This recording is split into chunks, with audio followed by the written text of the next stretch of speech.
Chapter 1. The Transmigration. When Xia Feng regained consciousness, her first sensation was one of profound discomfort and overwhelming unease that pervaded her being. She felt utterly drained, as if flames were licking at her throat.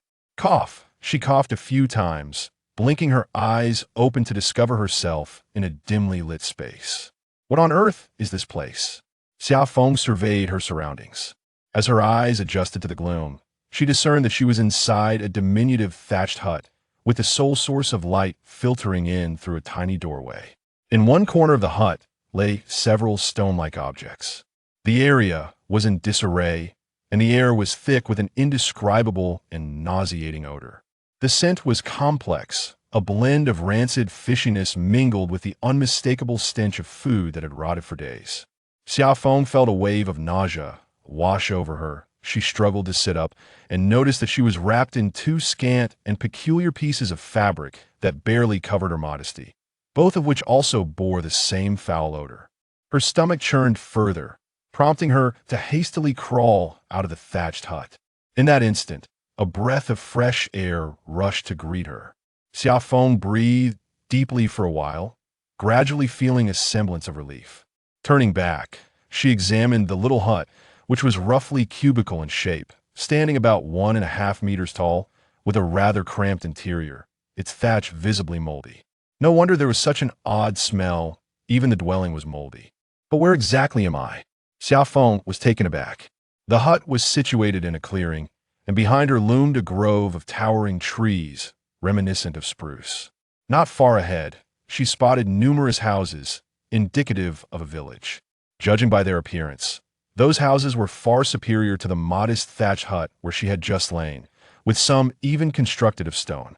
Crucially, in the background of the village, a colossal mountain range dominated the skyline, its peaks arrogantly claiming a significant portion of the sky. The highest summit soared skyward, seemingly brushing the clouds, while the slopes were lush and green, eventually giving way to a vast expanse of snow. Standing there, one could already feel the grandeur of the mountain range, and Xia Feng's mind was in disarray. She recalled that she had been shearing the wool of the little sheep she raised at her own farm stay. With this thought, Xia Feng froze momentarily. Right, she had been shearing the sheep whose fleece nearly touched the ground, and the creature, reluctant to comply, had struggled fiercely, kicking her several times. In her clumsiness, she had stumbled into a puddle, and the shearing device, connected to a live wire, had fallen into the water. Water conducts electricity, and she had met her end. So now, has she transmigrated? Xia Feng glanced down at her hands, which were not particularly appealing, slightly dirty. No, she realized, she was exuding a foul odor all over, sticky and grimy. It was unclear how long it had been since her original self had bathed. She longed for a shower. Suddenly, a cacophony of voices erupted nearby. Following the sound, she turned to see a group of people emerging from the village, numbering at least 10. As they approached, the leader, a diminutive figure, was followed closely by a group of women clad in similarly scant attire. The small figure seemed to spot her standing at the entrance of the hut and rushed towards her with fervor. The diminutive figure cried out in a language Xia Feng could not comprehend, leaping into her embrace with surprising strength, causing her to stagger backwards several steps before regaining her balance. Looking down at the little one in her arms, Xia Feng noted his emaciated frame, with bones protruding, clad only in a piece of animal hide. His face was gaunt, accentuating his large, expressive eyes. Whoa! Before Xia Feng could utter a word, the little one began to wail uncontrollably in her arms. Feeling dizzy from the noise, Xia Feng was about to speak when the scenery before her swayed, darkness enveloping her, and she collapsed. Elder sister? Xia Shu jumped in alarm, barely managing to support her, before turning anxiously towards the group that had followed him, shouting, "Lord Lingyun, please save my sister." Lingyun appeared to be in her 30s, clearly of a higher status than the others. Her hair was tied back with a grass rope, revealing slightly yellowed skin and sharp, elongated eyes. She wore a clean animal hide and wielded a tunderlong black staff adorned with beautiful stones, a necklace of stones and animal bones hanging around her neck. She glanced at the unconscious female and the small male, a flicker of disdain crossing her features. Bending down, she placed her fingers on the female's forehead, tracing a mysterious and ancient rune while muttering an incantation in an unintelligible tongue. All done, Ling Yun withdrew her hand and addressed the little male, who looked at her with anticipation. I have invoked the mountain spirit to protect Xia Feng. She will awaken shortly. Thank you, Lord Ling Yun. Xia Shu expressed his gratitude with sincerity. Without further ado, Ling Yun turned and departed.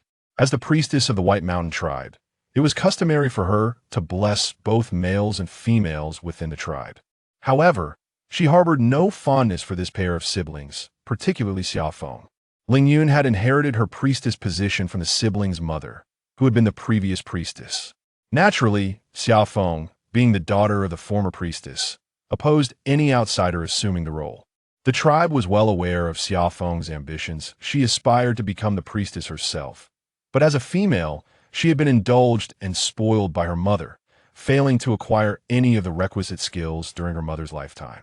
In the eyes of the tribe, Xia Feng was regarded as more detestable than the filthiest fish in the river. After a vote, Ling Yun emerged as the new priestess of the White Mountain tribe. Unperturbed, Xia Feng believed that the tribe members were bullying the two of them, adopting an exceedingly arrogant attitude when seeking justice. Males frowned upon her, while females avoided her company. Later, upon hearing that Xia Feng shamelessly attempted to sneak into the house of the tribe's eligible bachelor, Xianzhe, under the cover of night to pursue unspeakable deeds, the tribe's disdain for her only intensified.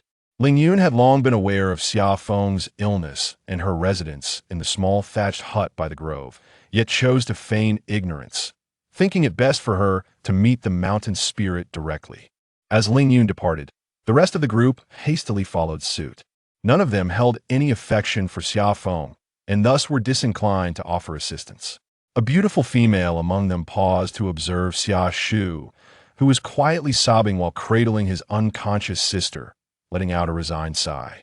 Xia Feng felt as if she had been thrust into a surreal realm, where a girl bearing an uncanny resemblance to her stood before her, smiling.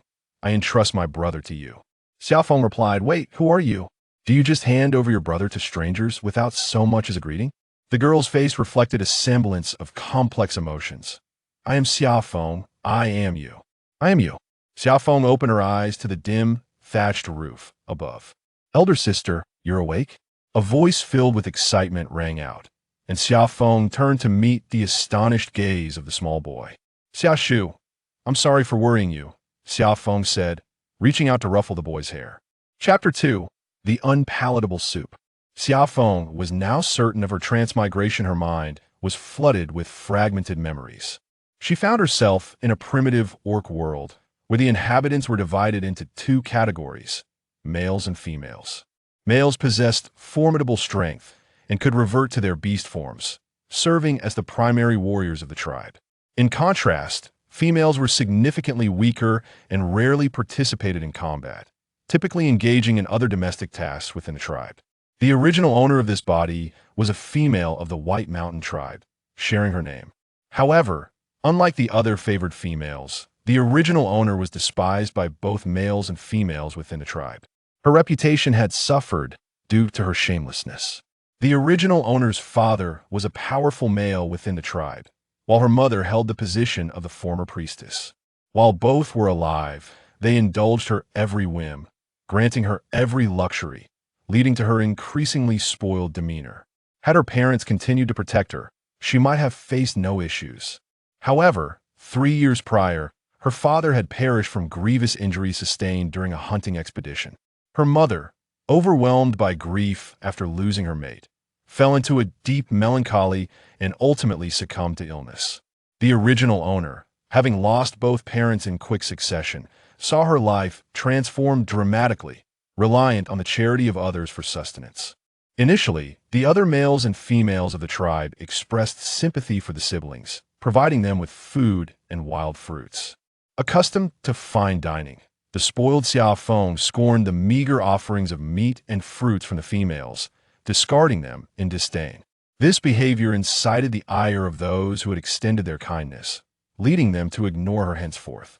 The original owner claimed she had no need for their charity, instead seeking out the youngest and strongest warrior in the tribe, Xianzhe.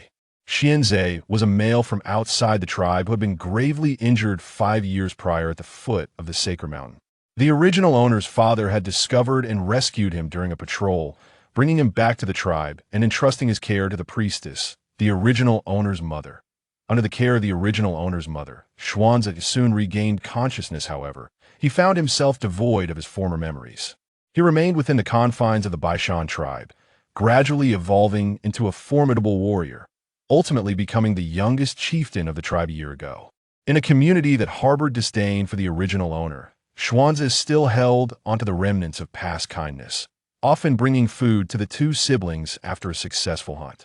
The original owner harbored feelings for Xuanzi, and 3 months prior, under the cover of night, she stealthily entered his home, attempting to consummate her affections, only to be discovered and unceremoniously ejected by Xuanzi. Since that incident, Xuanzi ceased his offerings of food, leaving the original owner, devoid of any capabilities, to survive on wild fruits gathered at the fringes of the tribe and meager portions of meat provided by the community, leading a precarious existence. It was not until recent days that the original owner, while fetching water from the river, slipped and fell into the water.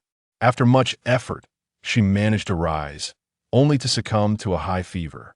Upon awakening once more, Xia Feng had arrived. Xia Feng felt a deep sense of helplessness regarding the original owner's actions. It was not that she was foolish, but rather too innocent, having been so coddled by her parents that she had never been educated in the ways of the world. This naivety had led her, after her parents' demise, from being the object of admiration among the tribe's males and envy among the females, to becoming someone despised by both genders. Well, since she had arrived, she might as well live well in this world. With this thought, Xia Feng turned to glance at the eager Xiaoshu beside her, shaking her head in resignation. In the original owner's memories, Xiaoshu was already 7 years old, though he appeared to be merely 5, frail in stature. Xia Feng softened her voice as she said, "From now on, sister will ensure you have enough to eat." The frail Xiaoshu was momentarily taken aback before bursting into tears, for in his memory, it had been a long time since his sister had spoken to him with such tenderness. At that moment, a voice called from outside the grass hut, "Xiaoshu, why are you crying? Did Xia Feng bully you again?" Then, her gaze met Xia Feng's. Xia Feng covered her head, as vague memories of this female began to surface amidst the throbbing pain in her head. This female was named Ashui, the wife of a powerful warrior within the tribe, known for her kind-hearted nature and frequent assistance to others. Due to her inability to bear children, she had taken a particular liking to the frail Xiaoshu, often secretly bringing him dried meat and other food items. It was likely that this time, she had lingered to care for Xia Feng out of concern for Xiaoshu. Upon seeing the awakened Xia Feng, Ashui paused, her brow furrowing as she said, "You're awake? I made some meat soup for you, come out and eat." As Xia Feng and Xiaoshu stepped out of the humble abode, they found Ashui tending a fire in front of the hut, preparing soup in a stone pot. Noticing the siblings' arrival, she first ladled a bowl of soup for Xiaoshu, who was already famished, and he gobbled it down eagerly. "Slow down, there's more," Ashui remarked with concern, assuring him that she had prepared a large pot for him to enjoy at a leisurely pace. While speaking, she also poured a bowl for Xia Feng, though her expression and tone towards her were less gentle. "Drink up." Xia Feng, indeed feeling hunger pangs, accepted the stone bowl and expressed her gratitude, saying, "Thank you." Ashui doubted her, hearing how could Xia Feng, who had always looked down upon her, suddenly express thanks? Then, she observed as Xia Feng took a sip of the soup, her brow knitting together in distaste, and she set the bowl down, unable to continue. Unable to contain herself, Ashui rolled her eyes and said, "I brought this meat from home. If you want, eat it. Let Xiaoshu have it." Upon hearing her words, Xia Feng realized the misunderstanding. In truth, she was indeed hungry, but the soup was quite unpalatable. Lacking any seasoning, the meat bore a peculiar and unpleasant odor, lending the entire pot a strange fishy scent. Xia Feng was aware that her current condition made it a blessing to have food at all, and ultimately, she forced herself to drink a small portion. It was not her intention to reject, she simply found the soup too challenging to accept. Seeing this, Ashui snorted dismissively and turned her attention away, waiting until Xiaoshu had nearly finished the soup before she departed. Xiaoshu, being a good-hearted child, noticed that Xia Feng had hardly touched her soup and, filled with concern, asked, "Sister, why aren't you drinking?" "I'm already full, you need not worry," Xia Feng replied. Now feeling slightly rejuvenated, she became aware of the unpleasant state of her body and decided to find a place by the river to wash herself. Not only did she need to clean herself, but their small grass hut also required a thorough tidying up, otherwise it would be uninhabitable. Understanding her intention to bathe, Xiaoshu hesitated for a moment before advising her to be cautious, then turned to rejoin his friends and play. Relying on the original owner's memories, Xia Feng made her way to the riverbank, surveying the expansive waterway and its surroundings until she found a secluded spot. Here, among the large rocks lining the riverbank, she could shield her body from view. In a few swift motions, Xia Feng shed the foul-smelling animal hides and stepped into the water. The river water was refreshingly cool, yet immensely comforting, prompting her to emit a soft sigh of relief. "Who goes there?" A cold, sharp voice interrupted her tranquility, and from behind a rock emerged a man, his upper body bare. Chapter 3. Encountering a handsome man by the river. Upon the sudden appearance of the man, Xia Feng was momentarily taken aback, only to be irresistibly drawn in by the brilliance of his golden eyes. At 26 years of age in the Huaqing Kingdom of Blue Star, Xia Feng had encountered numerous men, yet her keen instinct honed over the years assured her that this particular individual was undoubtedly a man of athletic prowess. His strikingly handsome and resolute features were accentuated by his arched brows, exuding an air of intensity. His short, jet-black hair sported several brilliantly dyed golden strands, and his golden eyes gleamed like precious metal. A droplet of water rolled down from his dark mane, tracing the contours of his alluring throat, strong chest, and sculpted abdomen, ultimately vanishing beneath the loosely draped animal hide at his waist, handsome to an extraordinary degree. Xia Feng discreetly covered her slightly itchy nose with her hand. She recognized this man as Xianzhe, the current chieftain of the Bai Mountain tribe, the object of the original owner's unwavering affection. No wonder the original owner was infatuated with him. He was so strikingly handsome that it rendered one breathless. Xia Feng composed herself, determined not to lose her poise. Xianzhe's brow furrowed. His voice laced with coldness as he inquired, "What are you doing here?" I'm bathing," Xia Feng finally responded, regaining her senses. "Bathing?" Xianzhe scrutinized her from head to toe, a mocking expression crossing his face as a flicker of disdain glimmered in his eyes. He bluntly declared, "You cannot stay here. Leave at once." "Why not? Do I not have the right to bathe?" Xia Feng raised an eyebrow, incredulous. Did this arrogant man truly believe others were enamored by him? Surely, he couldn't think she was deliberately spying on him while he bathed. Xianzhe shot her a glance before swiftly closing the distance between them, his speed astonishing as he stood before her in an instant. The river water splashing around him, Xia Feng watched as he clenched his fist, raising it threateningly toward her face, the wind from his punch whistling fiercely, an imposing aura emanating from him. In his eyes, there was no emotion, as if Xia Feng were merely an inanimate object before him. "Wait. Are you really going to hit me for just saying one thing?" Xia Feng straightened her posture defiantly. "What is the deal? Are you looking for a fight?" The punch, slicing through the air, narrowly missed Xia Feng's cheek and crashed into a stone behind her with a resounding thud, causing her to catch a whiff of blood. Turning her head, she beheld a snake, its head a gruesome mess. Xia Feng's eyes widened in shock, her instinct urging her to scream. A sudden scream pierced the air, causing Xia Feng to stifle her own cry.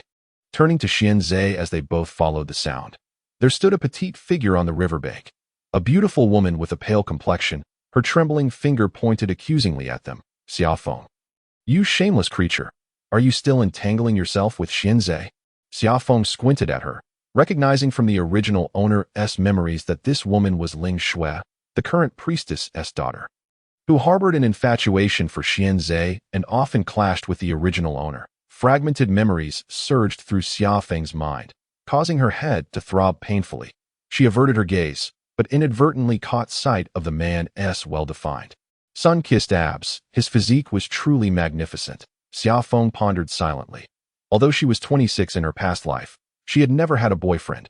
Her gaze unwittingly wandered lower, and she noticed that the loose animal hide Xianzhe had been wearing had somehow slipped away. Seated in the water while Xianzhe stood, bending slightly, their positions were exceedingly intimate. It was no wonder Ling Shui regarded her with such venomous disdain. Anyone witnessing this scene would hardly entertain thoughts of innocence between them. Having glimpsed something she ought not to have, Xia Feng cleared her throat. "Excuse me, could you move aside?" Xianzhe, realizing the loss of his hide, frowned, an icy aura emanating from him as he stepped back. Retrieving the hide with a dark expression before departing, "Xia Feng, you shameless wretch, Xianzhe does not like you. Do not pursue him any further, or I will not let you off easily," Ling Shui shouted angrily from the riverbank. Her gaze so lethal that Xia Feng felt she had nearly perished 1,000 times. Xia Feng appraised her carefully, her gaze lingering on Ling Shui's chest before breaking into a smile. "Who says so? What if he does prefer someone like me?" Ling Shui retorted. "You're dreaming. You didn't see it. If you hadn't interrupted us, we might have been together already," Xia Feng continued. Unabashed, Ling Shui trembled with rage, recalling the earlier scene. Unable to counter Xia Feng's words, with a cry of frustration, she covered her face and ran away. Xia Feng watched her retreating figure, clicking her tongue in disapproval. Shaking off the damp strands of hair from her shoulders, feeling that the confrontation was rather pointless. Unbeknownst to her, Xianzhe had returned to the riverbank. Observing her coldly, Xia Feng blinked innocently in response. Without uttering a word, he turned and left. Xia Feng was uncertain whether he had heard her previous remarks, but she was unconcerned. She focused on washing herself thoroughly, dragging the snake she had slain with Xianzhe's punch away. Determined not to waste the meat, upon returning to the thatched cottage, she hung the snake from a tree branch. She intended to clean the small abode, which had become unbearably foul, a scent she could not tolerate. When Xia Feng returned, she found no sign of Xia Shu and speculated he might be out playing. She organized the original owner's memories and tidied up the disarray of tools within the cottage. A few stone bowls, 2 stone pots, a bone knife, and 2 pieces of animal hide comprised Xia Feng's entire possessions. She had only a fragment of the original owner's memories, leaving her baffled as to why she had fallen into such dire straits. Logically, the original owner's parents were not ordinary. At the very least, one would expect them to possess a decent dwelling. Yet here she was, residing in a pitiful little hut. Upon observing the moldy, foul-smelling grass within, she resolved to replace it with fresh grass and, when time permitted, construct a new shelter. As dusk approached, Xia Shu returned, cradling a bundle of wild fruits wrapped in animal hide. Xia Feng swiftly dismantled the grass from the cottage, leaving only a bare frame behind. Living in a thatched hut was unsustainable. She would need to seize an opportunity to burn some bricks and construct a brick house, given the makeshift nature of her current shelter. Xia Feng took the bone knife and ventured into the nearby woods to gather some leaves, planning to make do for the night and devise a new home the following day. While foraging for leaves, she discovered white mushrooms beneath the tree roots. After confirming they were edible, she worked hard to finish constructing the cottage, sweating profusely and feeling uncomfortably sticky, deciding to visit the river once more. She intended to wash the 2 foul-smelling animal hides. It was then that she spotted small fish and shrimp darting between the crevices of the stones, having hardly eaten anything all day. Xia Feng's eyes sparkled at the sight of the lively little creatures. These small fish and shrimp were the most delectable. After spending around half an hour, she managed to catch a plentiful haul of small fish and shrimp. Occasionally, she encountered others washing their belongings, and upon learning that Xia Feng was capturing those small fish and shrimp, their gazes turned oddly toward her. Chapter 4. The fire-breathing kitten. Xia Feng paid no mind to their scrutinizing stares, stuffing the wriggling fish and shrimp into the animal hide as she made her way back to the cottage. After her departure, a few females washing nearby exchanged glances, whispering to one another. Has Xia Feng truly lost her mind? Eating the dirty fish from the river? She seems different somehow. Is she that desperate for food that she resorts to eating filthy fish? How pitiful. Her parents are gone. And she even faced a fire disaster, now living in such a place, with hardly enough to eat. That's what she deserves. Xianzhe had always provided her with food. Had she not sneaked into his home, he wouldn't have been angry. True. Yet, she does seem rather pitiful. Unaware of the gossip surrounding her, Xia Feng faced a significant dilemma. She could not start a fire, The fire pit where Ashui had been cooking had extinguished early in the day. Staring helplessly at the pile of leaves and branches, Xia Feng felt utterly at a loss. Creating fire by friction. Although she had run a farmstay and could start a fire, she had yet to master the intricate skill of fire-making by friction. Meow. Just as she was pondering hopelessly over the pile of branches, a mewing sound caught her attention. Looking up, she followed the sound and spotted a branch swaying with a snake dangling from it. A tiny, fluffy kitten, no larger than her palm, clung to the branch, trembling as though it might fall at any moment. Quick as lightning, Xia Feng seized it by the scruff of its neck, lowering it safely to the ground. The kitten, taken by surprise at being handled, widened its sapphire blue eyes in astonishment, its limbs flailing in midair as it cried out, "Meow!" Xia Feng was unperturbed by its threats, carefully examining the small creature in her grasp. It felt weightless, its entire body covered in soft, white fur, with those captivating blue eyes sparkling like the sky. That moment, it bared its tiny teeth at Xia Feng, looking adorably fierce. Such ferocity! Had I not saved you, you would have become a mere puddle of flesh, Xia Feng chuckled, playfully flicking the kitten's forehead with her finger. Meow. You foolish creature, release me. The little creature, having received a playful flick on the forehead from her, appeared quite irate. With a pout, it expelled a small fireball, startling Xia Feng, who nearly dropped it in shock. Breath of fire. Xia Feng was momentarily taken aback, but quickly reconciled with the absurdity of the situation. After all, this was a different world, where even orcs existed, let alone a cat that could breathe fire to fire-breathing. An idea struck her as she turned her gaze towards a nearby branch. She shook the little feline in her hand and said, "How delightful it would be if you could help me start a fire. I'll treat you to some delectable dried fish." Meow. The little cat flailed its forepaws in the air, mewing angrily, clearly unwilling to cooperate. Xia Feng raised an eyebrow and, shaking it slightly, muttered to herself, "If you want help, I suppose I could roast the unhelpful little morsel instead." The tiny furball trembled slightly, evidently comprehending her words. However, she mused, the meat was too scarce, lacking in flavor. She scrutinized the little cat. She noted its dazzling blue fur glimmering. With a mischievous grin, she added, "Let us make a stew instead. At least there would be a broth to savor." The little cat froze entirely. Xia Feng beamed at it, lifting it before the branch. "Come on, breathe some fire, and I promise to treat you to roasted fish." The cat continued to struggle in resistance. Xia Feng's smile was radiant, but her words chilled the air. "Shall I truly stew you then?" The fierce mewing instantly softened, and it yielded. The small fireball wobbled and landed atop a pile of dry branches. Xia Feng affectionately patted the little cat's furry head. "Wonderful. Wait a moment, and I shall prepare delicious roasted fish for you." Setting the little feline aside, she realized that with fire, other tasks would be much easier. She tossed a snake into a pot of water to boil, skinning and deboning it once cooked, cutting it into slices to thread onto a branch. Lacking any seasonings, she reasoned that roasting would surely be more appetizing than boiling. She also threaded little fish and shrimp onto skewers, placing them by the fire to roast. Soon, the fish and shrimp sizzled, exuding their distinct aromas. Xia Feng sampled a skewer. The fish and shrimp were crispy on the outside, and despite the absence of spices, the overall flavor was quite pleasing. Meow. Xia Feng felt a furry creature brush against her foot and looked down to meet the bright blue gaze of the little cat. It nudged her ankle again. Enchanted by its adorableness, she offered a skewer of cooled roasted fish to its mouth. The little cat had watched the human busy herself, initially with skepticism and disdain. But now it was salivating. It had not eaten for a day, and those little fish and shrimp appeared to be quite enticing. Cautiously, it took a bite. The outer layer of the fish was perfectly crisp, delivering a delightful texture. Meow. The cat paused before devouring even more eagerly, soon finishing the entire skewer. After eating, it gazed up at Xia Feng with its sparkling blue eyes. Xia Feng placed another skewer of cooled fish on the ground for it. Meow. To her surprise, the little cat swatted the skewer off the ground, sitting upright in indignation, glaring at Xia Feng. Taken aback, she tilted her head, observing the dirty fish, then glanced at the animatedly furious little cat, hesitantly asking, "Is it too dirty for you?" Meow.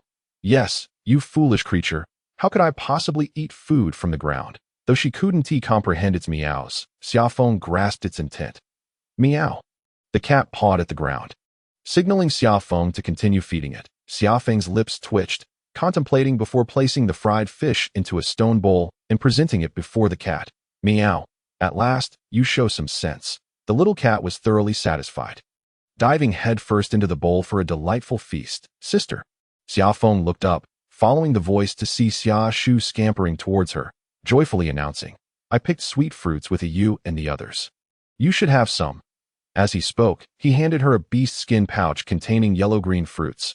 I remember you used to love these. Before he could finish, a loud rumble emanated from his stomach. Xia Feng couldn't help but chuckle, as Xia Shu's face flushed crimson. The aroma of the food in the air was simply irresistible. That we'll eat the sweet fruits later. Let us have our meal first. Xia Feng said, handing him a few skewers of roasted snake meat, interspersed with mushrooms, though devoid of seasoning. The flavors were quite delightful. It was Xia Shu's first time tasting such a dish. Upon taking a bite, his eyes lit up. This is delicious. Then eat your fill, Xia Feng remarked, observing his frail frame and feeling a twinge of pity. This child was rather unfortunate, lacking parents, and now even his sister was not the sister he once knew. She resolved to treat him well in the future. Chapter 5. What? The little cat is a divine child. Meow. The little cat finished eating and looked up at Xia Feng, meowing insistently. Xia Feng reached out to stroke it. Finding its fur delightfully soft, you can't eat anymore. You'll make yourself sick. Meow. The cat's azure eyes widened in displeasure, protesting vocally that I said no. Xia Feng poked its little head gently. Sister. Suddenly, Xia Shu interjected, halting her motion to poke the cat's head, his voice trembling. His expression was pale. Xia Shu. What's the matter? Xia Feng furrowed her brow. Sister, this is a divine child. You must not be disrespectful to it. Xia Shu stammered. Xia Feng. What on earth? A divine child? What is that? Meow. Seemingly understanding Xia Shu's words, the little cat sat upright, chest puffed out, gazing at the foolish human before it. Indeed, I am the exalted divine child. Dare to disrespect me, and I shall incinerate you with fire. How do you know it's a divine child? Xia Feng asked the boy, tilting her head as she scrutinized the palm-sized, fluffy, and adorably explosive little feline. Hesitating, isn't it just an ordinary cat? Xia Shu was taken aback. Sister, can't you feel the divine power of the divine child? Although the divine child was small, every beast man could sense the immense power within it. Deep in their souls and bloodlines, the divine child, the legendary offspring of the beast god from the sacred mountain, bore a majestic appearance, capable of walking on air and summoning rain and fire. They often served as messengers of the beast god, descending from the sacred mountain to bless the tribes favored by the beast god, facilitating their prosperity. Whenever a divine child arrived at a tribe, it would select a beast man as its messenger, tending to its daily needs. Hearing this, Xia Feng's eyelid twitched. Was that just a caretaker? The messenger of the divine child, so elegantly phrased? Moreover, the legendary divine child could summon clouds and rain. And wherever it tread, beast men would kneel in reverence. Yet, this little one before her, Xia Feng lowered her gaze again to examine the self-assured little cat, her lips curling in bemusement, pondering what about it resembled the legendary offspring of the beast god. Sister, you must not be so disrespectful to the divine child. If the beast god unleashes its wrath, it would not bode well. Xia Shu cautioned his sister nervously. The beast god? Xia Feng slightly tilted her head. Gazing into the distance at the snowy peaks, to the north of the tribe lay a chain of mountains, perpetually capped with snow, insurmountable even for the strongest of beast men. That was the sacred mountain of the beast men. Said to be the dwelling place of the beast god, if any beast man offended it, they would incur divine punishment. Xia Shu described that punishment as akin to an avalanche. Xia Feng refrained from questioning the child further. After all, she was now in a different world, and the existence of a beast god seemed quite plausible. She patted Xia Shu on the head. All right, I believe you. Now hurry and eat by the way. With the divine child descending, I must inform Brother Xuanzi and the others. Xia Shu seemed to remember something, springing to his feet. Before Xia Feng could catch him, he dashed away. Xia Feng nodded, meeting the gaze of the seated little cat, which lifted its chin and meowed. Foolish creature, knowing my identity, why have you not fed me roasted fish? Xia Feng poked the little cat's head again, provoking it to raise its paw in protest. Its sharp claws were cleverly hidden, and the pawing against Xia Feng's hand was neither painful nor irritating. Are you truly a divine child? Xia Feng expressed her skepticism. Meow. The little cat glared at her in indignation. Xia Feng waved a skewer of roasted fish in front of it. She moved the fish to the left. The little cat lunged for it. When she moved it to the right, it followed suit. It stumbled adorably, and Xia Feng couldn't help but laugh. Meow. The little cat, feeling insulted for being toyed with, expressed its annoyance. All right, I won't tease you any longer.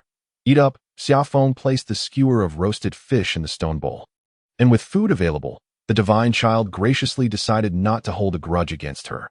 When Xiaoshu arrived with Ling Yun and the other beastmen in a grand procession, they were greeted by the sight of Xia Feng cradling the contented divine child, who was well-fed and being affectionately stroked. The male beastmen, having already attained their beast souls, could instantly perceive the formidable power contained within that palm-sized body, and soon, many were kneeling, proclaiming, "We pay homage to the divine child."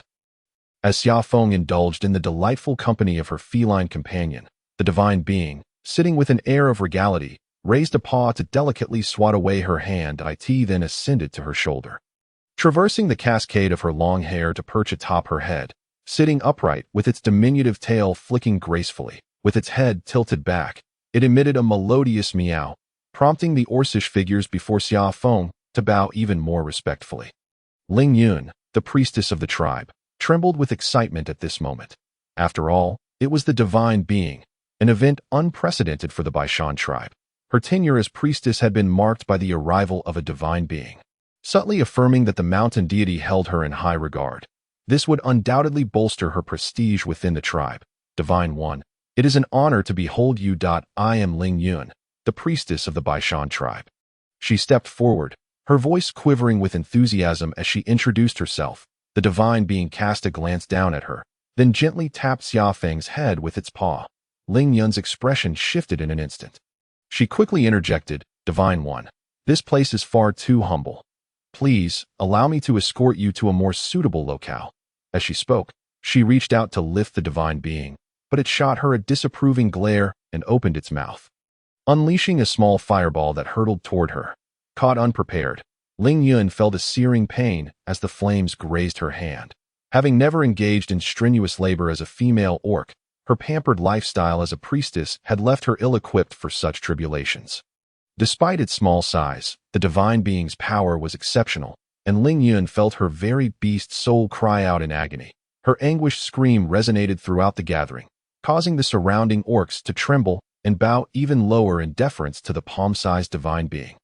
When Xianzhe arrived, he was met with the sight of Ling Yun, pale and sweating profusely, his brow furrowed as his gaze landed upon the fluffy creature resting atop Xia Feng's head. "What has transpired?"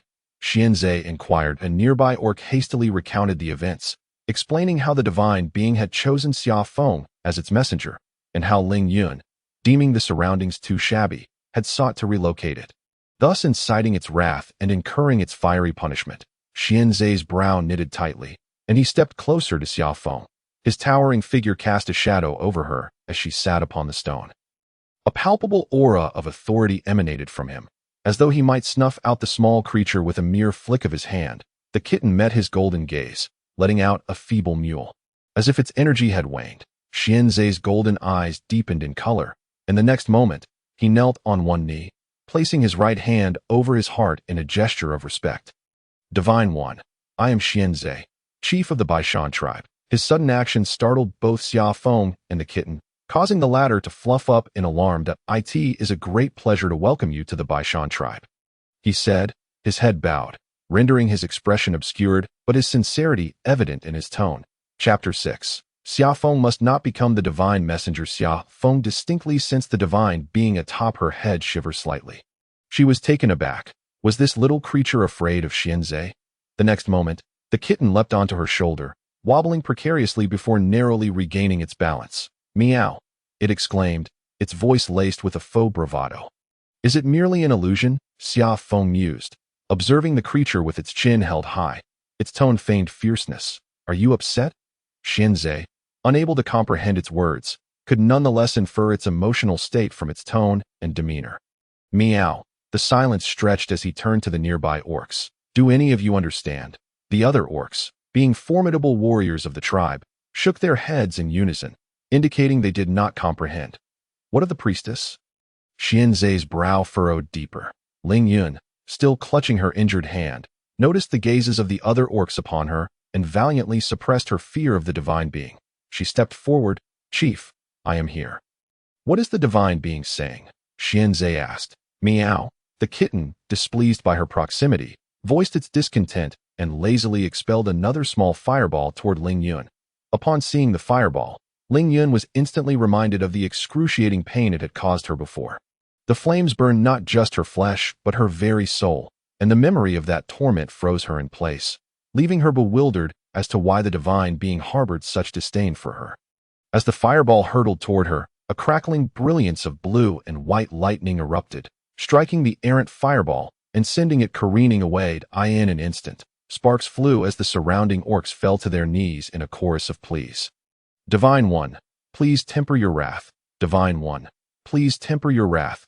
The divine being, clearly incensed, let out a fearsome growl, its voice fierce yet abruptly truncated. Before it dove into Xia Feng's embrace, Xia Feng was taken aback. Meeting the brilliant golden eyes of the kitten. Indeed, this little divine being is truly afraid of Xianzhe. Xianzhe, having reined in his emotions, did not kneel like the others. Instead, he lowered his head, his right hand over his heart, addressing the divine being with utmost respect. Divine One, please do not be angered. Should you require anything, do not hesitate to express your wishes. We shall strive to fulfill them. The kitten's voice was weak. Xia Feng felt a pang of disappointment. It seemed this divine being lacked the courage expected of its status, cowering before a mere tribal chief. Was it dissatisfied with its surroundings? Suddenly, a stout, browed orc interjected. This place is indeed rather dilapidated. Hearing his words, the other orcs turned to glance at the modest thatched hut nearby.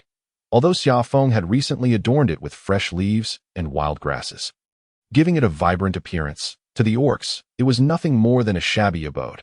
How could they allow a divine being of such stature to reside in such a humble dwelling? The stout orc's remarks sparked a new wave of agreement among the gathered orcs, each voicing their approval. After all, the divine being had just arrived. Their only show of disrespect lay in the inadequacy of its current lodgings. I concur. The divine being must not reside in such a place. It is imperative that the divine being be housed in the finest dwelling of our tribe. The finest dwelling, that would be Ling Yun's and Xianzhe's residences. Someone noted, while Ling Yun's home was indeed spacious, it was occupied by a family of 3, and accommodating both the divine being and Xia Feng would likely result in overcrowding. Then let us invite the divine being to temporarily stay in Xianzhe's home. It is the best in our tribe. Agreed. We shall have the divine being and Xia Feng reside in Xianzhe's home, declared an elder orc, stroking his long beard. His words elicited unanimous agreement from the tribe. As the arrangements for the divine being's stay in Xianzhe's home began to take shape, Xia Feng opened her mouth to voice her thoughts. No. A sharp voice rang out, causing the crowd to pause and turn toward the source of the interruption. There stood the petite figure of Ling Shui, her eyes wide with fury as she glared at Xia Feng, who cradled the divine being, and spat. Xia Feng cannot stay in Xianzhe's home. The entire tribe was aware of Xia Feng's long-standing affection for Xianzhe, and her numerous attempts to court him had worn down his patience, especially following the loss of his parents.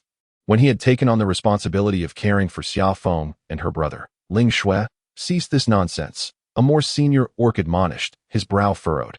Ling Shui retorted vehemently, Uncle Mu, Xia Feng has always harbored feelings for Xianzhe.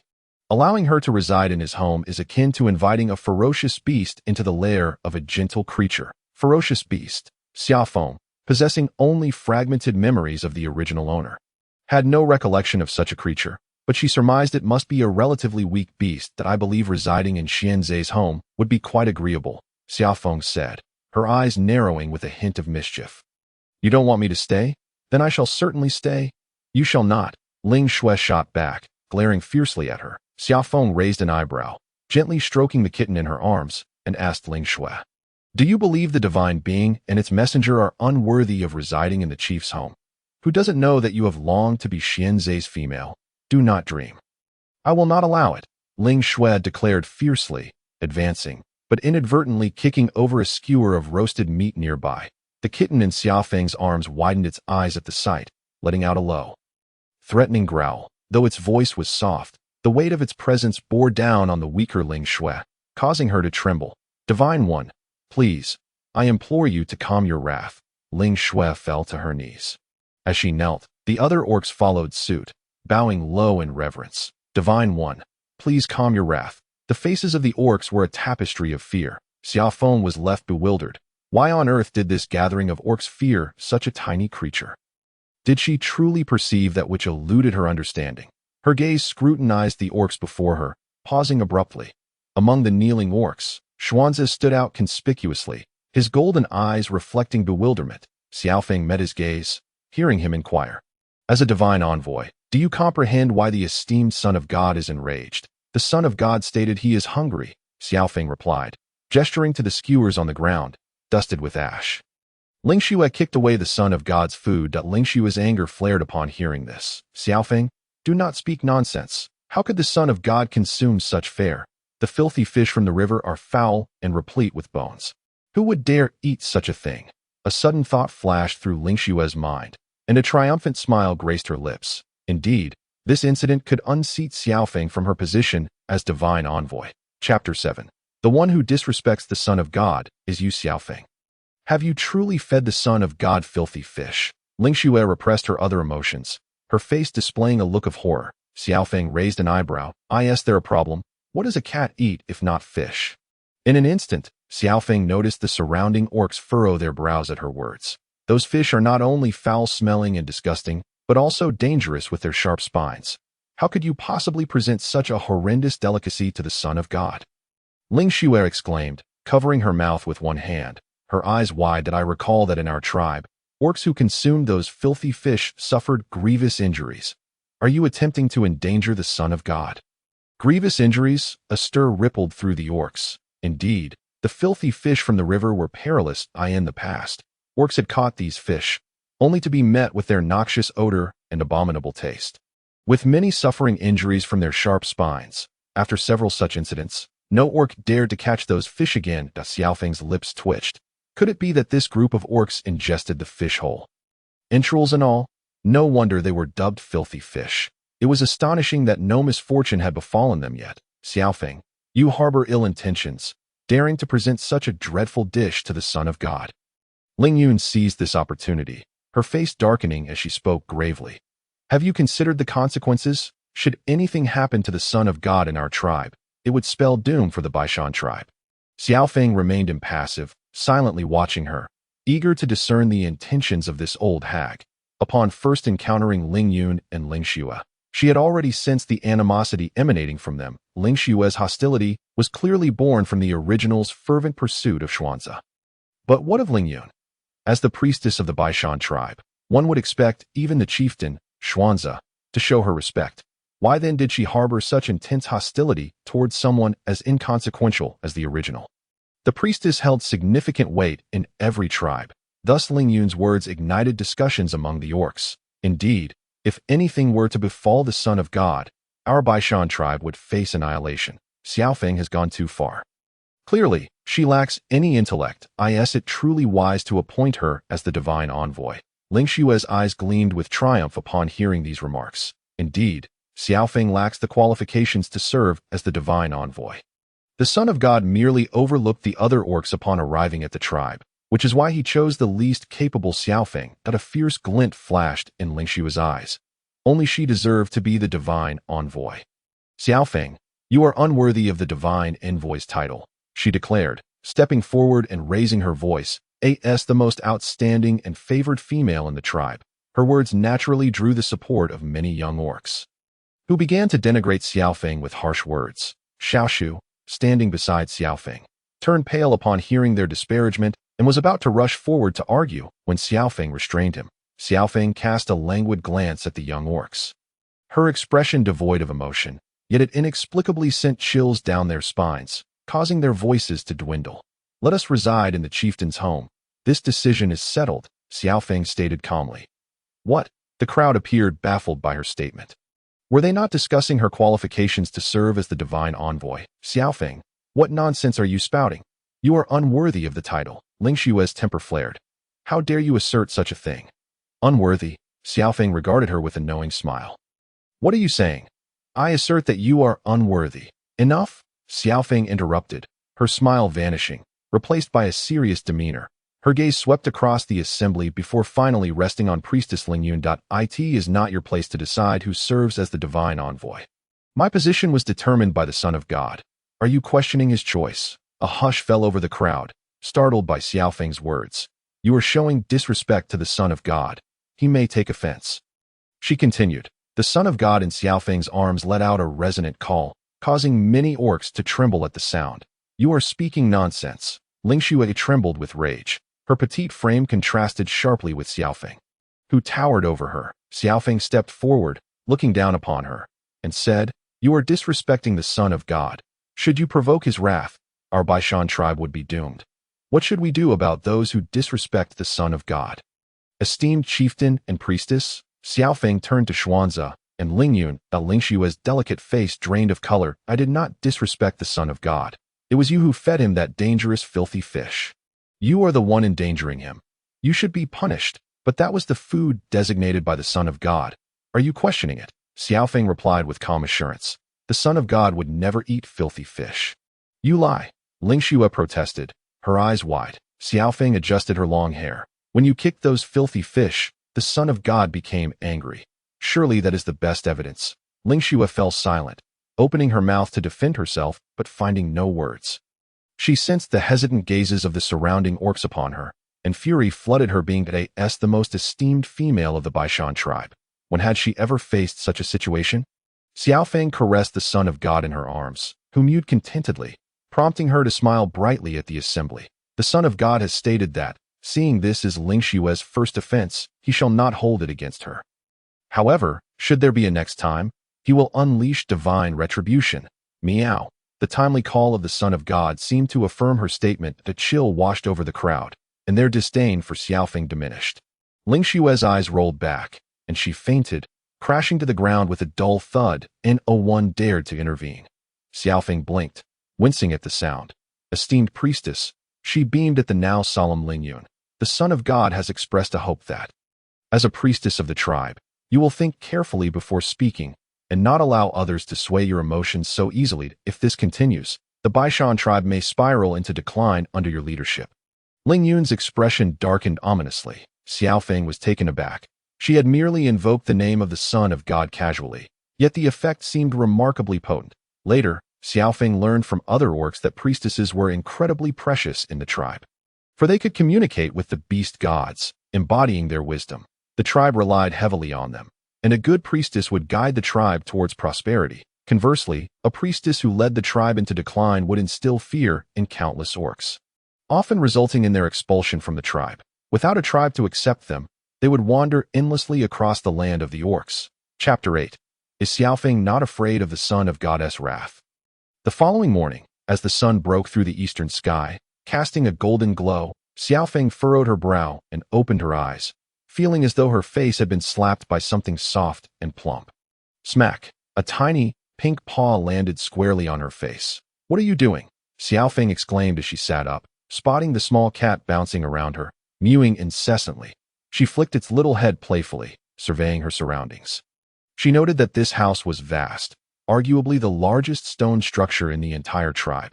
Upon arriving at the stone house last night, she had been filled with anticipation, only to find it sparsely furnished, just a few animal skins and nothing else.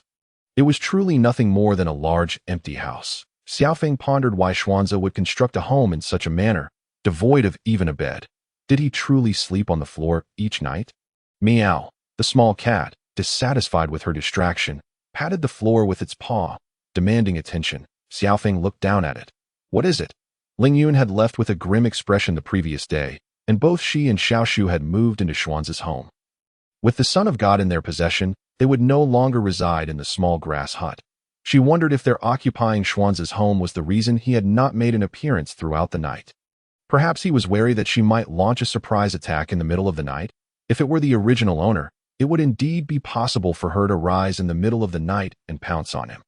The little cat meowed a few times, interrupting her reverie. Xia Feng's attitude toward her current benefactor was quite favorable. She bent down to stroke the little creature and inquired, Are you hungry? Meow. The guess proved correct. Xia Feng picked it up and prepared to head to the river to catch fish to roast for this little ancestor.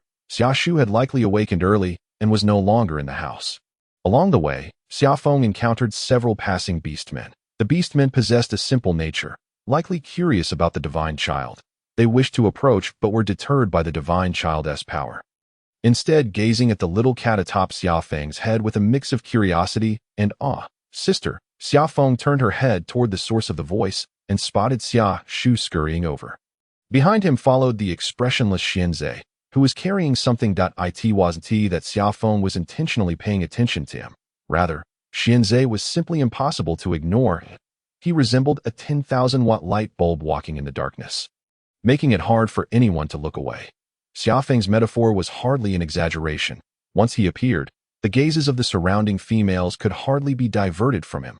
Divine child, Xia Shu ran over, placing his right hand over his heart as he respectfully bowed before Xia Feng. The divine child graciously acknowledged him. The moment Xia Shu received a response, his eyes lit up with joy as he excitedly told his sister. Sister, I went hunting with brother Xianzhe, and we caught a cow for the divine child. A cow? Only then did Xia Feng notice the lifeless cow slung over Xianzhe's shoulder. That cow must be quite heavy.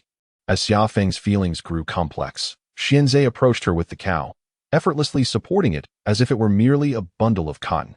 Divine child, please hold on a moment. I will prepare your meal. Xianzhe stated in a calm tone, his golden eyes devoid of excessive emotion. As the divine child of the Baishan tribe, they naturally had to attend to her dietary needs, ensuring she would not go hungry. Meow, the little cat, clearly dissatisfied, raised its paw and tapped Xia Feng's head. Xia Feng felt quite innocent in this situation.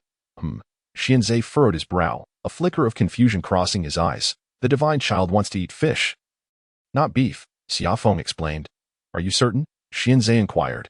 Upon hearing his words, Xia Feng looked up to meet his gaze. Does the clan leader think I am lying? You had better not be, Xianzhe replied, casting her a cool glance, evidently suspecting her honesty. Xia Feng's lips twitched as she was about to say something, but Xianzhe had already turned and briskly made his way toward the river. Xia Shu tugged at his sister's hand, a look of unease on his face. Sister, please don't torment brother Xianzhe anymore.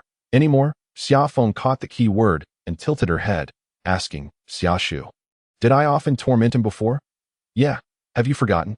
You used to bully brother Xianzhe all the time, Xia Shu answered honestly, then realized that might not be the best thing to say. He covered his mouth, his round eyes looking at her without saying anything more. Xia Feng understood. The original owner had indeed been a bit of a drama queen. Xianzhe returned quickly, bringing with him 2 lively grass carp. The beastmen did not eat fish, and the fish in the river were particularly plump. Upon seeing the 2 fish, various dish names flashed through Xia Feng's mind.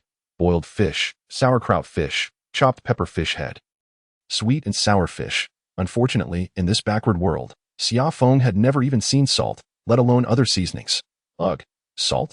Xia Feng held her forehead, recalling a precious item from the fragmented memories of the original owner. A divine stone collected from a lake at the foot of the sacred mountain. Bitter and salty, used by the priest as a healing remedy, occasionally licked for a boost of strength. It was likely a salt brick, and Xia Feng's heart leapt with joy at the thought. Having salt would make a world of difference. Suddenly, she felt a chill run down her spine and turned to find Xianzhe's icy gaze fixed upon her, leaving her somewhat bewildered. Xianzhe smirked slightly. Are you saying the divine child wants to eat dirty fish? Following his gaze, she saw the 2 plump grass carp laid on a stone slab, looking wilted from being out of water for too long. The divine child sitting before the stone slab glanced at the fish with evident disdain, clearly uninterested in eating them. The beastmen who had been watching quietly began to murmur, It seems the divine child doesn't want to eat dirty fish. Is Xia Feng up to her antics again? I think she is just looking for an excuse to torment Xianzhe. How unfair. The voices of the beastmen were loud, and Xia Feng could hear them clearly. She maintained her expression and asked Xianzhe, do you have a knife? May I borrow it? I don't use such things, Xianzhe replied, raising his chin slightly, pride evident in his tone. As a powerful beastman, he had no need for tools. His own sharp claws could cut through many things. Finally, a Shui found a bone knife from her home for Xia Feng to use. Xia Feng crouched down. The 2 fish had already died from prolonged exposure to the air, so there was no need to knock them unconscious. She deftly scaled and gutted the fish, rinsing them clean with water before skewering them with branches. Her fluid movements left the observing beastmen in a daze, unable to comprehend what she was doing. Even after removing the entrails from the dirty fish, they still smelled quite foul. Would the divine child really eat them? What happened next left the beastmen nearly slack-jawed. Xia Feng addressed the divine child, who was sitting on a nearby stone. Divine child, could you ignite a fire? The surrounding beastmen gasped.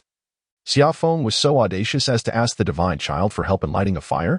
Was she not afraid the divine child would incinerate her with divine flames?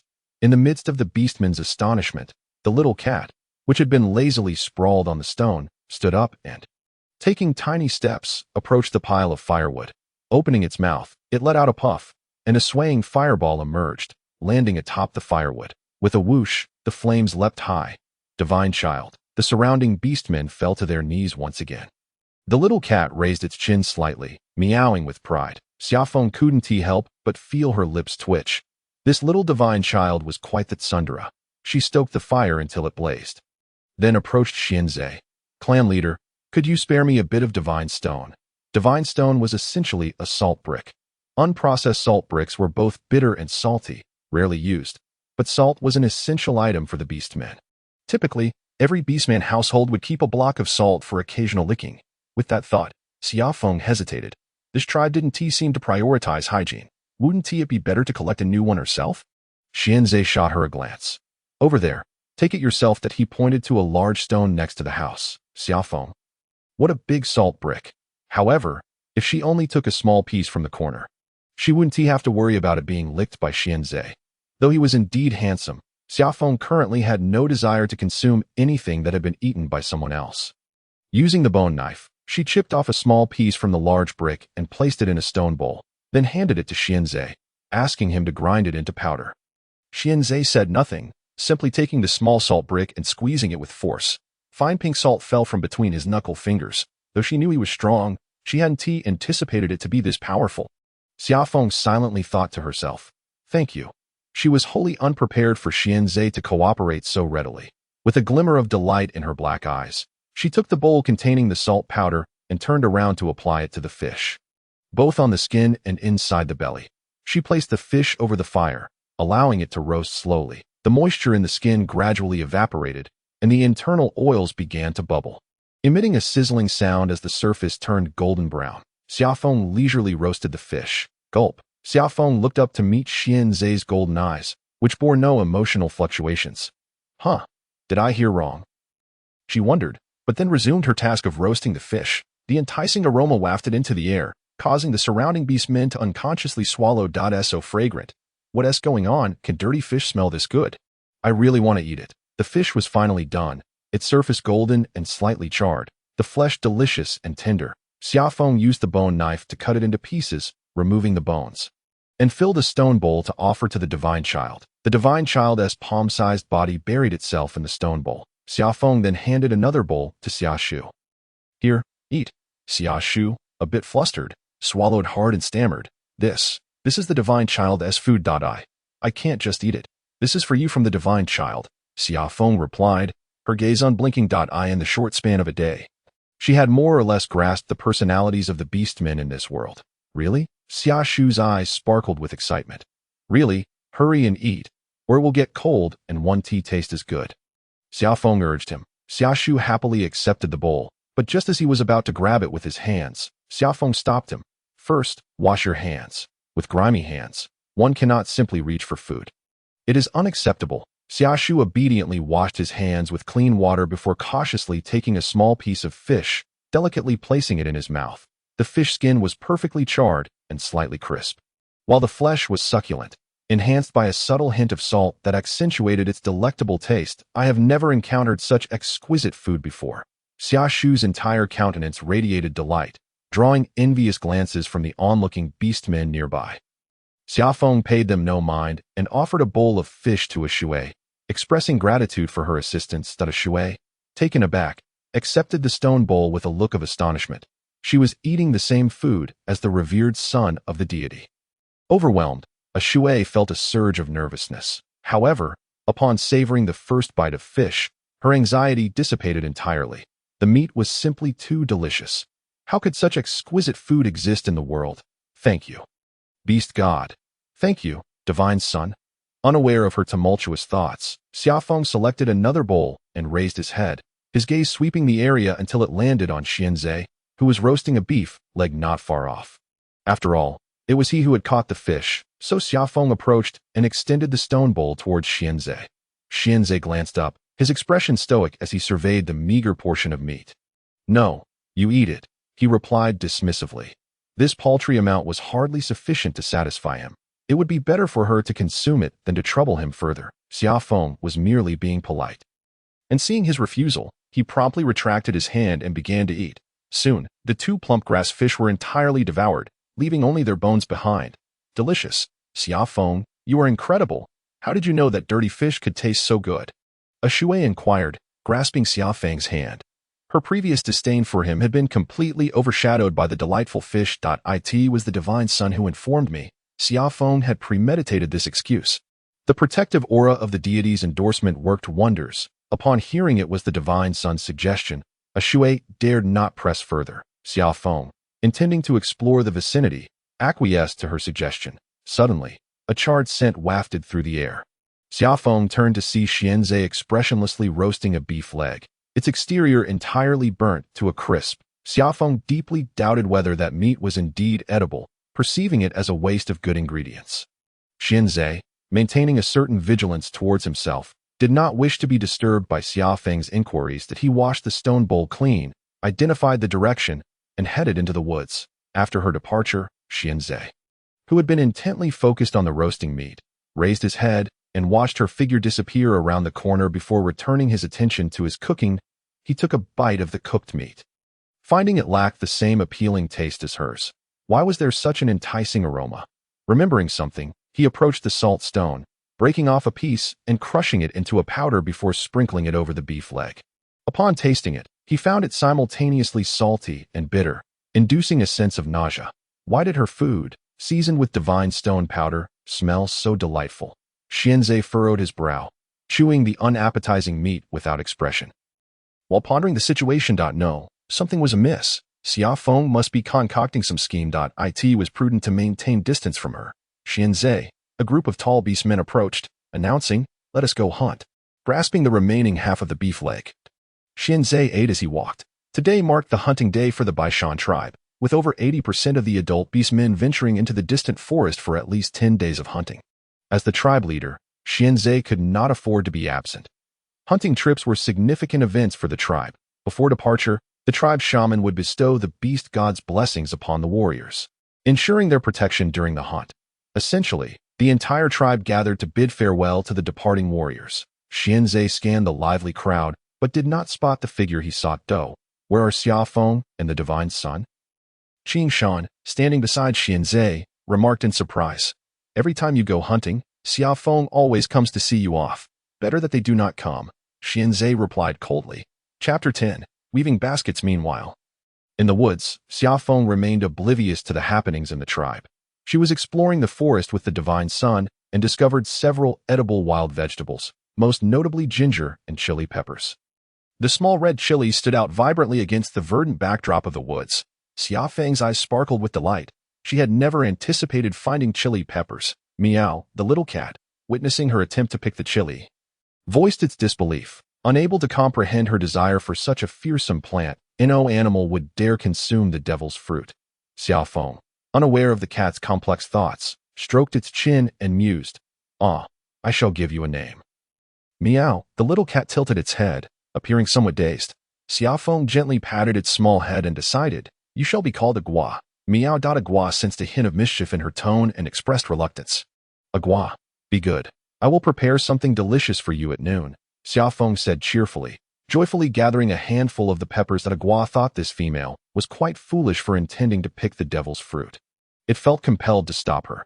After all, how could it allow someone who made such delicious food to perish from consuming the devil's fruit? If she were to perish, who would cook for it?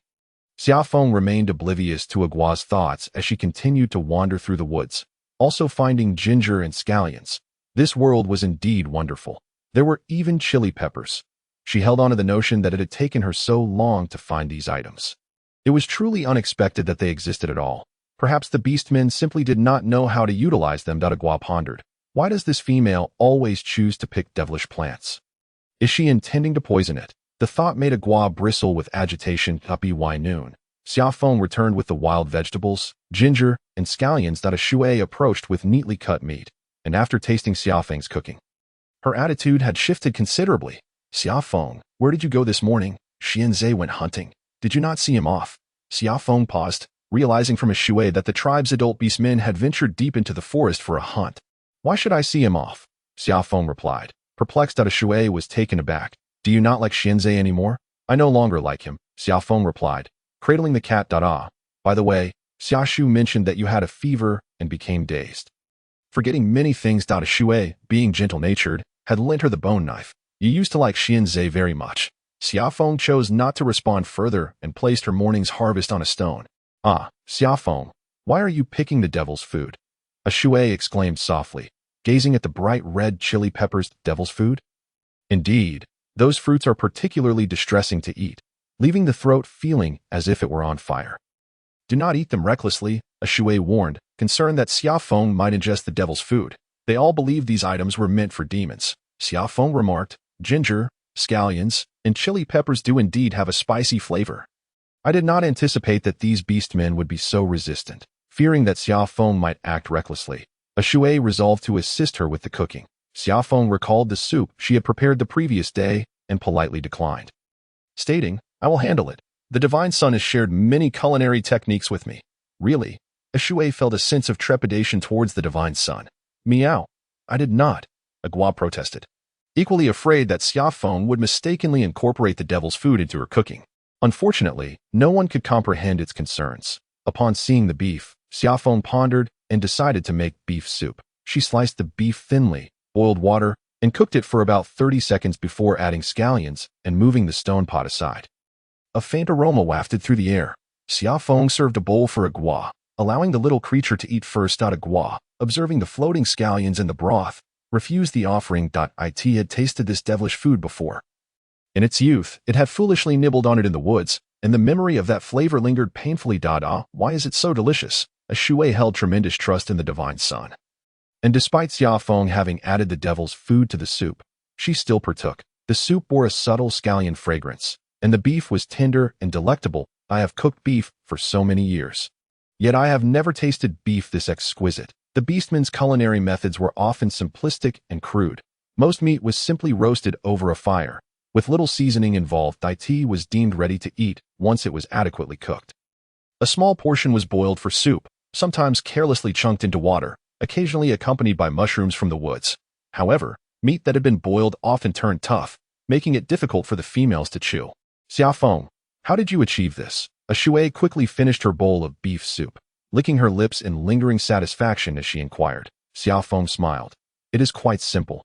Aqua cautiously took a sip and was pleasantly surprised by the delightful flavor. Indeed, it was worthy of being chosen as my divine messenger. With this thought, its tail wagged happily as it enjoyed its meal. Ling Xue had been cherished by Ling Yun since childhood. She was the most beloved female in the tribe. After the events of yesterday, she felt utterly humiliated to face her peers. The thought of Xiangfeng made her teeth itch with anger. How dare he usurp her rightful place as the divine messenger? Furthermore, she could not forgive the fact that he had bathed with Xuanja in the river. She needed to devise a plan to win the favor of the Divine Son. Only then could she assume the role of the divine messenger. At that time, Xuanja would undoubtedly accept her as his mate. With that thought, Ling Xue's cheeks flushed slightly. Xiangfeng had been quite busy these past few days, gathering ingredients and discovering reeds by the riverside. She plucked the leaves to weave into baskets, making it much easier for her to collect things during her outings. Watching Xiangfeng skillfully craft light and convenient baskets, Ashui and the other females expressed their astonishment. Xiangfeng demonstrated the weaving technique once more, and soon the other females began to learn as well. Xiangfeng is truly remarkable. She is indeed the divine messenger, they exclaimed. How did we not think of this before? One remarked. By the way, isn't the hunting team due back soon? Another asked. It's only been 5 days. They won't return that quickly, came the reply. As the females chatted casually, Xiangfeng blinked in curiosity. Why is it so lively today? She mused. She first taught Ashui the cooking methods, and since Ashui was quite popular in the tribe, she brought along several other females after consulting Xiangfeng. Those females in turn brought more, resulting in a bustling crowd around Xiangfeng. However, she was more than happy to share her knowledge, as witnessing them waste food felt like as a connoisseur of culinary delights. Xia Feng could not bear to see food squandered, thanks to her ability to create delectable dishes. Some of the females began to view Xia Feng in a new light and noticed her changing demeanor, becoming more willing to engage with her. A group of them finished weaving their baskets and prepared to venture into the woods to gather peppers. Ashui, Ashui. Suddenly, an orc rushed over, shouting loudly, "Something has happened to Dash." Dash was Ashui's brother, a commendable young orc in the tribe who had only recently come of age. This large hunting expedition was his first participation. Upon hearing the orc's words, Ashui's expression instantly changed. "Where is he?" she demanded. "He is with Lord Lingyun," the orc replied. Ashui dropped her basket and sprinted towards Lingyun's abode, with Xia Feng furrowing her brow and following closely behind. At Lingyun's doorstep, a pale young man lay on the ground. Lingyun crouched beside him, her expression grave. Ashui rushed to her brother, exclaiming, Dash, what happened to you?" Qing Shan quickly supported her and said apologetically, "I'm sorry. Ashui, I failed to protect Dash." The hunting expedition had yielded a good catch, and the tribe's warriors were experienced and relaxed, not having ventured deep into the forest. Suddenly, a flock of fire-breathing birds appeared, and Dash was struck by one, crashing onto the rocky ground and sustaining severe injuries. Seeing this, Xuanja immediately instructed Qin Shan and another orc to carry Dash back to the tribe for Lingyun to treat. Lingyun had already assessed Dash's injuries, her expression somber. "Lord Lingyun, how is Dash?" Ashui asked, her voice trembling. "There is no hope for him. He is also running a fever," Lingyun replied. "What?" Ashui's vision blurred, and her legs weakened. She would have collapsed had Qing Shan not supported her. With a choked voice, she pleaded, "Lord Lingyun, please save him. He has just come of age." Ashui and Dash's parents had passed away when they were very young, leaving the siblings to rely on each other. Even after Ashui married Qing Shan, she held her brother dear. "I will do my best," Lingyun stated, gesturing for the others to step back and clear space. She then raised her holy staff, reciting incantations that the others could not understand, beginning to dance around Dash. Everyone held their breath, fearing to disturb her. White orbs of light gradually converged from the surroundings, settling upon Dash. Xia Feng was somewhat taken aback. Initially, she thought it was merely a ritual, but she was astonished to witness a miracle unfolding. Just as the white light intensified, it suddenly dispersed, vanishing without a trace. "Lord Lingyun?" Ashui gasped, stepping forward in disbelief. "Saved?" "No, his body cannot attract the divine power of the beast god," Lingyun replied, shaking her head with a heavy expression. Ashui burst into tears, kneeling and crying out, "Lord Lingyun, I beg you, save him." Lingyun replied, "I can give him medicine. Whether he survives depends on his own will." Pausing briefly, she continued, "Moreover, even if he survives, he will no longer be a warrior. His leg is broken." Ashui found it hard to accept. Dash had just come of age and had excitedly told her before setting out that he would bring back plenty of game. Suddenly, her sobs halted as she scanned the faces of the surrounding orcs. Finally locking onto Xia Feng, she crawled over to Xia Feng, grasping her hand tightly. "Xia Feng, you are the divine messenger. Please save Dash. I implore you." Xia Feng had been watching from the side. Dash's breath was already faint. He was running a high fever, and his leg was broken. In this primitive world, it was nearly impossible to save him. Initially, she intended to refuse, but upon meeting Ashui's gaze, she bit her lip and said, "I cannot guarantee that I can save him." "What?" Ashui slumped down, enveloped in despair. "However, there is a method we can try, though I cannot promise it will work." Dash was moved to Xuanja's home. During her stay, Xia Feng had tidied the place up and made a simple bed for herself. Now, Dash lay on that very bed. Xia Feng had examined him. Although she lacked knowledge of pharmacology, being a modern person, she quickly identified the cause of Dash's fever. His leg was injured from a beast bite, and the bone was broken. The flesh on his calf was a bloody mess, and the heat of the weather had made it emit a foul odor. The infection led to the high fever. She needed to clean the wound first. Xia Feng picked up a bone knife, her expression solemn. She instructed Ashui to use hot water to wipe Dash's body clean, emphasizing the importance of hygiene. Beside them, a fire crackled in a stone basin as Xia Feng heated the bone knife. "You too, hold down his arms and legs. No matter what happens, keep him still," she instructed Ashui and Qing Shan, who nodded in agreement. Taking a deep breath, Xia Feng raised the knife and made a decisive cut into the necrotic flesh on Dash's calf. The pain of flesh being cut was unbearable for anyone. Dash, in a daze, screamed out in agony, nearly leaping off the bed. Hold him down, Xia Feng commanded Ashui and Qing Shan.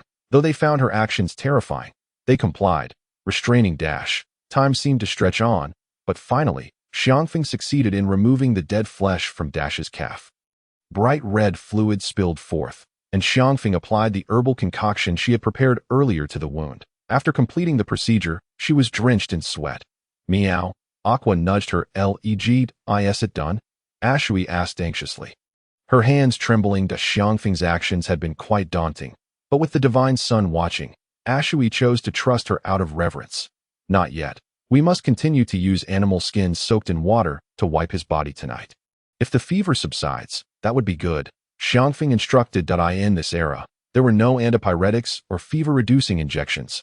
They had to rely solely on physical cooling. Now that the wound was treated, it was a matter of whether it would worsen. To be frank, Xia Feng held little confidence in the present level of medical care. Upon hearing this, Ashui nodded vigorously. Xia Feng then prepared a bowl of beef soup to feed Dash, according to Qing Shan. Dash had been unconscious for 2 days, and Xia Feng feared he would starve. Forcing down more than half a bowl of soup, she finally stopped. After a busy day, the sun began to set, painting the sky with brilliant hues of orange and pink. Xia Feng sat on a stone by the door, lost in thought. The sound of rustling nearby drew her attention. Turning her head, she saw Xiaoshu gazing at her expectantly. Sister, do you think Dash will pull through? He asked. I don't know. Xia Feng replied. We have done all we can. Now it depends on him. Dash and Ashui are both good people. I don't wish for anything bad to happen to them, Xiaoshu said. Looking dejected, Xia Feng patted his little head. For the past few days, she had taken him to the river for baths, and his hair was soft. The beast god will protect him. She could only comfort the little ones in this manner. The backgrounds of Ashui and her siblings closely resembled those of the original siblings. Both sets of children were tragically orphaned at a tender age. Consequently, Ashui took special care of the original siblings. And the bond between Dashi and Xiaoshu was also quite strong. Be sure to protect brother Dashi, Lord Beast God. Xiaoshu whispered a prayer towards the sacred mountain.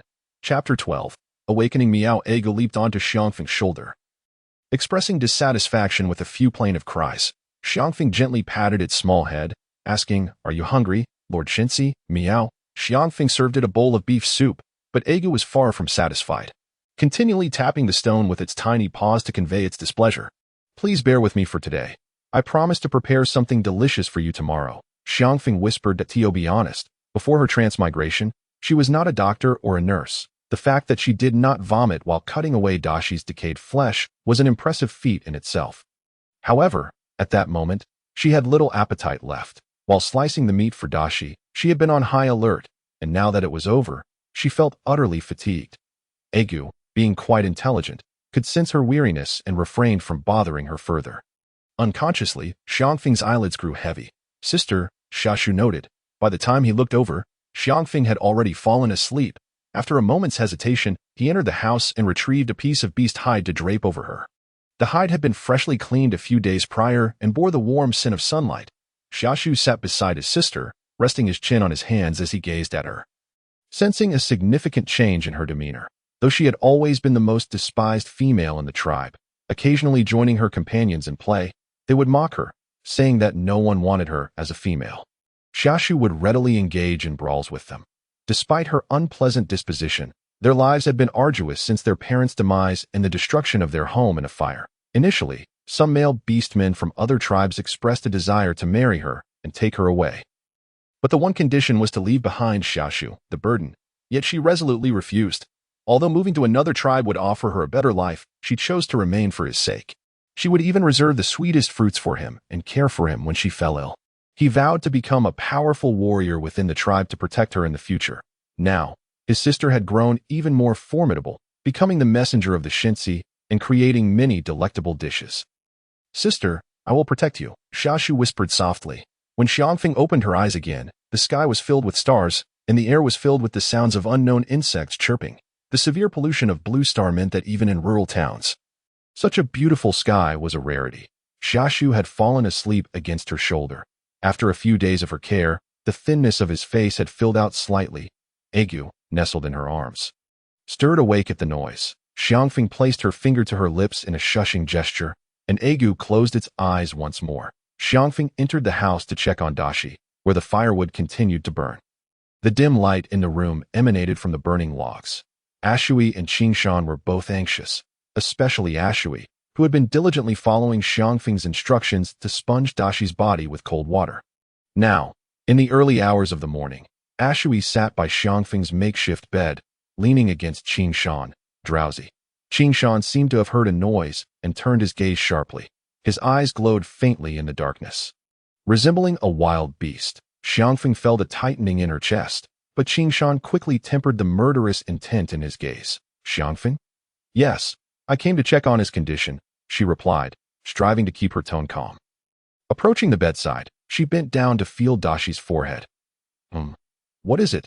Qingshan's voice tensed as he heard her, worried about Ashui, whom he cherished dearly, having promised to look after Dashi before the hunt.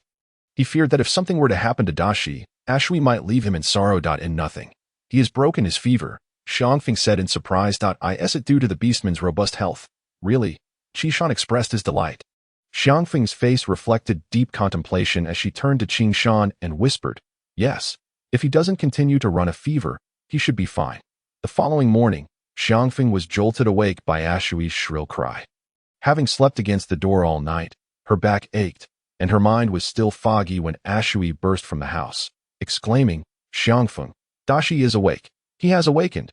Dashi was indeed awake and appeared quite lively. Even able to get out of bed. Ashui, anxious, asked, Dashi, do you want to rest a bit more? Dashi, a bright-looking youth, shook his head, revealing his white teeth as he raised his fist, and declared, Sister, I feel great now. Full of energy, witnessing this scene, Xiangfeng felt a complex swirl of emotions, momentarily at a loss for words. Well, yesterday you looked like you were on the verge of death, and today you can bounce out of bed? Is that truly all right? Why is this happening? Could it be that the recovery abilities of these beast men are indeed extraordinary? If that is the case, why did Ling Yun say he couldn't save him? How strange. Thank you, Xiangfeng. Ashui grasped Xiangfeng's hand tightly, tears glistening in her eyes. Thank you for saving Dashi. You truly are the chosen messenger of Lord Shensi. Dashi's earlobes reddened slightly, seemingly shy as he added, Xiangfeng, thank you for saving me. You're welcome. Xiangfeng smiled. I didn't do much. Dashi's awakening was primarily due to his own recovery abilities. She had merely acted on a whim, without any real hope, simply not wanting to witness someone perish before her eyes. Gurgle. Dashi's stomach let out a thunderous growl. The others in the house paused momentarily before bursting into laughter. Hungry? I'll prepare something for you, Xiangfeng said with a smile. That I'll help. Ashui chimed in. Qingshan and Dashi volunteered to assist as well. The two male beastmen watched as the two delicate females tossed the devil's food and meat into the pot to make soup. Qingshan. Dashi. Qingshan struggled to speak. Ashui, what is this? This is a new cooking method I learned from Xiangfeng. The food it produces is incredibly delicious. You all must eat plenty. Ashui cheerfully replied, unaware of the subtle expressions on her partner's face. Qingshan. Dashi. Her spirits were high. It seemed impossible for her not to eat. Did she get so excited that she mistakenly added the devil's food? Xiangfeng selected a piece of beef leg, cutting it into roughly 1 centimeter slices, and sprinkled some salt for seasoning. She had previously picked a suitably sized stone slab from the river. Perfect for making iron plate steaks. After a moment's thought, she sliced some chili to marinate a portion of the beef for herself. Nearby, Qingshan and Dashi had already caught a whiff of the pungent spiciness. Exchanging glances filled with resignation, it seemed there was no escaping this. I wonder if consuming this food will be fatal. Chapter 13. Wild vegetable meatball soup. By the way, Xiangfeng seemed to recall something. Turning to Dashi, you just recovered from a fever and shouldn't eat such greasy food. Qingshan, do you have a lot of strength? Before Qingshan could respond, the ever-eager Xiashu interjected. Qingshan is amazing. He is one of the strongest beast men in this tribe. So he has great strength? All right then, could you please grind this meat into a paste? Xiangfeng handed him the meat chunks from the stone pot. Oh, you need any tools? I can find some for you. No need.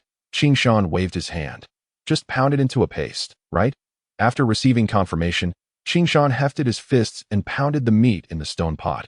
Wow, that's impressive strength, Xiangfeng remarked as she stood up, allowing Ashui and the others to continue while she ventured into the woods to gather wild vegetables. Going to the small woods? Can I accompany you? Dashi attempted to rise. Xia Feng stopped him, saying, "No need. You should rest here, I'll be back soon." After all, he was the patient, so there was no need for him to wander around.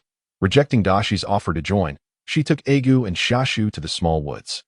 Over the past few days, she had been gathering wild vegetables there and was quite familiar with the locations that in no time.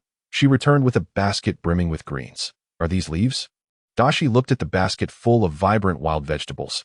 Puzzled, "They're edible leaves." Xia Feng assured him as she washed the vegetables that Qingshan's strength was indeed remarkable. Within a short time, he had ground the beef into a paste. Xia Feng took the stone pot, added a pinch of salt to the meat paste, and mixed it until it became cohesive. The water in the pot was already boiling, so she rolled the meat paste into small balls and dropped them into the pot to cook. Though there was no starch, the meatballs formed beautifully. As she watched the beef balls float to the surface, Ashui and the others exclaimed in awe, "What is this?" "Meatballs," as Summer Maple announced. A fragrant meatball soup was ready. She tossed in the washed greens and gave them a casual boil. "Here, this is your food," Summer Maple said, gesturing towards the pot brimming with beef meatballs and wild vegetables. Dashur looked at the vibrant green leaves. His disdain evident. "I don't want to eat leaves," he declared. The leaves were utterly unappetizing, and he was resolute in his refusal. "No, you must eat," Summer Maple replied, her expression impassive as she thrust a homemade wooden spoon into his hand. Insisting, "Continue eating." Reluctantly, Dashur held the soup spoon, but when he saw Summer Maple placing the stone slab over the fire to cook the marinated beef, an ingredient he deemed devilish, his objections faded. At least the leaves weren't devil food. His meal was still quite palatable. He cast a sympathetic glance towards Qingshan. "What is this?" Dashur inquired, eyeing the spoon in his hand with curiosity. "This is a spoon, meant for drinking soup," Summer Maple explained. Qingshan also received a bowl of beef meatball soup and had learned to use the spoon, albeit with a bit of clumsiness. Managing to scoop up both soup and meatballs, observing his actions, Dashur attempted to imitate him. Due to the abundance of wild vegetables, the soup appeared a vivid green, a hue that failed to stimulate Dashur's appetite. Despite its enticing aroma, after a moment's hesitation, he scooped up a steaming beef meatball. The meatball was slightly hot, its texture springy, and it was the first time Dashur had tasted such a dish. His eyes widened in surprise. "Delicious." He hastened his eating. Qingshan watched him enviously. It indeed looked delectable. Sizzle. The steak on the stone slab emitted a tantalizing sound, releasing an alluring aroma mixed with an unusual fragrance. "Gurgle." Qingshan's stomach rumbled. Without hesitation, he bit into a slightly charred piece of meat. Cooked to perfection, the juices burst forth with a delightful saltiness. Tender and flavorful, Qingshan felt a mix of gratitude and melancholy, grateful for such exquisite meat, yet saddened by the dreadful fare he had endured in the past. The male beastmen had hearty appetites, and soon the meat was gone. Dashur finished the pot of wild vegetable meatball soup and, drawn by the aroma of the steak, stealthily snatched a piece, instantly feeling as if he could devour his own tongue. Just as everyone had their fill, Ling Yun approached with a group of beastmen. "Lord Ling Yun." Qingshan and the others quickly rose to pay their respects. Ling Yun was astonished to see the spirited Dashur. She had refrained from stopping Summer Maple from taking Dashur away yesterday, because she believed he was beyond saving.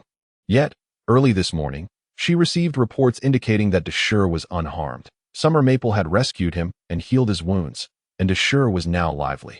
Ling Yun was skeptical until Dashur stood before her.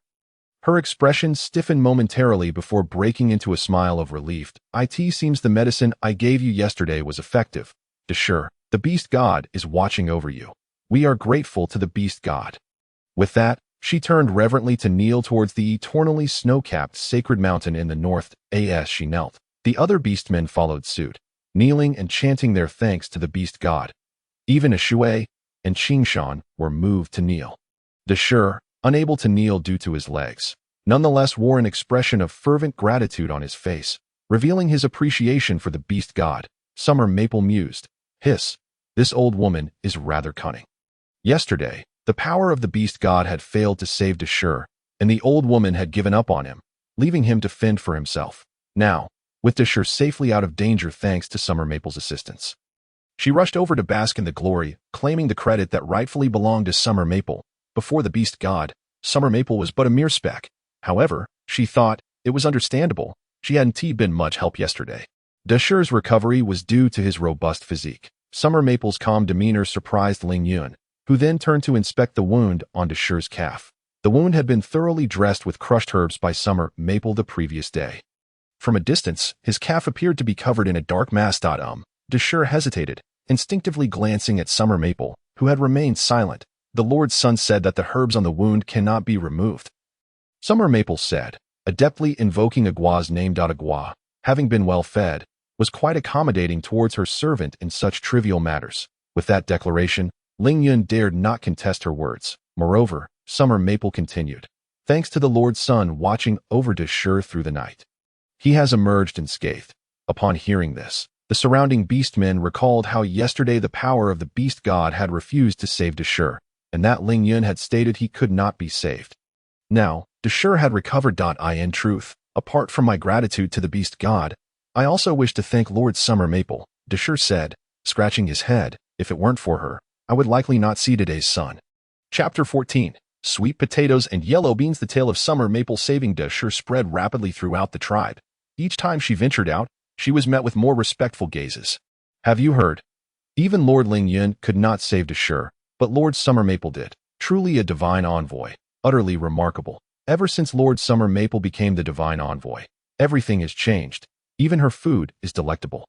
Occasionally overhearing such discussions, Summer Maple couldn't help but marvel at the naivety of the beastmen. Ling Yun must be concerned about losing the tribe's reverence to her. The tribal priest was inherently endowed with the ability to communicate with the beast god. It was said that in the past, when the divine sun descended, it was typically the tribal priest or chief who served as the divine envoy. This unexpected turn of events with her, a woman despised by all in the tribe, was understandably worrisome for Ling Yun. Summer Maple remained cautiously vigilant, though for the next 2 days, Ling Yun did not make an appearance, nor did Ling Shui. Consequently, Summer Maple devoted her time to foraging for edible food in the nearby woods. Having thoroughly explored the area, Sister, what are you doing? Summer Tree asked as he noticed her lost in thought. Summer Tree, are there any devil foods around here? Summer Maple inquired. After living here for a while, she found herself longing for staples like rice and flour. Devil foods. Summer Tree, having savored many delicious dishes crafted from the so-called devil foods by his sister, found it unremarkable. He tilted his head in thought and replied, most devil foods grow deep in the woods. You've already found them, all that I see. Have you encountered any peculiar plants? Summer Maple decided to change her approach. I don't think so. Summer Tree shook his head after a moment of careful recollection, but then recalled, Sister, are you looking for new food? Yes, the Lord's Son informed me that there are many edible resources nearby. If we wish to change the tribe's way of life, we must uncover them, Summer Maple stated. How about we check the west side of the tribe? There are prickly plants there that are hard, and we don't eat them, but many animals do, Summer Tree suggested. Prickly plants? Such a curious name, Summer Maple mused. Her explorations having primarily taken place in the southern woods, she decided to follow Summer Tree's suggestion and venture westward. The west side was a small hill, and at its base lay a relatively flat area overgrown with wild grass. There, Summer Maple discovered a vast expanse of sweet potatoes, and her heart leaped with joy. Sweet potatoes! Sweet, sticky sweet potatoes, she exclaimed as she and Summer Tree began to dig them up. Agua leaped from her shoulder to observe their actions, curious about what deliciousness her servant would concoct next. During the process of unearthing the sweet potatoes, Summer Maple was pleasantly surprised to find that the soil was rich and fertile black earth. Each sweet potato was quite large. That we mustn't let this land go to waste. I should return to plant something here next time, she thought. Feeling a stirring within her soul for farming, it seemed a terrible waste not to cultivate food in such fertile land. Before long, the two had gathered a small pile of sweet potatoes after laboring for much of the day, beads of sweat dotting their brows. Sister, should we continue? Summer Tree asked. Summer Maple glanced at the sun overhead and decided to explore a bit more. She covered the sweet potatoes with vines and continued walking up the hill with Summer Tree. Sister, can those roots be eaten? Summer Tree inquired. Yes, they can be boiled or roasted, and they are quite delicious, Summer Maple affirmed. You can even eat them raw, and they have a long shelf life. Really? Indeed. When we return, I'll prepare something tasty for you. Great. Suddenly, Summer Maple paused, glancing back in the direction they had come from. Summer Tree, noticing her halt, looked puzzled. Sister, it's nothing, perhaps just my imagination, Summer Maple said, shaking her head as she withdrew her gaze. She had felt as though someone was following them, but considering Agua's presence, who would dare? Was someone seeking the divine fire's blessing? On the small hill, numerous pods were discovered. However, it was not the season for them to ripen, rendering them inedible. Consequently, Xia Feng felt a tinge of disappointment. Sister, those are thorny spots. Please be cautious. The trees with thorns are quite prickly. While they won't cause fatal harm, they can be quite uncomfortable. Xiangshu suddenly pointed in a certain direction and said, following his gaze. Xia Feng beheld a small valley nestled between two hills, teeming with verdant stem-like plants. Oh my, soybeans. Realizing this, Xia Feng hastened toward the site. Sister, slow down, Xiangshu called after her in a hushed tone, upon reaching the cluster of soybeans. Xia Feng scrutinized the plants before her, robust, upright, cloaked in long, coarse brown hairs, and already adorned with numerous pods. The green pods bore many tiny green thorns. They are indeed soybeans. Soy milk, tofu, how delightful. Xia Feng's eyes sparkled with excitement. Observing her enthusiasm, Xiangshu expressed his concern. Sister, please refrain from touching them. Getting pricked would be quite unpleasant. Xiangshu. Xia Feng turned and called his name, affectionately ruffling his hair. Well done. Huh. Xiangshu was taken aback by the sudden praise.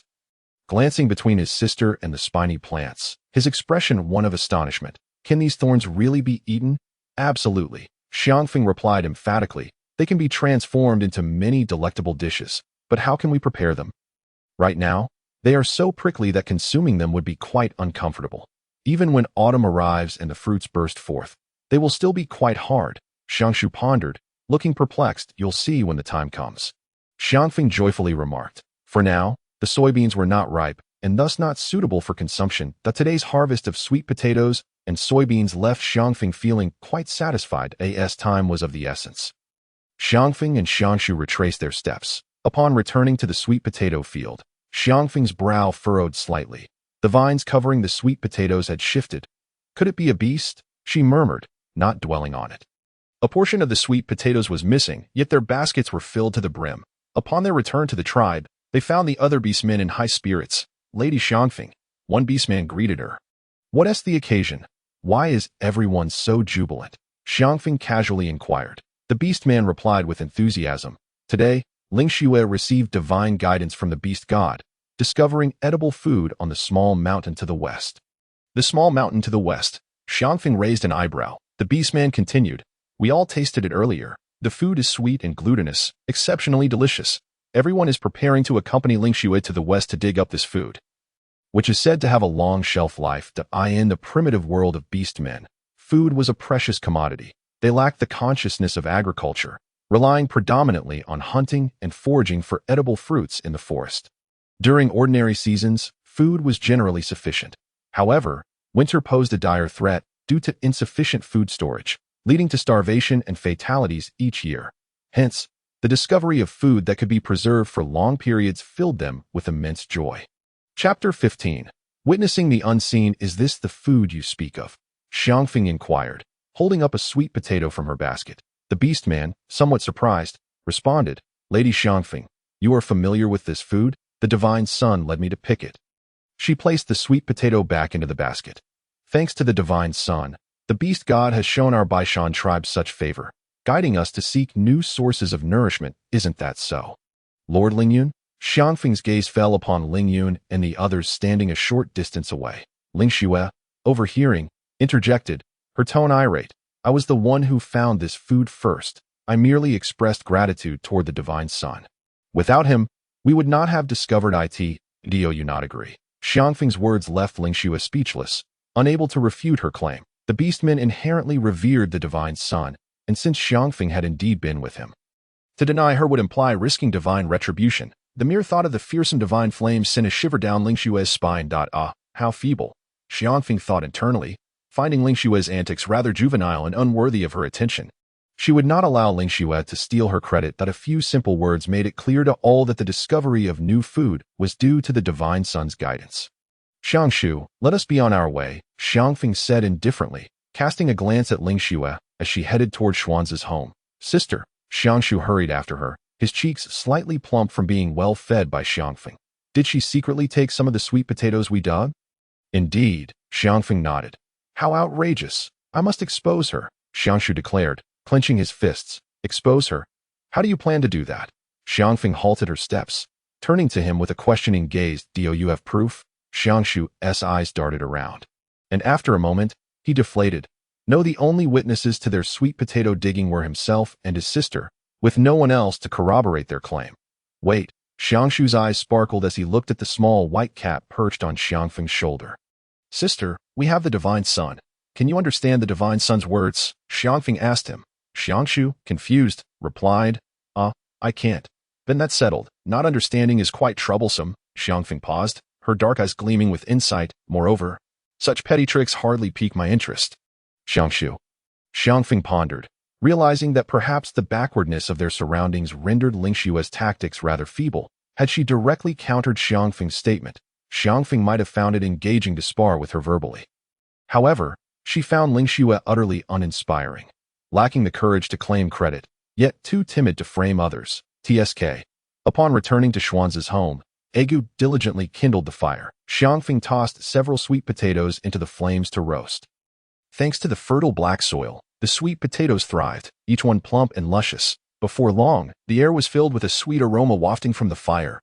Xia Feng retrieved the sweet potatoes with a stick, allowing them to cool for a moment before eagerly picking one up. The skin was still quite hot. She tossed it between her hands, then tore it open. Instantly, a sweet, fragrant steam escaped, revealing the golden, soft flesh of the sweet potato, utterly enticing. Xia Feng handed half to Xiangshu, while Egu, unable to contain itself, meowed insistently from her shoulder. She patted the little creature's head and said, "Patience, there's enough for you too." "Wow, hot," Xiangshu exclaimed, immediately taking a bite. The soft, sweet, and hot texture made him jump, yet he couldn't bring himself to spit it out, desperately trying to cool his mouth. Puffed. Xia Feng burst into laughter. "Be careful, it's hot." As she spoke, she placed the peeled sweet potato into Egu's designated stone bowl. Seeing Xiangshu's reaction, Egu leisurely paced back and forth, and after a while, cautiously extended its tongue to taste a morsel. This is quite good, but not as good as fish," Egu concluded after a few bites, losing interest. With the starchy sweet potato filling him up, Xiangshu let out a loud burp. Meanwhile, Xia Feng gazed longingly at the 2 baskets of sweet potatoes. I crave sweet potato spicy noodles, chewy and smooth, adorned with various delectable toppings. Lost in thought, Xia Feng felt her mouth water. However, she couldn't indulge at the moment to enjoy a bowl of sweet potato spicy noodles. She not only needed to make starch, but also soy sauce. Soy sauce. How could I forget such an essential detail? She exclaimed, smacking her forehead. With soy sauce, I can create countless delicious dishes. Fortunately, her previous experience running a farmstay had led her to frequently watch various culinary shows, granting her understanding of soy sauce preparation.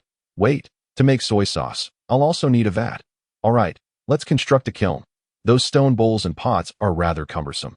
It would be far better to replace them with ceramic ones. Summer Maple resolved inwardly. However, she glanced back at the house behind her and decided to build her own dwelling first. She had been surveying the tribe for a suitable location to erect a new home.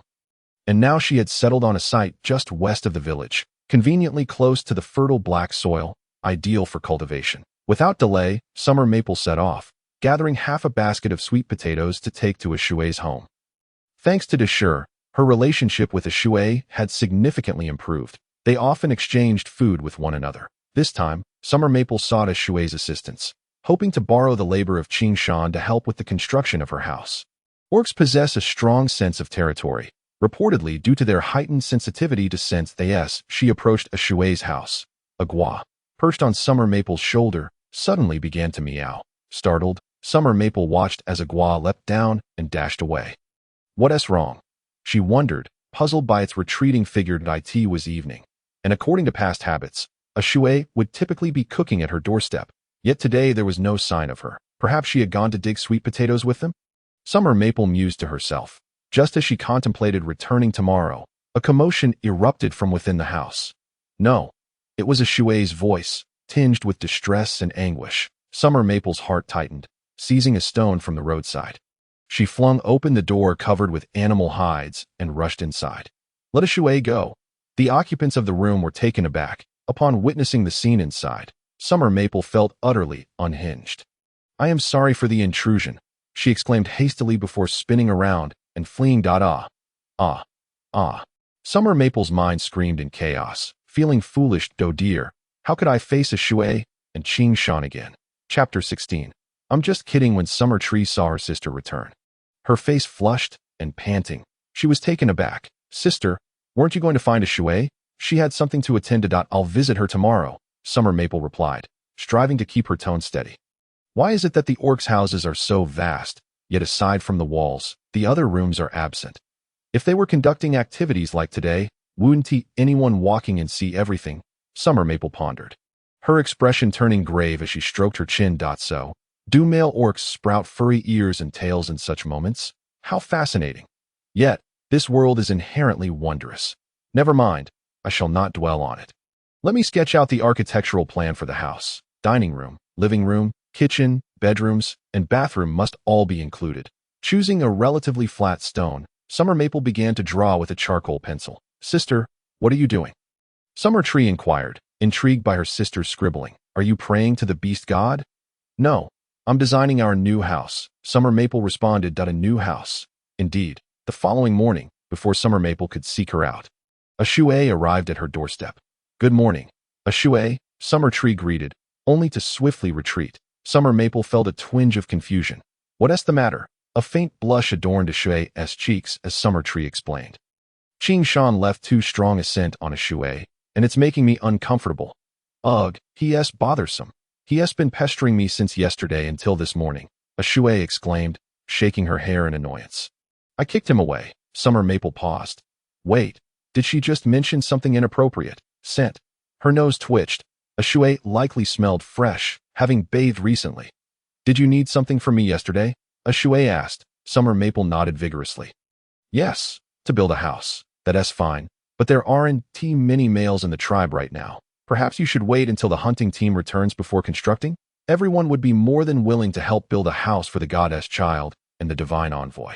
After considering, Summer Maple agreed. I will compensate you all. No need for that. As the divine envoy, it's only right to assist you, a Shui replied generously, waving her hand dismissively. You should see what you need. Summer Maple suggested.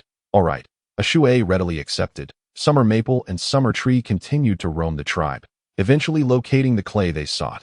They returned to the village, carrying baskets of soil which they piled near the spot designated for the new house. Sister, what do you need this soil for? Summer Tree inquired, puzzled. Previously, everything was plant-based and edible. This soil surely cannot be consumed. However, the peculiar white hue of the soil intrigued him. It can be eaten, Summer Maple replied with a smile. Over the next 2 days, she constructed a simple kiln from stones and river clay. Indeed, Summer Maple intended to create pottery, and the clay brought back by Summer Tree was suitable for firing porcelain. Upon reaching the spot where the kaolin was stored, she noticed footprints on the ground and raised an eyebrow. Can this stuff really be eaten? Ling Yun questioned, scrutinizing the white soil brought back by her daughter. Ling Shui affirmed, yes, I heard Summer Maple say it was edible. How does one consume it? Ling Yun asked. Ling Shui's expression faltered. She had no answer. Ling Yun examined a piece of the clay, finding it unappetizing, merely a uniquely colored earth. Mother, you forget that the sweet potatoes were also discovered by Summer Maple, Ling Shui whispered. Ling Yun's face turned contemplative. Then you must investigate. This time, she must not be allowed to cause trouble. Your reputation must be upheld. Yes, Ling Shui agreed with determination. Have you memorized the plants I taught you yesterday? Ling Yun inquired suddenly. Ling Shui playfully stuck out her tongue. Mother, I'm not in a hurry to learn the sacrificial knowledge. After all, you and father are here. You must study diligently. Summer Maple has long aspired to be a priestess, and with the goddess child by her side, she may seize the priestess position.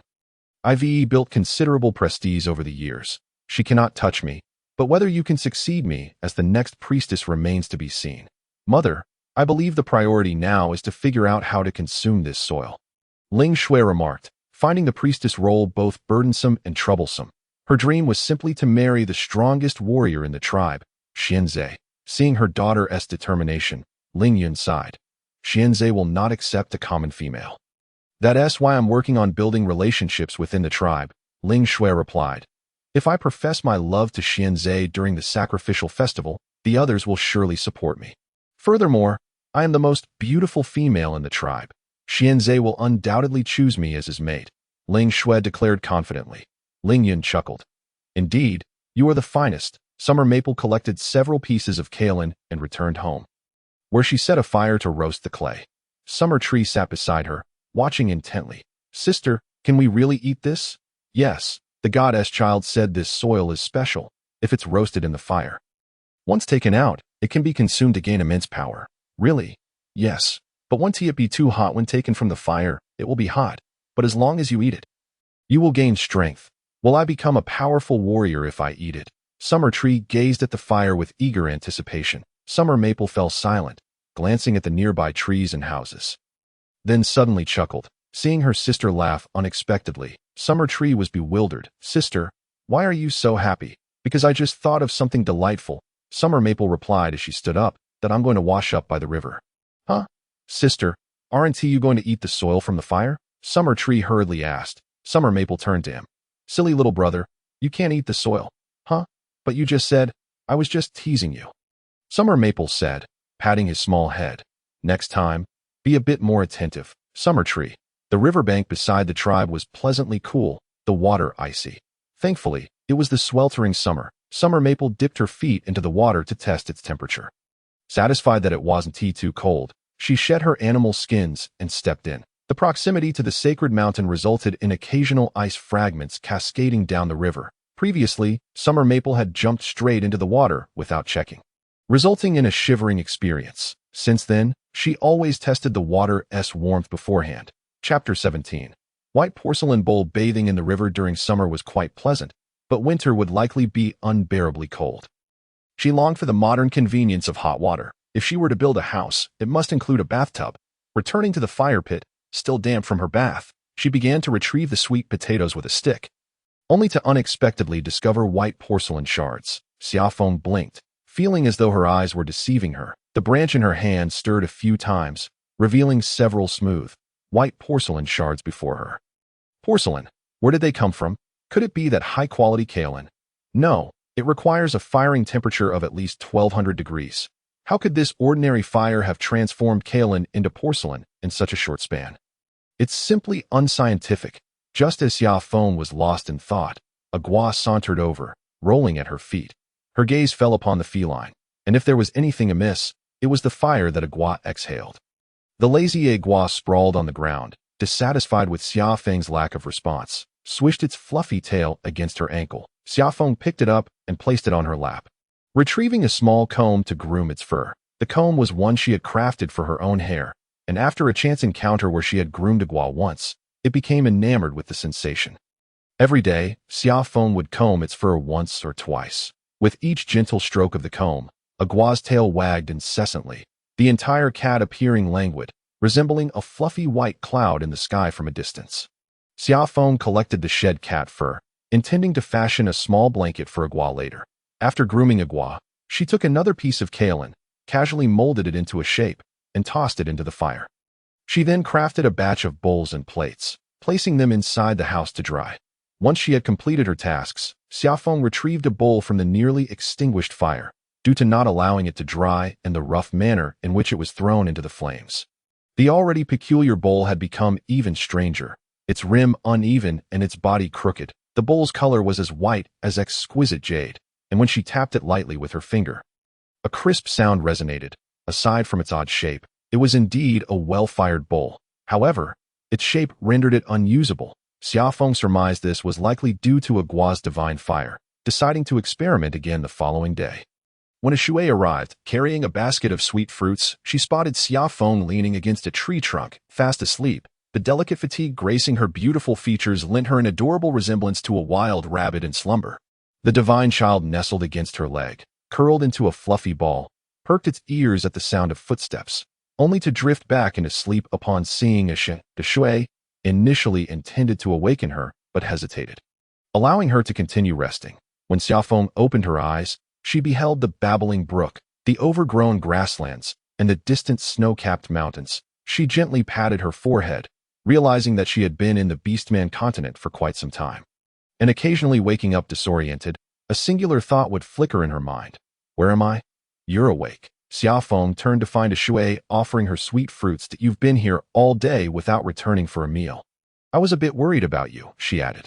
Hearing this, Xia Feng realized it was already afternoon.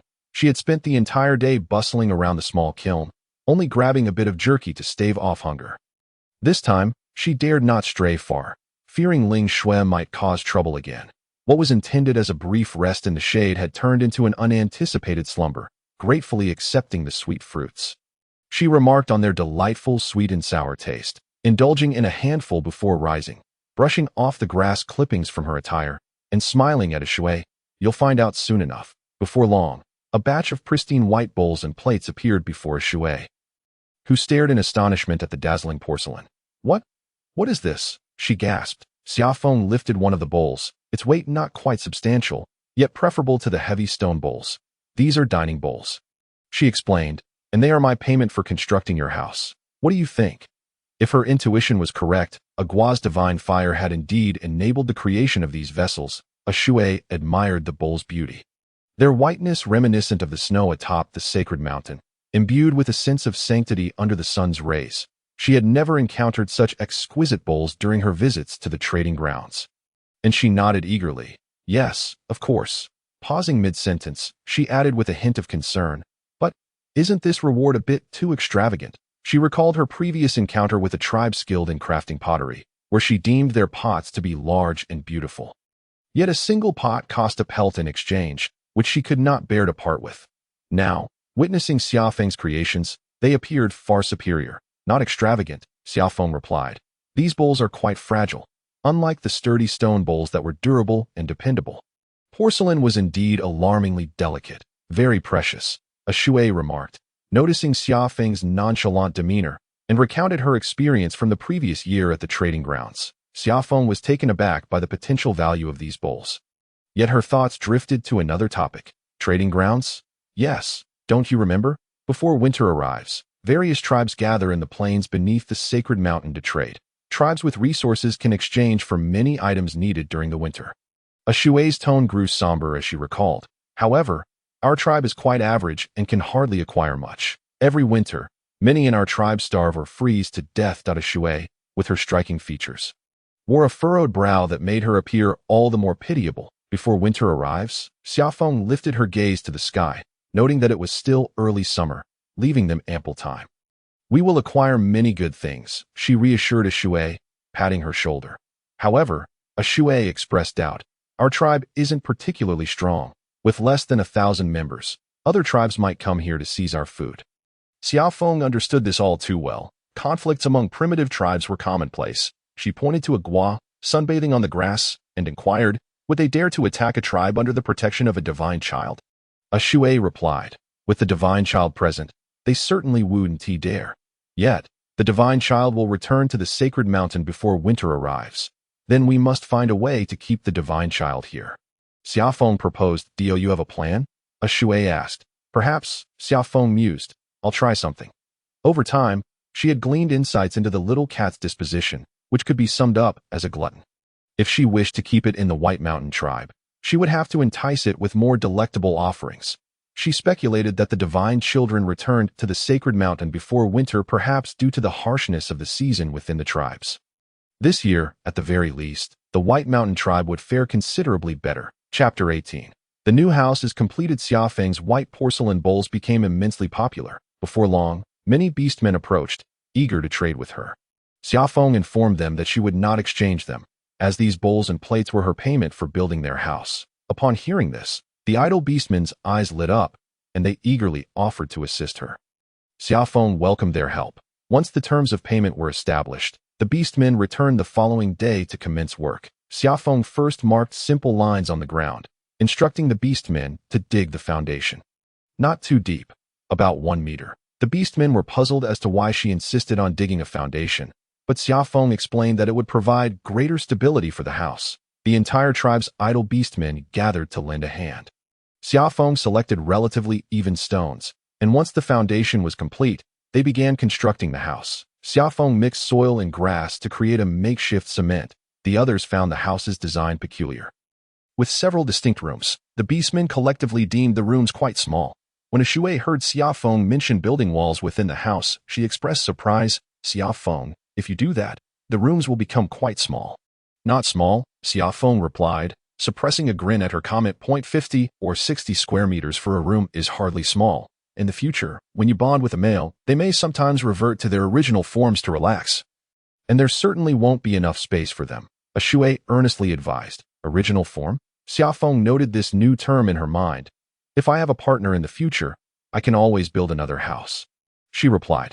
Upon hearing this, a Shui ceased her urging. Speaking of which, you're already 16 this year. It's about time you found a male. A Shui broached another topic. Xia Feng retorted, the pressure to marry exists in every era.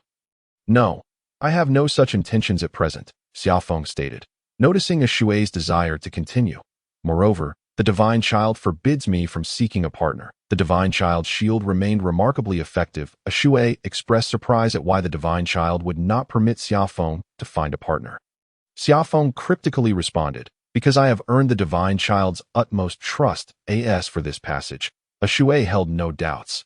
During this period of companionship, Lord Shinzi had indeed spent almost the entire day in the company of Xia Feng, truly basking in the affection of Lord Shinzi. Unbeknownst to Xia Feng, her words had taken on a different meaning in a Shui's heart. Recently, her focus had been entirely on building a house. She had even instructed the beastmen to construct a kong, a traditional heated bed. In the room she shared with Xia Shu. It was said that winters here were quite frigid, and the kong, particularly prevalent in the northeastern regions, served as a formidable weapon against the cold. The beastmen, seeing the kong occupying a significant portion of the room, were puzzled. This is a bed. One can light a fire beneath it in winter and sleep on top to stay warm, Xia Feng explained. The beastmen responded in unison. Ah, that makes sense. If we can light a fire underneath, won't we be free from the fear of winter's chill? They exchanged glances and unanimously decided to assist Xia Feng in completing the new house, vowing to build one for themselves upon their return. In just 3 short days, a brand new house was erected. The beastmen gathered before Xia Feng's new home, engaged in lively discussion. This house appears quite beautiful. Yes, though the rooms are a tad small, it's very bright inside. I expected it would be dim. There are quite a few windows, Xia Feng. With so many windows, won't the house be soaked during the rainy season? Xia Feng reassured them not to worry, for she had her own solutions. At the same time, she couldn't help but admire the beastmen's remarkable craftsmanship. They grasped the concepts quickly. During the construction of the kong and kitchen, Xia Feng explained the process, and they understood immediately. Moreover, the female beastmen possessed great strength, effortlessly moving logs. When Xia Feng tried to lift one, she found it impossible. A Shui, observing her contemplative expression beside the log, chuckled. It's normal for you to struggle. You've always had a frail physique. With that, a Shui effortlessly lifted a log and walked away. Seeing the beastmen bustling with energy, Xia Feng felt a pang of guilt. Such arduous labor was met with only a few bowls and dishes in return. Consequently, she set about crafting another batch, increasing their rewards, and even made several clay pots for boiling water and soup. Currently, the tribe fetched their water from the river. Although the females were strong, carrying heavy stone pots back and forth was quite cumbersome. Upon seeing the lightweight clay water jars, the delighted beastmen expressed their gratitude to Xia Feng, promising to assist her with any future tasks. With the new home completed, Xia Shu joyfully ran around the house several times. Xia Feng designed the room in the style of a traditional courtyard. However, instead of stone walls, she intended to use bamboo for a fence, planting flowers and grasses, and enclosing an area for raising a few rabbits, chickens, and ducks. Present, her attention shifted to the doors and windows. Pondering how to construct them properly, relying solely on animal hides was not ideal, as they were quite expensive. Now, without any combat prowess, Xia Feng found herself impoverished, while porcelain bowls were a fine commodity. They were now common among every household in the tribe, yielding little in exchange, only 2 pieces of animal hide. Xia Feng planned to use these hides to make a quilt. Upon careful consideration, she realized her dire financial situation. If only trading time would arrive soon, she mused, stroking her chin in quiet contemplation. Having built a new house marked the beginning of her busy days. Xia Feng took Xia Shu to the river to harvest reeds. With the kong already completed on scorching summer days, lying on the animal hides became unbearable. She intended to make mats from the reeds, laying them out to dry in the courtyard. Xia Feng also chopped some bamboo to encircle the vacant space in front of the house. Upon finishing the fence, she crafted doors and windows from the bamboo. During this process, she felt immensely grateful for her experience running a farmstay in the modern world. She had some exposure to farming and weaving, which made these tasks manageable. When a Shui saw the doors and windows she had made, he was impressed and returned home to create one for himself. Other females, seeing the results, also decided to do the same for their homes. Xia Feng, however, remained unaware of all this. She was preoccupied, seldom appearing in the tribe aside from occasional fishing trips at the river.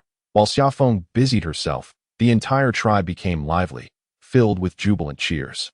Surprised, Xia Feng wondered what was happening. It was the hunting team returning from deep within the forest. This hunting expedition had lasted a full 20 days, and they returned with a mountain of provisions. The females cheered for the tall and handsome males. Ling Yun, acting as the priestess, specifically welcomed the beastmen led by the tribe leader, offering them blessings and affirmations. Are we having a celebration tonight? Xia Feng paused her weaving, looking up at a Shui in confusion. Of course, it's to celebrate the successful hunt. No one died this time, thanks to the protection of the beast god, a Shui said earnestly. Hands clasped together, and the males have worked hard during this time. Tonight, we ought to treat them to a good meal. A Shui glanced at Xia Feng, asking, could you lend a hand? You're currently the best cook in the tribe. Xia Feng hesitated, wanting to finish her little courtyard. With so many ravenous beastmen in the tribe, how long would cooking take? By the way, don't forget to come and collect your share of the hunt.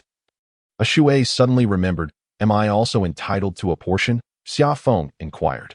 The original owner's memories were scant, but according to custom, she and Xia Shu were unable to hunt, and thus could not claim spoils from such large hunting activities. The only place to receive food was from the priestess, Ling Yun, who provided sustenance to the tribe's orphans. Of course, you are now a divine envoy, and besides, your contributions to the tribe have been substantial. You shall certainly receive your share, a Shui assured her. Feeling the weight of her decision, Xia Feng chose to assist with the celebration. She placed the mat she had been weaving back in the living room, closed the door, and accompanied a Shui towards the tribe square. How is Deshur? The first question Xianzhe asked upon returning to the tribe. Ling Yun replied, He's fine. His leg injury hasn't fully healed yet, and he's resting at home. Hearing this, Xianzhe sighed in relief, a smile gracing his handsome features. Thank you, Master Ling Yun. The fact that no beastmen perished during this hunting expedition is the greatest blessing. When Deshur was brought back to the tribe, his condition had been dire. It's a relief to hear he's well. Xianzhe raised his hand to the gathered tribesmen, proclaiming, we thank the beast god for his protection. Tonight, we celebrate. The onlookers erupted in cheers. After the crowd dispersed, Xianzhe made his way to Deshur's home, noticing that the animal hides hanging at his companion's doorways had been replaced by bamboo doors. He found it somewhat curious but thought little of it. Xianzhe, brother, a joyful voice called out. Xianzhe paused, spotting Xia Shu dashing toward him. Brother Xianzhe, you're back, looking at Xia Shu before him. Xianzhe felt a tinge of uncertainty. Xia Shu, it's me, brother Xianzhe. Xia Shu nodded, beaming. Can you tell me about the hunting stories from this trip? Due to Xia Shu's parents, Xianzhe had always treated him kindly. So Xia Shu was not like other little ones who feared him. Of course, you've grown fatter and taller. Xianzhe ruffled the little cub's hair. Previously, Xia Shu had been quite thin, but now his face had filled out, indicating he had been well cared for. Yes, I've grown a lot. Xia Shu eagerly nodded. Sister has made me so many delicious things. Xianzhe, however, did not take his words seriously. He believed that Xia Shu's recent good fortune in eating well was entirely due to the favor of the divine envoy. After all, no one dared to let the divine envoy go hungry. With the divine envoy around, Xia Shu would naturally be well-fed. As for Xia Feng, Xianzhe had never liked her. Her headstrong nature and disregard for consequences made her ill-suited for raising a little cub. He thought anyone who became her mate would be quite unfortunate. As long as you're growing taller, eat more meat tonight, and become a strong warrior, Xianzhe encouraged, patting the little cub's head. Okay, Xia Shu replied, eyes sparkling.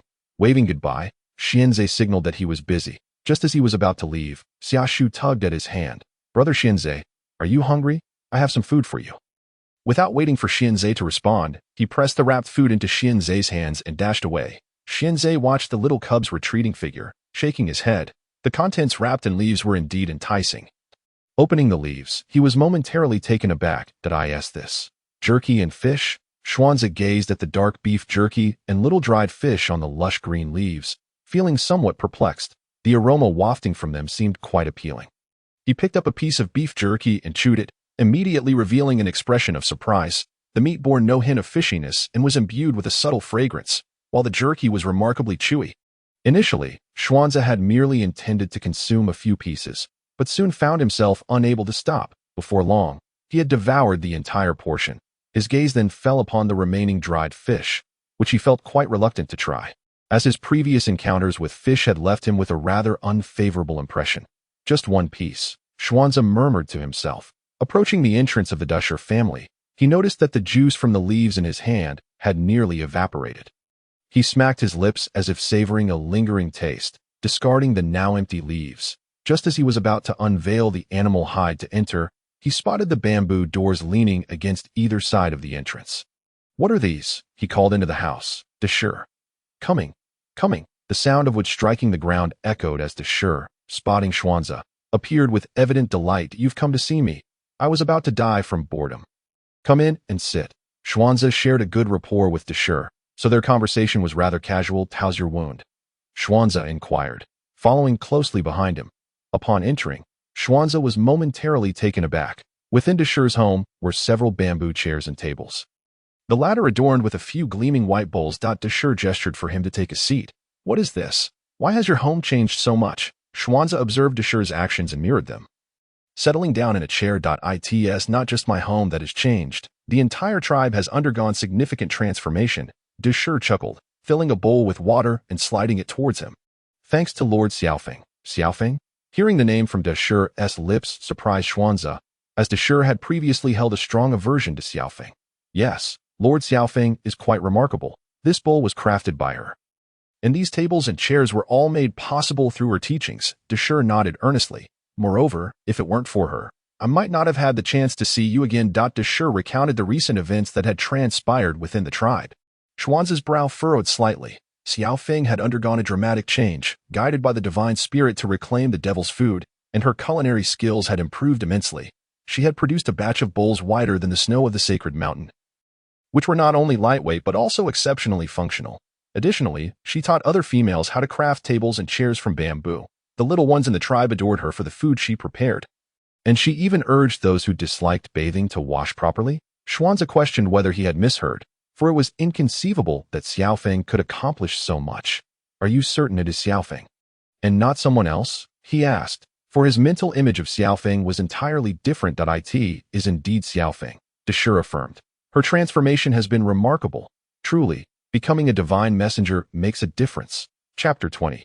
The celebration. Xia Feng followed Ashui to the tribe square, astonished at the sight of several prey towering like small mountains. How did they manage to bring back so many? The food for the celebration had already been set aside. A fire pit was prepared, boiling water, while the females chatted merrily as they prepared the ingredients. "Divine Lady, Xia Feng, you've come." The females greeted her in unison. Xia Feng was primarily responsible for cooking and surveying the towering pile of prey. Announced, "I shall go fetch some ginger and scallions." "All right." The others nodded in agreement. Ashui accompanied her as they both picked up baskets and headed towards the southern woods. Suddenly, Xia Feng felt the weight of someone's gaze upon her and turned to meet a pair of resentful eyes belonging to Lingxue. Lingxue glared at her, seemingly filled with discontent. Ashui followed Xia Feng's gaze and remarked, "Speaking of which, I haven't seen Lingxue in a while. I heard she was ill." Xia Feng pondered, realizing she truly hadn't encountered Lingxue recently. "Yes, they say she can no longer speak," Ashui said, lamenting the loss. "Lingxue has a lovely voice and always sings at the celebrations. It seems we won't hear her tonight. Can't speak." Xia Feng was momentarily taken aback, glancing back at Lingxue, whose complexion appeared quite pale. Surely, she hadn't actually consumed the kaolin that had been burned in the fire. That would be quite foolish, right? She merely said it in passing. And Lingxue took her words to heart. As Xia Feng suspected, Lingxue had indeed ingested the fire-baked kaolin, but she had not swallowed it. The earth was scorching, and the moment it touched her tongue, Lingxue spat it out, resulting in burns on her tongue and mouth. Even with Ling Yun employing her ritualistic powers to heal her, complete recovery was unattainable. Lingxue quickly realized she had been deceived, feeling that Xia Feng had purposely tricked her, intending to ruin her voice. For a period, Ling Xue was unable to speak, and her formerly rosy lips were now marred with unsightly blisters, making her too ashamed to face anyone, leading her to seclude herself at home. Upon learning of her actions, Ling Yun was both furious and helpless, reprimanding her thoroughly. Ling Xue felt wronged. She had always been clever and charming, pursued by many male beast men, getting whatever she desired, and rarely faced reprimands from Ling Yun. Now, her current state was due to Xia Feng. Ling Xue silently gritted her teeth, planning to confront Xia Feng, but was intercepted by Ling Yun, who sternly warned her that Xia Feng was no longer the same person, and now held the position of a divine messenger. Do you wish to face punishment and be confined to the cave in the back mountain, or be expelled from the tribe for disrespecting the divine messenger? In the Baishan tribe, those committing minor offenses were confined to the cave in the back mountain, a dark and damp place, which Ling Xue was keen to avoid. Expulsion was reserved for those who committed grave mistakes, and a fragile female like Ling Xue would scarcely survive outside the tribe for long. Hearing her mother's words, Ling Xue hastily shook her head. Ling Yun patted her shoulder solemnly, saying, "Do not rush. There will be opportunities in the future." Unbeknownst to Xia Feng, the plans of this mother-daughter duo were unfolding. Currently, she was quite busy. Having gathered ginger, scallions, and chili peppers, she immersed herself in the culinary endeavor. Newly discovered foods, such as sweet potatoes, were being prepared in various ways, from roasting to boiling for the meat. Beyond the simple roasting and boiling, there were also options for grilling and stewing, among others. Before nightfall, the entire Baishan tribe was enveloped in an enticing aroma. Gulyalu, a few beastmen's stomachs could not help but rumble. Qingshan glanced unexpectedly at the handsome young beastman beside him. "Are you hungry?" "No," Xuanzi replied impassively. Qingshan retrieved a package of jerky from his animal hide pocket. "You haven't eaten much all day. You must be hungry. The celebration still has a while to go, so have a little something to tide you over." Xuanzi looked at the familiar leaf-wrapped package and, despite his initial inclination to refuse, swallowed his words and gratefully accepted the jerky. The flavor was decent, but Xuanzi felt it lacked a certain something compared to the jerky he had just consumed. Yet, he could not pinpoint what that flavor might be. As night descended, the bonfire in the square was lit. Stews contained within clay pots, grilled meat served on large leaves, fragrant meatball soup, and deliciously roasted sweet potatoes were all laid out on bamboo tables.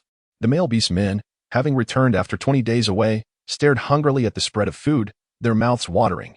What on earth? We were only gone for less than 20 days. How have the cooking skills of the tribe's females improved so dramatically? Standing on the high platform as the tribe's leader, Xuanzi surveyed his companions below and solemnly proclaimed, "Let us give thanks for the blessings and protection of the beast god. Thank you for the blessings and protection of the beast god. Thank you for the blessings and protection of the beast god." The resounding cheers echoed in his ears as Xia Feng discreetly covered her own ears. The tribe's lifestyle was simple, and the opening lacked lengthy and tedious speeches. After the calls were made, Xuanzi waved his hand, signaling everyone to begin feasting. The beastmen who had been living in the tribe for the past 20 days were accustomed to these delicacies. While the hunters were experiencing this level of culinary delight for the first time, they found the food so delectable that they felt as if they could consume their own tongues. Xuanzi held a roasted leg of lamb, taking hearty bites. Today, tasting this leg of lamb made him realize that his previous roasts were far from what a beastman should eat. Why is it so delicious? Seizing the opportunity while others were engaged in a meat scramble, Xuanzi discreetly devoured 2 roasted legs of lamb. He was thoroughly enjoying this celebration. The bothersome Xia Feng had not come to find him, and the incessantly chattering Ling Xue was also absent as the latter half of the celebration commenced. The beastmen danced and sang around the bonfire, while Xia Feng sat in a corner, sipping soup and feeding Agu roasted meat. Agu was no ordinary cat and had no issues with any food. "Xia Feng, divine lady, come dance with us." A Shui approached Xia Feng and called out excitedly, though it was uncertain whether his flushed cheeks were due to his exuberance or the flickering flames nearby. Xia Feng surveyed the lively crowd, finding an opportunity to gracefully decline Dadagua, whose singular focus was on food, naturally had no intention of joining. Regretfully, a Shui walked away. Positioned where she was, Xia Feng had an excellent vantage point, allowing her to see most of the area. She noticed the delicate and fragile Ling Xue approach Xianzhe, whispering something to him, only for the man to shake his head sternly. Ling Xue, covering her face in sorrow, departed, only to be surrounded by a group of male beastmen shortly thereafter, joining their vibrant dance. Xia Feng also spotted several couples discreetly leaving the gathering. After surveying the scene, her gaze finally settled on Xianzhe, undeniably the most handsome individual in the entire tribe. Watching him eat, she mused that he could certainly consume a few more bowls than as she ate. She occasionally glanced up, indulging her eyes. However, Xianzhe, enjoying his meat, furrowed his brow, as if he sensed her gaze once again. Was she plotting something mischievous? Chapter 21. The Black Tiger by the River. Xia Feng had a history of numerous offenses, and Xianzhe felt compelled to issue her a warning. Soon enough, Xia Feng noticed the most striking man in the tribe glaring at her while consuming the roasted leg of lamb she had prepared. She tilted her head, glancing left and right to confirm that he was indeed directing his ire at her. After contemplating, she realized her gaze may have been too conspicuous, prompting her to avert her eyes and continue her meal.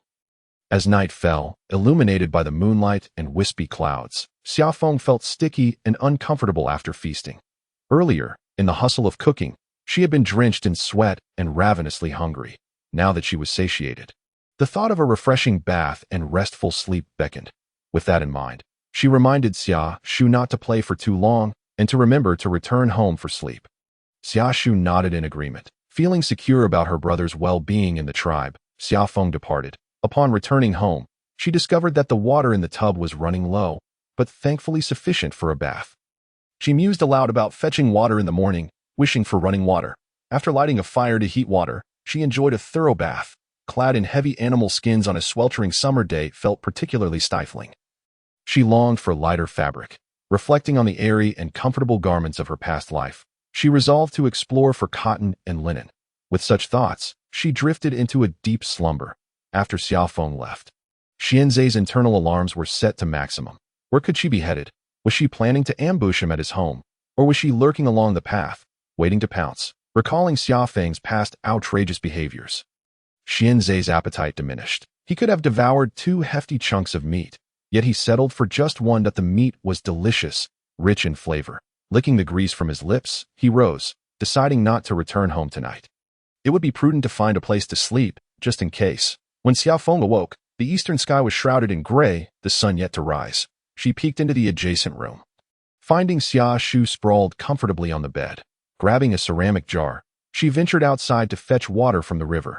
Noticing bamboo nearby, she contemplated attempting to create a water pipe, although the principle of running water eluded her.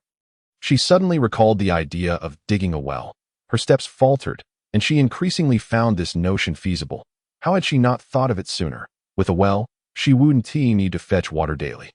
Elated by the prospect, she strode towards the riverbank. The tribe's beastmen likely stayed up late, for few had risen, and the atmosphere was tranquil. Arriving at the river, she beheld the mist hovering over the water's surface in the early morning light. Just as she bent down to fill her jar, her gaze inadvertently drifted to a particular spot, freezing her in place. That on a large rock, no more than 3 meters away, lay a colossal black creature resembling a tiger she had seen in a zoo during her past life. Albeit with a peculiar coloration, its fur was black, adorned with golden stripes that shimmered in the dawn light.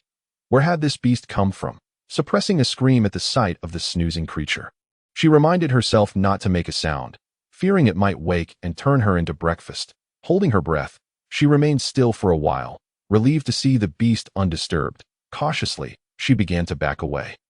But as luck would have it, she stepped on a dry twig. Crack! The previously slumbering beast instantly opened its eyes and turned its gaze toward her. Meeting its golden stare, Xia Feng felt rooted to the spot. She recalled advice from nature documentaries. Never turn your back on a wild animal, lest it pursue you. One should face the creature. If it was well fed, it might ignore you, allowing for a gradual retreat. However, Xia Feng was certain this beast had not dined recently.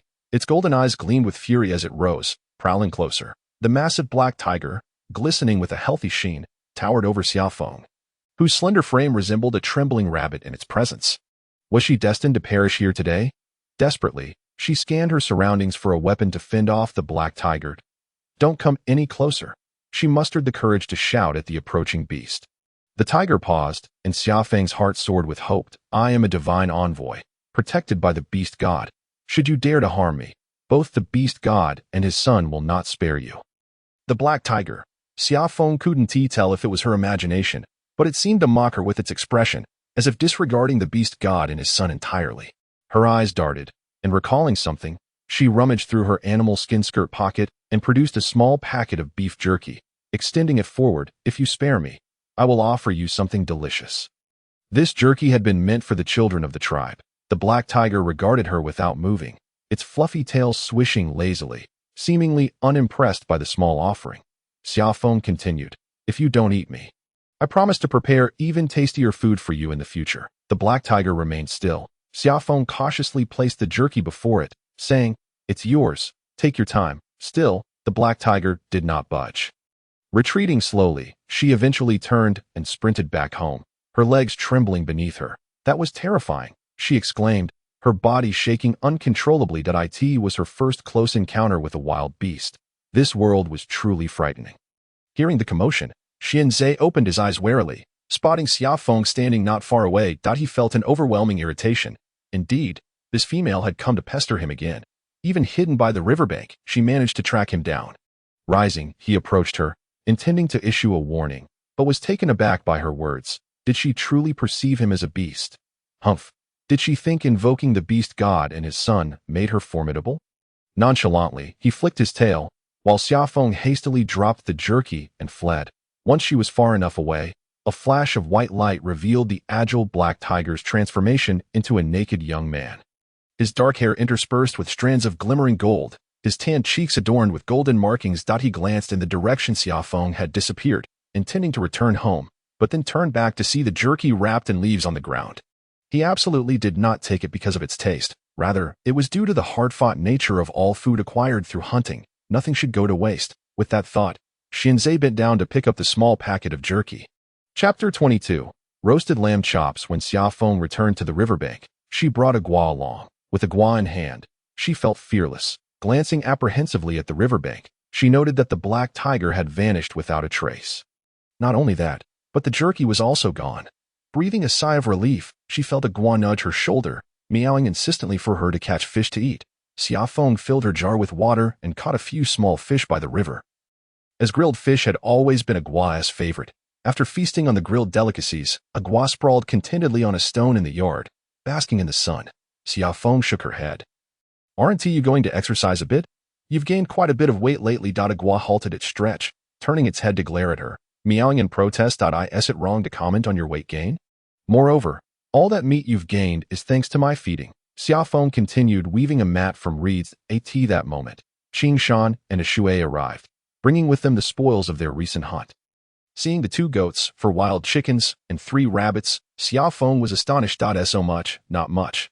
These provisions will be consumed in a few days, a Shui remarked. Upon hearing this, Xia Feng chose not to elaborate further. She turned her gaze toward the game, contemplating the prospect of transforming them into cured meats. Cured meats require a significant amount of salt, and given the current warm weather, an ample quantity is essential. Where can one find such a large supply of salt? Xia Feng inquired of Xia Shu. Tilting her head in thought, Xia Shu recalled that the source of the divine stones was at the foot of the sacred mountain, which is quite distant. Even if Xianzhe and the others were to venture there, it would take them at least 5 or 6 days. Xia Feng responded, that's rather far. However, we truly lack enough salt for the cured meats. Sister, will you need a substantial amount of divine stones? Xia Shu asked with curiosity. Xia Feng nodded affirmatively. Yes. Do you know of any other locations besides the sacred mountain where divine stones can be found? Yes, Xia Shu replied with a firm nod. Xia Feng's heart leaped with joy. Where? At Xianzhe's home, Xia Shu stated. Have you forgotten? There is a divine stone at the entrance of Xianzhe's house that is as tall as I am. The smile on Xia Feng's face faltered slightly. Indeed, that stone was quite large, sufficient for curing meats. The question remained, would he be willing to trade? Xia Feng's gaze fell upon a lifeless goat. Xianzhe consumed quite a bit last night. She began to prepare the goat. Roasting a whole sheep proved challenging, yet it was comparatively easier to roast individual parts of a lamb. The newly constructed kitchen boasted ample space, and Xia Feng had even built a simple barbecue grill. The only drawback being the absence of a wire mesh. She divided the lamb into several sections. Curiously, despite having been dead for some time, the meat remained remarkably fresh, and she wondered what methods the beastmen employed to preserve it. Xia Feng selected a rack of lamb and a leg of lamb. seasoning them with salt, dried chili, and chopped green onions for marination before placing them on the fire to roast. Soon, the surface of the lamb ribs and legs sizzled and glistened with oil. Xia stood by, eagerly swallowing her saliva. The ribs were the first to finish roasting, and Xia Feng used a bone knife to slice a few pieces for their lunch. After finishing, she continued roasting the leg of lamb, which would soon be ready as well. Xia Feng instructed Xia to gather some large leaves, which she washed and placed in a basket, then added the fragrant lamb ribs and leg before handing the basket to Xia. Take these and exchange them with Xianzhe for some divine stones. All right, Xia agreed, adjusting the basket on her back. This basket had been specially designed by Xia Feng for the petite Xia, allowing it to be carried comfortably. Shall I accompany you? Xia Feng offered. No need. I can manage, Xia replied, shaking her head. Sister, you continue with your work. Recently, Xia had often seen Xia Feng weaving mats under the trees in the yard.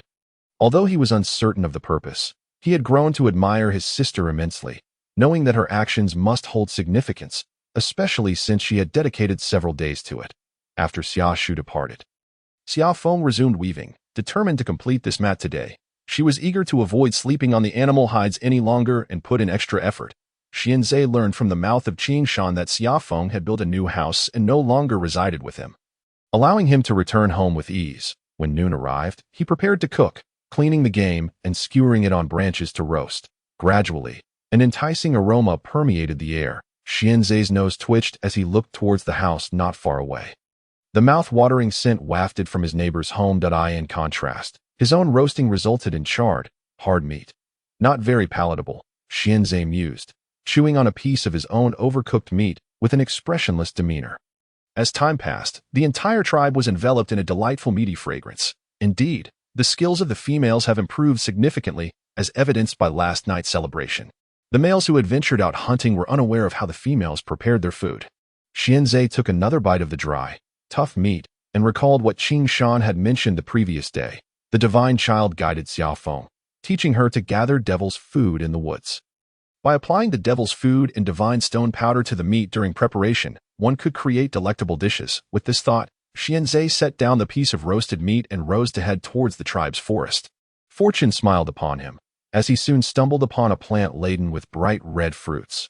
Plucking a generous handful of the vibrant, elongated fruits, he broke one open. Finding the scent somewhat pungent, he thought little of it and proceeded to smear the juice onto the meat.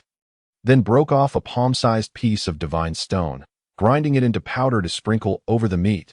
He began to roast it. Before long, Xianzhe noticed a tingling sensation in his hands. Leaving him puzzled, the meat was ready, yet he paid it no mind. Blowing on the steaming roast, he took a bite. Sizzle, spicy and salty. For the first time, Xianzhe, who never allowed himself to waste food, spat the morsel out. Rushing to the stone pot filled with water, he gulped down nearly half of it before feeling somewhat better. Why? Xianzhe pondered, bewildered by the devil's food he had added and the divine stone powder he had used.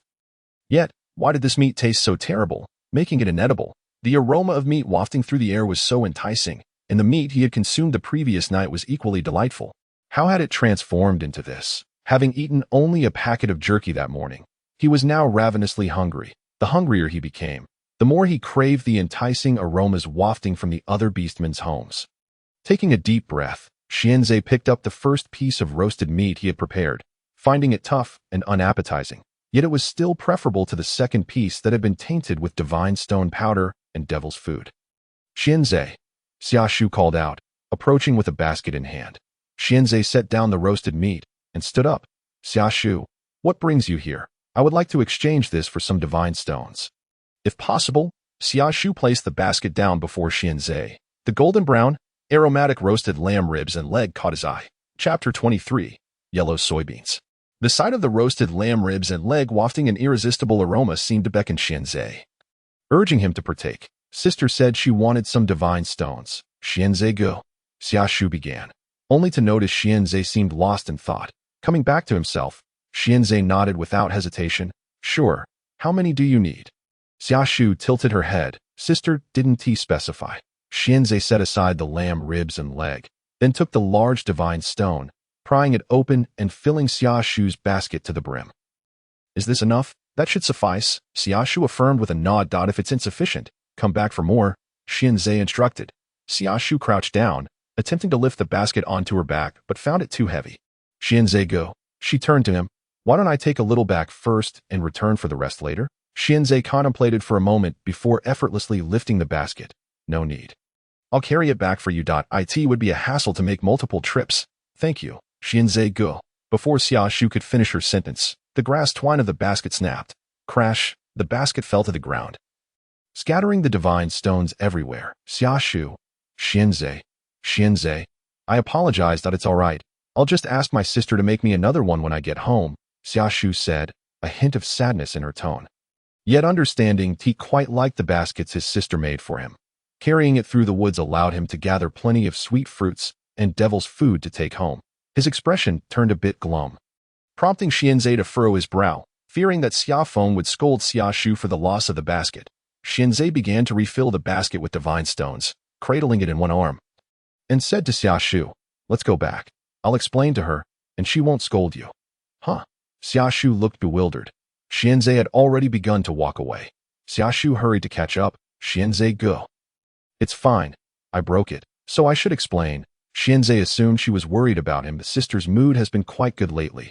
She doesn't scold anyone, Xiaoshu reassured him. Xianzhe was skeptical of her words, as it was common knowledge that Xia Feng had a temper. Not wanting to dampen the young one's spirit, he remained silent. Also, Xianzhe, go. You're heading the wrong way, Xiaoshu added. Xianzhe paused in his tracks. Xia Feng was weaving mats under the shade of a tree, the summer sky particularly clear and the clouds drifting lazily. Perhaps due to the geographical position, the breeze was exceptionally cool. Xianzhe was slightly taken aback by the sight of Xia Feng's new house, finding it somewhat unique. Through the fence, he caught sight of Xia Feng, momentarily stunned. He had never seen her so serene. She sat upon a stone, her head slightly bowed, with a few strands of her long, dark hair fluttering playfully in the wind. A gentle smile graced her features as she focused intently on weaving the peculiar item before her, oblivious to their arrival. Xiaoshu returned home and cheerfully called out, Sister, I'm back. Lifting her head, Xia Feng displayed a smile. You're back. Xiaoshu opened the gate, dashing over. Yes, I'm back. I exchanged a lot of divine stones with Xianzhe, but I couldn't carry them all, and the string broke. Xianzhe helped me bring them back. Xia Feng was somewhat taken aback to see Xuanzhe approaching. Had this beast man not always harbored a dislike for her? Upon catching sight of the abundant divine stones, she blinked and tilted her head to address the towering figure before her, saying, There's no need for so many, and besides, the food I provided is limited. That will suffice, Xuanzhe replied in a calm tone. Xia Feng gazed at the sturdy divine stones before her and continued, Could you assist me with one more task? What is it? Xuanzhe inquired, maintaining an outwardly composed demeanor while inwardly bracing himself. What was her intention? Would you mind crushing these divine stones into powder for me? Xia Feng proposed after a moment's thought. Of course, I want to ask for your help without offering something in return. I will give you a leg of lamb as compensation. Xuanzhe gave a slight nod. Very well. Xia Feng wondered if his acquiescence had come too swiftly. Was it merely her own illusion? She handed him a large white porcelain bowl for him to fill with the salt powder. Xuanzhe accepted it and found a spot to squat down and begin his work, keeping a considerable distance from Xia Feng. Observing this, Xia Feng found it somewhat amusing. Was he truly worried that she might consume him? What had the original owner done to him to warrant such vigilance? Xuanzhe possessed considerable strength, and soon, he had crushed the divine stones into a full bowl of powder. Xia Feng expressed her gratitude and went to the kitchen to retrieve a fresh leg of lamb, presenting it to him. Thank you for your help. Xuanzhe stared at the leg of lamb in her hand, remaining silent. Xia Feng assumed he preferred to avoid contact with her, her lips twitching slightly, before she could speak again. Xuanzhe took the fresh leg of lamb with one hand, uttering, No need for thanks, before turning to leave. How peculiar, Xia Feng mused as she watched his retreating figure, before returning to her task of weaving. Finally nearing completion, she hoped to utilize it that night. Xuanzhe hurried home with the fresh leg of lamb, casually placing it aside. His attractive lips pressed together slightly. It was not roasted. He felt a twinge of conflict as he regarded the lamb leg. Pondering deeply, gurgle, his stomach protested. Xuanzhe picked up a roasted lamb chop, its warmth still radiating and exuding a delightful aroma that he took a bite, the chop crackling as the juices flowed forth. The lamb he had eaten previously had been tainted with a strong gamey flavor. But now, that unpleasant taste had diminished significantly. Moreover, the meat was exceptionally tender. By the time Xuanja finished, all that remained before him were clean bones. Reluctantly, he picked up one of the bones and took a bite. Seemingly savoring the moment, his gaze shifted back to the roasted leg of lamb. After a moment's contemplation, he decided to save it for dinner and refrained from consuming more. Later that day, Xia Feng finished weaving the mat and also crafted a cat cushion for Aguo. Aguo adored it and often used it to sharpen his claws. "Sister, the prickly leaves on the mountain have turned yellow," Xiaoshu informed Xia Feng. This was a task Xia Feng had assigned him, to notify her when the prickly leaves on the mountain turned yellow. "Really? We shall go collect them tomorrow." Xia Feng's eyes lit up. Xiaoshu appeared puzzled. "Sister, can those prickly fruits truly be eaten?" "Indeed, they can be transformed into many delicious dishes," Xia Feng assured him. Upon hearing the word delicious, Xiaoshu, who had previously been indifferent to the prickly fruits, was instantly filled with motivation. The siblings spent 2 days gathering a significant amount, which Xia Feng laid out in the yard to dry. When Ashui visited and saw the ground covered with prickly vines, she was taken aback. "What are you doing with these? They are useless. The vines are thorny, and the fruits are hard." A beastman from the tribe once brought some back to cook, and it resulted in a day of stomach troubles. "I'm preparing something delicious," Xia Feng replied. Ashui raised an eyebrow. "You should go gather them and leave them in the sun to dry. Then I will teach you how to make something delicious." Thus, the females and younglings of the tribe set to work. Chapter 24. Planting sweet potatoes. The yellow soybeans lay under the blazing sun, occasionally emitting crackling sounds as the pods dried and split open. Gazing at the golden soybeans, Xia Feng felt a longing for soy milk. Making stone tools? Ashui, munching on beef jerky, pondered her words. "The best stone tool makers in our tribe are Uncle Ashen and Xuanja." Upon hearing these names, Xia Feng decisively chose the former. Uncle Ashen, around 40 years of age with dark skin, stroked his beard upon hearing Xia Feng's request. "I'll give it a try." After negotiating the terms of compensation, Xia Feng departed, ready to clear land for planting. The sweet potatoes on the small hill had been completely harvested by the tribe. Fortunately, they had buried the sweet potato vines back into the soil. The hoes were crafted from stone by Uncle Ashen, 2 in total, 1 large and 1 small, 1 for Xia Feng and 1 for Xiaoshu. Originally, Xia Feng intended to let the children play, but upon hearing her mention digging, Xiaoshu eagerly insisted on joining. The black soil was particularly fertile, resulting in lush vegetation. Xia Feng and Xiaoshu spent the entire morning clearing a small patch of land. Xia Feng wiped the sweat from her forehead, feeling her limbs grow numb. "Let us take a break," she suggested to Xiaoshu. After a moment of contemplation, she placed the hoe back in the yard and picked up a sweet potato, making her way directly to Xuanja's dwelling. Xuanja was intently focused on the meat roasting over the fire. He had attempted to cook several times over the past few days, but had yet to achieve a satisfactory result. As the sound of footsteps approached, Xuanja looked up to see Xia Feng, whom he hadn't encountered in several days. "Chief," Xia Feng wasted no time and got straight to the point. "Is our tribe in dire need of food?" Xuanja frowned slightly. "It's manageable. Just now, the divine sun instructed me that we can cultivate to produce more food." Xuanja paused, disbelief flickering in his eyes. He had always considered the divine sun's words to be mere nonsense from Xia Feng. However, given the gravity of the food situation, he couldn't afford to dismiss it lightly. "Really?" he asked, skepticism still evident. "Yes," Xia Feng affirmed, producing a sweet potato to present to him. "You've eaten this before. The divine sun said it can be planted. We can harvest it once before winter arrives, ensuring we won't have to worry about hunger during the cold season." Xuanja accepted the sweet potato, his expression deepening with contemplation. Every winter, the shortage of food was their greatest headache. He straightened his face. "Is everything you said true?" "Indeed," Xia Feng nodded earnestly. "The planting methods were already divulged to me by the divine sun." Xuanja took a deep breath. "Very well, I will gather everyone for a discussion." In the White Mountain tribe, significant matters were always deliberated before decisions were made. Besides the chief and the priest, there were also highly respected males and females within the tribe, including Qingshan and Ashui. About 10 beastmen were puzzled by the sudden assembly. It was neither wartime nor autumn or winter. Why the meeting? When they heard Xuanja's words, their eyes widened in astonishment. "Can we really cultivate?" Ashui was the first to inquire. "Yes, the divine sun has confirmed it," Xia Feng said, placing Aguo on her shoulder. Aguo, enticed by the little dried fish, mewed in response. Seeing this, the beastman's anxious heart settled. Our tribe has cultivated food in the past, but the yields were poor. Ling Yun remarked at this juncture. You've attempted cultivation? Xia Feng asked, somewhat surprised. Yes, we once planted sweet fruits. They didn't last long before they all perished, Ashri continued. Sweet fruits were beloved by all in the White Mountain tribe. A beastman from another tribe had learned the cultivation method, leading the entire tribe to enthusiastically plant sweet fruit trees, burying the seeds in the earth and praying daily to the beast god. Yet, despite their fervent prayers, the results were dismal. Only a few seeds sprouted, and those soon withered away. Did you water them? Xiao Feng asked. Xuanja and the others looked bewildered. What about weeding?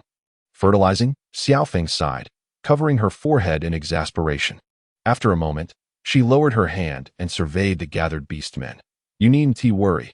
The Divine Sun has taught me a method. If cultivated properly, those sweet potatoes should help us survive at least half of the winter. At her words, the beastmen stirred restlessly. We should express our gratitude to the beast god and the Divine Sun for their blessings. Xiao Feng raised Aguo high, and the beastmen erupted in cheers, shouting their thanks. With the endorsement of the Divine Sun, the decision to plant sweet potatoes was solidified. Xuanja organized the beastmen skilled in crafting stone tools to create hoes, while Xiao Feng led the others in weeding. She provided each child with a basket, instructing them to gather animal droppings. The little ones were initially confused, even a bit disgusted. Xiao Feng spoke earnestly. This is a task bestowed upon you by the Divine Sun.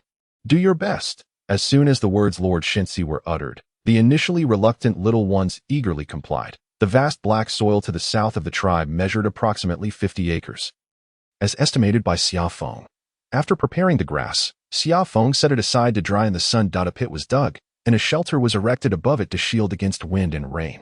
The dried grass was then burned in the pit, transforming into ash, which was subsequently divided in half. One portion was prepared for spreading over the land, while the other half was mixed with the animal dung collected by the children to create organic fertilizer. By the time they had piled the fertilizer, Xianzhe and the others had also fashioned hoes. The group energetically began to till the soil, following Xia Feng's instructions to sprinkle the ash and shape the terrain. Xia Feng then led everyone to the mountains to gather sweet potato vines for planting. The entire tribe of beastmen sprang into action, and within 2 days, the sweet potatoes were sown, standing amidst the fields. One could only see sporadic patches of green on the dark earth. Shui, feeling somewhat apprehensive, asked Xia Feng, is this really going to work? The sweet potato seedlings look so wilted. They hardly appear capable of surviving. Of course it will, Xia Feng replied confidently. Gazing at the land before her, she said, as long as we tend to them with care, we shall reap a bountiful harvest of sweet potatoes. Since Xianzhe and Ling Yun were unfamiliar with the intricacies of planting, the subsequent care for the sweet potatoes was entrusted to Xia Feng. She divided the 50 acres into 4 sections and assigned the beastmen to water them to facilitate irrigation. Xianzhe led the male beastmen to dig a channel from the river to the fields. Xia Feng was impressed by Xianzhe's ingenuity. The beastmen understood that these seemingly wilted seedlings held the promise of abundant sweet potatoes in the future, and they felt a surge of excitement. Those tasked with caring for the sweet potato seedlings were exceedingly diligent, weeding and pest control daily, even wishing to camp in the fields at night. Chapter 25. Under the attentive care of the beastmen. The once wilted sweet potato seedlings began to thrive, quickly sprouting vibrant green shoots that soon covered the black soil. They've truly come to life. They've come to life. Upon witnessing the revival of the sweet potato seedlings, the beastmen of the Baishan tribe grew increasingly respectful towards Agu and Xia Feng. The yellow soybeans were also dried, and Xia Feng gathered the golden beans, collecting the bean vines from each household before digging a new pit to burn the vines. Meanwhile, the children of the tribe frequently scoured the surroundings for animal droppings, tossing their finds into the new compost pit. With the sweet potato seedlings flourishing, the beastmen of the tribe were filled with joy. Seeing that the sweet potato seedlings had successfully survived, Xia Feng shifted her focus to the soybeans. Soybeans are indeed a valuable commodity. Having never made soy sauce before, she set aside a small jar of soybeans. Intending to experiment with it herself, if successful, she could later teach others. After some time, Uncle Aishan completed the stone mill. The mill was heavy and large, attracting a crowd as it was moved outside Xia Feng's courtyard. Sister Xia Feng, what is this? A curious little one inquired. A treasure, Xia Feng replied. After soaking some soybeans in clean water overnight, she was ready to grind them when she encountered a dilemma.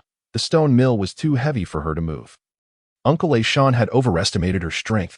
Xia Feng exerted all her might, her face flushed, yet she could not budge the mill.as news spread that she would be making a delicious treat. A throng of little ones gathered early in the morning, watching her eagerly. Sister Xia Feng, are you unable to move it? You're quite weak, one child remarked. Should we find someone to help? After several attempts, Xia Feng decided to give up.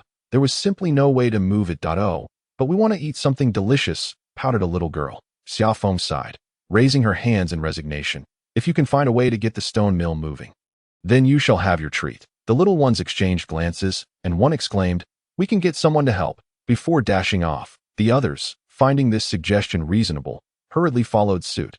Xia Feng did not stop them. She indeed required assistance at that moment. Before long, she saw Xianzhe being pushed towards her by a group of little ones. Surprised, she wondered how they had managed to find him. Xianzhe seemed to sense her confusion and explained, I came to check on the sweet potatoes. As he approached, the children informed him that they needed his help with something important. Xia Feng nodded. Yes, it is indeed a matter of great significance. We should utilize available manpower. Thus, Xianzhe commenced pushing the stone mill. The heavy mill moved effortlessly under his strength. Xia Feng began to pour in the soaked soybeans. Before long, a creamy white soy milk trickled from the outlet into a large bowl.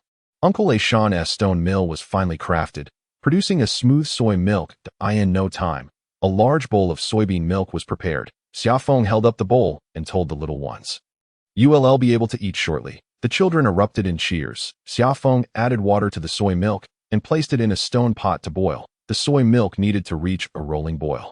Due to the absence of sugar, she opted to prepare salted soy milk. Initially, the kitchen filled with the raw scent of soybeans, but as the milk boiled, the odor gradually dissipated. After adding some salt, the salted soy milk was ready. Xia Feng served each child a bowl, instructing them to let it cool before drinking. The unassuming appearance of the salted soy milk left the little ones somewhat disappointed. They had anticipated meat jerky instead. Noticing Xianzhe still standing by the stone mill, Xia Feng pondered why he had not left. After a moment's thought, she handed him a bowl as well.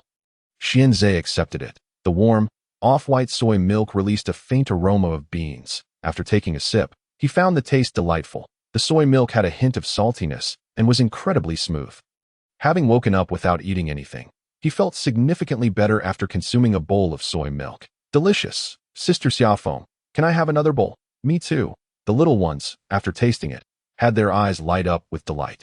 Xia Feng filled their bowls one by one and then offered one to Xianzhe at that moment. She used white porcelain bowls, contrasting the wheat-colored skin of her hand against the pristine white of the bowl. When she looked up, her gaze met Xianzhe's handsome face. Without uttering a word, she filled his bowl as well.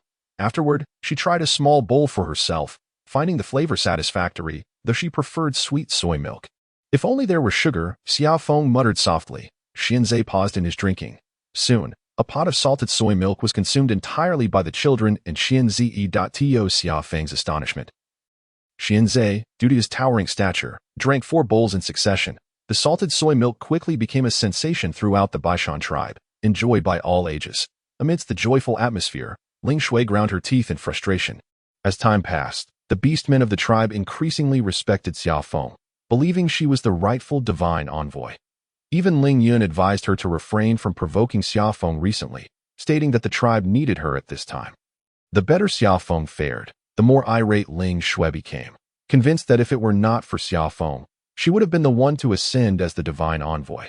She believed she would have followed the divine envoy's guidance to lead the tribe to prosperity.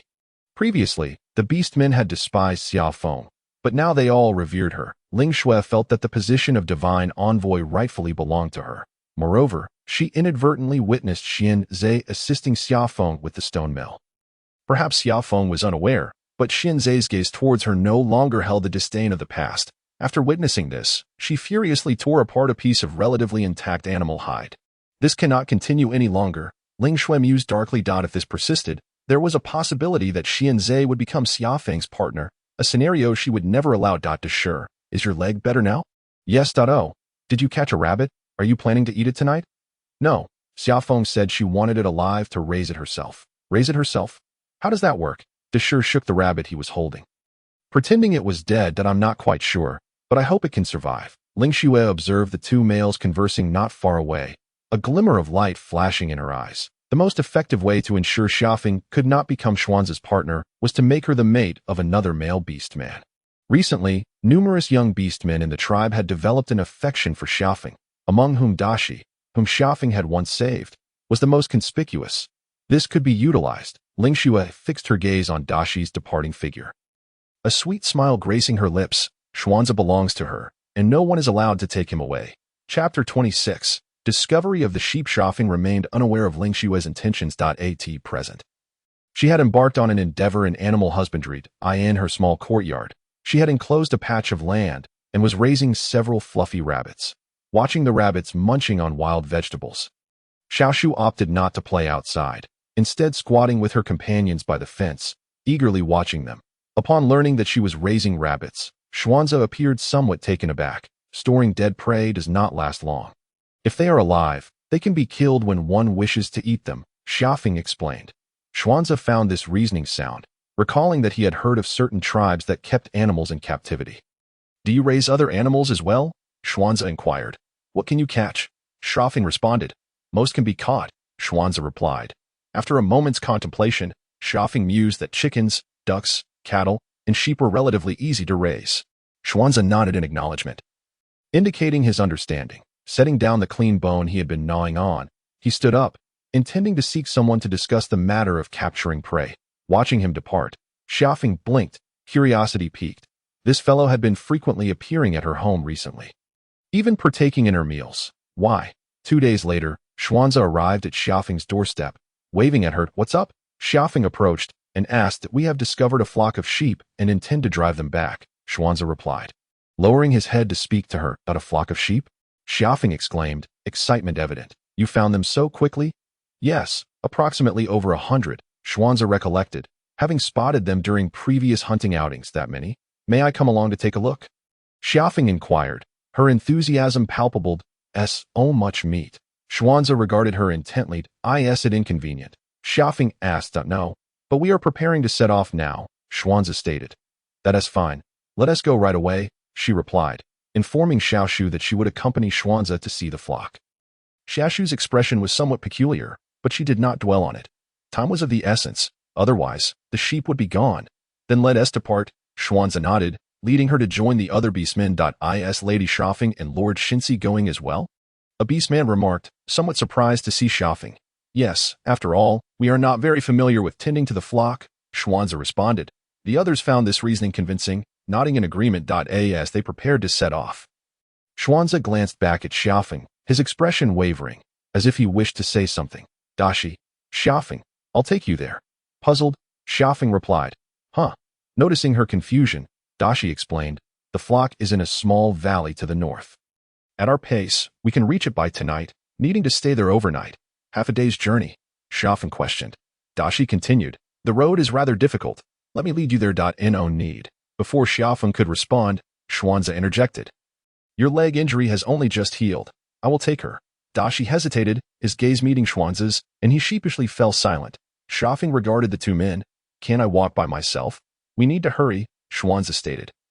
Glancing up at the sky, it's better we set off early. Traveling at night can be perilous. With that, he squatted before Xia Feng, turning his back to her. Climb on. Xia Feng hesitated, gazing at his sun-kissed back. Perhaps you should just bring the flock back. Xuanza glanced back at her but remained silent. Feeling inexplicably guilty, Xia Feng recalled that it was she who had initially suggested accompanying them. I believe it would be better for Xia Feng to go along. Qing Shan interjected. Whether or not that flock can be raised is a significant question. If they are brought back and cannot be cared for, it would pose a major issue. That is indeed a valid point. Xuanza replied, get on. Xia Feng wrapped her arms around his neck, and Ego meowed softly. Climbing onto her head, Xuanza supported her legs with his hands, standing up and addressing the other beastmen. Let us move out. Xia Feng soon realized she had underestimated the distance that the beastmen referred to as a day's journey.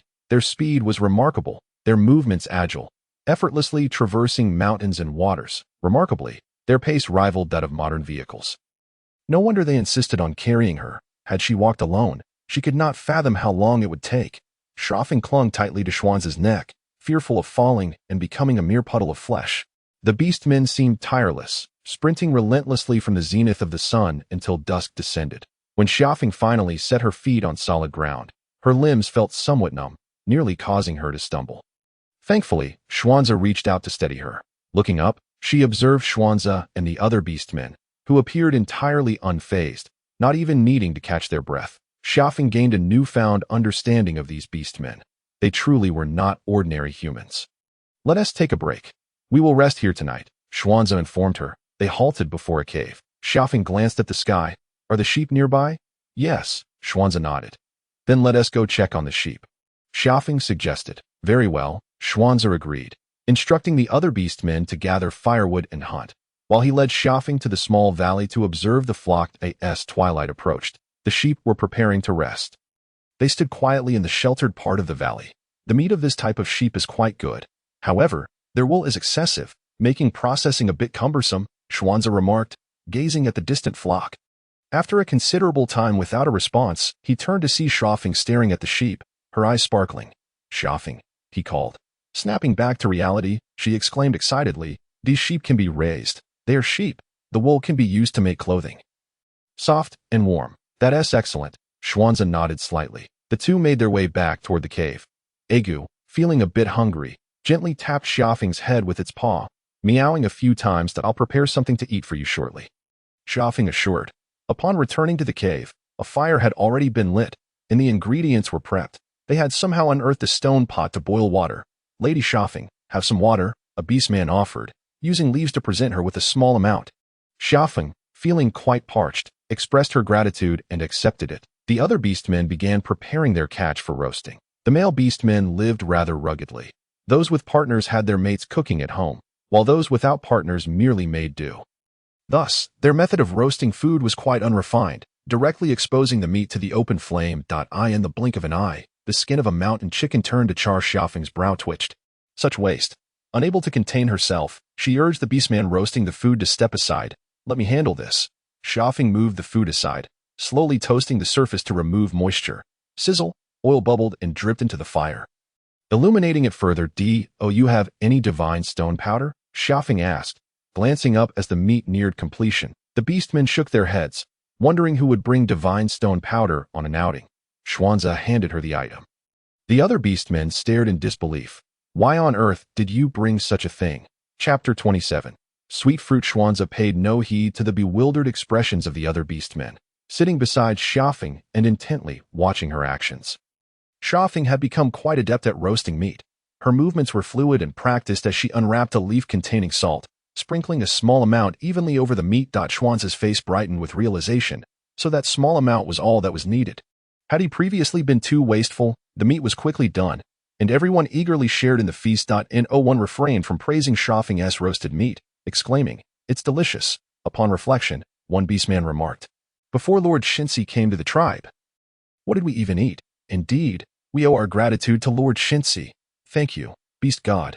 Hearing the conversation among the beastmen, Xia Feng remained composed. Although her contributions were implicitly credited to Agu, she knew that without Agu, her endeavors in this world would not be so effortless. It must be said, leveraging Agu as a banner truly facilitated matters. Of course, she believed this was also due to the fact that most of her actions were beneficial to the Baishan tribe, which had led to such smooth progress. Finding the continuous consumption of roasted meat a bit monotonous, Xia Feng stopped after eating a piece.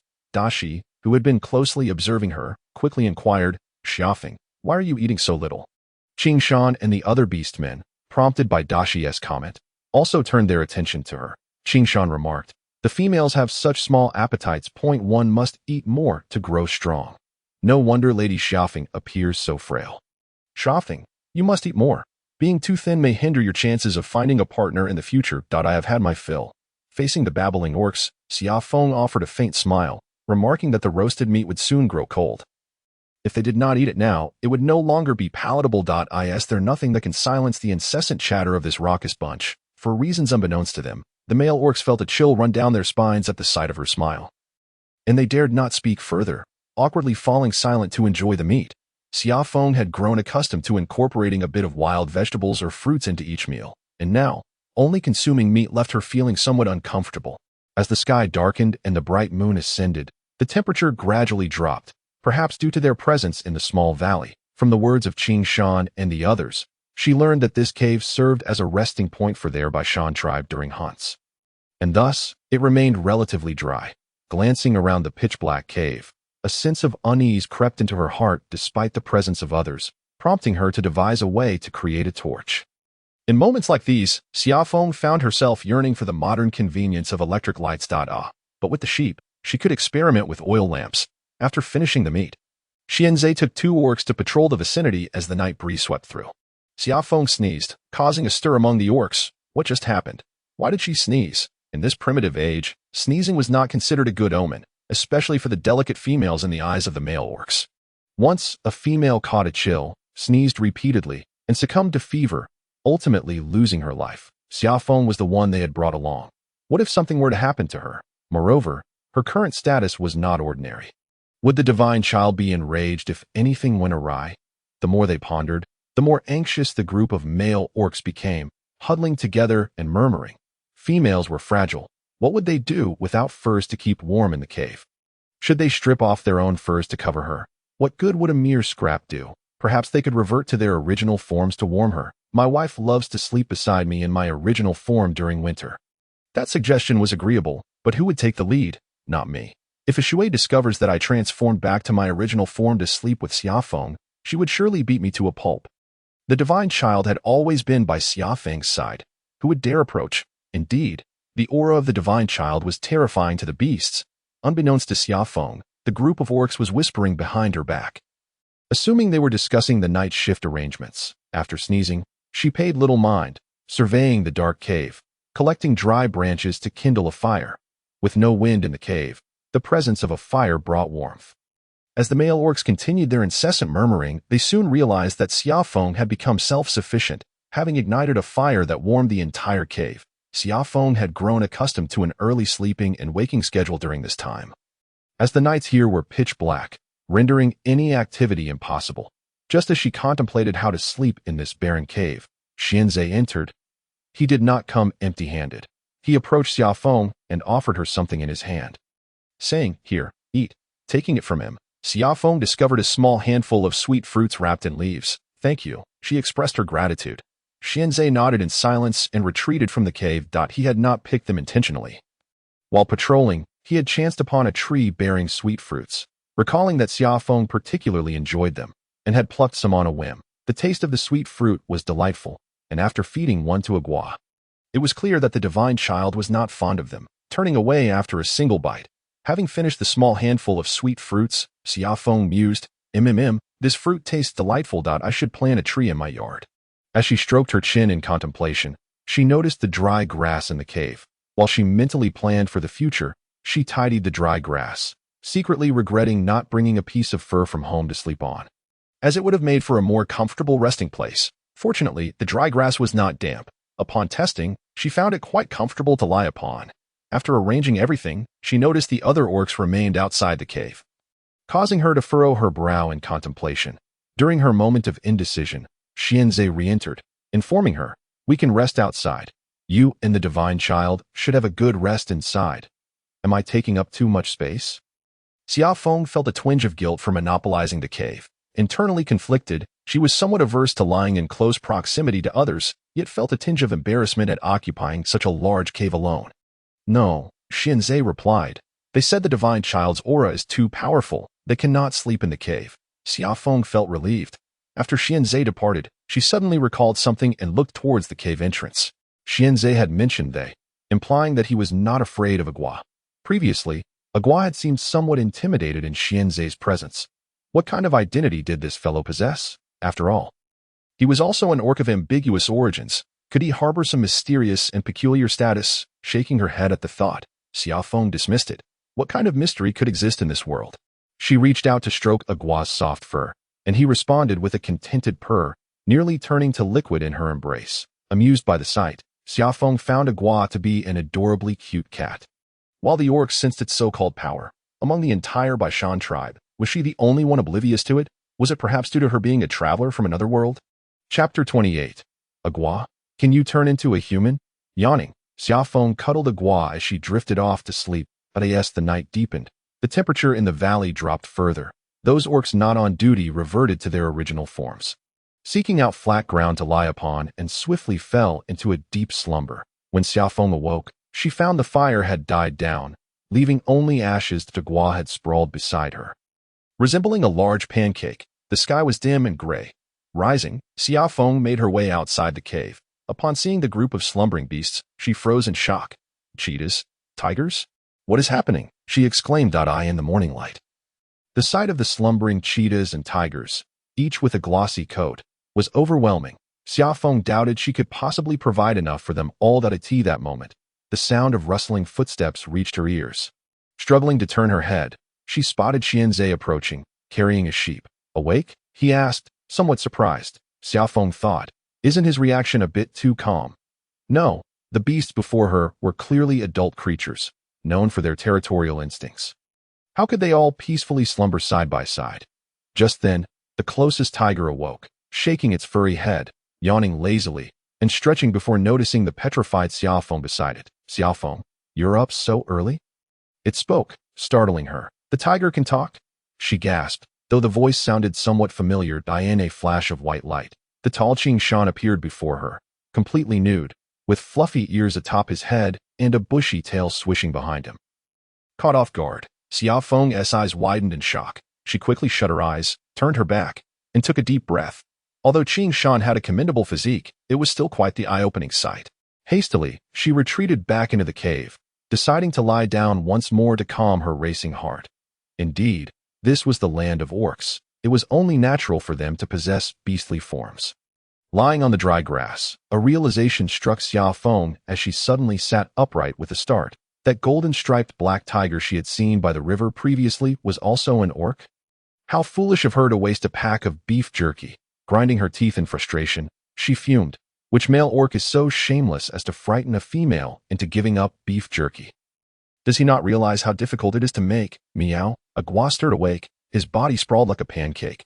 Xia Feng's gaze fell upon a Gua. Can you turn into a human? She asked directly. A Gua looked at her with a bemused expression. Meow. Fool. She chided, her face stern. Speak. A Gua raised a paw and playfully swatted her leg. Meow. Planning a rebellion. Are we? Xia Feng retorted. Do you still want the fish treats? Meow. The response came, albeit with diminished enthusiasm. But you probably would just turn into a little kid if you could become human, right? Xia Feng surveyed it from all angles. When she first encountered a goo, it was merely the size of a palm. Now, it had only grown a bit of flesh, smaller than the wild rabbit Xia Feng kept in her yard, compared to the group of tigers and leopards outside. A goo seemed as if it could be crushed into a pulp at any moment. Thinking of it this way, Xia Feng felt a sense of relief. She reached out to poke a goo's small head, asking, would you like to eat some fish? Meow. A goo replied, then I'll go catch some for you. Will you wait here? Xia Feng said to it. Meow. A goo affirmed. Xia Feng stepped outside, where the beastmen who had been sleeping soundly had transformed back into their human forms. Chatting in small groups, her gaze swept around until Qing Shan approached. Xia Feng, could you please roast some meat? Xia Feng nodded in agreement. Of course, but first I need to catch fish for Lord Shinsi. Catch fish? I'll help you, Qing Shan offered. You can just roast the meat here. I'd rather go myself. It would be troublesome if the fish I catch isn't to Lord Shinsi's liking. Xia Feng glanced at the beastmen nearby. Still processing the sheep. Let's catch the fish first and roast them together when I return. Qing Shan found this suggestion reasonable. Naturally, as a divine envoy, Xia Feng understood well what Lord Shinsi would eat. There was a small river near the little valley, not far from the resting cave. Qing Shan, Deshur, and Xia Feng set off together to catch fish. Qing Shan led the way, Xia Feng walked in the middle, and Deshur brought up the rear. As they walked, Xia Feng pondered how to elicit information. Whether a goo could transform back into human form was a crucial point. She had always treated a goo as a pet. If it could revert to human form, things would be different. Just imagine, the beloved pet you have painstakingly raised suddenly becomes a beast man taller than you. What others might think was unclear to Xia Feng, but she herself found it hard to accept. If a goo could turn into a human, it would be a deliberate act of teasing, taking advantage of her. Lord Shinsi truly adores Xia Feng, Deshur remarked, having sensed the divine aura surrounding her. Xia Feng smiled. It was nice to have someone speak up. As they continued their conversation, Xia Feng feigned casualness to draw out more information. The result relieved her. It was clear that neither the beast god nor Lord Shinsi could transform into human form. This was a well-known fact among all beast men. Xia Feng tapped her head in frustration. She possessed only fragmented memories of the original owneress past, which was quite bothersome. She had to tread carefully when discussing the common knowledge of this world, fearful of revealing any discrepancies that might mark her as an outsider. With this thought, Xia Feng wished she could return to the past and give her former self a few slaps for being so naive. The omnipotent amnesia trope. Why didn't she think to use it? It felt like such a wasted opportunity. If she had amnesia, she wouldn't have to worry about asking anything inappropriate. Pretending to have amnesia now was of little use. The brook by the valley was crystal clear, and Xia Feng crouched down to wash her face before she began fishing. After returning with the fish and roasting it to a delectable aroma, she offered it to her beloved Agu. Agu ate contentedly, reluctantly forgiving Xia Feng for her earlier rudeness. The group feasted and prepared to herd the sheep. The flock was numerous and difficult to manage. However, this time, all the members from the Baishan tribe were skilled hunters. After some discussion, they devised a method for herding the sheep. At the very least, Xia Feng and Agu could remain quiet as good luck charms, while Xianzhe would protect the two of them. Observing the orderly beast men, Xia Feng pondered the purpose of her involvement in this endeavor.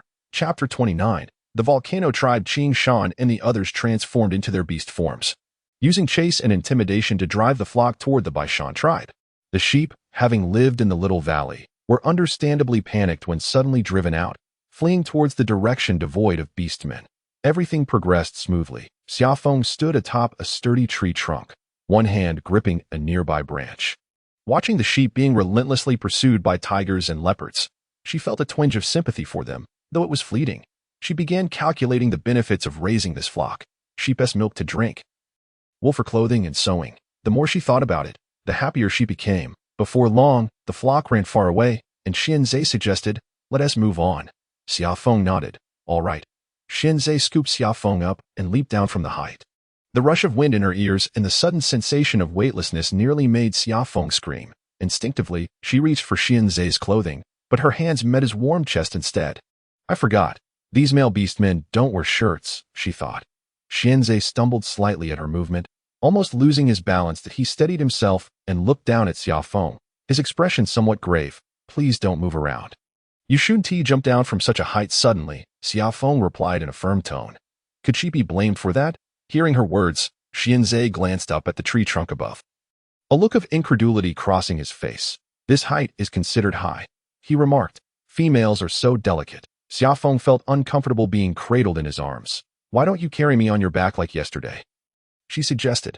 Without a moment's hesitation, Xianzhe refused. "Just like this." After speaking, he resumed his pace toward his tribe. "Isn't it fine to carry me on your back? Isn't your arm getting tired from holding me like this?" She rolled her eyes and turned her head, only to find herself staring at his well-defined, sun-kissed chest. After a few glances, she redirected her gaze to the surrounding scenery, intending to see if there were any valuable plants nearby. Unfortunately, after running for quite a distance, she found nothing of interest. Around midday, the group rested. According to their claims, they could pursue for 2 days and nights without issue. However, they feared that continuing to chase might exhaust the sheep. Thus, they allowed the flock to rest before continuing to drive them. When they resumed herding the sheep, Xianzhe still held Xia Feng, his primary responsibility being to scout and survey the surroundings for any other tribes of beastmen. Suddenly, Xianzhe, who had been running, came to a halt. He set Xia Feng down and whistled loudly. Soon, several other beastmen responsible for scouting arrived to inform Qing Shan to pause for a moment. Xianzhe instructed one of the beastmen, who quickly departed. "Stay hidden," Xianzhe told Xia Feng. Understanding that they might be encountering enemies, she said nothing more and concealed herself behind the tree trunk. Xianzhe made a hand gesture, and the other beastmen found places to hide while vigilantly observing their surroundings. This area was close to the forest, surrounded by tall trees, and Xianzhe's gaze was fixed toward the forest's edge. Xia Feng, hidden behind the tree, could not see what was happening on that side, only noticing his body tense, every muscle primed for battle. "Xianzhe." A voice called from the forest. Xianzhe seemed to relax slightly upon hearing the voice. "Chihua, are you out hunting?" the newcomer inquired. "Yes," Xianzhe replied with a nod, raising his hand to signal the hidden beastmen that all was well. The concealed beastmen cautiously peeked out. Chihua looked at Xianzhe with curiosity. "My clan told me you were chasing a flock of sheep." "Yes," Xianzhe answered succinctly. Chihua, accustomed to his demeanor, sniffed the air and remarked, "I seem to detect the scent of a female." Xianzhe maintained a neutral expression and turned to Xia Feng, still hidden behind the tree. It's safe. You can come out. Xia Feng peeked from behind the trunk. Among females, she was considered tall. But in the eyes of the towering male beastmen, she appeared small. Chihua was taken aback when he saw a female peering out from behind the tree. It was unusual for beastmen to bring females along while hunting. After all, females were precious beings. His expression shifted slightly when he noticed the white kitten resting on her shoulder, his voice trembling with shock. Shinsi? Yes, Xianzhe nodded slightly, briefly introducing them. This is our tribe's Shinsi and divine envoy. Xia Feng, this is our ally, the young chieftain Chihua from the volcano tribe. Xia Feng? Chihua was surprised by the name. Scrutinizing Xia Feng with interest, she met his gaze with poise, which only added to his astonishment. The Baishan and volcano tribes had a long-standing friendship, and the beastmen from both tribes were well acquainted. He occasionally visited the Baishan tribe and had heard of Xia Feng's name. Each tribe's females were regarded as treasures, yet Xia Feng, this precious female, seemed to have made herself universally disliked. How could the detested Xia Feng be chosen by Lord Shinsi and become a divine envoy? If anyone else had told Chihua this, he would not have believed it, but the evidence stood before him. He had seen Xia Feng from a distance before and recognized her. Meow. A goose tail flicked in displeasure. What is this fellow? Lord Shinsi. Chihua hastily lowered his head, placing his left hand over his heart as he bowed to Agua, saying, It is my honor to meet you. Agua, with an air of aloofness, turned away, ignoring him. Chihua forced a bitter smile, feeling as though he had incurred the displeasure of the divine son. Xianzhe chatted with him for a while, and Chihua discreetly glanced at Xia Feng, who was resting not far away, tenderly stroking the divine son. He swallowed hard, and, patting Xianzhe's shoulder, remarked, Brother, it seems these days have not been easy for you. Xianzhe cast him a puzzled glance. Chihua, with an expression of understanding, continued, Hasn't Xia Feng been clinging to you? Now that she has become a divine envoy, she insists on accompanying you for such an important hunt. Tieste. Upon hearing this, Xianzhe realized he had misunderstood. However, he had no intention of clarifying, instead asking, Is there any news from the Black Mountain? The Black Mountain tribe was a relatively powerful tribe nearby, known for their numerous orcs, who would attack other tribes before or during winter to seize food and females. This prompted the White Mountain and volcano tribes to form an alliance against them. Noticing the change of topic, Chihua assumed he had hit the mark. Although he wished to continue teasing, he became serious regarding the Black Mountain. They have been active in the south, and we rarely see their males. He stated, I have noticed the same. Xianzhe replied, his brow slightly furrowed.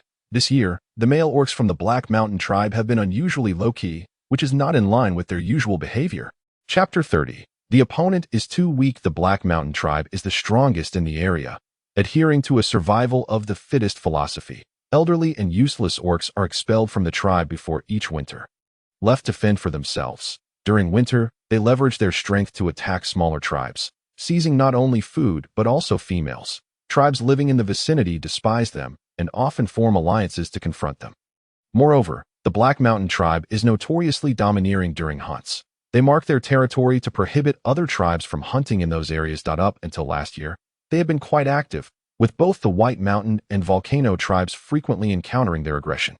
However, this year, the orcs from the Black Mountain tribe have been notably discreet, focusing their hunts in the southern regions, directly opposite the hunting grounds of the White Mountain and volcano tribes in the north. Do you think their attention has shifted to the southern tribes this year? Chihua said hopefully. Could we perhaps enjoy a peaceful winter? That is uncertain. Xianzhe replied gravely. The orcs from the Black Mountain tribe are treacherous and cunning. It is prudent to remain vigilant. Chihua nodded, acknowledging the advice. The two exchanged information before preparing to part ways. Just then, Xianzhe recalled something and called out to him. When you have time, come to White Mountain. Why? Chihua asked curiously. I cannot disclose it here. Xianzhe whispered a few words in his ear, causing Chihua's expression to shift, his eyes sparkling with excitement. Really? Yes, Xianzhe nodded slightly. Once this hunt concludes, I will take a group over. Chihua exclaimed with enthusiasm, eagerly leading the tribe's male orcs to hunt. After their group departed, Xia Feng approached, watching them vanish into the forest. She turned to Xianzhe, asking, What did you say? Why does that orc named Chihua seem so exhilarated? Xianzhe hesitated, glancing at Xia Feng, that I mentioned the sweet potato situation. The volcano tribe is our ally. If they lack food in winter, they also borrow from us, so I thought it best to tell them directly to cultivate their own. Xia Feng nodded in agreement. Indeed, it is better for them to grow their own. Xianzhe was momentarily taken aback by her approval. You don't mind? What would I mind? Xia Feng found his inquiry odd. Xianzhe chose not to elaborate, giving her a deep look. Xia Feng, perceiving the meaning behind his gaze, surmised that the original owner must have hoarded valuable items for trading. The journey continued without encountering any other tribes. As they caught sight of the tribe's dwellings from a distance, Xia Feng heard someone shouting, "We're back! We're back!" The sight of a vast flock of sheep being herded to the tribe's edge was quite impressive. Prior to this, Xianzhe and his companions had located a small valley near the tribe and guided the flock into it. With only one exit, it effectively corralled the sheep. The orcs from the tribe gathered around, intrigued by their first experience of domesticating such a large number of animals. Upon arrival, Xianzhe set Xia Feng down, and she felt the weight of many eyes upon her. Looking up, she spotted Ling Shui standing among the crowd. Her face pale, Xia Feng raised an eyebrow and flashed a bright smile at her. Relishing her displeasure, she then turned to Xianzhe, saying, "Let us discuss matters concerning the volcano tribe. That is indeed important." Xianzhe agreed. "Shall we have dinner at my place and talk while we eat?" Xia Feng suggested. Xianzhe, tempted by the thought of delicious food, readily accepted. As Xia Feng made her way home, someone called out to her. Turning around, she found it was Ling Shui, who stopped and inquired, "Do you need something?" Ling Shui gritted her teeth. "Don't get too smug," Xia Feng replied. "Smug about what? Do you think Brother Xianzhe likes you? He is only nice to you because you are a divine envoy." Ling Shui shot back with resentment. Xia Feng nodded. "Of course, he wouldn't care about you since you're not even a divine envoy." The words struck Ling Shui like a knife to the heart. "You, don't get too cocky," she retorted. "Xianzhe is mine." Xia Feng's lips twitched. To be honest, her feelings for Xianzhe were limited to admiration. However, she could not ignore Ling Shui's incessant targeting of her due to Xianzhe. With a smile, she replied, "That is hard to say. What if he ends up with me? He seems to enjoy my cooking." Ling Shui initially intended to provoke her, as the former Xia Feng could not stand anyone having affections for Xianzhe and would explode at any mention of him. She was taken aback by Xia Feng's reaction. As she noticed two figures stopping not far away, Ling Shui's expression shifted immediately, her eyes misting over. "How can you say that? Xianzhe wouldn't like you. If he doesn't like me, how could he possibly like you?" Xia Feng countered, meeting her gaze with a knowing smirk, internally scoffing at her. She assessed Ling Shui from head to toe, her gaze finally resting on her chest. Xia Feng laughed, exuberantly tossing her hair back and puffing out her chest, saying, "Who would like your flat figure?" To be fair, while Ling Shui was not unattractive, her flat chest had always been a sore spot for her. Especially since Xia Feng was tall and well-developed, effortlessly overshadowing her. Ling Shui had always been infuriated by this. However, the former Xia Feng lacked the wit to strike where it hurt. This was the first time Ling Shui faced such a confrontation, especially in front of someone she cared about. She clenched her fists, digging her nails into her flesh to maintain composure. "I'm still young. I'll grow. Aren't you a year older than me?" Xia Feng retorted, gesturing as she spoke. "By the way, you're quite short too." Ling Shui was taken aback. She couldn't comprehend when Xia Feng had become so sharp-tongued. The previous Xia Feng had always allowed her to lead the way. Having lived in the White Mountain tribe her whole life, she had never encountered such a situation, leaving her both furious and embarrassed. Ultimately, she could only stomp her foot in frustration and leave. In truth, she longed to silence Xia Feng, but with Xianzhe watching, she refrained. Xia Feng was somewhat surprised by Ling Shui's departure. She recalled the look Ling Shui cast her way before leaving, which seemed to convey something beyond mere rivalry. Turning back, she spotted Xianzhe and Qishan standing not far behind, and she began to understand Ling Shui's intentions. Sighing, she thought, the opponent's strength is truly lacking. This is rather uninteresting. Without paying attention to Xianzhe, she strode away. "It's no wonder you're the strongest male in the tribe, with two remarkable females so concerned about you. Aren't you pleased?" Qing Shan teased, patting his friend on the shoulder. Chapter 31. Chopsticks. Xianzhe's brow furrowed slightly. "Not at all." Upon seeing his expression, Qing Shan realized, "Of course, you have always disliked Xia Feng. How could you be pleased that she likes you?" Xianzhe opened his mouth to respond, but Qing Shan cut him off. "You'd rather she didn't like you, right?" "I don't," Xianzhe insisted. Qing Shan wore an expression that said he understood everything, patting his shoulder reassuringly. "You don't need to worry. We're good friends that I want to tell the Divine Sun if you speak ill of Xia Feng. So you intend to tell the Divine Sun? Xuanzi fixed his gaze upon him, while Qishan chuckled. In my opinion, there aren't many males in our tribe who favor Xiangfeng. However, she is now a divine envoy, and Haven T we established good relations with the volcanic tribe? Let us see if we can entice a naive male, one who has never seen the world, to return as Xiangfeng's partner. That would resolve our predicament. Xuanzi. Qishan stroked his chin, increasingly convinced that this plan was feasible. Indeed, weren't they scheduled to visit our tribe in a few days? We should prepare in advance. Just as Xuanzi was about to speak, Qingshan's eyes lit up. Shui, he exclaimed, spotting a female in the distance carrying a basket. Without a moment's hesitation, he dashed towards his partner. Shui, have you gone to pick sweet fruits? Allow me to carry that for you. Xuanzi stood alone, watching the two depart, and clicked his tongue in disdain. Males who cling to their partners are utterly useless. He diverted his gaze, intending to head towards Xiangfeng's abode. Suddenly, he paused, lowering his head to sniff himself, catching the scent of sweat. Speaking of which, her body had become fragrant, an aroma quite delightful. Xuanzi recalled something, and his earlobes flushed slightly. Upon returning to her home, the first thing Xiangfeng did was to boil water for a bath, although she hadn't exerted herself much. A day without bathing left her feeling utterly uncomfortable, in an age devoid of shower gels or soaps. Xiangfeng plucked wildflower petals from the roadside and tossed them into the water while constructing her bathing area. She had specifically made a bathtub, and as she sat in the pleasantly warm water, Xiangfeng let out a contented sigh. Indeed, soaking in a bath was an immensely pleasurable experience. After her bath, Xiangfeng rose and changed into clean animal skins. As she prepared to cook, she discovered that her home was devoid of meat. Her gaze landed on the cured meat hanging from the eaves. After some thought, she retrieved 2 lamb legs, sliced them, and placed them on a stone slab to fry slowly. Due to the short duration of curing, the lamb legs had not yet transformed into true cured meat, but they emitted a faintly enticing aroma characteristic of such delicacies.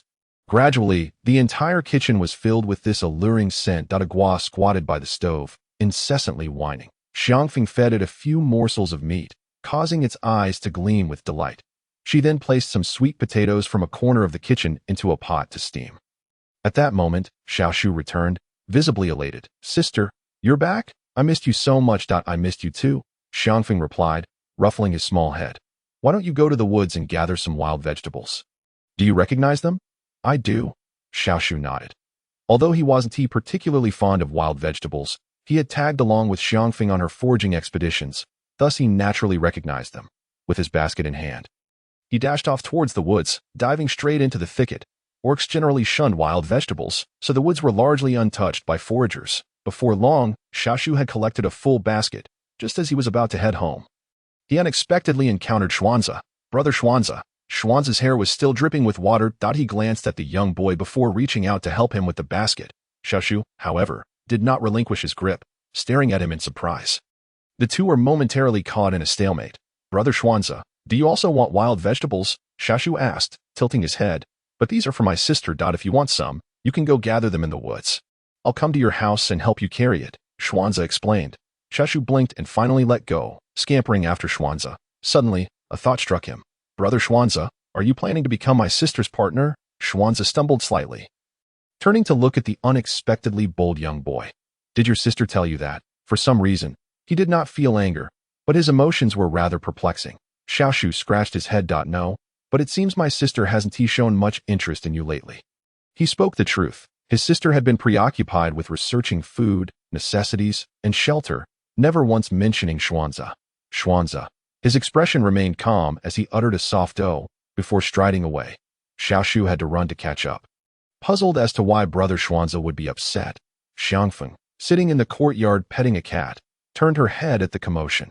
Upon seeing Xuanzi's placid expression as he entered with a basket full of vegetables, followed closely by a panting Xiaoshu, she was somewhat surprised. She took the basket from Xuanzi's hands and proceeded to the kitchen to prepare the wild vegetables. The wild vegetables were thriving, uncontaminated and untainted, crisp and tender, and a simple stir-fry would yield a delectable dish. The oil for cooking was rendered chicken fat that Xiangfeng had extracted from a wild chicken. As the fat sizzled in the stone pot, she waited for it to reach the right temperature before adding the thoroughly cleaned wild vegetables. Before long, the wild vegetables were ready. Xiangfeng brought out the steamed sweet potatoes, a large plate of slightly charred lamb meat, and a vibrant serving of wild vegetables. She inquired of the pair seated at the dining table, "Have you washed your hands?" "Yes." Xiaoshu raised his clean hands in response. Xiangfeng's gaze fell upon Xuanze, who merely nodded softly. She gestured for them to begin their meal. Holding her bowl and using her homemade chopsticks, she savored her food leisurely. She had prepared chopsticks for both Xiaoshu and Xuanze, but they struggled to use them. Xiangfeng refrained from providing them forks, believing it was high time for them to learn how to use chopsticks. Of course, she did not force the issue.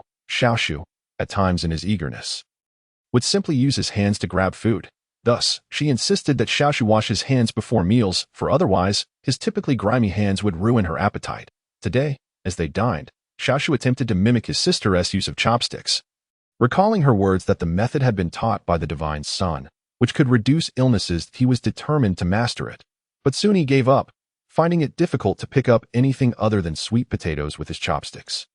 Xiangfeng allowed him to do as he pleased, not pressing him. Surprisingly, Xuanze, despite his limited experience with chopsticks, wielded them with remarkable skill, deftly picking up food. No wonder he was the most formidable orc of the tribe. Xiangfeng thought to herself. Chapter 32. The arrival of the volcanic tribe. After their meal, Xiangfeng discussed the matter of sweet potato seedlings with Xuanze. If the volcanic tribe were to visit, they would surely provide seedlings. There were few left in the hills. Xiangfeng suggested, "Let them return to prepare their land first, and then we can look for some in the nearby fields. We have them here, and they should have them there as well. If they cannot find any, we can always take some from our fields for them." Xuanze glanced at the lush green sweet potato seedlings in the distance. Take some from the fields? Xiangfeng understood his concern. He was likely worried about her uprooting the seedlings. She reassured him, "It's fine that we can just pinch off a few small ones." Xuanze inquired, "Will they survive if we pinch off the seedlings?" Of course, Xiangfeng nodded. Sweet potatoes are incredibly resilient.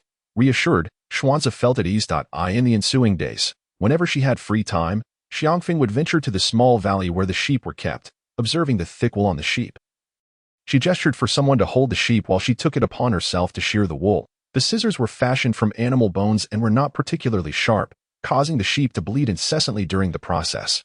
The bleeding echoed far and wide, easily audible to the tribe. The orcs initially thought a wild beast had entered the valley and rushed over.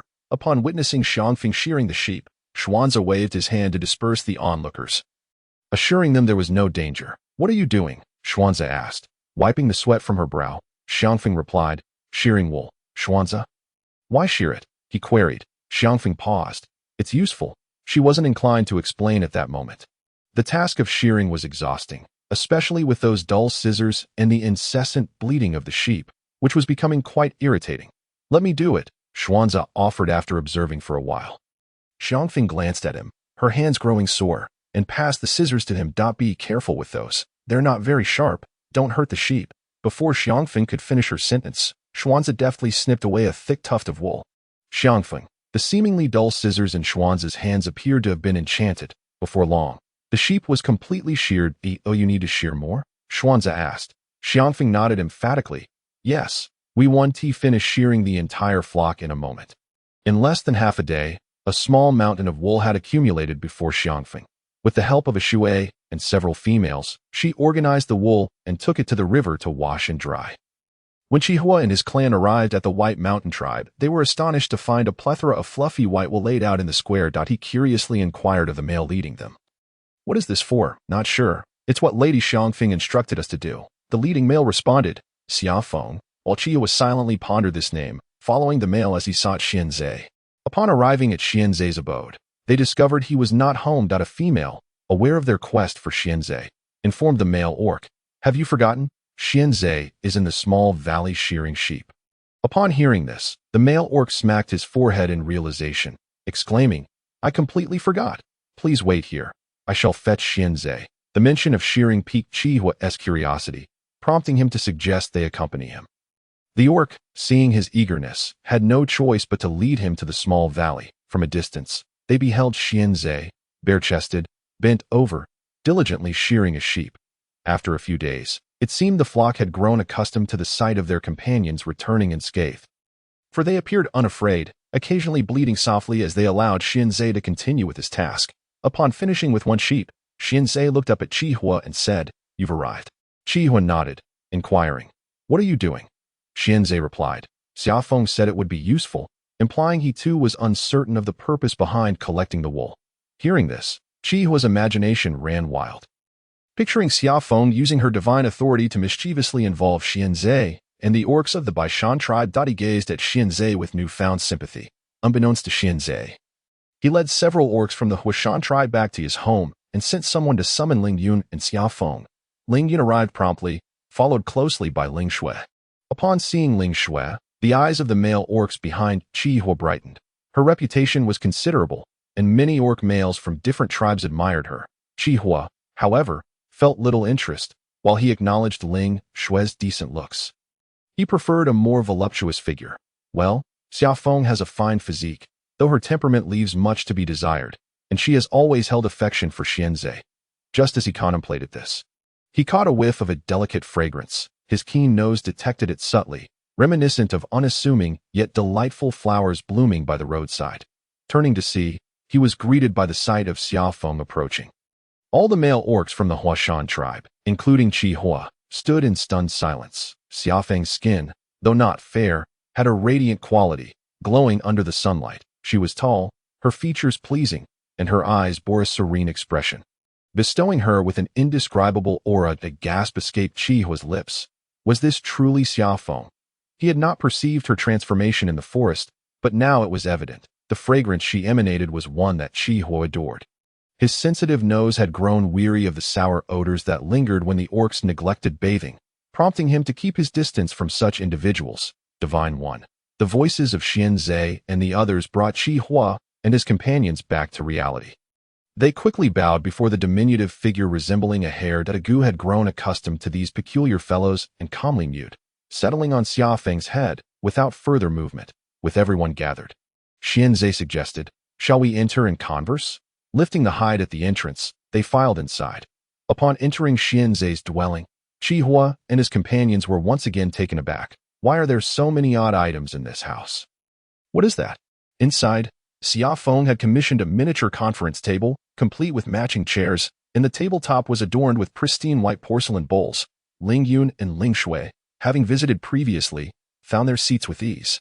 As the orcs from the Baishan tribe settled in, they noticed the orcs from the Huashan tribe still standing awkwardly.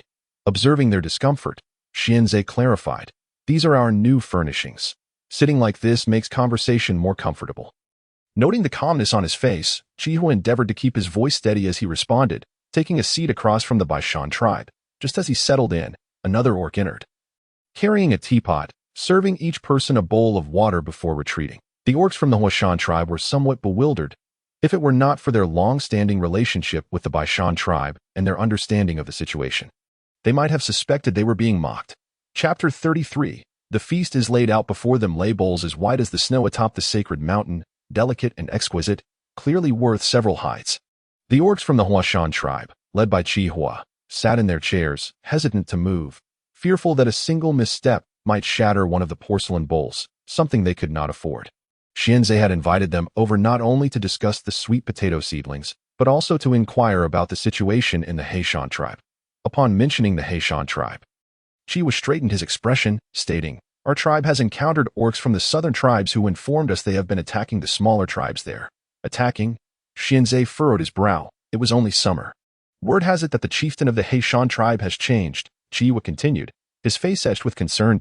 He is far more aggressive than his predecessor. One wonders if, after finishing with the South, he might turn his sights upon us. These words, the expressions of those present shifted. Even the usually composed Ling Yun appeared grave. The aggressive and malevolent Heishan tribe was a thorn in their side.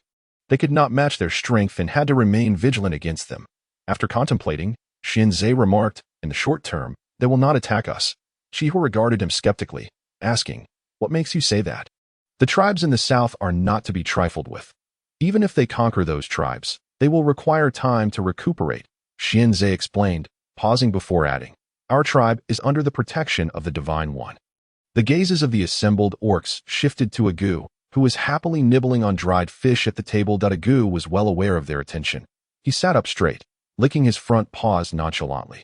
Qi Hua and his companions regarded the small Agu with mixed emotions. Indeed, A tribe under the Divine One's banner could rest easy, as other tribes would surely fear to attack the Baishan tribe. As allies of the Baishan tribe, the orcs of the Huashan tribe would also benefit from this protection. However, it meant they were at a disadvantage. The pride of male orcs was immense. They would only follow those they found credible. Of course, we must also prepare for the possibility that the Divine One may depart from the Baishan tribe. Xianzhe added, in any case. We must keep a close watch on the situation in the Haishan tribe. Xianzhe managed these matters with remarkable efficiency while Xia Feng busied herself with the goo. Upon hearing Xianzhe's remarks, Xia Feng wore a contemplative expression. This world of orcs was far from peaceful.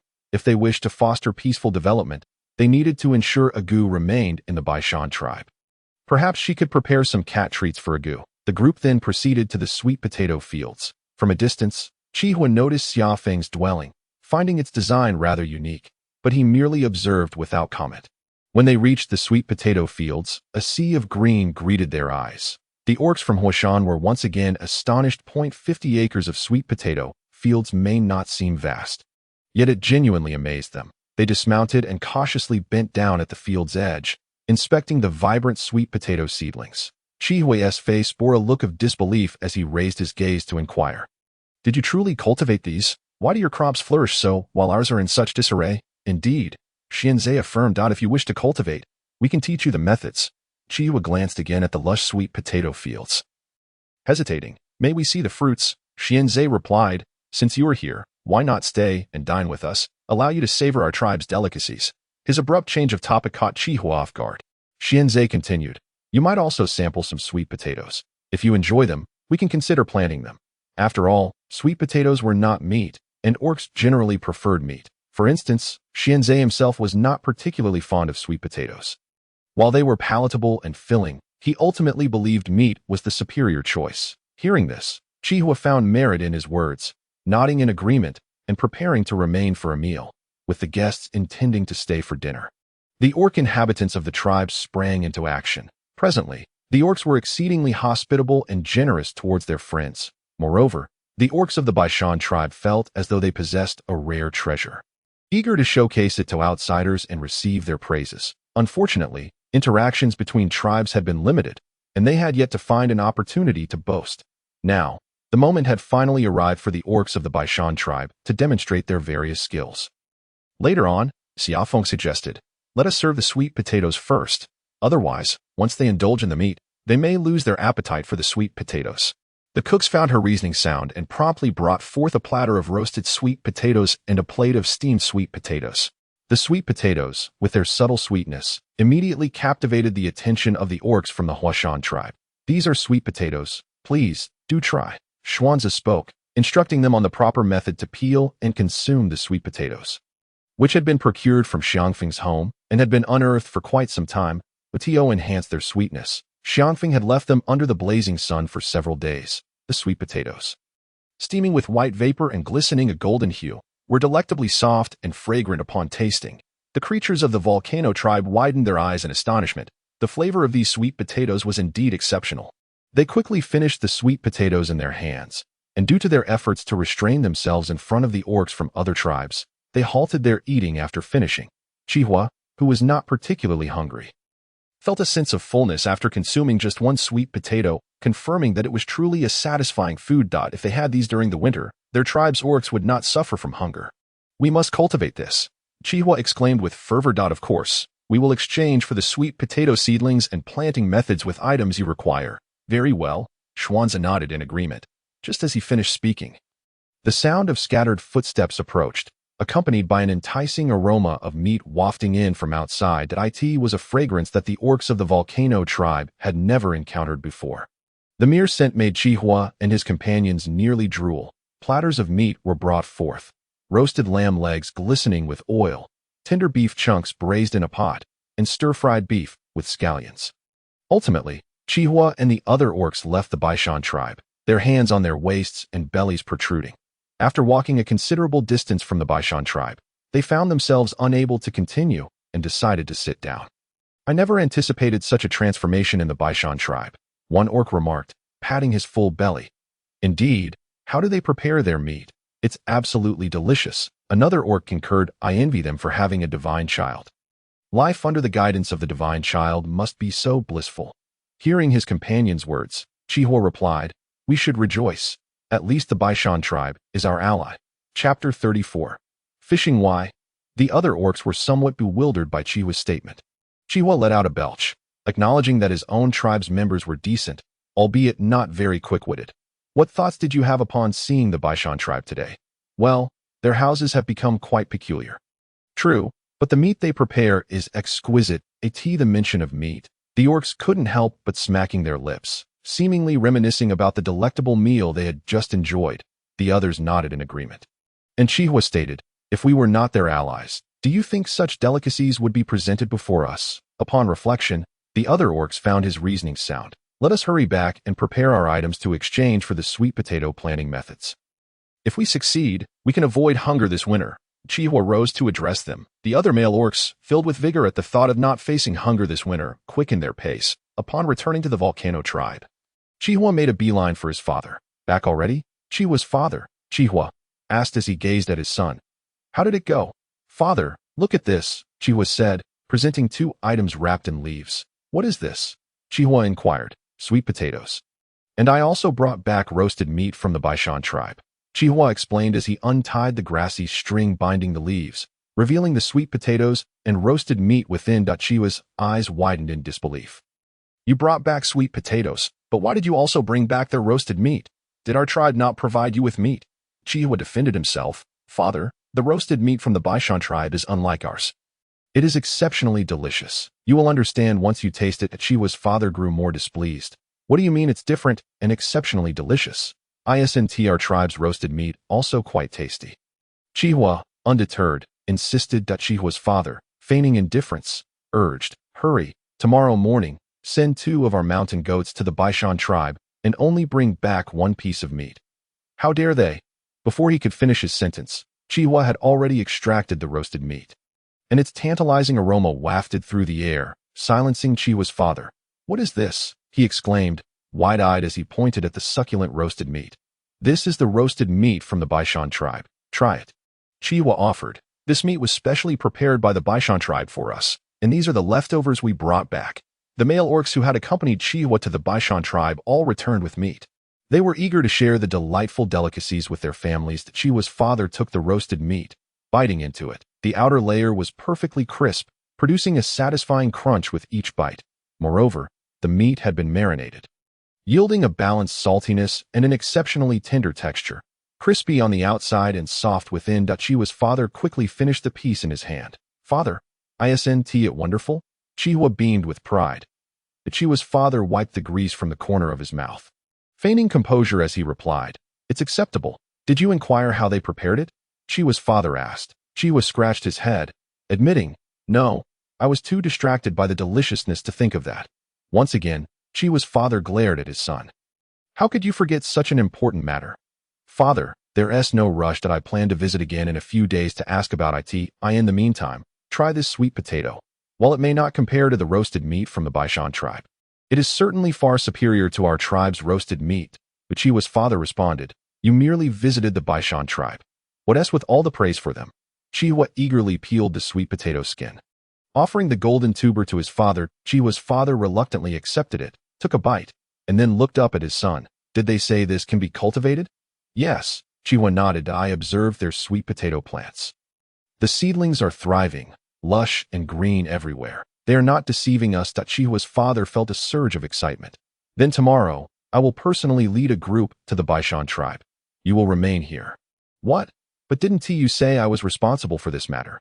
Xihua protested, wishing to join the trip for more food and drink, but Chihua's father remained calm. "The divine child resides in the Baishan tribe.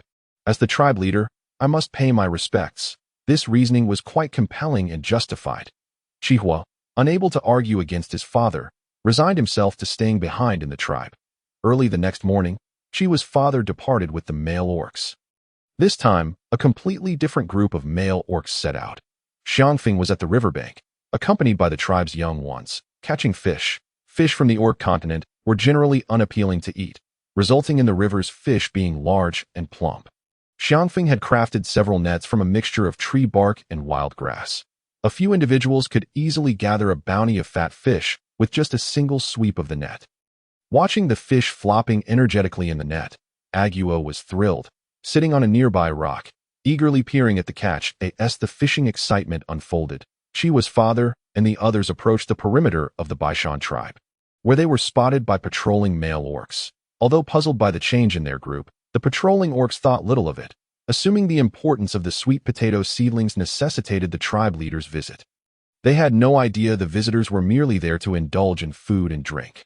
Arriving at the village of the Baishan tribe, they encountered Xia Feng and a group of enthusiastic children catching fish. Seeing the excited children, Chiwa's father furrowed his brow. "What's going on? Those dirty fish are foul and unpalatable. How can these children catch so many?" "That's because our tribe is blessed with a divine child," and Lord Xia Feng, a male orc, proudly declared. "Those smelly and unappetizing dirty fish, when processed by Lord Xia Feng, become delectable." Chiwa's father and the other orcs exchanged incredulous glances, unable to believe their ears. "Those are dirty fish, not anything else." Noticing their expressions, the leading orc realized they were skeptical, but chose to remain silent and continue leading the way. "Wait," Chiwa's father suddenly called out, his voice trembling. The leading orc, confused, asked, "Is there a problem?" "Tribe leader, is that the divine child?" Chiwa's father gasped, his gaze fixed on a small white cat perched on a rock by the riverbank. "Yes," the leading male orc nodded. "The divine child particularly enjoys the fish prepared by Lord Xia Feng."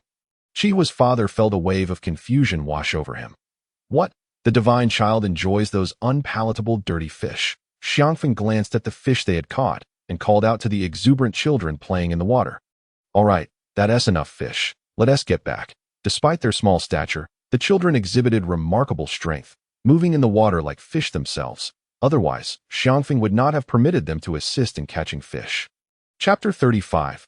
Cat treats the children, thrilled with their fishing success and eagerly anticipating the delicious fish balls they would soon enjoy, were even more excited. Xiaoshu, dripping wet and holding a grass carp weighing over 10 pounds, turned to Xia Feng and said, "Sister, let us hurry home and make fish balls." Meow Agu echoed in agreement, and Xia Feng smiled, stringing the fish together with wild grass. The children each took some home as Xiaoshu, Xia Feng, and Agu made their way back to their residence. Along the way, they encountered a group of unfamiliar male beastmen. The leading male beastman greeted them. "Your Excellency, divine child." "Your Excellency, Xia Feng. What is this?" Xia Feng nodded, observing the peculiar expressions of the male beastmen before her. Upon closer inspection, she noticed their gaze fixated on the fish in her hands. "Is this dirty fish really edible?" Qi Yin could not help but inquire. Xia Feng replied, "Of course it is edible. This filthy fish is so unpalatable, reeking and foul. Who would enjoy eating it?" Qi Yin suspected they were conspiring to deceive her. "I do not believe it."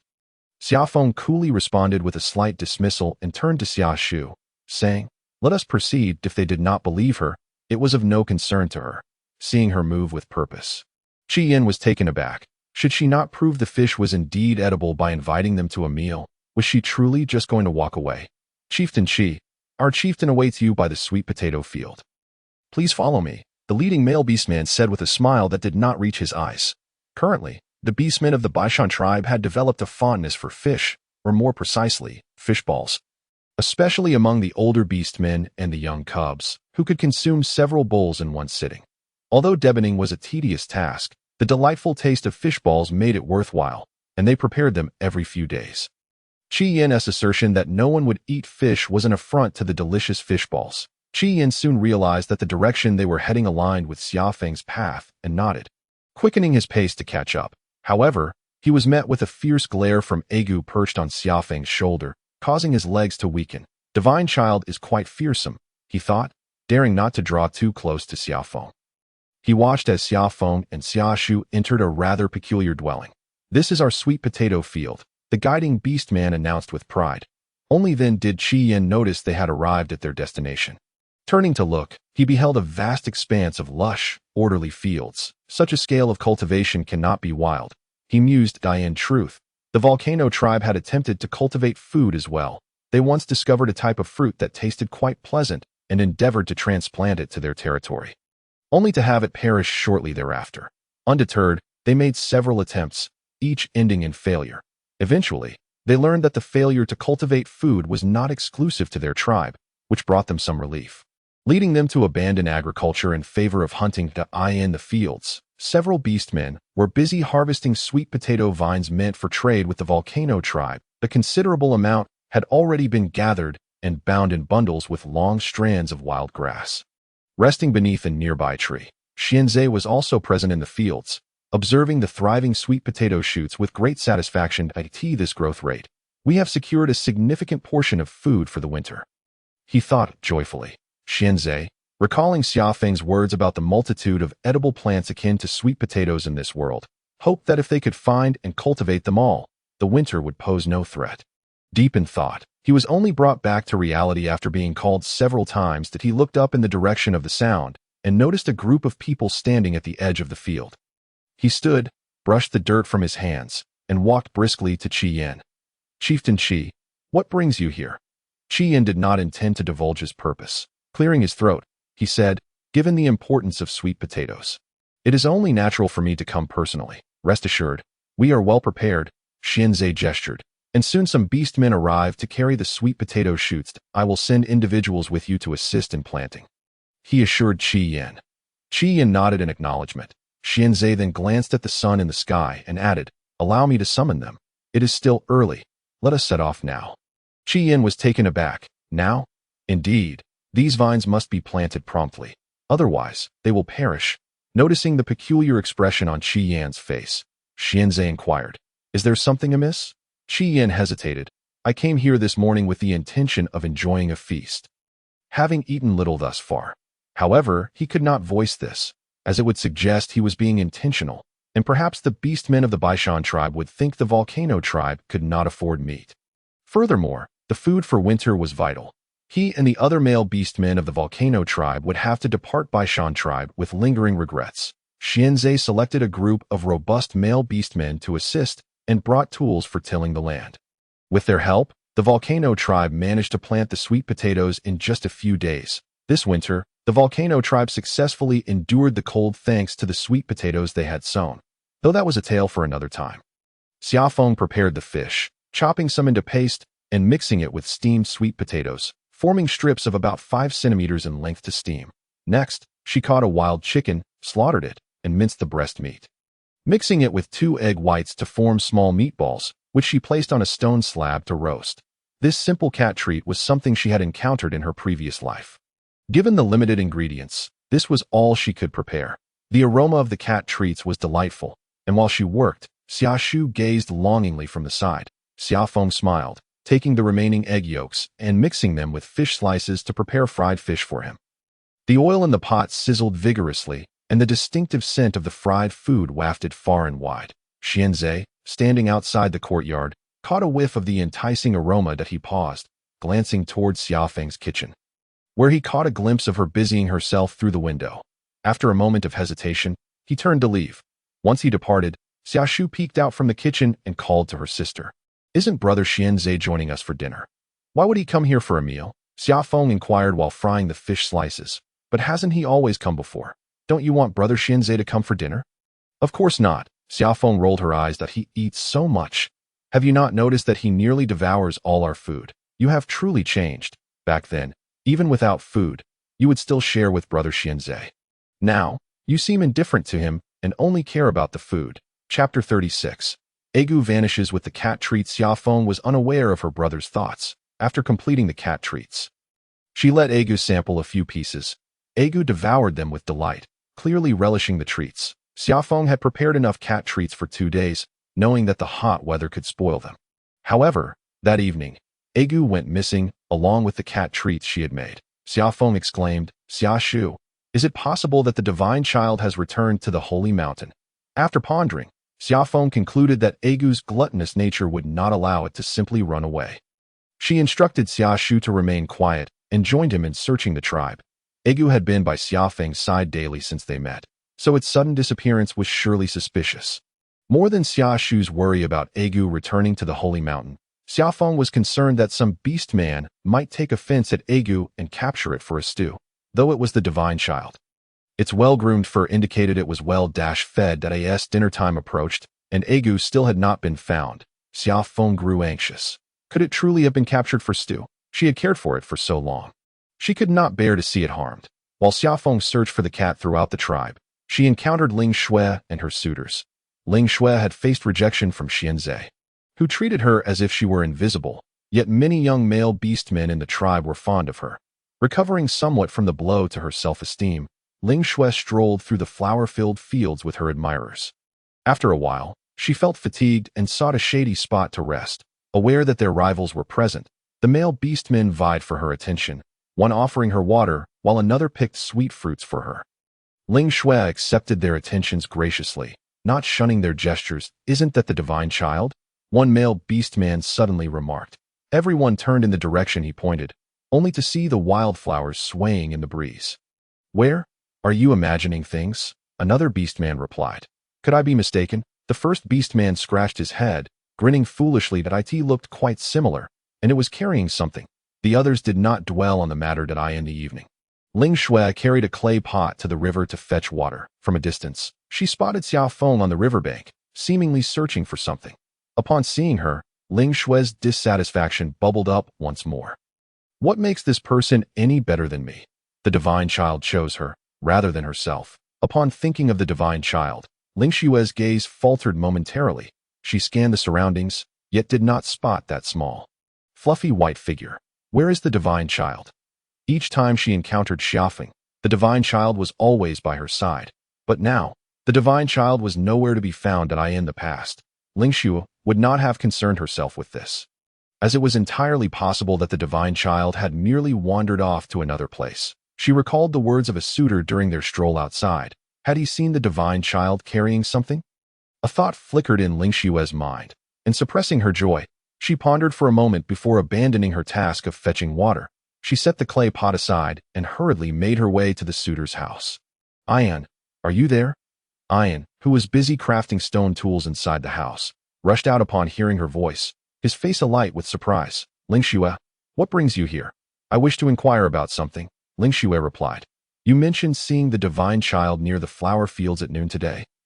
That might have been a mistake on my part," Ayan said, scratching his head awkwardly. Ling Shui urged him, "Think carefully. Was it truly the divine child you saw?" Male beastmen typically had excellent vision and would not easily misidentify someone. Ayan reflected deeply, his expression growing sheepish. "I just caught a glimpse, and before I could react, that creature vanished. However, I do believe it resembled the divine child quite a bit." Upon hearing his words, Ling Shui's heart swelled with speculation. That meant the divine child had left the tribe without informing Xia Feng. Without the divine child, Xia Feng was rendered powerless. Ling Shui bid Ayan a hasty farewell and rushed back home. Inside, Ling Yun was organizing medicinal herbs, a routine task for every priestess, as the tribe relied on them for healing the sick and injured. Noticing Ling Shui's abrupt entrance, Ling Yun furrowed her brow slightly. "Why are you rushing?" Then, observing her empty hands, she inquired, "Where is the clay pot? Were you not supposed to fetch water?" "Mother," Ling Shui exclaimed, barely able to contain her excitement, "the divine child has left." "What?" Ling Yun's expression shifted dramatically. "Where did you hear this?" Ling Shui recounted her discoveries. Ling Yun's countenance grew inscrutable. "This is not good." Confused, Ling Shui asked, "Mother, what is so bad about it? Without the divine child, Xia Feng is nothing, and Xuanze would not even spare her a glance." "You do not understand." Ling Yun shook her head, her tone grave. "Did you not hear during the last meeting? The Heishan tribe has been acting suspiciously. If the divine child has indeed departed, they may attack at any moment. The mention of the Heishan tribe. A flicker of anger crossed Ling Shui's eyes. "Let them come. We of the Baishan tribe fear them not." "Mother, if they dare to attack, you must ensure Xuanze avenges father," Ling Shui implored. Her father had been slain the previous winter, pierced through the chest by a bone knife wielded by a beast man from the Heishan tribe. Ling Yun did not share her intensity. She held little affection for Ling Shui's father, having chosen the strongest male beast man as her mate out of necessity. Of course, Ling Shui remained oblivious to this, believing her parents to be deeply in love. "He will have his revenge," Ling Yun comforted her daughter. "Yes," Ling Shui nodded. "But what about the divine child? Keep an eye on Xia Feng. If the divine child does not return in the next few days, come back to inform me," Ling Yun instructed. Xia Feng had recently become quite bothersome, and Ling Yun's reluctance to act against her stemmed from her association with the divine child. Should the divine child depart, Clearing a path for her daughter would be entirely justifiable. Ling Xuan nodded in agreement. Unaware of the conversation between Ling Yun and her daughter, Xia Feng continued her search for the cat. When the sun had completely set, she returned home to eye in the kitchen. Shushu was rummaging through the supplies when he heard her return. He dashed out, his face falling in disappointment upon realizing that the small white creature was absent from Xia Feng's shoulders. "Sister, did you not find it either?" "No," Xia Feng replied, having considered that the beastmen here revered the beast gods and could sense the so-called divine power emanating from Agua. This allowed Agua to traverse the beastman continent with ease. It explained how such a small creature could have journeyed from the distant sacred mountain to the Baishan tribe. Reassured by this thought, Xia Feng said to Shushu, "Let us eat. It will be fine." Chapter 37. It is the divine child. Nothing will happen to it. Shushu admired Xia Feng and felt comforted by her reasoning. Indeed, the divine child's power is formidable. Who would dare to harm it? He nodded earnestly. Xia Feng pondered for a moment and asked, "Can you sense Agua's power?" "Of course, we can all feel it. Sometimes, when the divine child is displeased, we do not dare to move," Shushu exclaimed, his eyes wide with wonder as he gazed at his sister. "Speaking of which, sister, are you not afraid of the divine child's power?" He recounted how, on one occasion, he had witnessed the divine child in a fit of rage, leaving him paralyzed with fear, while his sister had merely reached out to pat the divine child's small head and offered it a treat to calm it down. From that moment on, Shushu's admiration for Xia Feng surpassed even that of Xianzi. It was known that every young male beastman in the Baishan tribe idolized Xuanzi for his immense strength, aspiring to become powerful like him. Xia Feng prepared a simple meal, and once Shushu had eaten his fill, he prepared for sleep. Xia Feng gazed at the dark house and sighed, lamenting the absence of oil lamps. She had long abandoned hope for the existence of an all-powerful deity who could provide her with a system for exchanging goods. Sighing, she began to recall the materials needed for oil lamps. Perhaps kerosene, which was derived from coal. She wondered if lard would suffice. As night fell, Xia Feng soaked in hot water, scrubbing her body. "I also need to make toothpaste, toothbrushes, and soap." The simplest of these was soap, which could be made from lard. Xia Feng paused momentarily, remembering that she had lived here for nearly a month without seeing any pigs. Upon reflection, she realized that the prey captured by Xuanzi and the others had not included wild boars. Could it be that their strong odor deterred them? Considering the fish in the river, Xia Feng could only surmise this possibility. She knew that the wild boars here were not like the large domestic pigs of her past life, which had been imported from abroad. Native wild boars were not only destructive, but also exceedingly foul-smelling. 1 method to mitigate the unpleasant odor of pork was to castrate the male pigs. Tomorrow is another hunting day. I should have Xuanzi and the others capture a few for me to examine. Additionally, they should gather fruits from the forest. This way, I can ascertain which plants are suitable for cultivation. It would be splendid to have rice and wheat, Xia Feng mused quietly, reminiscing about the joys of rice and flour, particularly the delightful combination of braised pork with rice that is for flour. It could be used to create an array of delicious dishes. Dumplings, wontons, noodles. She dared not dwell on these thoughts, for the mere contemplation made her mouth water. Upon awakening from her slumber, Xia Feng glanced over at the cat house, only to find Agua absent. Had it run off with the cat treats? Had it returned home, or had it fled? Regardless, its absence would only complicate matters slightly. With this in mind, Xia Feng rose and steamed sweet potatoes for breakfast. Shushu, having pondered throughout the night, concluded that the divine child was indeed strong and would be perfectly fine. Thus, he devoured 3 or 4 sweet potatoes in one sitting. "Sister, today is hunting day. Are you going to see Brother Xuanzi off?" Shushu asked, his mouth full. "Yes, I will ask him to gather some items," Xia Feng replied, grabbing a few bee skin bags she had sewn earlier and heading outside. These bags were crafted from the wool of sheep, stitched together with strong woolen thread. Xia Feng instructed Xuanzi to collect a sampling of every fruit he encountered in the forest. Xuanzi, aware that she was investigating the usefulness of these plants, nodded and accepted the bags. By the way, do you know about wild boars? Xia Feng inquired further. Wild boars? Xuanzi nodded. What do you need them for? Their meat is tough and has a foul odor, making it quite unpalatable. Mid-sentence, he paused. It dawned on him that any unappetizing prey that found its way into her hands somehow transformed into delectable dishes. Could you bring back a few live ones? Xia Feng asked. I have a method to eliminate their foul odor. Without hesitation, Xuanzi agreed. All right. Thank you. Our tribe's prosperity depends on you, Xia Feng said, extending her hand to pat his shoulder. But realizing Xuanzi was much taller, she withdrew her hand. Where is the divine child? Why have I not seen it? Xuanzi remarked, noticing her gesture and clearing his throat. Xia Feng contemplated for a moment, believing it necessary to inform him of the situation. It has gone missing. Xuanzi's eyes widened. What do you mean? Yesterday, after I prepared some delicious food for it, it vanished with the goodies. Shushu and I searched everywhere, but could not find it. It must have returned to the sacred mountain.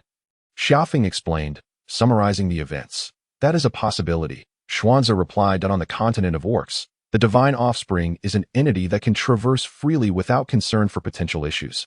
Did the divine offspring say anything to you before leaving? No, Xia Feng shook her head. Then it should return, Xuanzi said. Why? If the divine offspring were to return to the sacred mountain without coming back, it would have informed the tribe in advance, and they would have prepared a grand farewell celebration for it. Xia Feng nodded, seemingly understanding. After the hunting party departed from the tribe, the atmosphere became considerably quieter. In the morning, Xia Feng, accompanied by Ashui and other females, tended to the sweet potato field by weeding and watering it. By noon, they spread out the sheared wool in the square, storing a portion of the dried wool inside their dwelling. The wool, having been cleaned and sun-dried, became exceedingly soft. It's so soft. Can it be used to make clothing? Ashui inquired, gazing at the mound of fluffy wool before her. Xia Feng was pleasantly surprised by her thought of clothing. She nodded in affirmation. Yes, to make garments. These clothes are both fluffy and soft, ensuring warmth in winter. Really? Ashui and the other females expressed their delight. How do we make it? Winter is unbearably cold. Xia Feng began by sketching an image of a military coat on a stone slab with charcoal. To Ashui and the other orcs, the design appeared somewhat peculiar as they listened to Xia Feng explain how to sew the animal hides and stuff them with the soft wool. United in their efforts, the females completed a military coat in less than half a day. The animal hide chosen for the coat was relatively light, yet even so, the finished coat weighed several pounds, significantly more than the winter coats from Xia Feng's past life. Once completed, Ashui and the others eagerly tried it on. It's so light, truly comfortable. It should keep us warm in winter. I'm already sweating. A group of females surrounded the finished product, their eyes sparkling with joy. Relieved that winter would no longer pose a threat of cold, there's no rush. I've also made other things. Take a look. Xia Feng produced the undergarments she had crafted. What is this? Ashui questioned, puzzled at its for wearing underneath. Xia Feng had grown weary of the absence of undergarments, so as soon as the wool was ready, she set to work. Of course, the undergarments were a simplified version. She couldn't yet create the fitted garments of modern times. Chapter 38. Wild boar. With the wool dried, the females of the Baishan tribe industriously set about making military coats. When Ling Yun arrived with her companions, Xia Feng and the others were busy processing the wool. Upon seeing her, everyone greeted, "Greetings, Lord Ling Yun." I came to take a look, Ling Yun stated, her eyes scanning the surroundings before settling on Xia Feng. Where is the divine offspring? I haven't seen it. Xia Feng raised an eyebrow, realizing Ling Yun was here for Aigul. No wonder Ling Xue had been following her closely these past few days. While continuing to work the wool, she calmly replied, I don't know. Ling Yun's expression grew serious. Xia Feng, the divine offspring is of utmost importance. How could you neglect it to the point of losing track? Lord Ling Yun, that's not quite fair, Xia Feng retorted, setting down the wool, brushing off her hands, and standing. The divine offspring enjoys wandering outside, or if it wishes to leave. There's nothing I can do to stop it. Do you expect me to show disrespect to the divine offspring? Ling Yun replied, the divine offspring has gone missing. Why didn't you inform us? Xia Feng feigned an innocent and shocked expression. Oh my, you didn't know? I informed the tribe leader, thinking he would relay it to you. She glanced at Ashui and the others, adding, moreover, Ashui and the others are aware of this matter. I assumed most people knew. And you should too. Ling Yun's gaze turned sharp as an arrow directed at Ashui and the other females. Is what Xia Feng said true? Ashui, respected among the females yet unafraid of Ling Yun, nodded in affirmation. Indeed, Xia Feng mentioned this to us yesterday. Ling Yun tapped her staff and exclaimed, foolishness, the divine offspring has left the tribe, and you remain so calm, failing to search for it. We believe Xia Feng's reasoning holds merit. Ashui reflected before speaking, if the divine offspring wishes to leave, We cannot stop it. If we were to obstruct its departure, it might become angered and unleash divine fire upon us. However, since it took food with it, it indicates that it enjoys our tribe's offerings and may return. Ling Yun fell silent, while Ling Xue stepped forward, indignantly protesting. What do you mean it might return? Which tribe's divine offspring ever returns after leaving? Xia Feng rolled her eyes. Can you stop the divine offspring from leaving? Angering it could lead to divine fire scorching your face. Would you be pleased with that? Ling Xue, I can't argue back. It's so frustrating. By the way, Lord Ling Yun, the divine offspring shared some knowledge with me before leaving, which can be beneficial for the tribe. I believe our tribe will flourish even more. Xia Feng added that Ling Yun's brows furrowed slightly. Really? Of course, I would not dare to lie using the divine offspring's name, Xia Feng replied with a smile. Although Ling Yun held a disdainful view of her, she was deeply concerned about the tribe's development. Xia Feng aimed to pacify her first, dealing with Ling Xue later. After all, Ling Yun was the priestess of the Baishan tribe, respected by all. It was impossible to simply overthrow her, as this thought crossed her mind.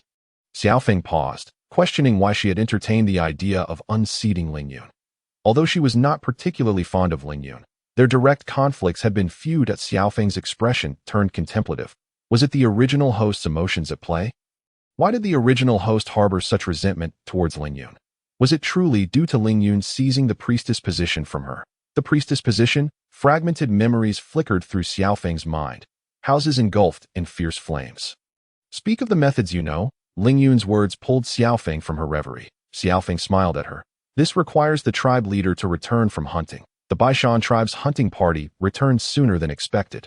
Within 10 days, Qing Shan cast a disdainful glance at the wild boars, which were bound and squealing helplessly. Xuanze, why did we capture wild boars? Their hide is tough, their meat is tough, and they are not palatable. Why did we catch several? Who wants to eat this kind of meat? It was Xia Feng's idea, Xuanze replied. Upon hearing Xia Feng's name, Qing Shan's expression changed. She scrutinized the squealing pigs from top to bottom. What is so special about these pigs? Can you make them delicious? Not for eating. They are for raising, Xuanze answered. Qing Shan's eyes widened in disbelief as she turned to look at the several hundred-pound wild boars. Returning to her companions with an expression that screamed, Are you kidding me? Raising them?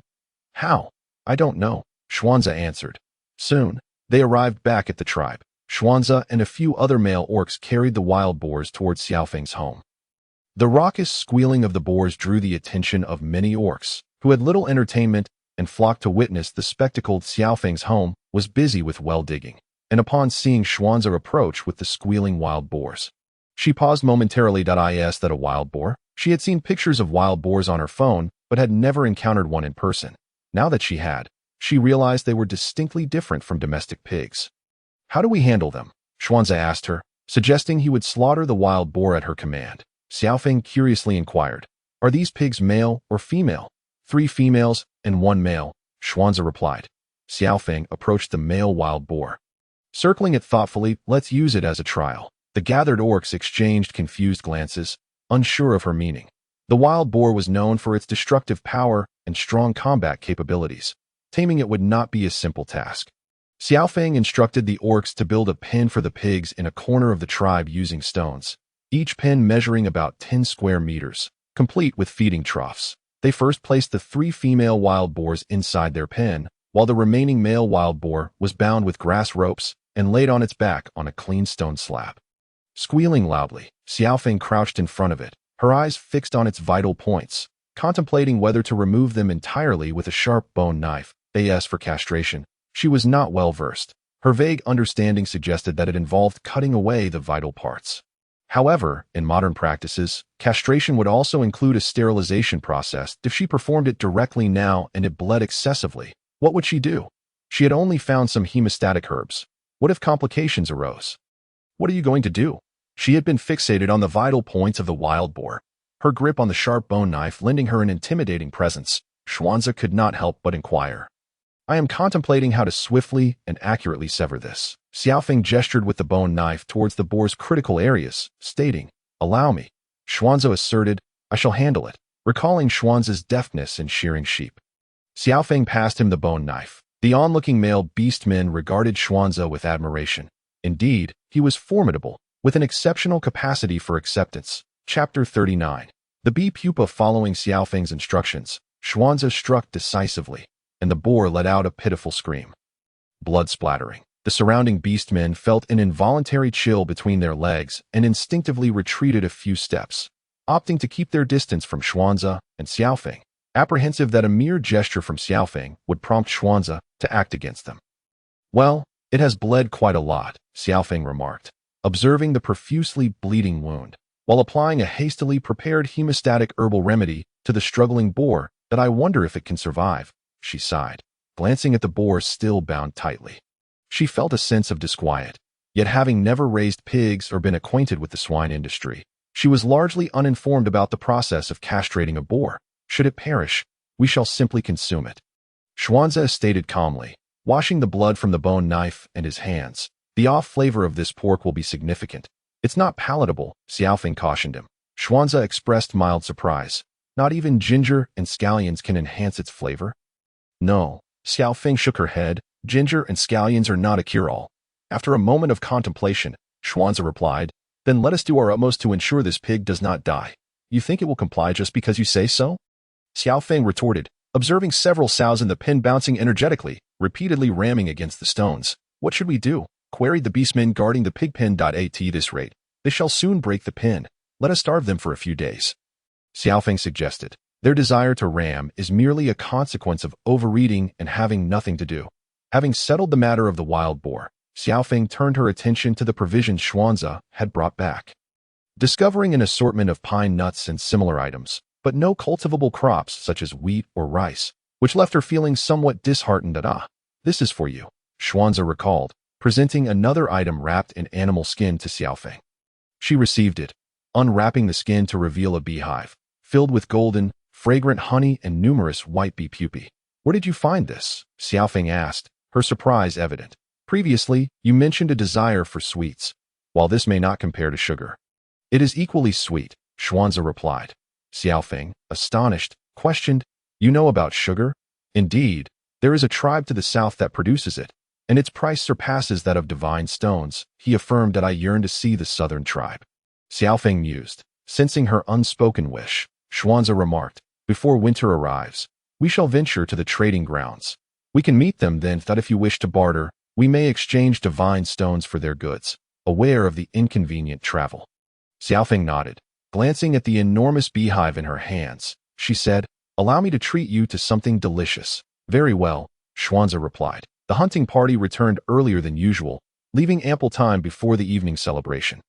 Xia Feng extracted the bee pupae from the hive, quickly filling a large ceramic bowl.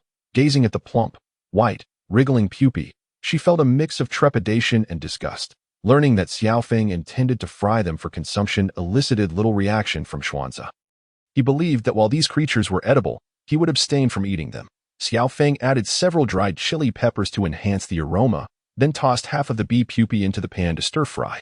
The delightful scent wafted through the air to Ashui, and several female companions arrived, intending to continue shearing sheep. Catching a whiff of the enticing aroma, they hurried over, calling out, Xia Feng, what delectable creation have you concocted? Oh, Xuanzi, what brings you here? Ashui exclaimed upon noticing Xuanzi assisting in washing wild vegetables in the kitchen. The female companions exchanged knowing glances between Xia Feng and Xuanzi, their expressions suggesting a shared understanding. Unaware of their thoughts, Xia Feng invited everyone to the table, presenting the stir-fried bee pupae. Summer Tree, enticed by the alluring fragrance, struggled to swallow, yearning to partake, but hesitated at the sight of the plump white pupae. Xuanzi, observing the slightly charred bee pupae, also hesitated. The uninformed Ashui and her companions merely found the appearance of the food peculiar and did not dwell on it, as one of them picked up a bee pupa and popped it into her mouth. The flavor is a bit odd, yet delightful. Indeed, what is this? There's juice oozing out. I adore this flavor, they exclaimed in unison. Xia Feng tasted a few herself and found the flavor quite pleasing. If we were to fry them, they would taste even better, she mused aloud. Xuanzi, Summer Tree, are you not eating? Ashui noticed the pair beside her remained still, which struck her as peculiar. Xuanzi hesitated briefly before picking up his chopsticks to grab one. Placing it in his mouth, chewing expressionlessly for a few moments.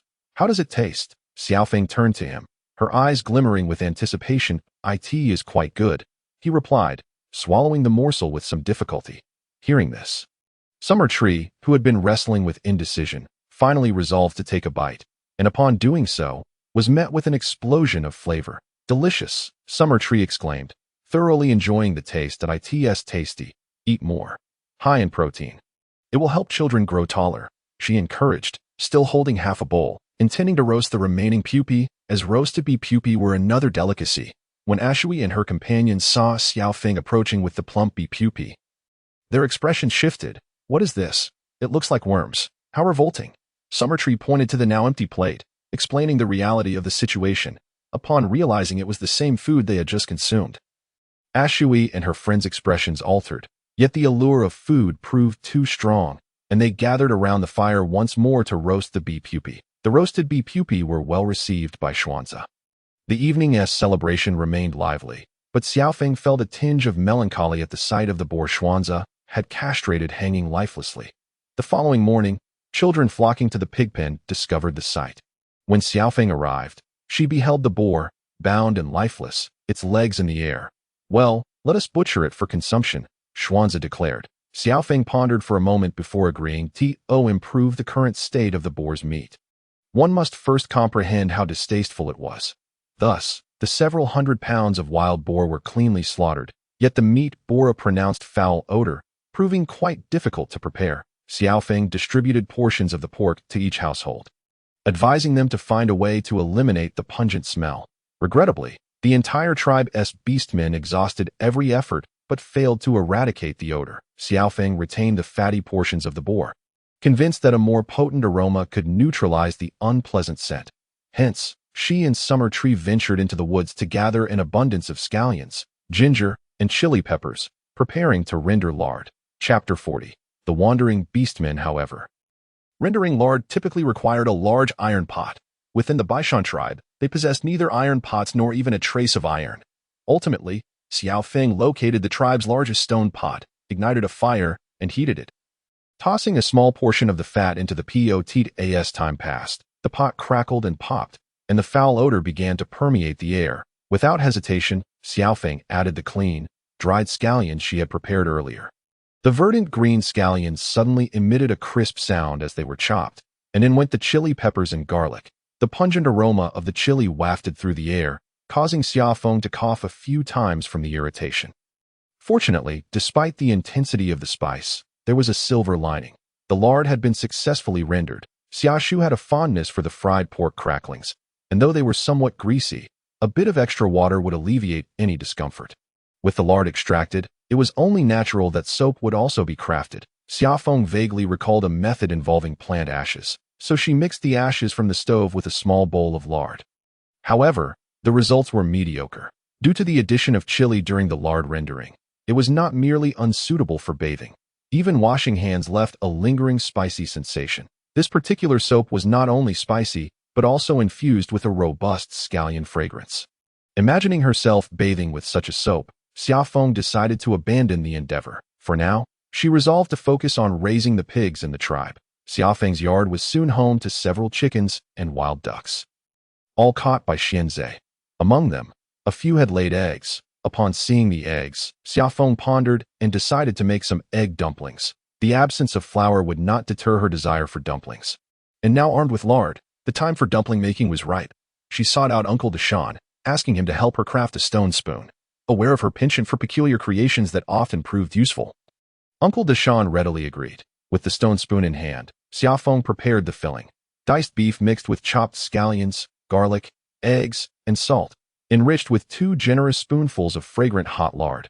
After mixing it well, she whisked a plate full of eggs, pouring some onto the stone spoon and heating it until nearly set, before placing the filling inside and wrapping it up. In no time, the first egg dumpling was ready. After completing a batch, both Xia Feng and Xia Shu savored their meal with great delight. Once Xia Shu finished, licking the grease from the corners of his mouth, he inquired, "Sister, aren't you going to save a bit for brother Xianzhe? Doesn't he have any meat?" Xia Feng retorted. Xia Shu was taken aback, never expecting such a response from his sister. After all, the chickens and ducks were gifts from him. Xia Feng conceded, "You make a valid point. Consequently, she instructed Xiaoshu to take a small plate of egg dumplings to Xianzhe, reminding him before he left, remember to bring the plate back. Previously, with Agua around, she never worried about plates. If one went missing, she would simply make another. But now, without Agua, the absence of a plate was significant. Xiaoshu made his way to Xianzhe's home, not bothering to avoid others. The tribe's beastmen quickly noticed the new food and, upon learning it was for Xianzhe, began to follow him. Upon arriving at Xianzhe's doorstep, a long line of followers trailed behind Xiaoshu. Seeing the crowd, Xianzhe initially feared something was amiss. Brother Xianzhe, these egg dumplings are sent by my sister as a thank you for the chickens and ducks you gave us, Xiaoshu said, handing him the plate. Before leaving, he added, remember to return the plate to my house. I'm off to play now. With that, he dashed away. Xianzhe, holding the plate, looked at the grinning beastmen around him. Xianzhe, Qing Shan, his good friend, spoke up first. I'll help you taste it. He reached for the dumplings. But Xianzhe deftly evaded him, his expression unyielding that if you want to eat, make your own. What? Just let us try one. They look delicious, Qing Shan exclaimed, surprised. Xianzhe glanced at them, stating, there isn't enough to share. The egg dumplings, arranged beautifully by Xia Feng, resembled blooming flowers, their golden hue particularly appealing. However, while they were indeed visually striking, the portions were quite scant. Without further delay, Xianzhe entered his home and closed the door. Realizing for the first time the advantage of a door, it allowed him to keep others at bay. Outside, Qing Shan and the others grumbled about his stinginess. The egg dumplings disappeared swiftly, and Xianzhe, staring at the empty plate, recalled Xiaoshu's words about returning it. I should return it now, he thought, rising to head towards Xia Feng's home. Halfway there, he heard a commotion. Xianzhe paused, glancing in the direction of the noise. Due to the obstruction of buildings, he couldn't see what was happening. Furrowing his brow in contemplation, he made his way toward the source. Xianzhe, thank goodness you're here. Come quickly, a group of wandering beastmen has arrived. A beastman exclaimed, sprinting towards him with bright eyes. Wandering beastmen. Xianzhe's expression tightened as he hurried along. The patrol boundary was some distance from the village, and by the time he arrived, he found a group of disheveled beastmen, led by Qing Shan, who regarded them warily. Just as Xianzhe was about to approach, he paused to glance at the white porcelain plate in his hand, finding a spot to set it down before proceeding. What is going on? Xianzhe asked as he approached. The other beastmen parted to allow him passage. These wandering beastmen wish to join us, Qing Shan explained quietly. Xianzhe was taken aback, scanning the group. There were roughly 100 individuals, both male and female, with the females hiding behind the males, clutching a few young ones to indicate their harmlessness. They stood at a distance. Xianzhe speculated they might have fled from some incident, making it easier to escape if they kept their distance. Who is your leader? Step forward and speak, he called out, surveying the crowd. A tall male beastman approached, introducing himself. I am the leader of the Gale tribe, known as Feng Tao. We harbor no ill intent. We have merely followed the guidance of the Divine Sun to this place. The mention of the Divine Sun caused a stir among the White Mountain tribe's beastmen, for the Divine Sun had been absent for many days, and his sudden appearance left them astonished. Xianzhe gestured for the tribal leaders to hush, fixing Feng Tao with a piercing gaze. He asked, you claim the Divine Sun directed you here. What proof do you have? After the Divine Sun brought us here, he vanished, Feng Tao replied. They had followed the Divine Sun to the patrol boundary of the White Mountain tribe and witnessed him enter the village, only to be discovered by the guarding beastmen. They had remained silent, waiting patiently to go to Xia Feng's home and see if the Divine Sun has truly returned. Ask her to bring him here, Xianzhe commanded one of the male beastmen beside him. The beastman nodded in acknowledgement and quickly dashed back into the village, heading straight for Xia Feng's abode. Chapter 41. The Gale tribe. Xia Feng was at home, preparing to craft a rocking chair from bamboo when she heard a faint meow. Looking up in the direction of the sound, she spotted a scruffy cat, its fur matted and covered in bits of grass. Agua gazed at her with wide, watery blue eyes, appearing most pitiable. The cat took timid steps forward, attempting to nuzzle against Xia Feng's leg, but she deftly sidestepped. Stay still. Agua froze in place. Xia Feng scrutinized the cat, confirming it was uninjured, and then grasped the scruff of its neck to bring it to eye level, asking, where have you been? Meow, Agua replied. Xia Feng's expression remained impassive. I don't understand. Agua looked quite aggrieved. Meow. Never mind, Xia Feng sighed. releasing it and retrieving a small wooden comb to groom its fur. Next time you leave, remember to let me know. Agua's fur was tangled in several places, and Xia Feng couldn't help but wonder what it had experienced outside. Initially, it had been pristine white, but now it was in such a state. Xia Feng's expression grew solemn. This once self-sufficient divine son couldn't possibly have been spoiled by her care. Could it? Hiss, she exclaimed, forcibly turning Agua's head to meet her gaze. Agua, how about this? From now on, you can hunt for your own food. All right, Agua. Meow. Xia Feng held it down. Don't squirm. I'm still grooming you. Agua. Xia Feng's gentle strokes soon untangled Agua's fur in a few places that simply wouldn't yield. She snipped them with scissors. Before long, Agua's fur was fluffy once more, and Xia Feng delightedly petted it a few times, only to realize Agua had lost weight. Is it truly that you've been spoiled by me? Have you not eaten it all outside? Unbeknownst to her, Agua still possessed its hunting skills. However, having grown accustomed to her cooking, it found it difficult to eat anything else outside, naturally leading to its weight loss. Lady Xia Feng, are you there? Someone called from outside. Cradling Agua, Xia Feng stood up. The beast man who spotted her holding the divine son's presence beamed with joy. Lady Xia Feng, you must come outside. A group of wandering beastmen has arrived. They claim the divine son brought them here. Brought by the divine son? Xia Feng lowered her gaze to the innocent Agua nestled in her arms, who meowed softly at her. Let us go take a look. Xia Feng remarked. Agua leaped onto Xia Feng's shoulder, flicking her tail as a signal for her to hasten. Following the male orc, they arrived at the outskirts of the tribe, where they could see Xuanze and his companions confronting a group of unfamiliar orcs from a distance. The divine son has arrived, someone exclaimed, and the eyes of everyone present swiftly turned towards Xia Feng. Divine son, Xuanze, and the others bowed to Agua. Agua, with an air of superiority, mewed in response. Divine son, you are here. The orcs of the Laiwen tribe are very pleased, she announced. Xia Feng stepped forward to examine the orcs across from her and turned to Agua, inquiring, are they the ones you brought back? Meow, Agua replied. Xia Feng then focused on the orcs, asking, where did you encounter the divine son? The orcs from the Laiwen tribe were taken aback to see a female orc accompanying the divine son, especially as others made way for her. Who are you? Feng Tao frowned. Curious. I am Xia Feng from the Baishan tribe. She introduced herself succinctly. Xuanze interjected, Xia Feng is our tribe's divine envoy. Divine envoy Xia Feng. I am Feng Tao of the Laiwen tribe, guided here by the divine envoy. Feng Tao said, his tone shifting as he recognized her status. Xia Feng regarded them intently. You are guided by the divine son? What skills do you possess? Feng Tao was momentarily taken aback by her question. Xia Feng clarified.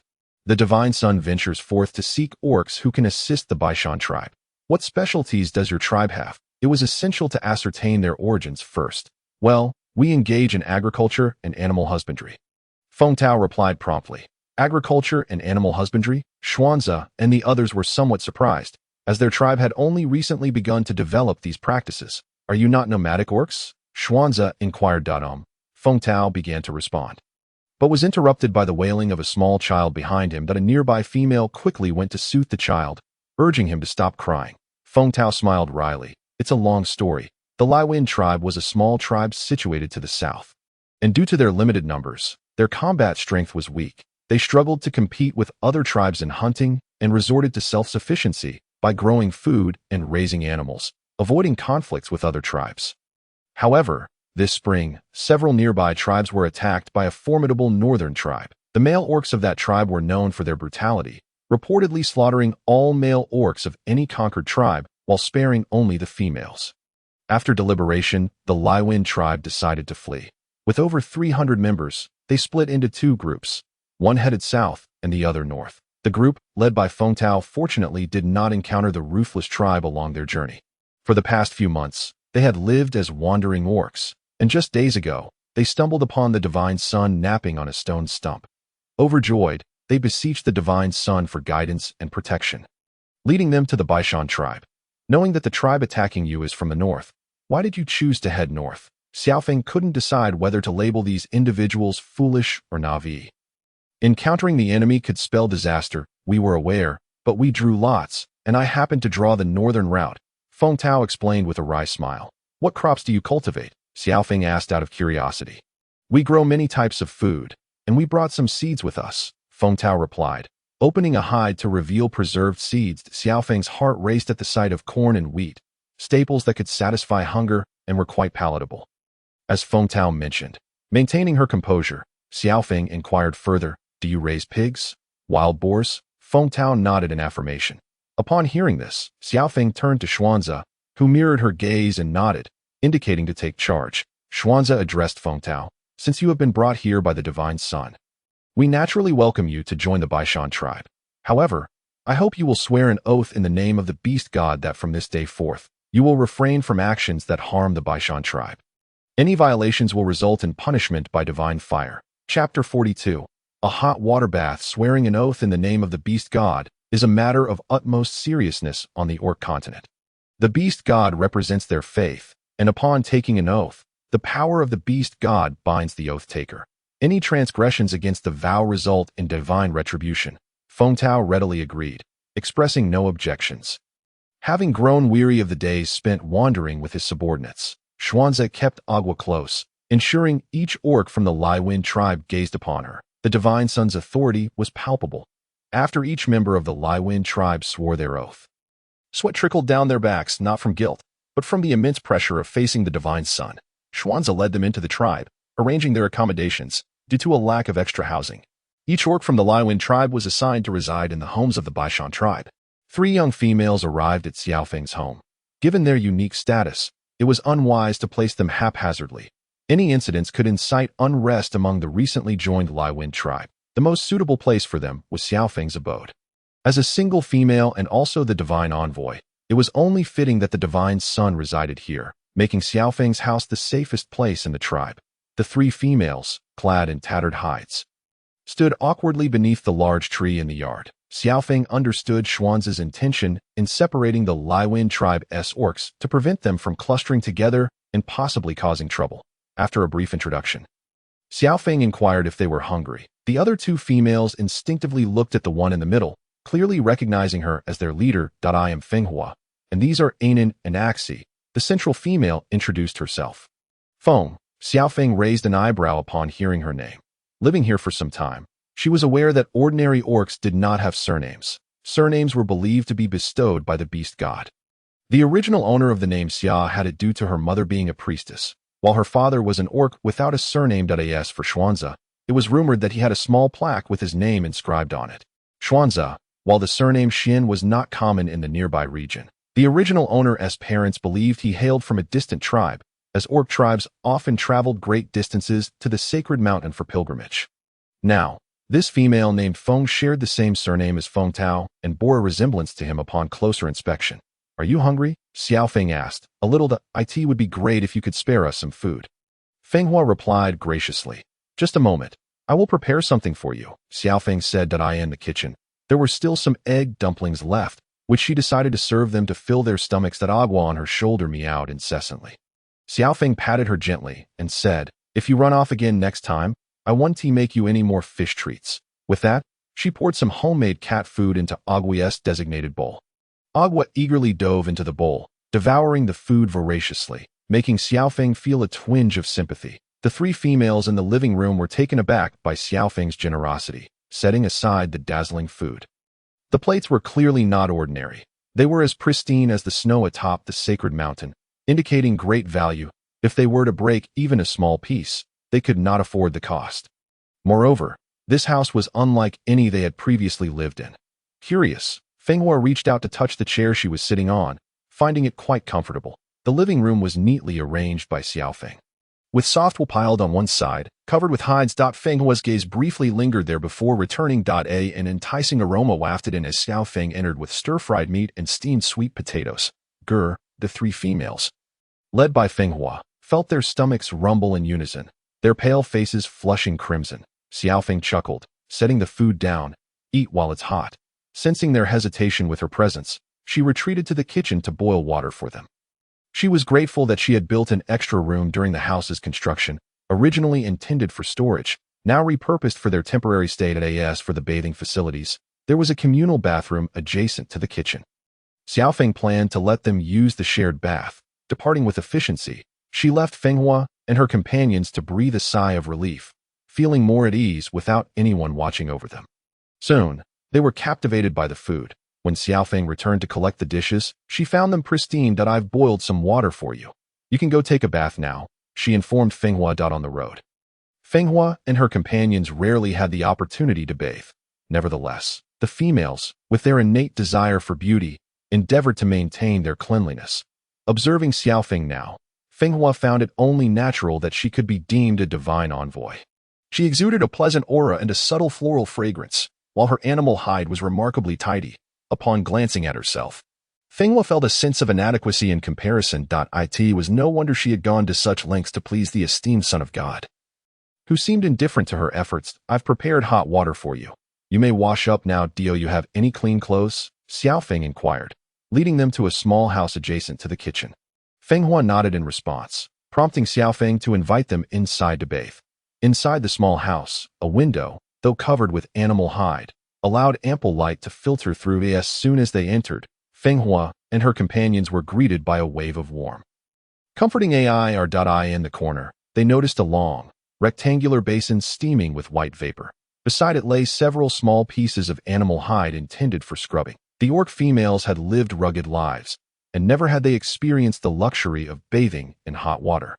They hesitated momentarily. One female whispered, "Is this water meant for slaughtering chickens and ducks?" Fenghua, uncertain, stepped outside to find Xia Feng. When she relayed the question, Xia Feng was taken aback. It dawned on her that prior to this, most females in their tribe bathed by the river. She briefly explained the concept of the bathtub to them. Fenghua and her companions luxuriated in the hot bath, with Xia Feng continuously heating water, changing it twice. After all, as their host, she wished for them to feel clean. The orcs of the Baishan tribe are truly impressive, one female remarked while soaking. Indeed, their food is delicious. The dishes are exquisite. No mere animal hides could compare. We cannot allow them to underestimate us. After more than a decade of life, Fenghua found herself feeling so comfortable post-bath that she wished to sleep. She changed into the clothes she had brought and emerged from the small house looking like a blossomed beauty. Fenghua's height was comparable to Xia Feng's, and with her long hair cascading down, she resembled a picturesque maiden emerging from a bath. "What is this?" Xia Feng exclaimed upon noticing Fenghua's long dress. "Rather than animal hide. Is this fabric? What treasure of a tribe is the Lifeng tribe? Is this indeed fabric?" Xia Feng directly inquired. Fenghua was somewhat taken aback. As far as she knew, the northern tribe should not possess such material. How had she recognized it? Could it be that the Baishan tribe also had fabric? Contemplating this, Fenghua felt a pang of disappointment. She had initially thought she could outshine the Baishan tribe with the fabric. Although the Lifeng tribe had recently allied with the Baishan tribe, the sights and experiences of the brief time spent together revealed to her that they were encountering many things for the first time. In comparison, the Lifeng tribe appeared quite backward. After conferring with the other two females, Fenghua resolved to present the ceremonial garments they would wear during the festival. The intention was to bolster their confidence before the Baishan tribe, ensuring they would not be looked down upon. To her astonishment, this divine envoy was aware of fabric. Yes, Fenghua nodded, her demeanor somewhat deflated. Xia Feng probed further. "Did you make this?" "Ah, no, we obtained it through trade with other tribes." Fenghua replied honestly, shaking her head. "Other tribes?" Xia Feng pressed for more information. She learned that one of these tribes, located to the south, was known as the Tsangji tribe, where the orcs had mastered weaving techniques and flourished as a result. Surrounding tribes traded various goods with them. The larger tribe to the south, Xia Feng mused, stroking her chin. Currently, the Heishan tribe is attacking that area.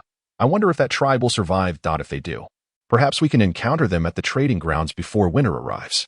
We could trade porcelain bowls for some fabric. However, there were still several months until autumn. "Are you familiar with the orcs from that tribe?" Xia Feng asked. Fenghua replied, "I have a good relationship with the daughter of their tribe leader." It was this connection that allowed the small Lifeng tribe to procure fabric from the larger Tsangji tribe. That's quite fortunate. When we see them at the trading grounds, perhaps we can secure a friendly price. Xia Feng murmured.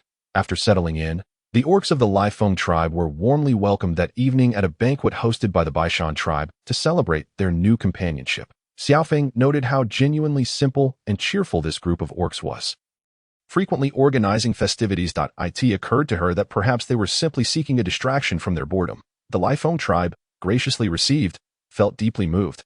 After months of arduous travel, they finally had a place to call home. The banquet was replete with aromatic and visually appealing dishes, and the orcs from the Xia Feng tribe found it difficult to restrain themselves from indulging at the banquet.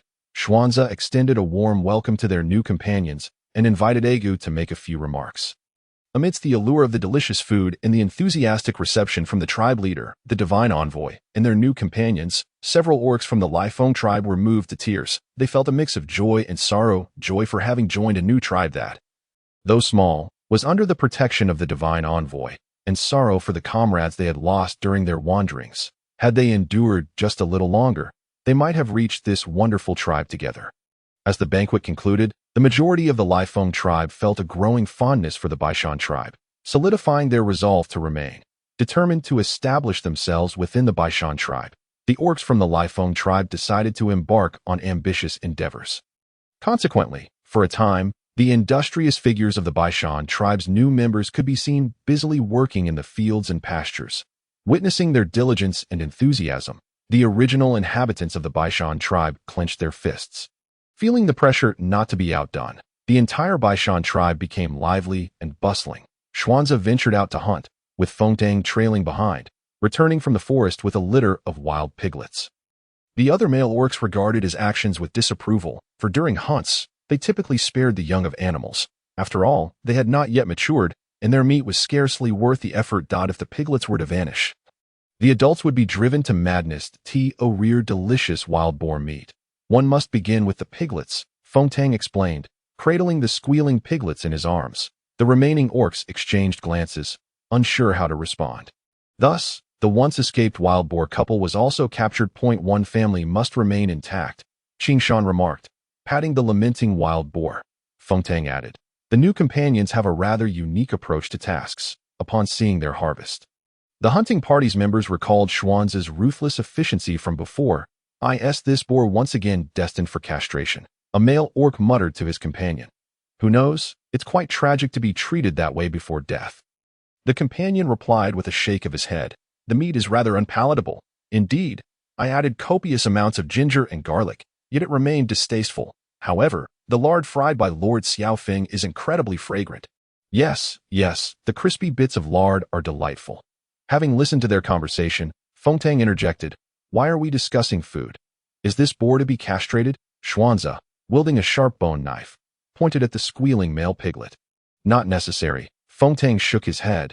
It's too large. Castration would likely kill it. That we should keep it as a breeding boar, ensuring our tribe's pigs multiply. Xuanza nodded, preparing to set the bone knife aside. However, Fengtang seized the knife, grasped a male piglet, and, with a swift motion, severed its struggling form. The piglet let out a pitiful squeal as Fengtang showed little reaction, depositing the processed piglet into the prepared pen and reaching for another male piglet. With a few swift cuts, 3 male piglets were dispatched in the blink of an eye. The scene unfolded too quickly. The male orcs, realizing what had transpired, glanced from the bloodied ground back to Fengtang, who was diligently examining the remaining piglets. A chilling realization washed over them, prompting them to step back in unison. They had thought Xia Feng and Xuanza were ruthless, but this new companion surpassed them.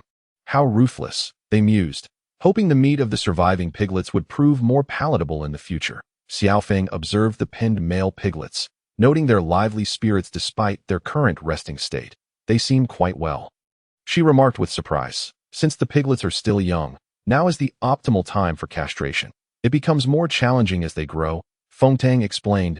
Xia Feng's expression shifted to one of realization. That makes sense. No wonder the previous male boar succumbed so quickly. By the way, why are you raising wild boars? Wouldn't it be better to rear other animals? Xia Feng inquired. To improve the quality of wild boar meat, we must begin by raising them from piglets, one generation after another. Time wasted is the longest of all. This is due to the inquisitive spirit of our ancestors. Feng Tao, with a serious expression, replied. Chapter 44, Cured Meat. The gathered beastmen exclaimed, oh, how remarkable! Nearby, Fenghua interjected, our tribe was once too weak. Raising other animals would lead to them being stolen. Thus, we could only raise wild boars, which no one desired to eat, ensuring they would not be taken. The beastmen lamented, how tragic. Instantly confronted with the truth, Feng Tao cleared his throat a few times. Of course, that is indeed a fact. Xia Feng cast a sympathetic glance in his direction. The following day, the entire Baishan tribe mobilized to commence the planting of wheat, corn, and soybeans. The wheat had already been soaked and sprouted in advance, ready to be scattered across the fields. Each corn seed was placed into a hole, and within a few short days, the surrounding lands of the Baishan tribe had been thoroughly cultivated. With the prospect of new food supplies, everyone brimmed with hope. From a higher vantage point, one could see the neatly arranged, lush green crops encircling the Baishan tribe, a sight that evoked joy. The pastoral valley welcomed new members, including a few yellow cattle and a flock of goats that we need to gather some wild grass, Feng Tao said. Observing the increasing number of animals in the valley as autumn approaches and winter draws near. When heavy snow falls, our cattle and sheep will lack food. Collecting wild grass to dry and store would provide sustenance for them during winter. Upon hearing this, the beastmen nodded in agreement, in addition to gathering firewood. They began to collect wild grass from the surroundings, drying and bundling it for storage in a specially constructed large house. Concurrently, Feng Tao and his companions completed their own homes. During the construction, due to Feng Hua and the other two females' input, they collectively decided to model their houses after Xia Feng's. They discovered that lounging on the heated Kong was quite pleasant, and the bathtub with hot water was exceedingly comfortable. They dug a well in the courtyard and created a water pumping device, eliminating the need to fetch water daily from the river, making life both convenient and efficient. After Feng Hua and several young females joined the Baishan tribe, they worked diligently and formed good relationships with Ashui and the others. It wasn't long before suitors began to appear. Among them, two young male beastmen who had originally pursued Ling Xue found themselves drawn to Feng Hua after seeing her a few times. They deemed her both beautiful and gracious, a stark contrast to Ling Xue's demeanor, and thus shifted their affections. This change led to several playful jabs at Feng Hua from Ashui and the other females. Exceptional females naturally attract exceptional males. Both of them are quite admirable. Feng Hua, how will you choose? Feng Hua shook her head. I have no intentions of that sort at present. Having experienced wandering, I understand the value of a stable life. I am not yet ready to bond with a male. For now, I relish working alongside my companions and enjoying life. Speaking of which, did Xia Feng have any suitors? Feng Hua pondered aloud. Ashui and the others responded, isn't it due to our esteemed leader? Feng Hua looked perplexed. Noticing two figures in the distance, Ashui pointed, who would dare approach that male? Following her gaze, Feng Hua spotted Xuanze and Xia Feng walking side by side, with Xia Feng carrying a basket filled with wild vegetables while Xuanze leaned into converse with her. Xia Feng occasionally nodded, seemingly engaged in the exchange. Feng Hua gasped, so, Xia Feng and Xuanze are a couple? She was taken aback, having never heard such news. Moreover, their daily interactions did not suggest such a relationship, though they do not speak much. We all feel they would make a pair, Ashui remarked. Another female nodded in agreement. I have never seen Xuanze heed any female's words. He listens to Xia Feng, that if Xia Feng instructs him to catch a mountain chicken, he would never pursue a rabbit. If she tells him to plant vegetables, he would not dare to pull them up early. Feng Hua realized she had been oblivious, watching the two figures gradually distance themselves. A flicker of disappointment crossed her eyes. Ashui and the other females noticed her dismay, exchanging glances. It was only natural for Feng Hua to develop feelings for Xuanze. Females are often attracted to strong males. Xuanze was young, powerful, and handsome. Due to his status as leader, he frequently interacted with Feng Tao, thus increasing Feng Hua's chances of encountering him. The women were not specifically trying to hint at anything. They merely wished to remind her before she became too entangled in her feelings. Indeed, after a moment of melancholy, Feng Hua quickly regained her spirits. I will find a male even better than Xuanze, she declared confidently, straightening her posture. The others cheered her on. You can do it. Someone will come along. I think the young leader of the neighboring Huashan tribe is quite admirable. No. Chihua pales in comparison to Xuanze. Xuanze is far superior. Chihua is a bit foolish, they agreed. Meanwhile, Chihua, who was being discussed, had been sent by his father to the Baishan tribe to consult with Xuanze on matters. From a distance, he observed the flourishing crops surrounding the Baishan tribe and couldn't help but feel envious. Upon learning that the wandering tribe had joined the Baishan tribe, he was taken aback. As wandering tribes often bring trouble, conflicts typically arise between indigenous beastmen and newly joined ones. When he first heard the news, Chihua had expressed concern for his allies. However, to his surprise, nothing untoward had occurred in the Baishan tribe. Everything was progressing smoothly, and their development was thriving. Seeing this, Xia felt the need to seek advice regarding cultivation from the Baishan tribe. They wished to grow the new crops as well. Currently, planting corn is most suitable. But we have no surplus seeds left, Xuanzi informed him. Xia felt a twinge of disappointment. After all, the tribe's needs came first. They too were attempting to raise livestock, but the Hushan tribe lacked experienced hands, resulting in poorly tended animals. Winter made capturing wildlife challenging, and they struggled with their own husbandry. In that case, why not try making cured meat? Xia Feng suggested upon hearing his words. Cured meat? What is that? Xia inquired, somewhat bewildered. Xia Feng took him to see the meat hanging in his house, and then he took down a beef leg to prepare for him to taste. The method was simple, the flavor delightful. And importantly, it had a long shelf life. If they weren't adept at raising livestock, it would be wiser to hunt more now and turn the meat into smoked delicacies, thus alleviating any concerns about meat shortages during the winter. Upon hearing this, Qi's eyes sparkled with excitement. Their party watched as Xia Feng demonstrated the process of smoking meat, and they returned to their tribe in high spirits, ready to embark on a vigorous hunting expedition. The autumn bounty was particularly sumptuous. Not only the volcano tribe's orcs were hunting, but the White Mountain tribe's orcs were also in pursuit. The orcs of the volcano tribe smoked meat to ensure they could endure a winter free from food worries. As for the White Mountain tribe, they believed that smoked meat and jerky were excellent for trade, fetching good prices at the market. This time, the White Mountain tribe was filled with anticipation for the trading post. Not only the smoked meat and jerky, but also the exquisite porcelain crafted by the Divine Sun would surely be immensely popular. Chapter 45. Departure to the trading post. As the weather grew cooler, the land was adorned with a golden hue, signaling the arrival of the harvest season. Sweet potatoes, corn, and soybeans were stored in the cellars of every household. When Xia Feng proposed the idea of cellars, the other orcs agreed it was a brilliant strategy. Hiding food underground would keep it safe from rival tribes. After the wheat was harvested, the grains were threshed and laid out to dry in the square, creating a golden expanse. The straw was also dried and stored to be used as fodder for the cattle and sheep in winter. The vines of sweet potatoes were dried as well. With the wheat in abundance, Xia Feng made meat pies. The pies were fried to a crisp, with flavorful fillings that released savory juices with every bite. This delectable meat pie quickly became a sensation throughout the White Mountain tribe. In addition to meat pies, there were also corn buns, corn cakes, and dried sweet potatoes, among other foods. In essence, the menu of the White Mountain tribe had expanded considerably. As autumn progressed, the White Mountain tribe became busy preparing for their journey to the trading post. After discussions, they decided to focus on the porcelain crafted by Xia Feng and the divine stones.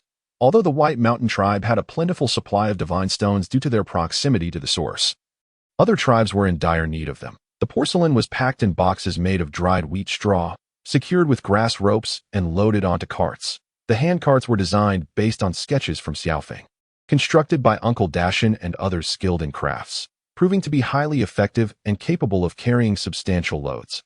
The male orcs, being strong, could easily pull the carts. The success of the carts intrigued Xia, who exchanged some meat with the White Mountain tribe for a few carts. The autumn trading post was a grand event, attended by capable tribes. Every orc from the White Mountain tribe wished to go.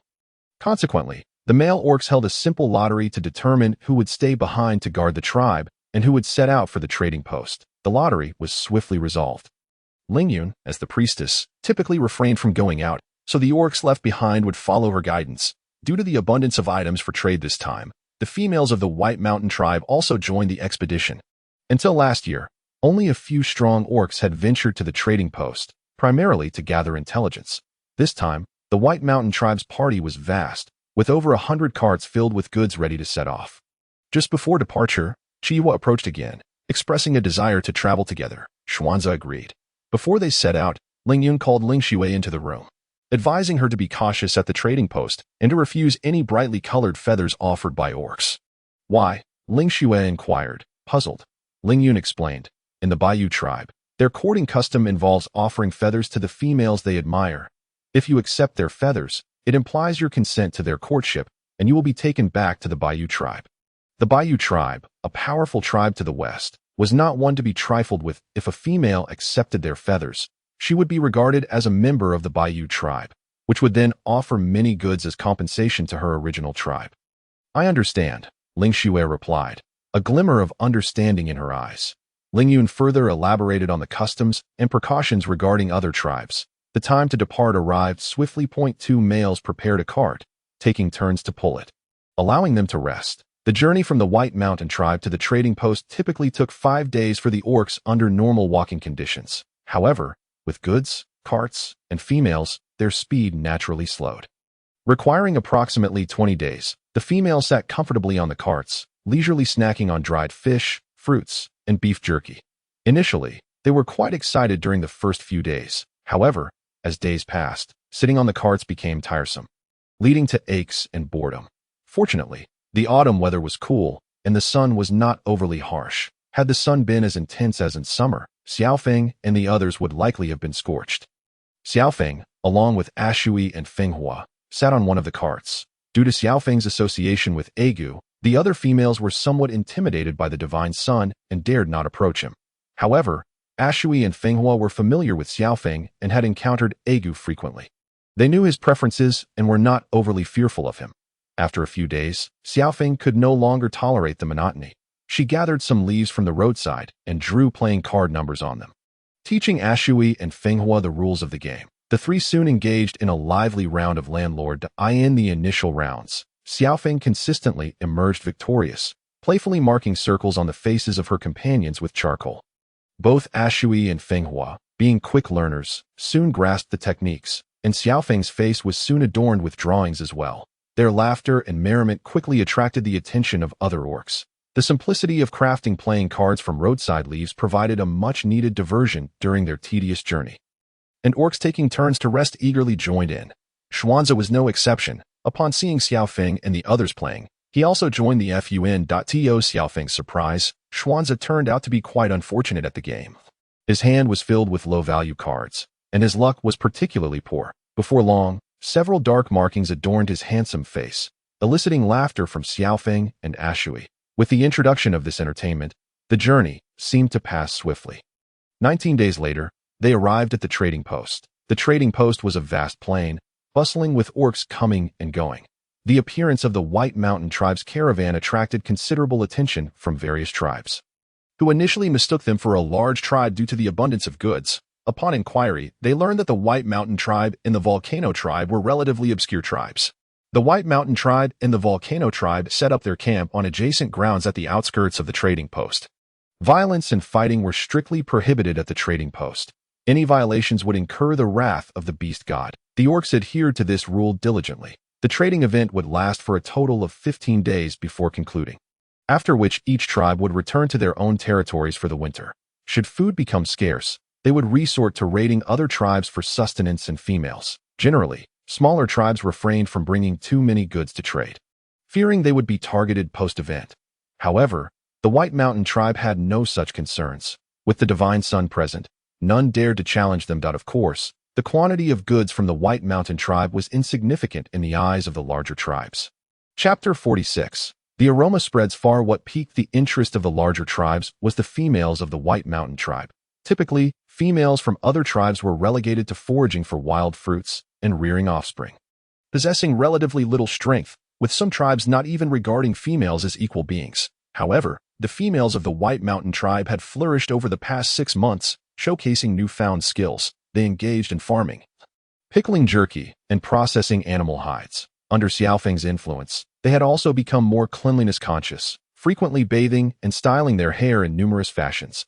Observing the confident and cheerful females of the White Mountain tribe, the orcs from other tribes were secretly astonished. Was the White Mountain tribe truly a rising power in recent years? Otherwise, how could they support these seemingly well-off females? The Bai Mountain tribe unloaded the goods from the cart and disassembled the wooden planks. Constructing a simple shelter around the cargo, the orcs were not lacking in intelligence.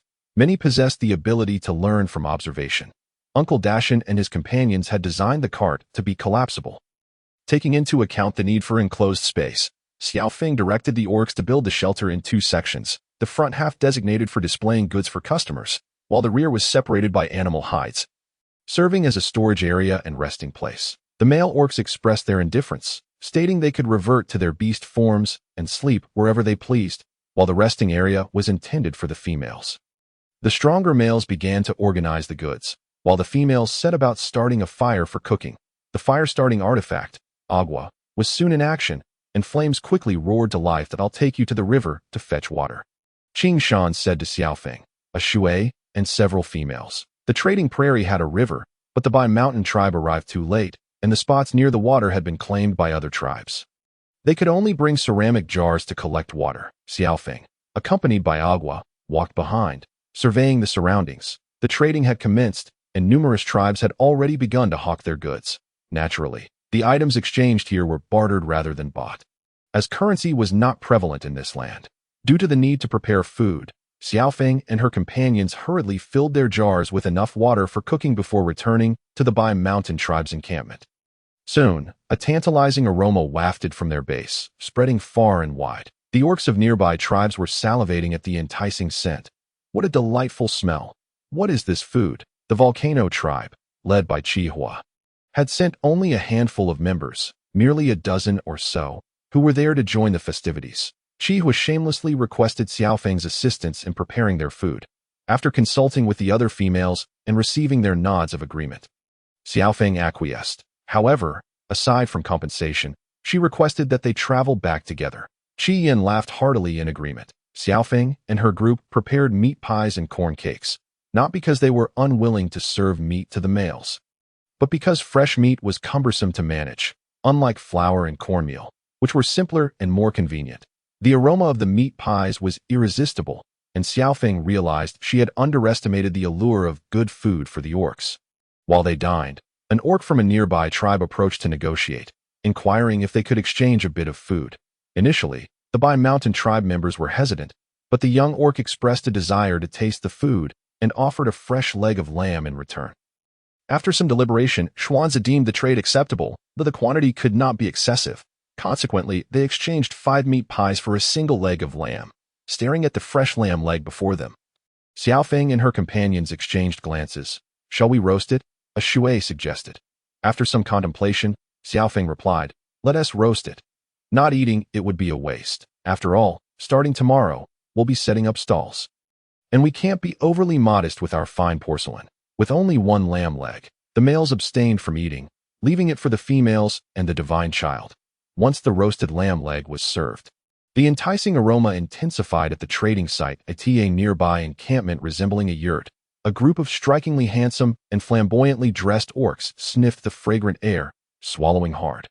"What is that? It smells so good," they exclaimed, clearly eager to taste the delicious offering. The leg of lamb was quickly devoured by the females and the divine child, causing the alluring scent to dissipate somewhat. However, another tribe arrived at the trading ground. Known for its skilled female cooks, and the tale of their culinary prowess had spread far and wide. The leader of the tribe, having exchanged a lamb leg for 5 meat pies, took a hearty bite. The crust of the pie was slightly crispy yet exceedingly tender, with the filling being delectably juicy. His eyes widened in delight as he polished off the meat pie in just a few bites. "Delicious," the burly orc nodded in satisfaction, reaching for another pie. Sitting across from him, a younger orc struggled to contain his saliva. "Father, save me a bit." Earlier, he had been scolded for wastage, having traded a fresh lamb leg for those 5 meat pies. Yet now he indulged with glee. The orc enjoying the meat pies shot him a glare and tossed him 2 pies, resuming his own feast while inquiring, "Where did you trade for these?" "From a small tribe to the south of the trading ground," the young orc replied eagerly, taking a bite of a meat pie. With each mouthful, he felt that trading the lamb leg for 5 meat pies was worth it. "A lamb leg is too pricey. You should ask if 1 leg can be exchanged for 10 meat pies." "All right, I'll go right away." The young orc wiped the grease from his mouth and stood up, heading outside. Upon learning that the meat pies were all sold out at the Bai Mountain tribe's encampment, he felt a twinge of disappointment. "Will I be able to trade for them tomorrow?" he inquired. Xuanzi replied, "That's uncertain. It depends on the wishes of our tribe's females." The young orc gasped. "What? A male must heed the females?" He scratched his head, mistakenly thinking that their tribe was female-led, and felt a tinge of sympathy for Xuanzi and the others. "That I'll come back tomorrow morning." "That works," Xuanzi nodded. The young orc departed, and Xuanzi turned to find Xiao Feng. Upon hearing his news, Xiao Feng was somewhat surprised. "Selling meat pies?" "Yes," Xuanzi nodded.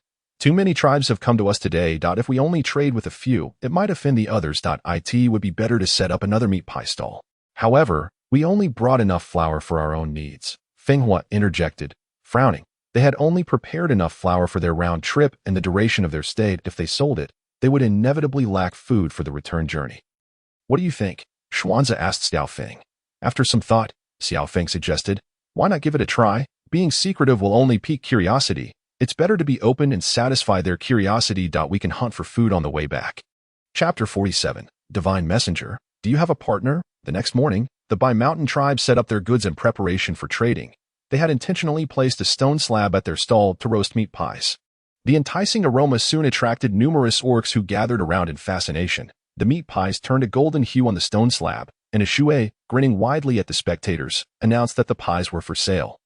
Available for trade with animal hides or other items. 10 meat pies for a single hide, which was somewhat expensive. Small tribes hesitated, while larger tribes were unfazed. The young orc from the previous day returned, brandishing 5 animal hides and purchasing 50 meat pies, displaying remarkable generosity that astonished the onlookers. A Shui's eyes sparkled as she said, "Dear customer, would you like to step inside and take a look?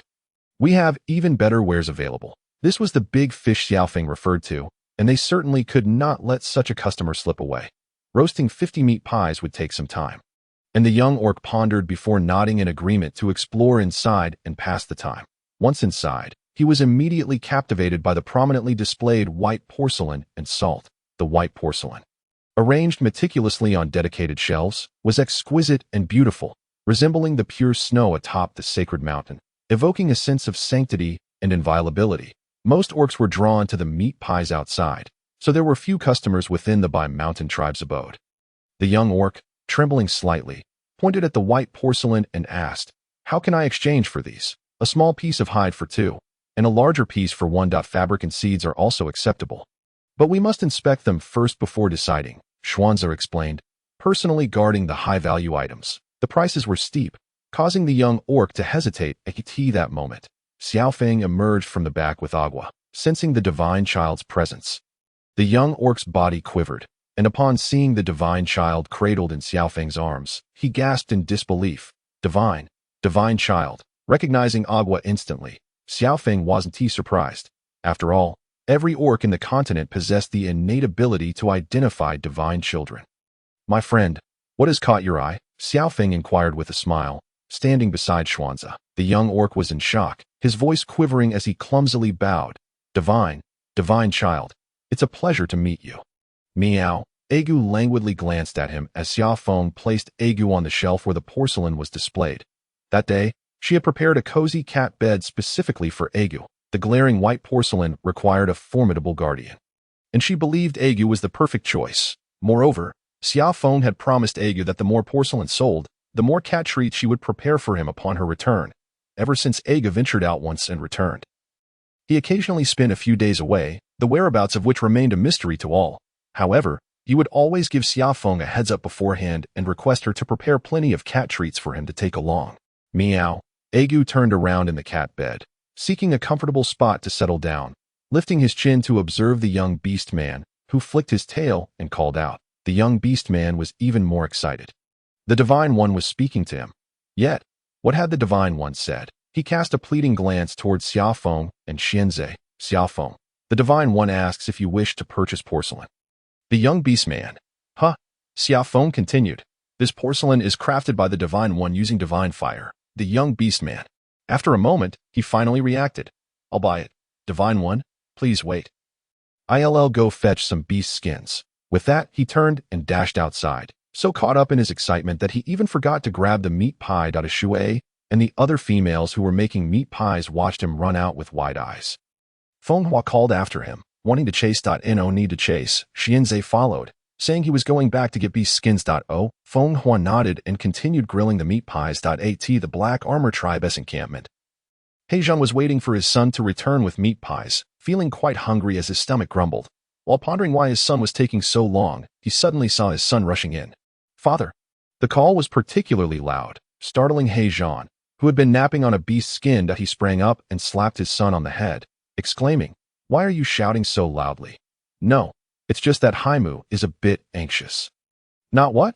Where are the meat pies?" Heizhan asked, noticing his son's empty hands. Didn't I send you to buy meat pies? No, no. I saw the Divine One, Haimu shouted loudly. The mention of the Divine One caused the surrounding beastmen to turn their gazes toward them. This was the trading ground of the Black Armor tribe, and many customers were present to exchange goods. Heijan's eyes widened as he glanced around, pulling his son into a corner to whisper. Did you really see the Divine One? Are you sure you didn't mistake someone else? No, how could I be mistaken? Haimu recounted the events briefly. Heijan slapped his thigh and said, let us go take a look. With that, he gathered a few capable males from the Black Armor tribe, armed with beast skins, and headed straight for the White Mountain tribe's encampment. Haimu's loud declaration had drawn the attention of beastmen from other tribes, who quietly observed their actions as they entered the house constructed by the White Mountain tribe. Inside the White Mountain tribe, there were still not many beastmen. The largest crowd gathered around the meat pie stall. As soon as Heijan entered, he felt the divine aura. Following the scent, he spotted the neatly arranged snow-white porcelain and the equally pristine Divine One. Heijan and the other beastmen quickly placed their right hands over their hearts and bowed. Agu looked up at them and meowed. The beastmen were at a loss, unable to comprehend. The Divine One inquired if they needed to purchase something, with Xia Feng readily explaining nearby. Agu, having not sold a single piece of porcelain, was beginning to feel anxious. Yes, we wish to buy. Heijan nodded. The porcelain before him was clearly not ordinary. Having lived for several decades, Heijan had encountered tribes that crafted excellent pottery, yet none had produced porcelain of such a color as the White Mountain tribe. Moreover, it was crafted by the Divine One, which added to its prestige. Heijan took out 5 beast skins to purchase 2 large plates and 6 small bowls, holding the plates and bowls in his hands. They felt delightfully light compared to the heavy stone bowls. Other beastmen from the Black Armor tribe also took out beast skins to exchange for several plates and bowls, upon realizing they were from the Black Armor tribe. Xia Feng was somewhat surprised. The Black Armor tribe was quite famous, even though it was relatively far from the White Mountain tribe. She had heard of it. It was said that when the Black Mountain tribe clashed with the tribes to the south, they suffered greatly against the Black Armor tribe. As they purchased in abundance, Xia Feng gifted them 2 small bowls. Heijan was elated, and upon learning that Xia Feng was a divine envoy, his gaze toward her shifted. Divine envoy, do you have a partner? Xia Feng. Heijan continued, what do you think of my son? He is quite capable, the strongest among our young warriors in the Black Armor tribe. Chapter 48. The festivities intensified. Xia Feng. What? Haimu's face instantly flushed red. Father, what nonsense are you spouting? Xia Feng turned to appraise him, causing Haimu to feel flustered under her gaze, standing awkwardly like a wooden post. Unable to move, Haimu, Xia Feng noticed that most beastmen on the Beastman continent were quite handsome. Generally, they were not unattractive. The young man before her had striking features and a spirited demeanor. Unmistakably a bright and sunny young handsome man. The young man's physique was also commendable. Xia Feng's gaze lingered between Haimu's chest and abs. You all have your goods. A deep voice broke the silence. The tense atmosphere was shattered as Xianzhe quickly stepped forward, positioning himself protectively in front of Xia Feng. Please take a closer look. These porcelain items are all in perfect condition. As he spoke, he opened the wooden box in his hands and presented it to them. Heijan and the others were instantly captivated by the white porcelain bowls neatly arranged inside. The box was specially crafted by the White Mountain tribe for this batch of porcelain, with a lid that could be opened and closed, which intrigued Heijan and the others. Inside, there was protective straw, cradling each exquisite piece of porcelain. After ensuring that the bowls and plates were all satisfactory, Xianzhe closed the box and handed it to them.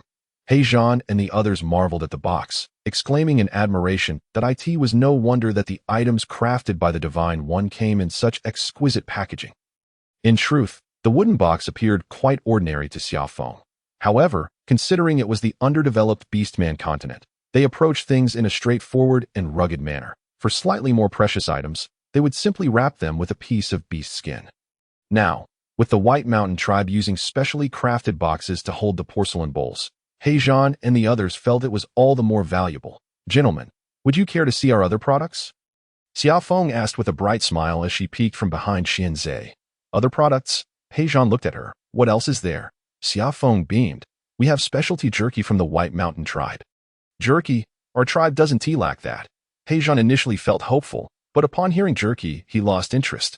Jerky was tough and unpalatable. If not for surviving the long winter, he would have no desire to eat it. Xia Feng picked up Agu, who was lounging in the cat bed, saying, "Our jerky is not your ordinary jerky. Even the Divine One enjoys it immensely." Agu, meow. "Then, let us take a look," Heijan said. Xia Feng led them to the shelf displaying jerky and dried fish. She first handed Agu a piece of jerky that she had prepared earlier for customers to sample. Agu meowed in delight. Savoring it.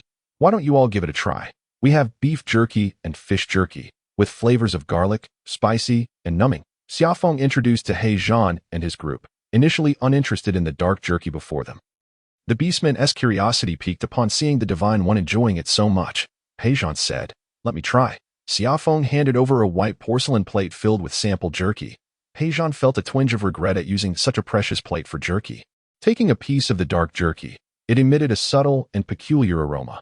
Unable to articulate the flavor, he took a bite. The other beastmen watched him intently. "How is it?" Heijan chewed, finding the jerky chewy and increasingly flavorful. Finally, he swallowed, saying to Xia Feng, "I want to try the other flavors." Upon hearing this, Haimu and the others expressed their desire to sample as well. Soon, all 3 plates of sample jerky were devoured. Haimu's lips swelled slightly. He particularly loved the spicy flavor and asked Xia Feng, "Do you have more?" "All the sample jerky has been eaten. If you wish for more, you can purchase it."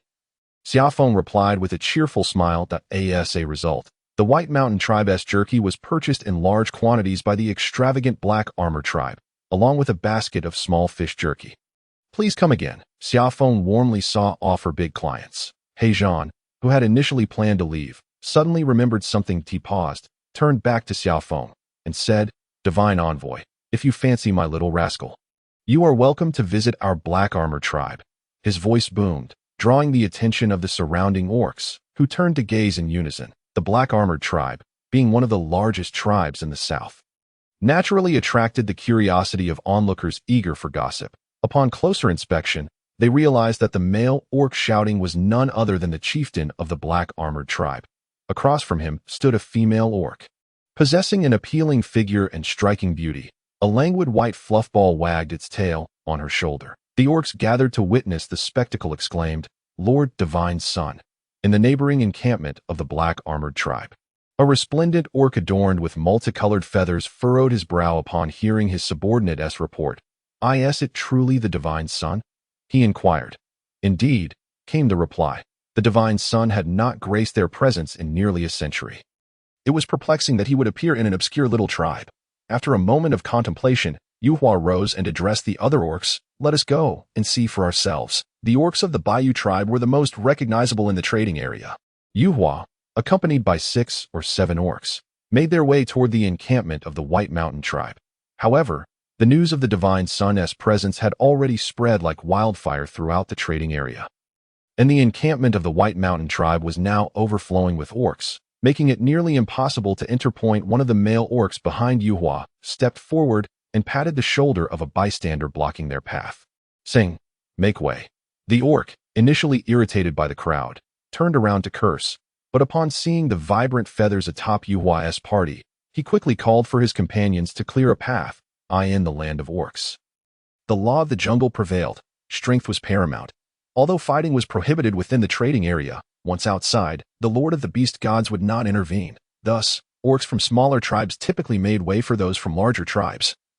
As no one wished to invite trouble upon their own tribe, Yuhua and his companions successfully reached the front row of the crowd.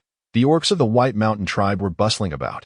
They were aware that bringing the Divine Son would attract onlookers from other tribes, but they had not anticipated that it would draw the attention of every orc in the trading area. Fortunately, Xiangfeng had prepared for such a situation. As the crowd grew larger, Xiangfeng modified one side of the wooden house to serve as an exit. Each tribe was assigned a member of the White Mountain Tribe to accompany them, and once they selected their goods, they would proceed to the exit for trading. The modern store model proved quite effective, and with quality goods, many tribes returned home laden with wares. "Why is no one coming out?"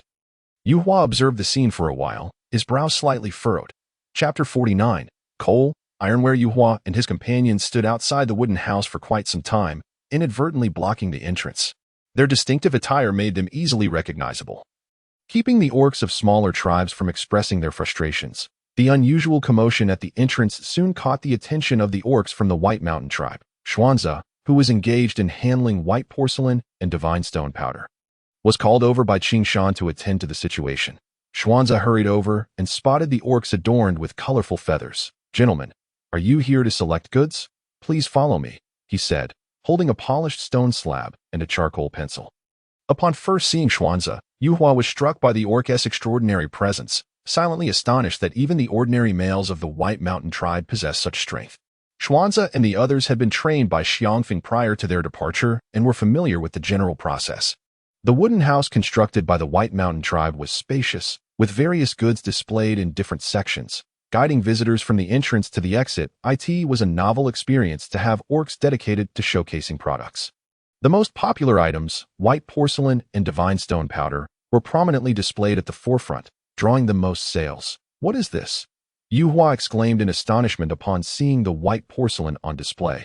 The Baiyu tribe was not a small tribe, and as its chieftain, Yuhua was accustomed to the finest offerings. Yet, this was the first time he had encountered such exquisite white porcelain. "This is the white porcelain crafted by our divine son, using divine fire," Xuanza explained, pausing momentarily before adding, "It is a rare opportunity. Would you like to purchase a few pieces to take back?" "A few?" Yuhua scoffed, raising his chin slightly. "How many do you have?" "The white porcelain from your tribe shall be taken by the Baiyu tribe." Xuanza's expression did not betray excessive surprise. Rather, it bore a hint of peculiarity. 2 small bowls for 1 piece of beast skin, and 1 large bowl for 1 piece of beast skin. "Such an outrageous price. Are you robbing us?" exclaimed one of the orcs behind Yuhua. Xuanza clarified. Just then, Fenghua, who happened to be free, approached and said, "Gentlemen, please calm down. Look at the craftsmanship, the color. Such quality could only be achieved through the divine sun's divine fire." She picked up a white porcelain plate and waved it in front of Yuhua and the others, gently tapping it with her finger, producing a crisp sound. "The color is as pure as the snow upon our sacred mountain. Flawless and holy." Fenghua's eloquence, honed through Xiangfeng's training, captivated the surrounding orcs, stirring their interest. "Very well, we shall purchase them all," Yuhua declared with a grand gesture. "Excellent. Please take a look at our other offerings. These are the divine sun's favorite delicacies, dried meat in 3 flavors," Fenghua announced, sketching bowl and plate designs on the stone slab and marking circles beside each. She then led the orcs from the Baiyu tribe to the next stall. Xuanza waved to Qin Shan and his companions, who swiftly gathered all the bowls and plates from the shelves, packing them into boxes. They had preemptively moved the goods to the exit, ready for collective settlement once the Baiyu tribe had finished browsing. At the exit, Xiangfeng observed the hundreds of wooden boxes behind her. "Have you purchased everything?" she asked, surprised. "Yes," Xuanza nodded. "The Baiyu tribe is the wealthiest tribe. We need not worry about their purchasing power." Xiangfeng felt relieved upon hearing this. Calculating how many pieces of beast skin could be exchanged for the hundreds of boxes, while wondering when the White Mountain tribe had become so affluent, before Xiangfeng could finish her calculations. Ashui and others brought out baskets of dried meat and fish. The customers remained the orcs from the Baiyu tribe. "Such extravagance," Xiangfeng exclaimed, delighted by such affluent clientele. She swiftly jotted down calculations with her charcoal pencil on the stone slab. Next came sweet potato chips, dried fruits, and handcrafted wool carpets. Upon seeing the neatly rolled carpets, Xiangfeng was even more astonished. These carpets were merely her experimental creations, priced rather high, and she had not harbored excessive expectations. Finally, she laid eyes on this significant client. At a glance, she recognized the vibrant feathers adorning their heads. Bird-like orcs? She pondered, understanding now why they were interested in the carpets. Fenghua brought Yuhua to Xiangfeng's small table. Bowing to Agua, divine son, Xiangfeng noted the flicker of surprise in the eyes of the leading orc. She raised an eyebrow, having just completed the accounts, and cheerfully inquired, "How shall we conduct this transaction? In beast skins, or other goods? How many beast skins in total?" Yuhua asked. 3,413 pieces of beast skin. Xiangfeng's smile widened. The surrounding orcs gasped at the figure.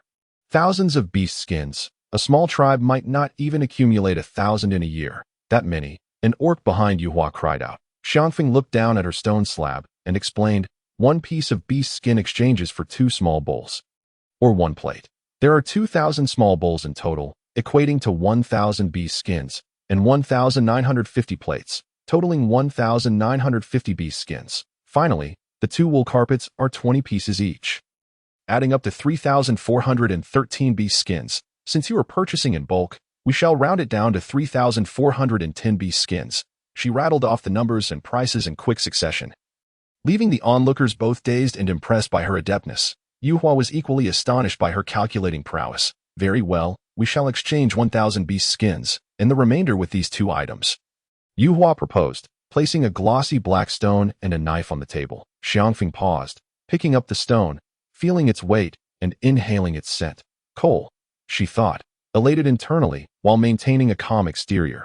She then examined the knife, which felt somewhat heavy. She flicked it, producing a ringing sound. After a glance, she handed the knife to Xuanzi, who inspected it and asked, "Isn't this a bone knife?" "Certainly not. It is far sharper than a bone knife." Yuhua chuckled, gesturing for Xuanzi to return the knife that he took it, and, after surveying the surroundings, requested Xia Feng to step aside. He brought the knife down forcefully onto Xia Feng's small wooden table, cleaving it in 2. "Wow, what is this?" It split open. The onlookers erupted in astonishment. Yuhua, brandishing the knife, declared, "This is the ironware of the Bayou tribe, sharper and more effective than a bone knife, rivaling the strength of a male orc's claws.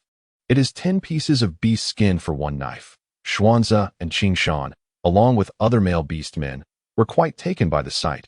Xia Feng gently stroked her cat to calm herself, astonished that beast men could forge iron tools. 10 beast skins for a single blade seemed exorbitant. Negotiation was imperative. Chapter 50. Purchasing sugar. Shopping without haggling lacked excitement. Were the claws of male beastmen truly that sharp? Xia Feng inquired. In response to her skepticism. Yutu chuckled. "Of course." Xia Feng nodded, extending her hand. "May I see that iron knife, please?" Yutu passed her the blade, cautioning, "Be careful. It is quite sharp." Xia Feng took the heavy knife, raised it high, and then brought it down forcefully onto the small wooden table. Bang! The knife merely created a notch in the surface. The onlookers gasped. Xia Feng turned to them with a smile. "It seems rather ineffective." Yutu replied, "This is designed for male beastmen. But why would male beastmen need this when they have their own claws?" Xia Feng asked, her confusion evident as she waved the knife again. "If we purchase it, it will certainly be for the females of our tribe." Yutu insisted, "It's too expensive. We need a better price," Xia Feng suggested. 7 beast skins for 1. Yutu countered, "No way, it's 10 beast skins. Their tribe had no trouble selling iron tools. 8 skins, Xia Feng argued. "This knife offers little utility to male beast men, and it's somewhat heavy for females. A bone knife is lighter and more practical. Plus, we can exchange 1 beast skin for 10 bone knives. Why not trade for those instead?" Yutu conceded, "That does make some sense." Ultimately, they settled on 8 beast skins per iron knife. After completing the trade for the skins, Xia Feng's gaze fell upon the coal stones scattered on the ground. "What purpose do these black stones serve?" she inquired. "They can be used as firewood. They burn for a long time." Yutu explained. Xia Feng blinked. "How can you prove that these stones burn?" Yutu felt a foreboding sense to in the end. They exchanged 2 baskets of coal stones for 3 beast skins. Their business with the Bayou tribe was successful, and most goods from the Baishan tribe had been sold, leaving only a small quantity of sought-after items. Within a mere 3 days, all the goods were sold out. The members of the Baishan tribe had worked tirelessly for 3 days and could finally enjoy a moment of rest. "Let us go shopping tomorrow," Xia Feng suggested to Fenghua and Ashui, "to see if there are any good finds." She had not forgotten their mission, to acquire sugar and fabric. "All right," Xia Feng mused, noticing a faint odor on herself. The trading grounds were less hygienic than their tribe, and lately, she could only wash with clean water. Now that they were finished, she yearned for a refreshing hot bath. The male beastmen from other tribes observed as the male members of the Baishan tribe busily fetched water.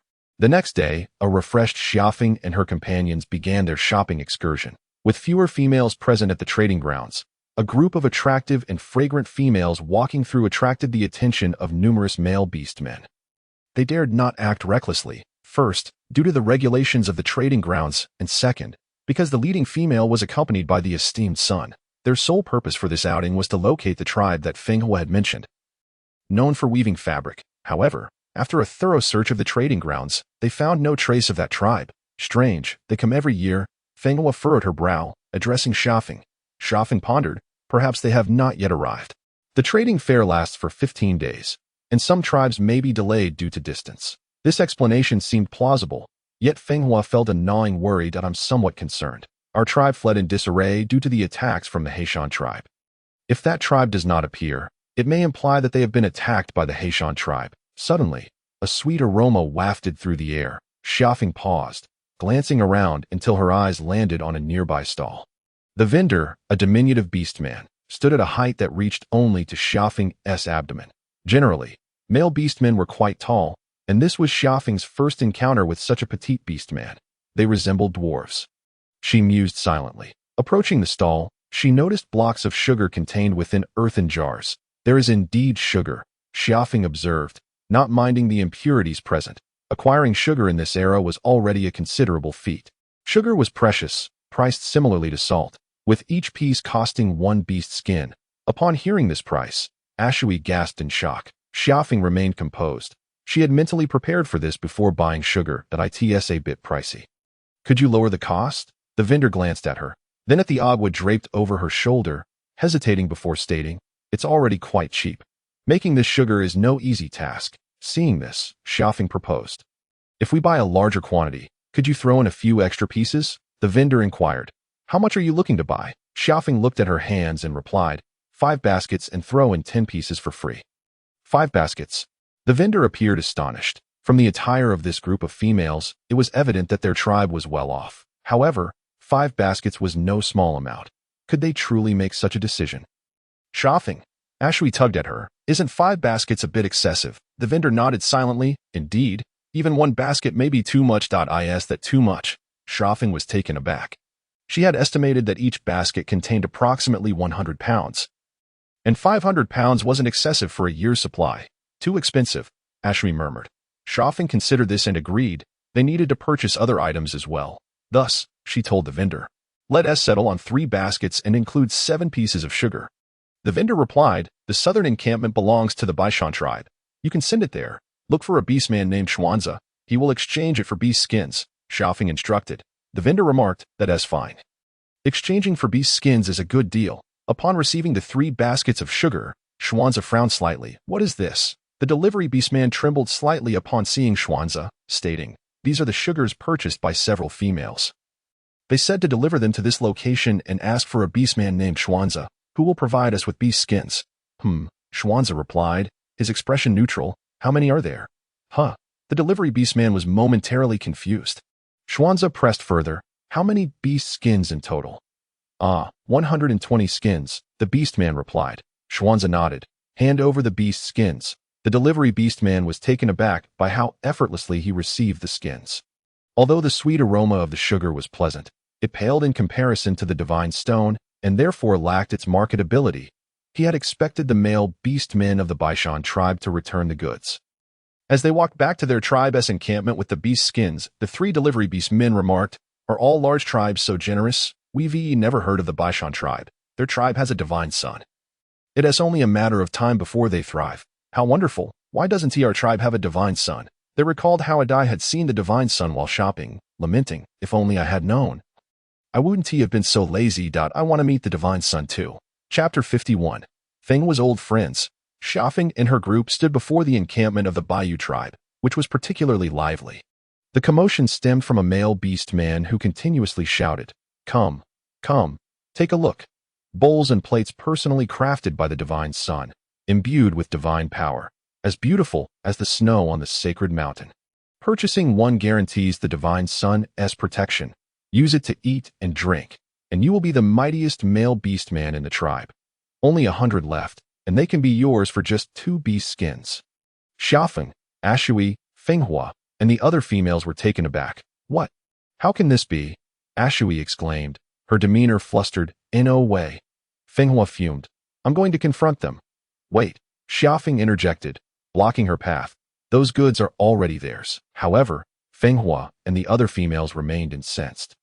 We've made quite a profit ourselves, Xia Feng pointed out. It's not a loss. She could hardly believe that there were second-hand vendors in this beastman realm. It was truly astonishing. Indeed, clever individuals exist in every era. The group continued to browse and soon found another area surrounded by a crowd. The towering male beastmen blocked the view of several females standing on the outskirts. What are they selling here? Xia Feng wondered aloud. A nearby male beastman noticed her, and, upon seeing the agua on her shoulder, his eyes widened with excitement. Divine son. Xia Feng responded. Where's the divine son? Let me see. The surrounding beastmen clamored. Make way. I want to see too. As the male beastmen began to crowd towards Xia Feng and her companions, the agua, disturbed by the ruckus, yelled, "Meow!"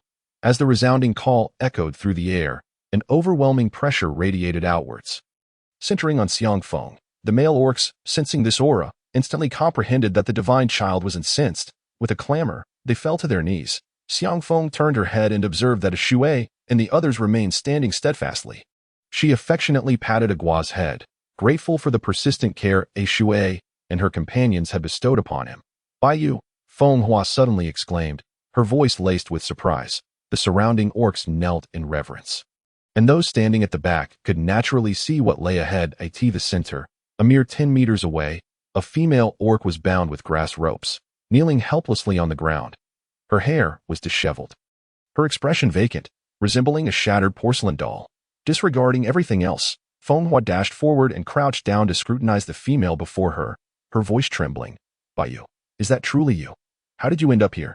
She wrapped her arms around the one named By You, weeping uncontrollably. Xia Feng surveyed her surroundings and noticed a male orc kneeling nearby, clutching a stick. "Is this your tribe's merchandise?" she inquired. "Indeed," the male orc replied. Rising hastily, he scrutinized Xia Feng and her companions with a gaze that was both brazen and unabashed. Xia Feng's brows furrowed in disapproval, and Agua, noticing her glare, exclaimed, "Meow! His servant, who dares to gaze upon his servant in such a manner? Seeking death, divine child, please quell your wrath." The male orc, aware that Agua's ire was directed at him, promptly fell to his knees once more. "Is she your commodity?" Xia Feng pressed. "Yes, she is a captive of our tribe.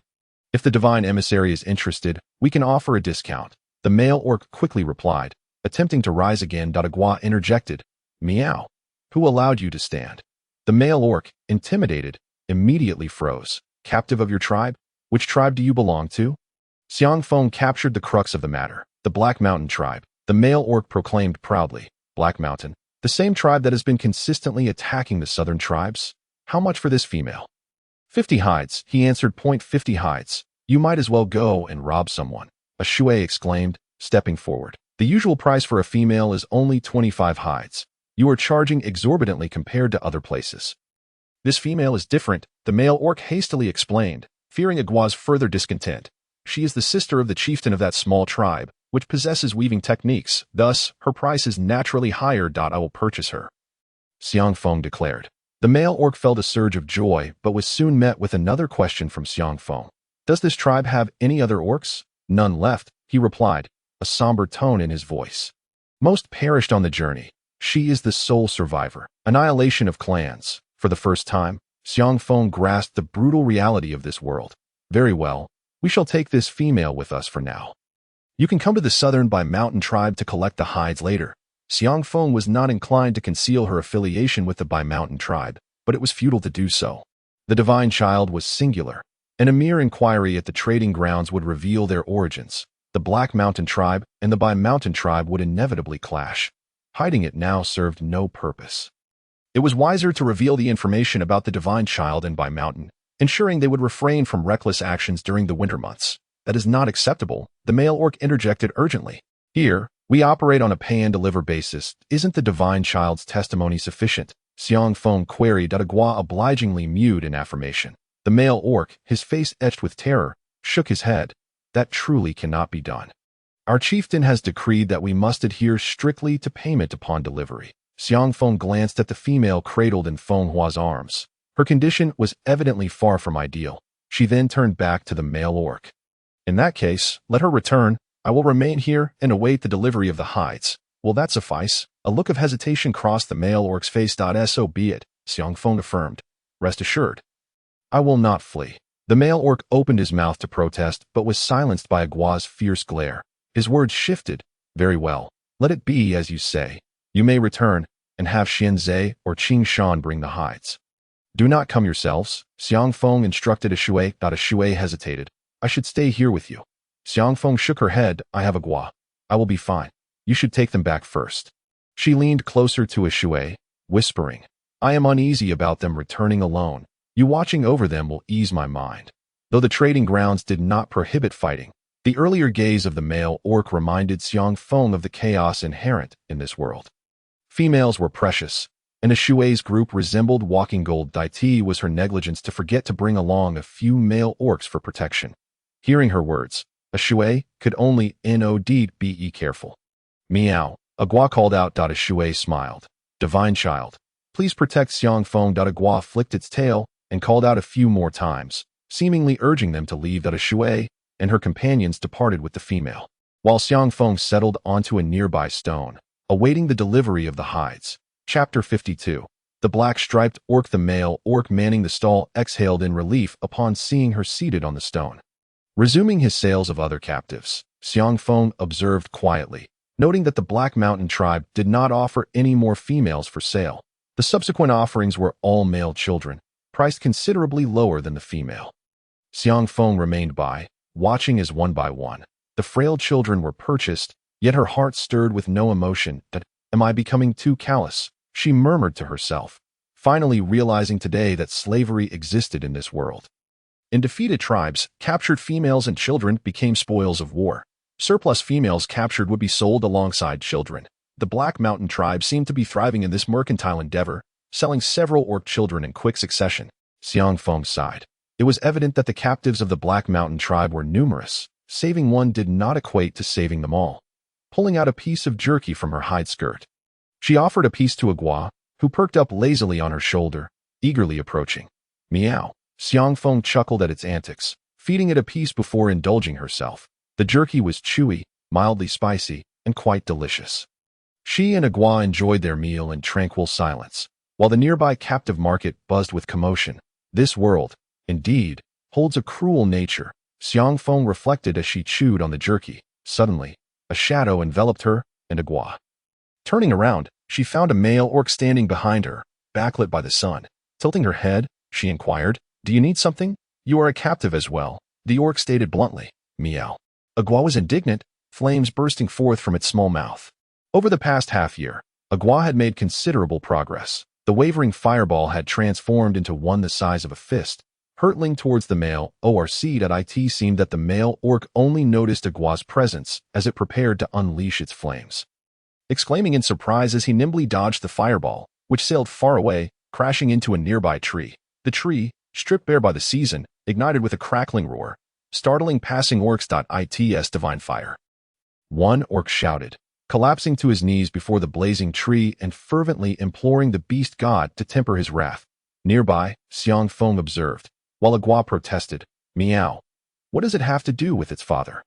It is me who is angry. Do not spray fire indiscriminately," Xia Feng admonished, gently patting its head. "What if you harm someone? I wonder if they would demand compensation." She had no desire to spend extra coin. "Meow," Agua retorted, feeling wronged. "I was merely defending you." All right, Xia Feng soothed, running her fingers through its fur. She noticed the tree had swiftly turned to ash. Seeing that no one was injured, she sighed with relief and addressed the male orc still lingering beside her, saying, "I am not a captive. If you wish to purchase someone, go to that stall over there." She pointed toward the bustling marketplace of the Black Mountain tribe. The orc glanced at the stall before lowering his gaze to ask, "Do you not find that group of captives pitiable? They are indeed unfortunate," Xia Feng replied, having grown weary from looking up to speak with him.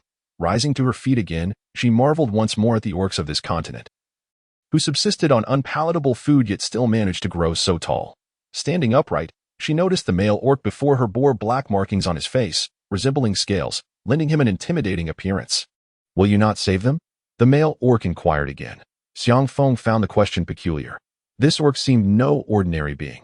He must hail from a significant tribe. She offered a piece of jerky to Agua and continued to eat, responding while chewing, "And what of you? Why do you not rescue them?" The male orc, upon hearing her words, was momentarily taken aback, then let out a low chuckle, pointing to his own face and asking, "Do you truly believe I resemble someone capable of rescuing them?" Xia Feng was momentarily speechless, replying, "If one wishes to save others, why should appearance matter?" Xia Feng scrutinized him closely. As previously stated, the males of the orc continent were generally quite handsome. The orc before her was likely looked down upon by others due to the dark patterns adorning his face. In contemporary terms, he could be described as a melancholic heartthrob, capable of capturing the admiration of countless admirers with a mere glance. Never mind, perhaps a small act of kindness today would suffice. I'll share a bit of modern motivational wisdom with him. After all, simply waiting for Xianzhe and the others to arrive is rather dull.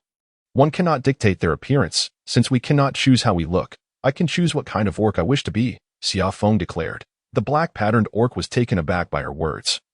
Smiling as he replied, I find your statement quite insightful. Exactly. So if you wish to save, then go ahead and do so without concern for your appearance, Xia Feng encouraged, pointing towards the stalls of the Black Mountain tribe not far off. Her tone imbued with motivation. I know you desire to purchase from them, so hurry along. The black-patterned orc gazed at Xia Feng with a complex expression. She mistook his hesitation for uncertainty and pumped her fist in encouragement. Go on, be a bit more confident. Ultimately, the black-patterned orc made his way towards the stalls of the Black Mountain tribe. Xia Feng nodded to herself, though his appearance was somewhat intimidating and melancholic. His heart was undoubtedly kind. Then, Xia Feng observed the black-patterned orc approach, while the other male orcs recoiled in fear, even the orcs of the Black Mountain tribe gazing at him with trepidation. He was truly no ordinary male orc, Xia Feng mused. Just then, she turned to see Xianzhe and several other orcs hastening towards her. You've arrived, Xia Feng exclaimed with a smile. If you had come any later, I would have finished all my snacks. Are you all right? Xianzhe rushed forward, examining her with concern. That I'm perfectly fine, Xia Feng replied, spreading her arms and twirling around to demonstrate her well-being. That's a relief. On our way here, we overheard some orcs discussing that the beast god had descended with divine fire, and it startled us greatly, making us fear something had happened to you, Dashur explained. Sighing in relief at their earlier anxiety, the orcs from other tribes were unaware of the divine sun's ability to breathe fire, but the orcs of the White Mountain tribe were well aware. The divine sun was merely playing around with it out of boredom, Xia Feng said, gently petting Agu's head. Agu, you're just throwing me under the bus. No harm done, Feng Tao interjected. I've already given the beast skins to the orcs of the Black Mountain tribe. Now let's be on our way. Xianzhe and Feng Tao exchanged a quick glance. The former's expression was inscrutable as he glanced towards the direction of the Black Mountain tribe. Chapter 53. Infiltration. Not long after Xia Feng and her companions departed, the black-patterned orc returned to the stone area, finding no sign of Xia Feng, and the color in his eyes darkened slightly. A trembling male orc approached. Chief, which tribe does that female belong to? The White Mountain tribe, the male orc replied. The black-patterned orc raised an eyebrow. Then let us prepare to annihilate the White Mountain tribe. Chief, the White Mountain tribe is currently under the protection of the divine sun, and if we proceed with such an attack, we will face punishment from the beast god, the male orc responded, his face filled with apprehension. The black-patterned orc frowned slightly. His subordinate could not comprehend why he suddenly harbored thoughts of attacking the White Mountain tribe. They had previously agreed to leave the tribe and its allies. The Volcano tribe, untouched due to the presence of the divine sun, find a way to capture the divine sun, the black-patterned orc said seriously after some contemplation. This puts us in a difficult position. His subordinate replied, taking a deep breath. Chief, what is it that you desire? Or what do you wish to obtain? The female beside the divine sun, the black-patterned orc answered directly. This response surprised his subordinate and filled him with excitement. Heavens, the chief has taken an interest. Very well. Rest assured, Chief, I will investigate the background of that female and report back post-haste. His subordinate patted his chest in assurance before dashing off. Ling Shui and her numerous admirers wandered around the trading area. Purchasing many items she favored, her spirits lifted. Upon returning to the encampment, Ling Shui noticed something was amiss. After inquiring, she learned that Xia Feng had purchased a female for 50 beast skins. Upon hearing the quantity, Ling Shui gasped in astonishment. Her heart stirred, and she pondered something at the rear of the encampment. Then, she spotted the snow-white, fluffy divine sun sauntering out. Agu was quite incensed. How could its servant cast it out? Absolutely outrageous. It would not forgive her without 10 dried fish. Upon seeing Agu, Ling Shui's eyes lit up. Typically, she had little opportunity to interact with the divine sun, who was always by Xia Feng's side. Whenever he was not with her, Shui and Feng Hua would inevitably crowd around the divine sun. Now, with Xia Feng absent, it was a prime opportunity for the divine sun to develop a favorable impression of her. Ling Shui watched as the divine sun elegantly leaped onto a stone and lay down. She felt a surge of joy and took out some dried fish she had brought along. Approaching with a flattering smile, divine sun, would you care for some dried fish? Meow. Agu, busy licking its paws, looked up, seeing the figure before it wearing a beaming, accommodating smile, holding its beloved dried fish. Please enjoy. Ling Shui said, extending the fish. Mimicking the way Xia Feng and others fed the divine sun, Dadagu was generally receptive to food, as it was only natural for the orcs of the White Mountain tribe to offer it treats as a divine son. Agu opened its mouth to devour the dried fish, relishing every bite. When Hui arrived at the encampment of the White Mountain tribe, he happened upon the scene of Ling Shui feeding the divine sun. Hui was in high spirits today, having grown up alongside the chief. He was aware that due to his lineage, the chief was rather aloof, showing little interest in matters beyond fighting. Even alluring females failed to pique his interest, which worried many of the tribe's subordinates. That it was rare for the chief to express interest in a female, and Hui vowed to uncover the details about her. He had heard rumors of the divine son's arrival, selecting a female to become the divine envoy, but had not paid much attention until now. This time, he would investigate thoroughly. That Hui observed from a distance, watching the petite, attractive female gently feeding the divine son. After a while, he nodded to himself, thinking she was decent enough to be a match for their chief. Excuse me, Hui called to a male orc exiting the encampment of the White Mountain tribe, a smile gracing his face. What is the name of that beautiful female? Many male orcs from other tribes had come to inquire about the females of their tribe in recent days, and the male orc was accustomed to it. The beauty of their tribe's females brought pride to them, serving as proof of the strength of the White Mountain tribe, capable of nurturing both formidable males and exceptional females. That is Ling Shui from our tribe, the male orc replied. Ling Shui? Hui was somewhat taken aback. This female had a surname. Indeed, she is the daughter of our tribe's priestess, known for her kindness and charitable nature. She has many admirers within our tribe, so you outsiders have no chance, the male orc remarked, looking at Hui. Having gathered sufficient information, Hui felt that this female was quite impressive and worthy of their chief. He hurriedly returned to the encampment of the Black Mountain tribe, calling out as he ran, "Chief, I have news." The surrounding male orcs quickly made way. Xia Feng, lounging lazily on a large stone, lifted his gaze upon seeing Hui rush in. "What did you find out?" The female beside the divine son, Hui exclaimed excitedly, relaying the information he had gathered. Ling Shui. Xia Feng repeated the name several times, a faint smile creeping across his lips. "That's a lovely name. Indeed, I believe she will be very happy if she becomes your maid in the future," Hui remarked. Xia Feng regarded him with a somewhat peculiar expression.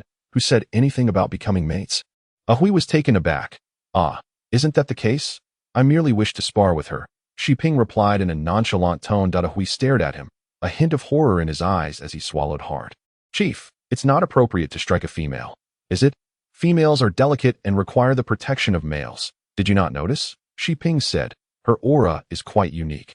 That aura should belong to the divine son, right?" Hui reminisced about Ling Shui's appearance and found nothing particularly unusual about the essence of that female. "Forget it. Let's figure out a way to bring her to the Heishan tribe," Xia Feng remarked. "Once she arrives at the Heishan tribe, that peculiar aura surrounding her will gradually unravel." Xia Feng was unaware that she had caught the attention of the new chieftain of the Heishan tribe. Upon returning to the tribe's encampment, she hurried to the rear of the wooden house to check on the condition of the female, known as Bai Wei. Bu's situation was far from good. The recent blows she had suffered had left her in a daze. Xia Feng first sent Agua away, instructing Ashui and the others to boil water, intending to allow her to bathe and have a meal before discussing anything further. Xia Feng had her own motives for saving her. Firstly, because of Fenghua, and secondly, because she might possess the skill of weaving. In this world, acquiring weaving skills was no easy feat. Encountering a beastman capable of weaving was a rare opportunity that Xia Feng would not let slip away. However, if something were to happen to this female, it would be unfortunate. She prepared a steaming bowl of noodles for her, made from wheat flour. Fenghua and Ashui had already cleaned Bai Wei up, allowing Xia Feng to see her properly for the first time. The girl was petite and frail, appearing to be merely 13 or 14 years old. Presumably, her recent lack of proper nourishment had rendered her emaciated. Her small face bore little flesh, and her large eyes looked vacantly around. Xia Feng placed the hot noodles in front of her. The broth was simmered from bones, and the noodles were expertly pulled to a delicate consistency, making them easy to eat. Bai Wei sat at the table, showing little reaction. Ashui and Fenghua had already wiped away tears multiple times. Bai Wei was pitiful beyond words. At such a young age, the Heishan tribe is truly terrifying. Xia Feng observed Bai Wei closely. noticing her pupils constrict slightly at the mention of the Haishan tribe. You may all leave for now. I wish to speak with her, Xia Feng said to Ashui and Fenghua. Fenghua hesitated for a moment, but ultimately followed Ashui outside. Xia Feng sat beside Bai Wei and gently stroked her damp hair. Do you wish for revenge? She asked, her cool tone delivering words that sent shivers down the spines of the other beastmen. The Haishan tribe was the largest in the north, with no other tribe daring to provoke them. As their tribe boasted powerful male beastmen, and competition among males within the tribe was equally ruthless, No tribe wanted to cross the Haishan tribe. Bai Yue's body trembled slightly, and her once vacant eyes now focused on Xia Feng. Can you help me take revenge? Perhaps due to her prolonged silence, her voice came out hoarse. I cannot help you. Revenge is something you must pursue on your own, Xia Feng replied, locking eyes with her. Isn't it better to seek it yourself? I cannot do it, Bai Wei murmured. Xia Feng grasped her icy hand and said firmly, there is nothing you cannot achieve. It all depends on whether you desire it. Bai Wei bit her lip, remaining silent. Xia Feng pressed on. Do you want revenge? Yes, came the resolute response. Xia Feng felt a wave of relief wash over her. As long as there was desire, whether for hope or revenge, it would sustain Bai Yue's will to live. Very well, revenge must be approached step by step. Your first task is to survive. Xia Feng nudged the steaming bowl of noodles closer to her. If you do not make it through, you will accomplish nothing. Bai Wei glanced at her before shifting her gaze to the large bowl before her. She reached in, grabbing the noodles and stuffing them eagerly into her mouth. Xia Feng did not hinder her actions. As Bai Wei ate, tears streamed down her cheeks. She sobbed while consuming the noodles. Outside, Fenghua, hearing the commotion, felt a twinge of worry and peeked in, momentarily taken aback by Bai Yue's appearance before letting out a sigh of relief. As long as she's eating, she thought, then quietly withdrew, planning to return when her friend's mood had settled. Bai Yue finished the noodles, eagerly slurping down the broth, and let out a hiccup, not from being full, but from crying too much. She looked quite disheveled, her face streaked with tears, and the broth had splattered everywhere, staining the newly changed beast skin skirt. She glanced at Xia Feng, opening her mouth as if to say something.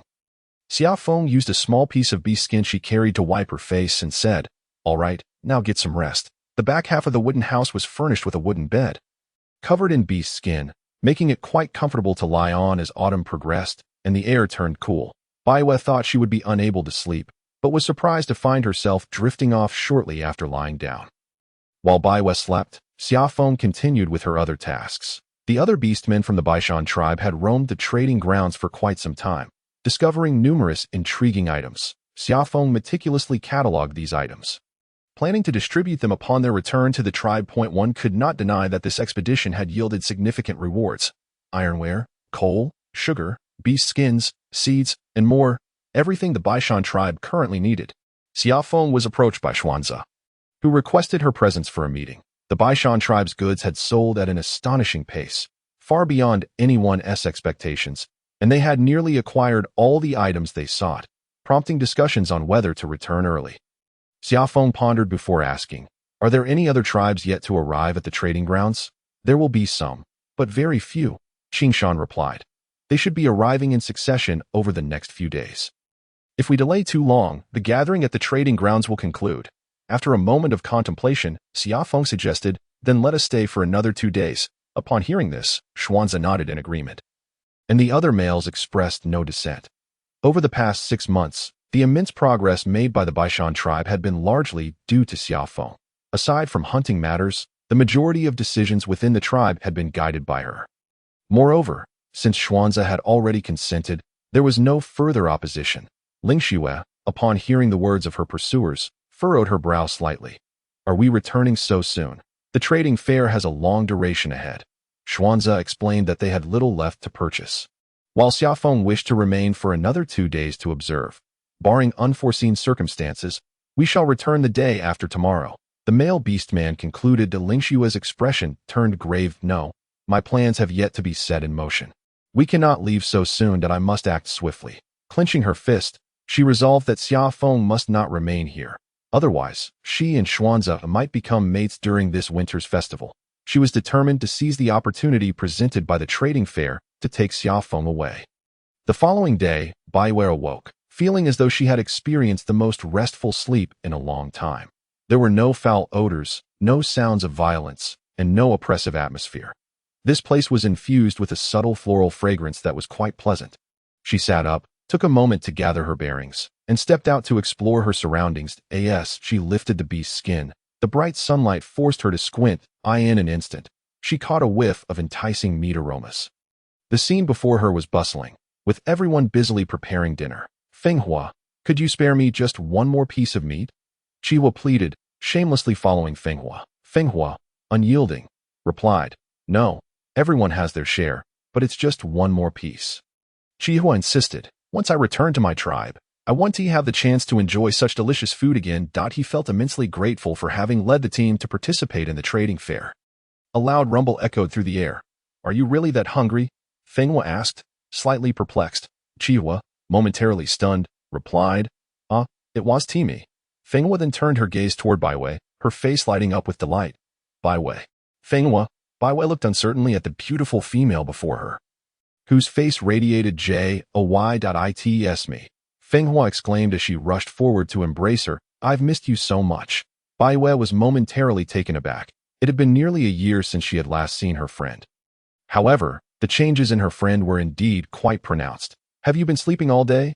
Are you hungry? Fenghua inquired. Paiyue's eyes widened as a fragrant meat pie and steaming hot meat soup were placed before her. She stood up abruptly, staring at the bowl of soup with astonishment. This must be quite valuable. We can't just take it casually. What's wrong? Fenghua asked, taking bites of the meat pie and sipping the soup. Seeing Baiyue's reaction, she placed the bowl down, causing it to emit a crisp sound.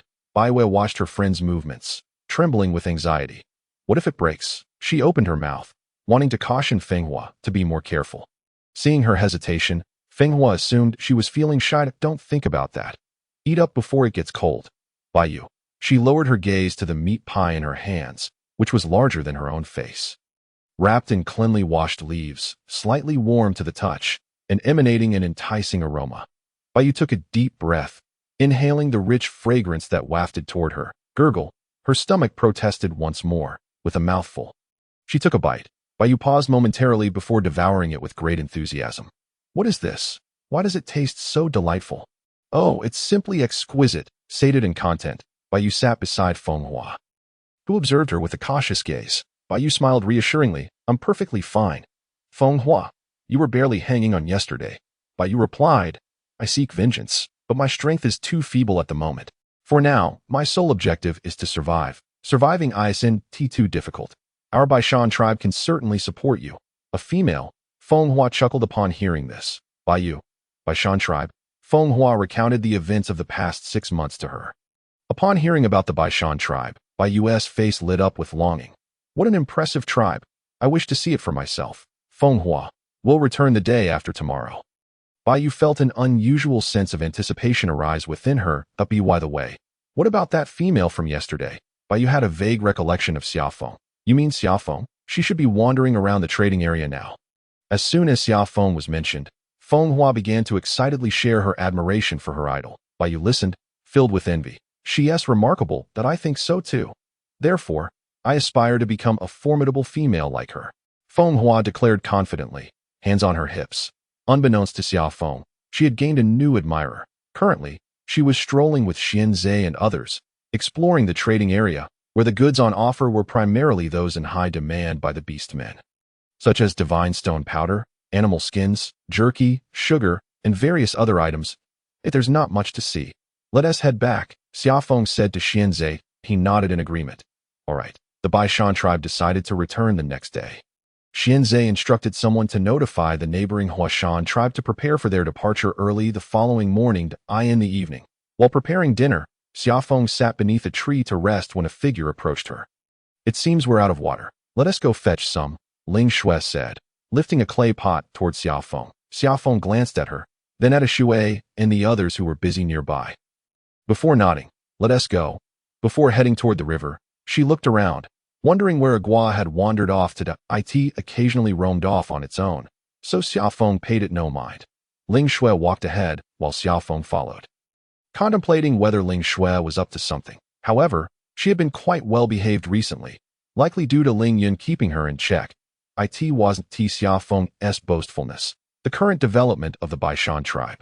which had exchanged thousands of animal skins at the trading area, was entirely due to her ideas. Ling Yun, as the priest, was indeed focused on the tribe's advancement. Xia Feng had heard from Shui and Feng Hua that Ling Shui still harbored feelings for Xianzhe and had not given up on pursuing him.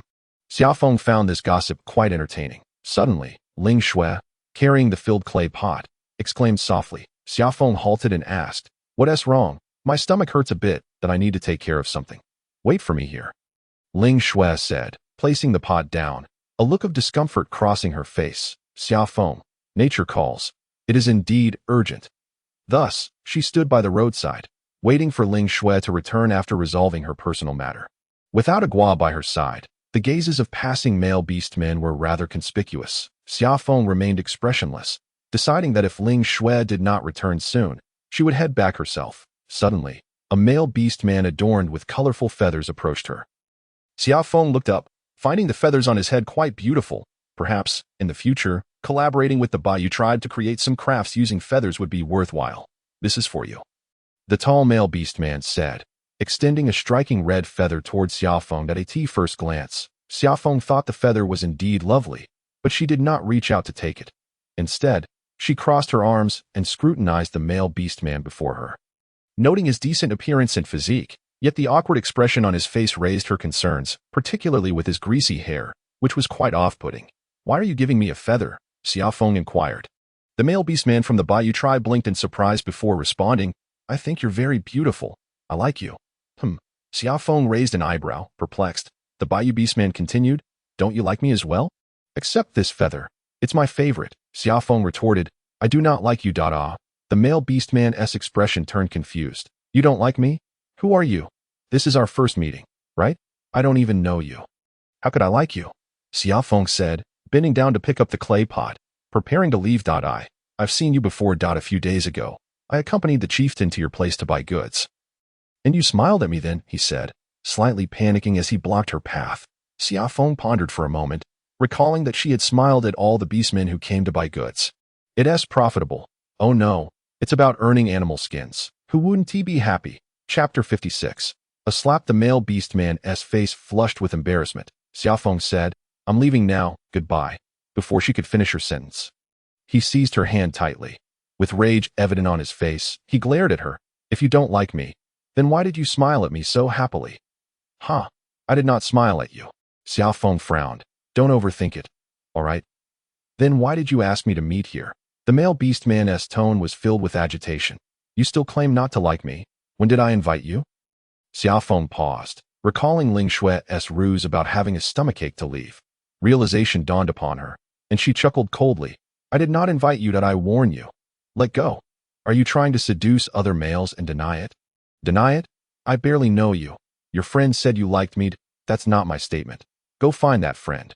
The male beastman was becoming increasing. "Not long ago, a male orc attacked me nearby, and Xia Feng did not beat around the bush." Yu Tiu raised an eyebrow, displaying an expression of amusement as if watching a play unfold. Xia Feng lifted her right hand, revealing a pale wrist marred by dark bruises, and inquired, "What does your tribe mean by sending feathers?" Yu Tiu's amusement vanished instantly. He hesitated for a moment, contemplating the implication of the feathers, indicating that the male orc from their tribe had assaulted her. "Might there be some trouble, divine envoy?" Yu Tiu responded with a question rather than an answer. Xia Feng remained expressionless, pondering. If the divine son were to learn that a male orc injured me, would he be angry? She added, "Well, if he isn't angered, I could still request him to summon divine fire." Yu Tiu could no longer maintain his mirth. He suggested, "Perhaps we should discuss this further inside." Before he could finish, a furious roar interrupted him. Both Xia Feng and Yu Tiu turned towards the source of the sound. Spotting a massive eagle careening towards them, its eyes ablaze with fury, Xia Feng remarked, "That must be it." Yu Tiu noted that they stood before the encampment, while several male orcs from nearby tribes were casting glances in their direction. His thoughts whirled, and in an instant he gestured, summoning two imposing males from behind him who swiftly captured the enormous eagle and effortlessly led it towards the encampment of the Bayou tribe. Vanishing from sight in the blink of an eye, Xiao Feng admired Yu Tiu and his subordinate's efficient handling of the situation. Yu Tiu commented, "There may be some misunderstanding in this matter." Xiao Feng replied, "I am uncertain as well. However, divine envoy, our male orcs are inherently straightforward and would never offer their feathers without cause. What have you done? Yu regarded her with a sly smile akin to that of a cunning fox. Xia Feng retorted, his strength pales in comparison to our tribe Xuanza, and he is not as handsome as Xuanza. Why would I have any interest in him, with someone of such superior qualities beside me? Would I be foolish enough to settle for less? Yu found himself at a loss for words. Just then, a mewing sound interrupted them.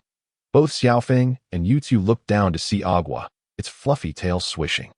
Xia Feng's face lit up with surprise as she bent down to scoop it up, stroking it gently to calm her racing heart. Divine Son, Yu's expression stiffened upon seeing Agua, and he offered a respectful bow. Agua dismissed him with a glance. Having come to seek its master, we shall return now, Xia Feng informed Yu as she cradled Agua and prepared to leave. After watching the pair depart, Yu's expression darkened, and he commanded his followers. Returned, he was eager to uncover the intentions of the oblivious individual who had set their sights on the highly favored divine envoy. Upon returning to the encampment of the Baishan tribe, Xia Feng immediately spotted Xia, who was smiling brightly in the presence of several males. A cold smirk curled on her lips as she approached with Agua in her arms. Xia happened to glance her way, her face registering surprise. How could you be back? I thought you were taken away. The pot was shattered. Xia struggled to maintain her composure, forcing a smile. Xia Feng, you have returned. I didn't see you earlier, so I assumed you had come back. With a sharp crack, Xia Feng swiftly slapped her hand, relishing the moment. No wonder the women in dramas enjoy slapping the faces of the White Lotus types. It feels so satisfying. The sound startled the surrounding orcs. Xia's expression contorted momentarily, but she quickly regained control, gazing up at Xia Feng with a pitiful and utterly wronged look. Xia Feng, why did you hit me? Why did I hit you? You should know well enough, Xia Feng retorted with a cold chuckle. I don't understand. Were you angry that I returned without waiting for you? I apologize, Xia stammered, her eyes glistening with tears.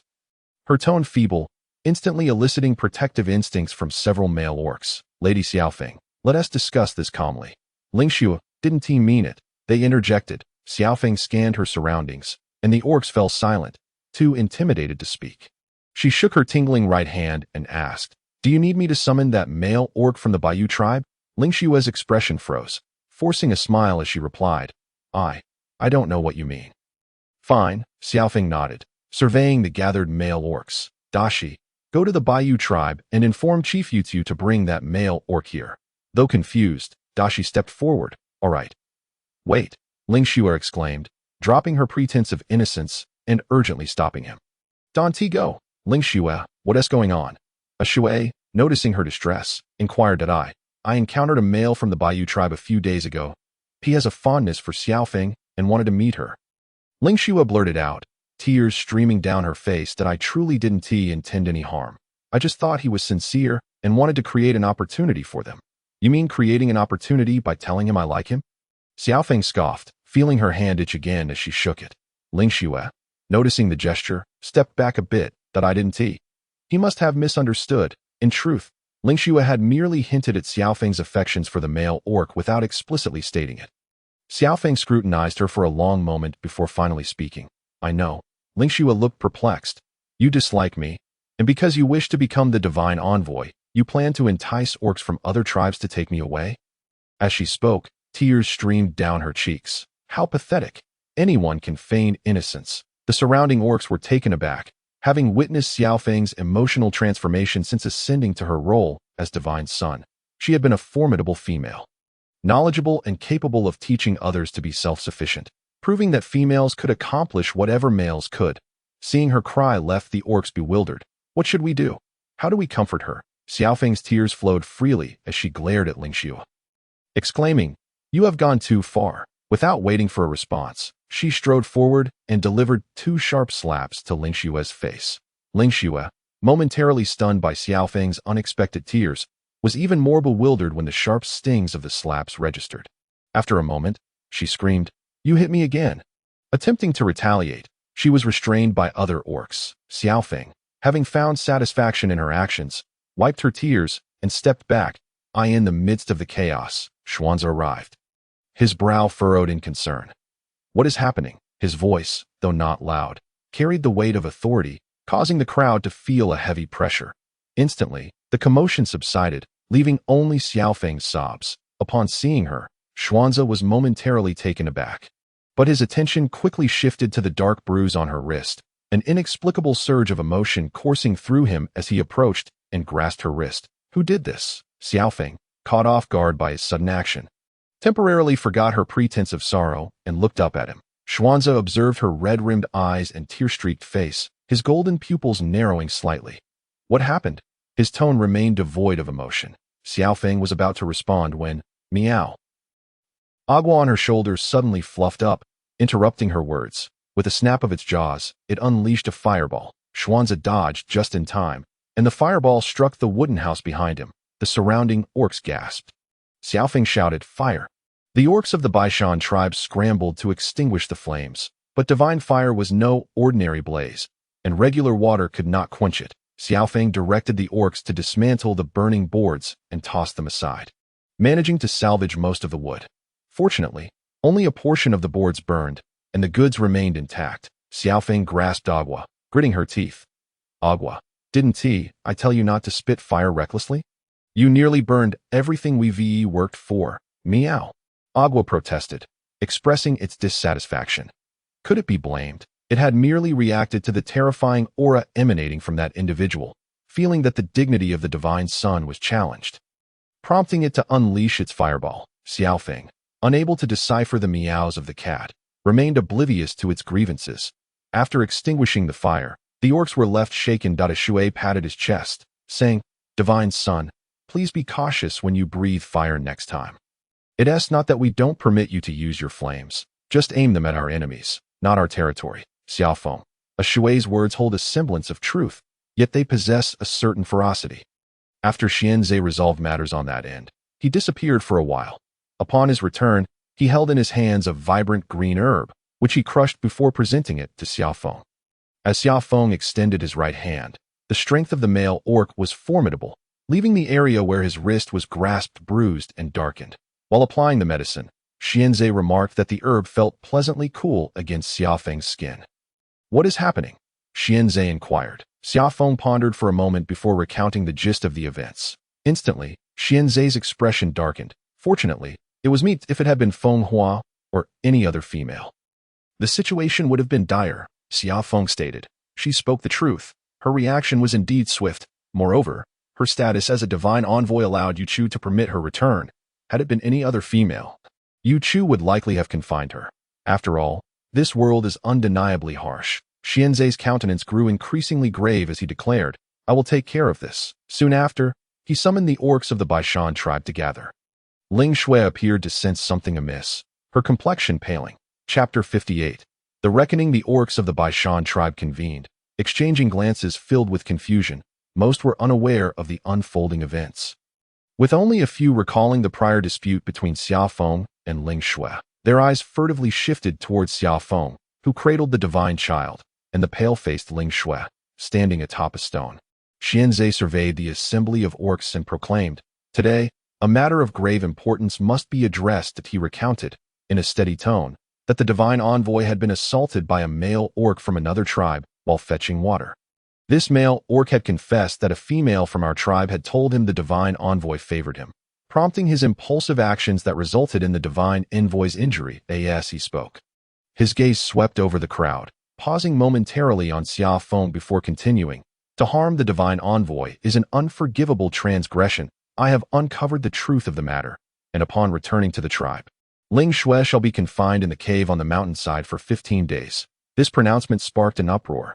Ling Shui did that. She deliberately deceived the male orcs from other tribes to lure Xia Feng away. Ling Shui?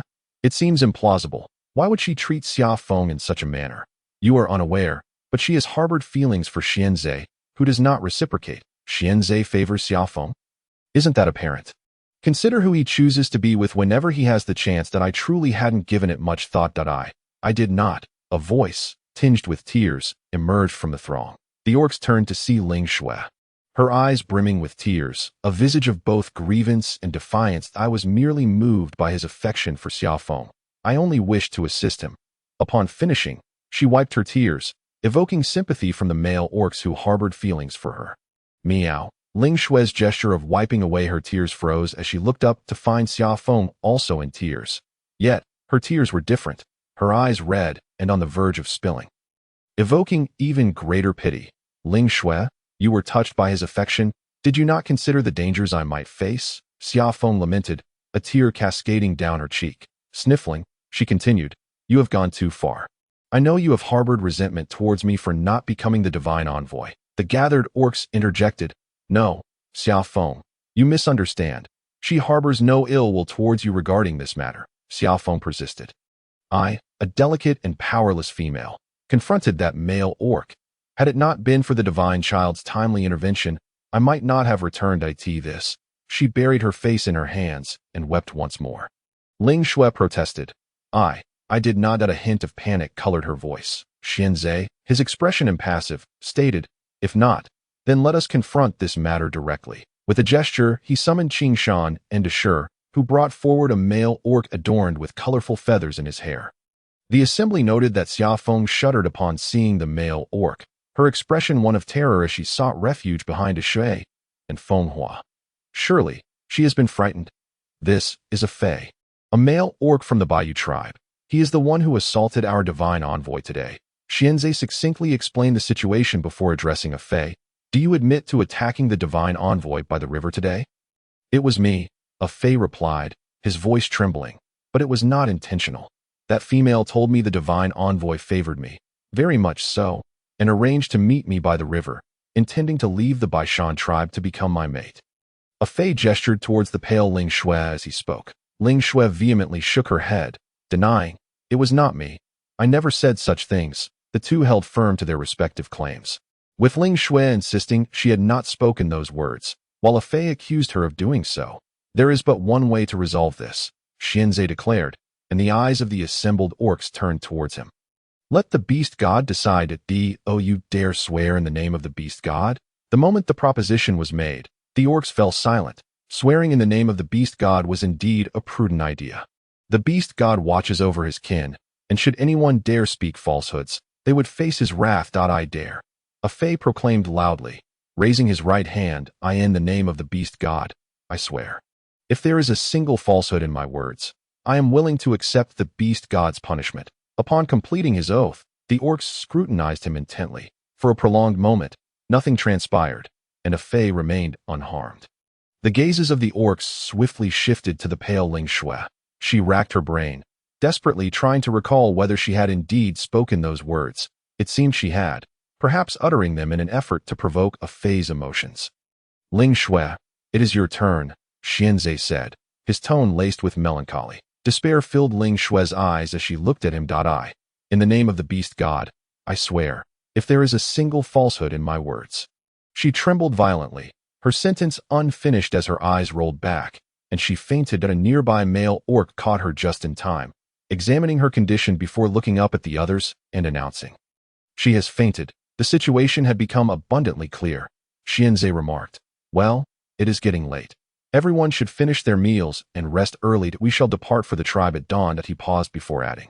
Upon our return to the tribe, further punishment will be administered.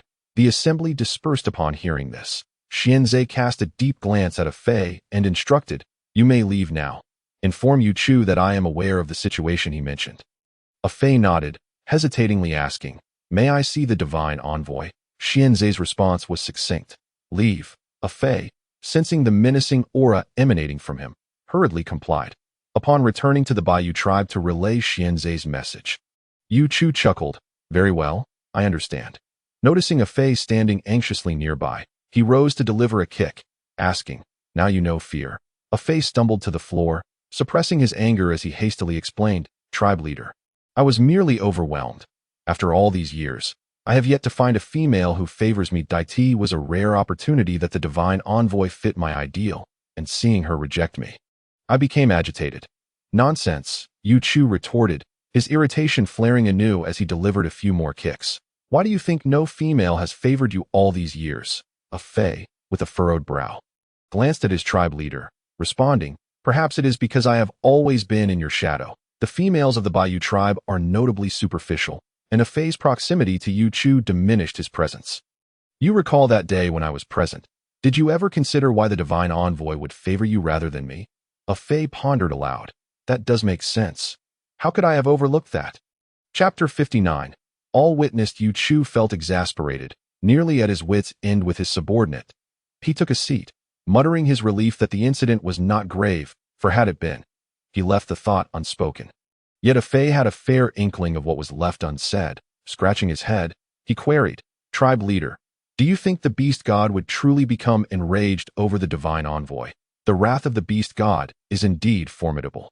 Yet there has never been a recorded instance of the beast god expressing anger due to a divine envoy. The beast god would not be angered by the divine envoy," Yu Chu replied calmly. "But he would become furious on behalf of the divine child. The deep affection the divine child holds for the divine envoy is well known among the masses." Upon hearing this, Fei dared not utter another word.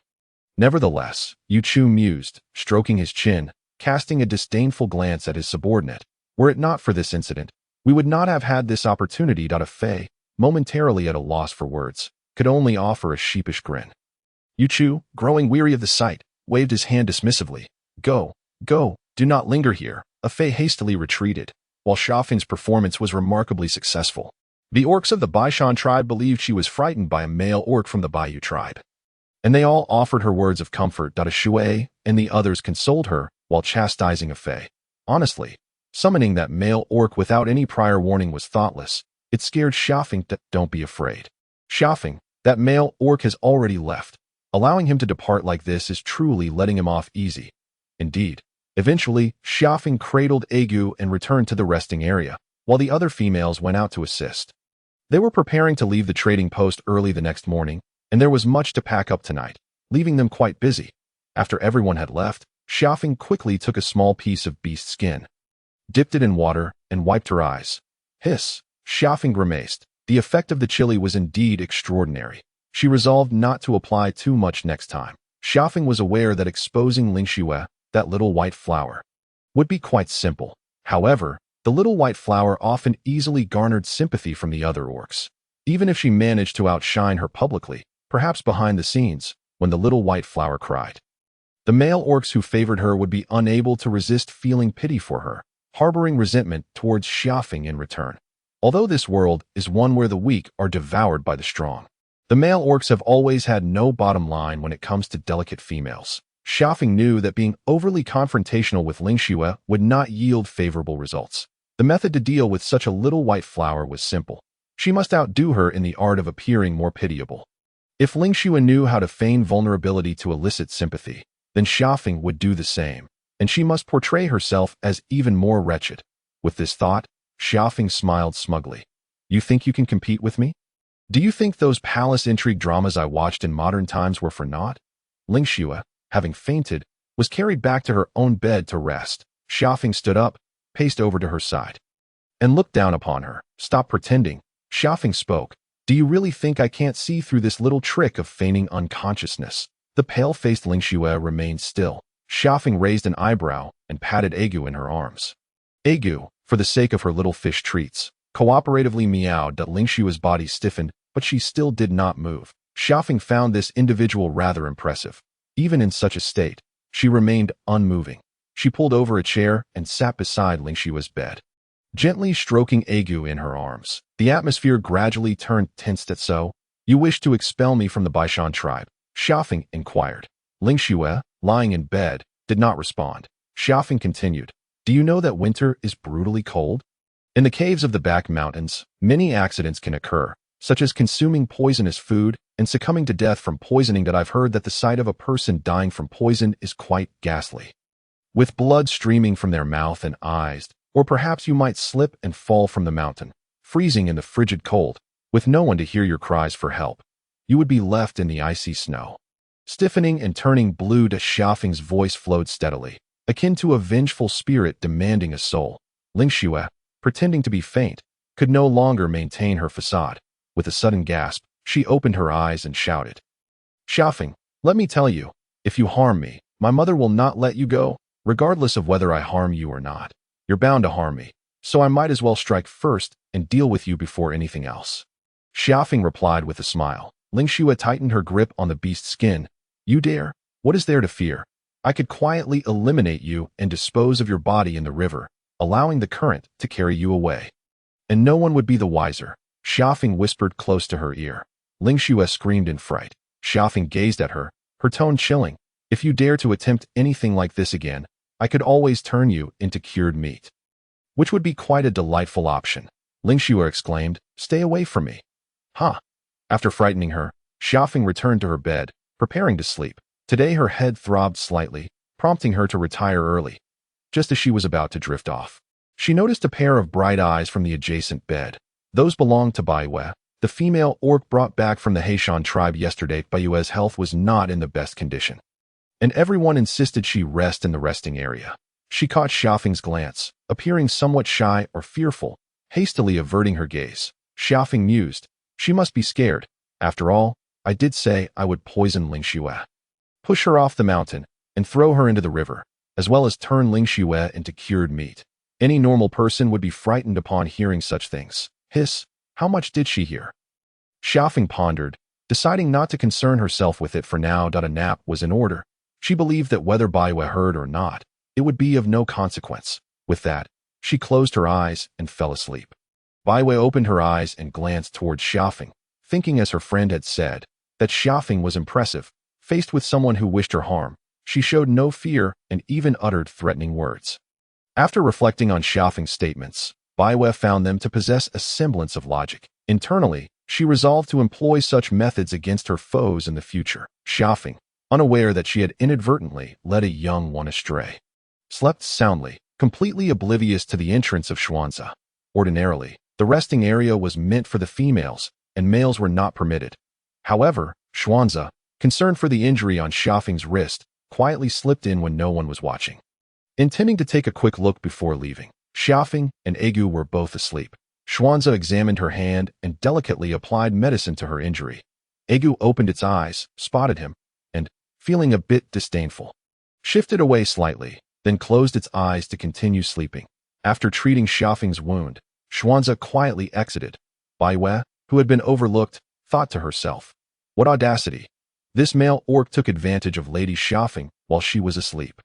Chapter 60. Love and Affection from a Distance. As Xuanzi stepped out of the resting area, he turned back to cast a deep glance at Baiwei. Baiwei thought, how dare he intimidate me after committing such a transgression? Upon rising, Xia Feng discovered the bruising on her wrist had faded. She found it rather peculiar and, after a moment's contemplation, attributed it to the orc's remarkable regenerative genes. Dismissing further concern, the orcs of the Baishan tribe gathered their belongings, preparing to depart from the trading post. Due to some wooden boards being burned, certain goods could only be carried back in their original form by the male orcs. Watching the imposing tigers, Xia Feng felt a bit uneasy. From a distance, it seemed manageable, but up close, it was still intimidating. Xia Feng sat on the cart, appearing somewhat dispirited, while Egu obediently lay beside her, not causing any trouble. The long line of departing individuals naturally drew many gazes. Several tribes were sharpening their knives, preparing for a significant haul, but upon sensing the aura of the divine child, they all hesitated. The return journey for the Baishan and Hoshan tribes was particularly smooth. Xia Feng did not remain idle along the way. She inquired Baiwei about weaving to the sister of the tribe leader. Baiwei indeed possessed weaving skills, which pleased Xia Feng greatly. What puzzled her was that every time Xuanzi approached, the young girl would become visibly anxious and retreat. After Xuanzi departed, Baiwei quietly approached Xia Feng to inform her that Xuanzi's attentiveness was all a fade, and that she should keep her distance from him. Xia Feng remarked, of course Xuanzi would be attentive to me. After all, he has feelings for me. To which a Shui, overhearing, chimed in Xia Feng. Xuanzi likes me. Isn't he supposed to dislike me? Both Xia Feng and Baiwei wore expressions of shock. Particularly Xia Feng, whose countenance reflected sheer astonishment. A Shui's lips twitched. You didn't know? You, the person involved, are completely oblivious, and you're acting as if you're utterly flabbergasted? Wait, don't say that. Wasn't he quite disdainful towards me? Xia Feng protested. A Shui replied, disdainful. That was in the past. I think he genuinely likes you now. He lingers around you whenever he has the chance. He loiters around me because we discuss matters of importance. Xia Feng said, if it weren't for serious matters, why would he come seeking me? Just like Ling Yun. She could sense Ling Yun's disdain for her, yet she also recognized that it was beneficial for the Baishan tribe's development. Hence the kind words directed at her. She could guarantee that Ling Yun was always calculating, waiting for the moment when she was no longer useful to the Baishan tribe to cast her aside. Upon hearing Xia Feng's explanation, Shui and Feng Hua exchanged glances, their expressions conveying a myriad of thoughts. Shui asked, "You feel nothing for Xuanzi? What about your feelings for Xiaoshu?" Xia Feng pondered briefly before responding. In her previous life, she was already 26, while Xuanzi was still under 20. She could at most admire his physique. How could she possibly have feelings for him? Shui, Feng Hua, at this moment. Xianzi returned from patrol, and, as he passed by the cart of Xia Feng and her companions, casually handed Xia Feng a pouch of sweet wild fruits. Xia Feng had always had a fondness for such delicacies. She remembered it well. Gratefully accepting the gift, she offered him a packet of jerky in return. Xianzi glanced at the jerky in his hand, then at Xia Feng, a hint of amusement playing at the corners of his mouth. Just as he was about to depart with a lightened heart, he noticed the peculiar expressions of the three other females surrounding the cart, staring intently at him. Xianzi? Baiyu clicked her tongue in silent sympathy for this male. A slight frown creased Xianzi's brow as he prepared to speak, but was interrupted by Qing Shan calling out to him from a distance. Reluctantly, he departed to attend to his duties. Once Xianzi had left, Shui and the others encircled Xia Feng, questioning her about her feelings for Xianzi. "You claim to have no feelings for him. Why then did you give him jerky?" Shui asked. Xia Feng, somewhat bewildered, replied, "But he gave me fruits, didn't he? I merely exchanged one item for another. Isn't that the most normal thing in this world?" Shui and the others countered. "Then why didn't Xianzi give us any wild fruits?" Shui pressed. Xia Feng suggested, "Perhaps it's because your jerky isn't as delicious as mine." Shui acknowledged the truth in this, though it stung her pride. Before Shui could respond further, Xia Feng produced a stack of leaves from seemingly nowhere and proposed, "Come, let us play cards." During their time at the trading site, everyone had been too preoccupied to engage in games. Seeing the leaves, Shui and Feng Hua felt a surge of joy, momentarily casting aside the trivialities concerning Xianzi. After all, they were not in pursuit of mates. Why dwell on such matters? Baiyu, being new to the group and unfamiliar with the rules of the card game, observed for a while before Xia Feng graciously offered her a seat. Baiyu hesitated, saying, "I'd rather just watch you play." "You play? I'm feeling a bit tired and will rest over there," Xia Feng suggested. Upon hearing this, Baiyu accepted the leaf cards and joined Shui and Feng Hua in their spirited game.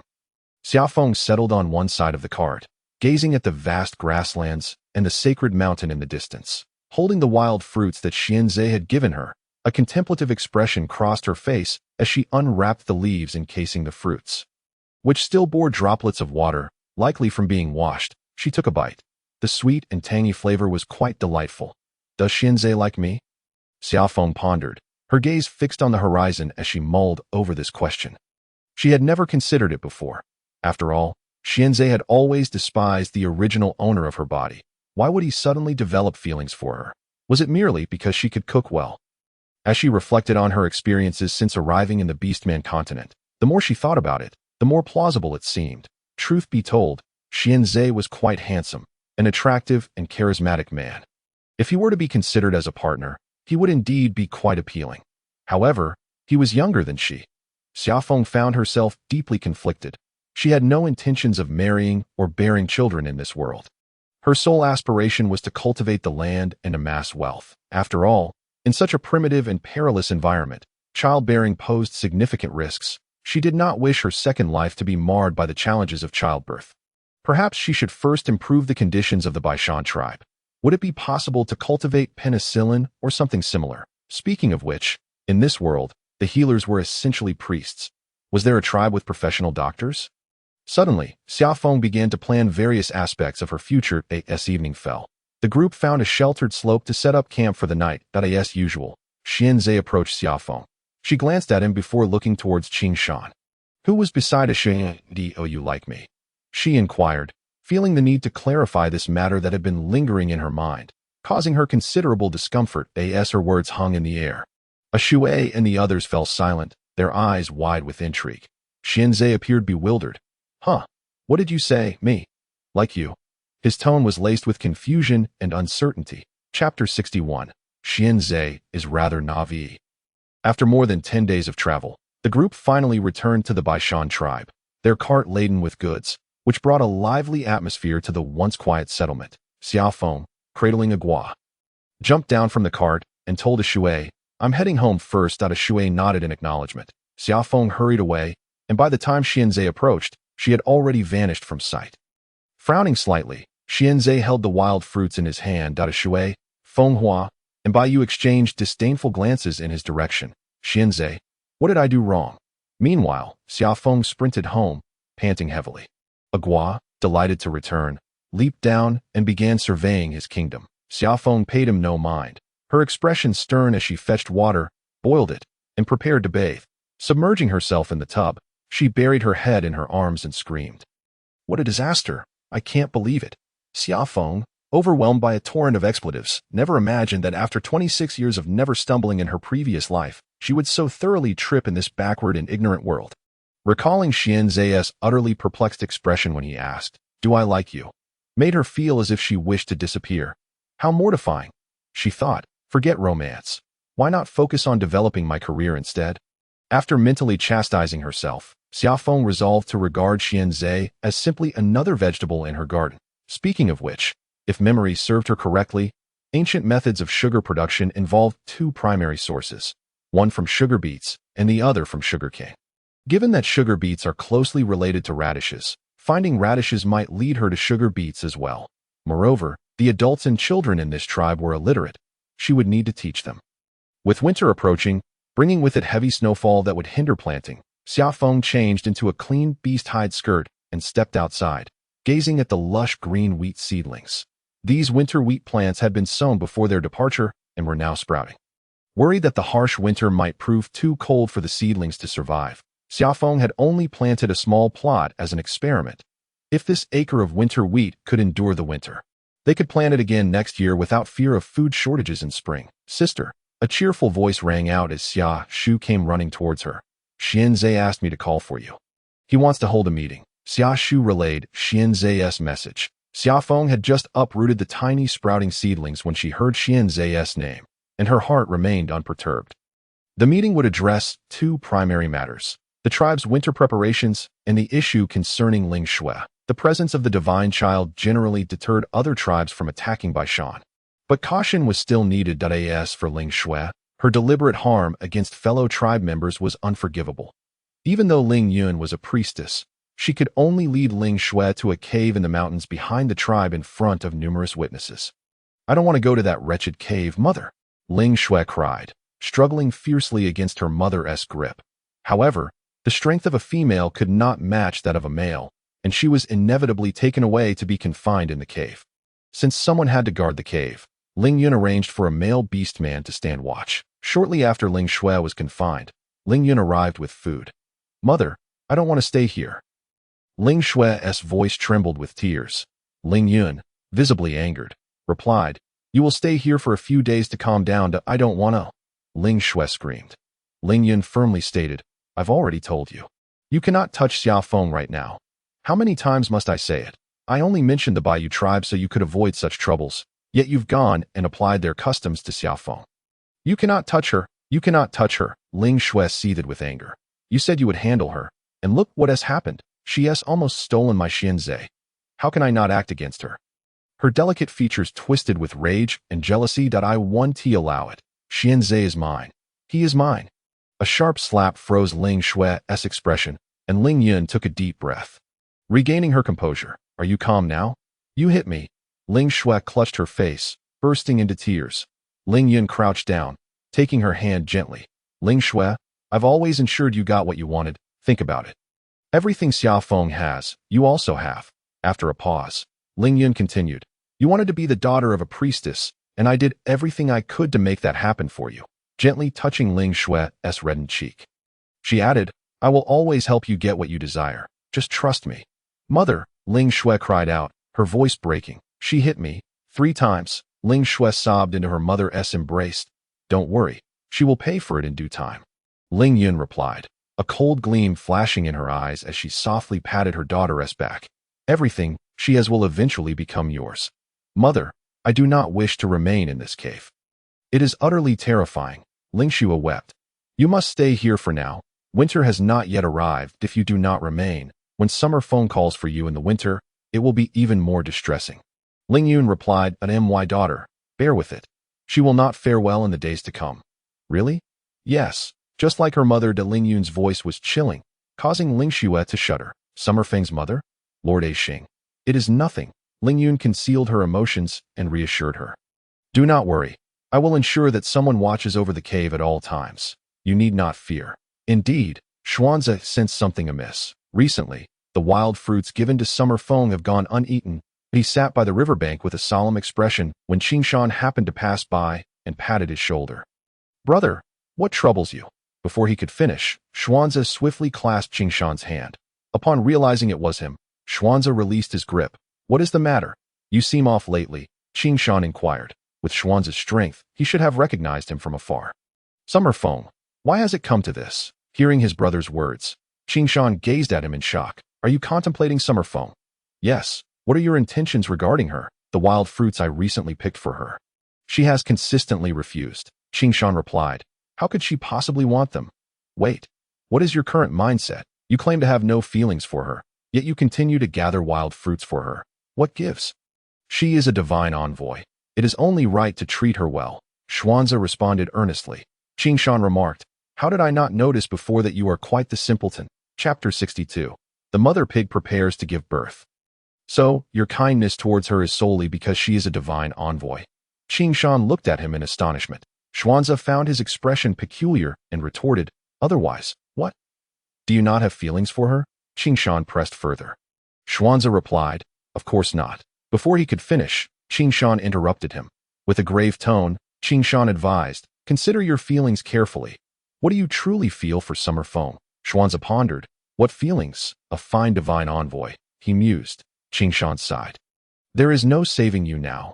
The others will likely be quite pleased, he muttered to himself as he stood up, brushing off the grass clippings from his body, intending to leave, not wanting to associate with the simpleton. Wait, Xuanzi called out to him. Qingshan turned back. Is there something else?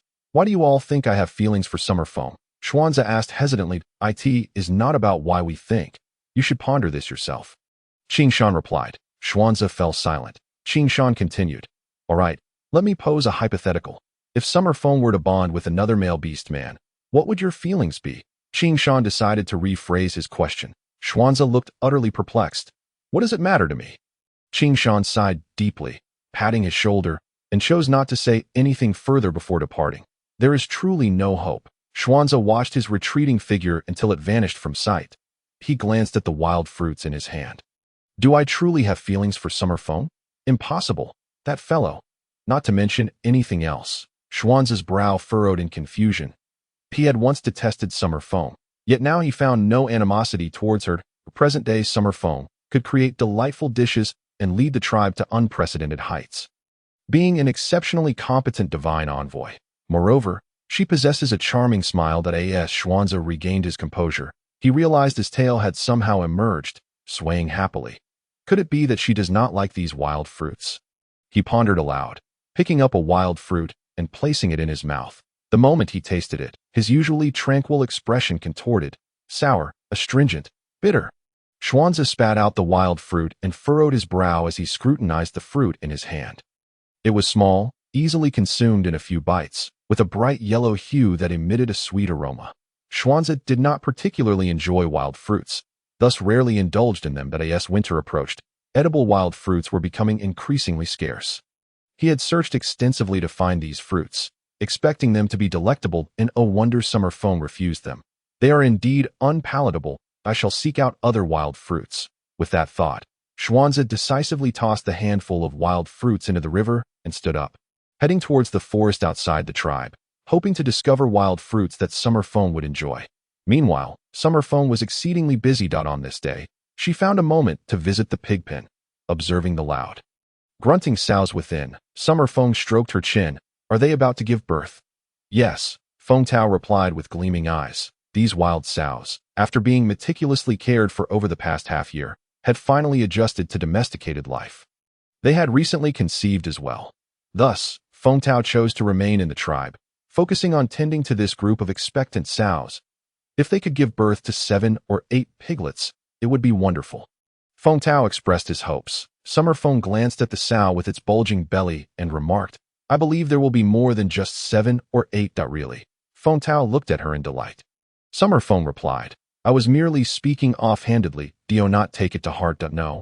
The words of a divine envoy carry blessings. Feng Tao clasped his hands together, praying to the beast god for a successful delivery, and vowed to present the most delectable roasted pig to her. The sow preparing to give birth was of great significance to Feng Tao. If she delivered successfully, he would not need to be overly concerned about the other sows. Conversely, if complications arose, Feng Tao would have to revise his plan for assisting in the birthing process. Summer Feng inquired, Have you never assisted in a pig's delivery before? Feng Tao felt a bit embarrassed. I only handle the castration. Assisting in a pig's delivery is a significant matter, and it is not suitable for someone without experience like him to intervene. Then do you have anyone experienced to help? Summer Feng urged. Feng Tao sighed deeply, as if resigning himself to a decision. We do not have a beastman in our branch capable of assisting with pig deliveries. Summer Feng raised an eyebrow. So, you are all utterly inept? How can you say that? We can raise pigs and cultivate crops. Feng Tao protested passionately, leaping to defend the dignity of himself and his kin. Indeed, your agricultural skills are quite impressive, Summer Feng replied with a nod. Casually acknowledging him, Feng Tao felt that Summer Feng was mocking him. When he initially planned to make a significant impact in the Baishan tribe, he discovered that Summer Feng's composting methods, cultivation techniques, and tools surpassed those of their tribe. He promptly decided to assist her. What do you think we should do now? Feng Tao quietly sought Summer Feng's advice. Summer Feng surveyed the pig pen, noticing it was quite clean. Currently, animal waste was very important, as it was cleared daily to accumulate fertilizer. After all, cultivation was also vital for the Baishan tribe. The accumulated manure was excellent for fertilization, with the only drawback being its strong odor. Returning to the topic of the pigs. The beastmen of the Baishan tribe held great expectations for these pigs, treating them exceptionally well. Summer Feng noticed a pile of damp wheat straw in the corner of the pig pen and turned to a beastman, instructing, Go to the storage and bring back some clean wheat straw. All right, the beastman responded promptly, heading off to retrieve it. Summer Feng then directed other beastmen to move firewood and set up a fire pit. Preparing to warm the sow once she delivered her piglets, it seemed there was nothing more to be done. Summer Feng strained to recall her modern knowledge. She desperately wished to return to the present time and thoroughly study a book on postpartum care for sows. The clean wheat straw was soon brought over, and Summer Feng replaced the old bedding. After replacing it, she stood by, not taking any further action. Is that all? Feng Tao asked, somewhat confused. Now we must wait for her to deliver on her own. Otherwise, what more can you do? Summer Feng replied. Feng Tao added, I recall that after sows give birth, they should be treated to a good meal. Then let us prepare one. Cook a feast of soybeans, wheat, and sweet potatoes for her. This sentiment has garnered no objections from anyone. Soon, the grand feast was prepared. The sow, reputedly expecting piglets, remained utterly still, continuously grunting within the pen while leisurely wandering about that moment. The neighboring sow emitted cries of distress.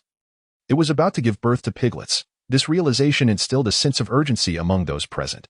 Chapter 63. Forging iron. The sudden onset of the neighboring sow's labor threw everyone into a flurry of activity. After all, witnessing a sow give birth was a novel experience for the crowd. It was particularly noteworthy that the labor process for this sow was far from smooth, taking the better part of the day to deliver 6 tiny piglets. These piglets were so small that their eyes remained shut, scattered haphazardly upon the clean straw. Xia Feng felt fortunate for having just replaced the straw in the pen. She cautiously stepped inside to inspect. Relieved to find the piglets in good health, undoubtedly destined to grow into delectable fat pigs within a year. However, the sow that had just given birth appeared quite unwell, lethargic and refusing to touch the lavish feast prepared for her, which deeply concerned Xia Feng and the others. What shall we do? Feng Tao inquired, evidently looking to Xia Feng for guidance. Xia Feng pressed her lips together and suggested, Let us first kindle a fire. Place the brazier in the corner of the pen, keeping it a safe distance from the straw. As winter approached, the temperatures continued to drop. The brazier was intended to warm the pen, ensuring the piglets did not succumb to the cold. Once the brazier was set up, Xia Feng and Feng Tao squatted outside the pen, keeping a watchful eye on the lethargic sow. After some time, perhaps spurred by an instinctual desire for life, the sow stirred, grunting as she rose to partake in the carefully prepared feast. She is eating. She is eating. Feng Tao exclaimed with excitement, grabbing Xia Feng's hand and shaking it joyfully. Xia Feng shared in the joy, affirming, yes, she is eating. How wonderful. Just as Feng Tao was reveling in his exhilaration, an unsettling chill crept down his spine, as if some dreadful creature were fixating on him. Turning around, he spotted Xianzhe in the distance, cradling a piece of animal hide that appeared to contain something within. Yet, this was of little consequence. What mattered was Xianzhe's gaze, which was fixated on Feng Tao's hand clasped around Xia Feng's. Without hesitation, Feng Tao released her hand. Xianzhe had spent considerable time searching for new wild fruits and had learned to taste them himself before gathering them, upon returning to the tribe to find Xia Feng. He was informed by Xia Shu that she was at the pig pen, arriving just in time to witness Feng Tao joyfully shaking Xia Feng's hand. He felt a twinge of displeasure, his lips pressing into a thin line. Xia Feng, noticing Xianzhe in the distance, felt a bit awkward, yet the successful birthing of the piglets took precedence. She waved to Xianzhe, beckoning him to come and see the piglets. They are so small. Not enough to fill the gaps between my teeth, Xianzhe remarked, his tone indifferent as he observed the piglets on the straw. Of course they aren't enough yet. After we raise them for a year, they will grow plump and delicious. Right, Xia Feng? Feng Tao continued, growing more enthusiastic, seeking Xia Feng's agreement. She nodded affirmatively. Xianzhe tightened his grip on the animal hide, stating, Xia Feng, I gathered some wild fruits for you. No need. Xia Feng was about to decline when her eyes inadvertently fell upon the vibrant red apples in Xianzhe's hands. Oh my, apples! Her eyes gleamed as she hurried forward, examining the apples closely. Gingerly picking one up, wiping it, and taking a small bite. The apple was slightly tart yet predominantly sweet, its crispness delightful. Where did you find these? Xia Feng inquired, her eyes alight with excitement. These will provide essential vitamins for winter, and apples can be preserved for a long time. Xianzhe briefly described the location, to which Xia Feng blinked, realizing it would take 2 days to reach that I transformed into my animal form. I am quite swift, Xianzhe replied flatly. Xia Feng nodded, acknowledging the formidable speed of male beastmen in their animal forms. If you enjoy them, I can gather more, Xianzhe offered, having noticed her expression. Xia Feng, he inquired, sensing her gaze was somewhat peculiar. What is it? He asked, puzzled. Xia Feng rubbed her forehead, responding, no, it's nothing. Taking a moment to compose herself, she asked, how plentiful are these fruits? Relatively scarce, Xianzhe recalled. Xia Feng speculated that they might have fallen off the trees. Let us set the wild fruits aside for now. I have a more pressing matter to discuss with you. She intended to converse with Xianzhe about the items exchanged from the Bayou tribe, coal and iron knives. These iron knives can be sharpened further. She indicated towards the scattered knives on the ground. What would you like me to do? Xianzhe inquired. And aren't you going to ask me how? Xia Feng responded. You would not say it unless you had a method, Xianzhe replied after a brief pause. Indeed, she had a plan. Inwardly, Xia Feng mused that Xianzhe was an excellent partner for collaboration. However, she needed to construct a forge and a shelter. Upon hearing this, Xianzhe called upon other available male beastmen to prepare for the task. With winter approaching, everyone found themselves with little to occupy their time. The mere mention of Xia Feng's new undertaking invigorated the group. After Xia Feng sketched a blueprint on a stone slab, she entrusted the task to Xianzhe and began contemplating the foot-powered loom alongside the tribe's new member. Bayou mentioned that to produce hemp cloth or other materials, they would have to wait until spring. Xia Feng provided a brief overview of the loom's workings and encouraged her to ponder its design. If they could successfully create the loom, it would greatly ease future endeavors. Before they could complete the foot-powered loom, Xianzhe had already constructed the forge. The coal and iron tools exchanged from the Bayou tribe were transported into the forge. Xia Feng tossed some coal into the furnace and took out a gua, directing it to breathe fire. The fireball landed on the dark coal, igniting a fierce blaze, due to the absence of a large hammer. Uncle Deshawn fashioned a stone hammer. Once the temperature in the forge reached an adequate level, Xia Feng tossed an iron knife inside. The coal, infused with divine fire, was no ordinary flame. Soon, the iron knife glowed a brilliant red. She scanned the crowd of male beastmen and asked, who will strike? Believing this forging task to be of great importance, she preferred to keep it discreet, thus limiting the audience to a select few. Uncle Deshawn, Qing Shan, and Xianzhe. Xianzhe stepped forward, stating, I will do it. Xia Feng nodded. The rhythmic sound of hammering resonated throughout the Baishan tribe. The beastmen possessed immense strength, and under Xia Feng's direction, they extracted the iron knife, hammering it into shape. As the iron knife cooled, it was plunged into water and returned to the furnace for reheating, followed by more hammering. This process repeated several times. And when the iron knife reached its final form, Xia Feng instructed him to use a stone to sharpen the blade. The sharp sound of honing filled the air. After half a day's labor, a gleaming knife emerged before the onlookers, who collectively held their breath in awe. Recalling something, Xia Feng plucked a strand of her hair and placed it against the sharp blade. It was severed instantly. A hair-thin cut. This is a marvel, Uncle Deshaun exclaimed, his voice trembling with excitement. Chapter 64. The kitchen knife, a marvel. It's merely an ordinary kitchen knife, Xia Feng thought silently, refraining from dampening the middle-aged beastman's exuberance. Indeed, she had instructed Xianzhe to transform the iron knife into a kitchen knife. Cutting meat with a bone knife was somewhat cumbersome. Having this shiny kitchen knife would undoubtedly simplify future food preparations. The kitchen knife was relatively small. Thus, she decided to forge 2 kitchen knives from the single iron knife obtained from the Bayou tribe. At a kitchen knife for cutting vegetables? What a waste! Uncle Deshaun exclaimed, taken aback by Xia Feng's words. Qing Shan concurred, suggesting it would be better to forge it into a weapon. With such a sharp blade at hand, hunting outdoors would no longer be a tiresome endeavor.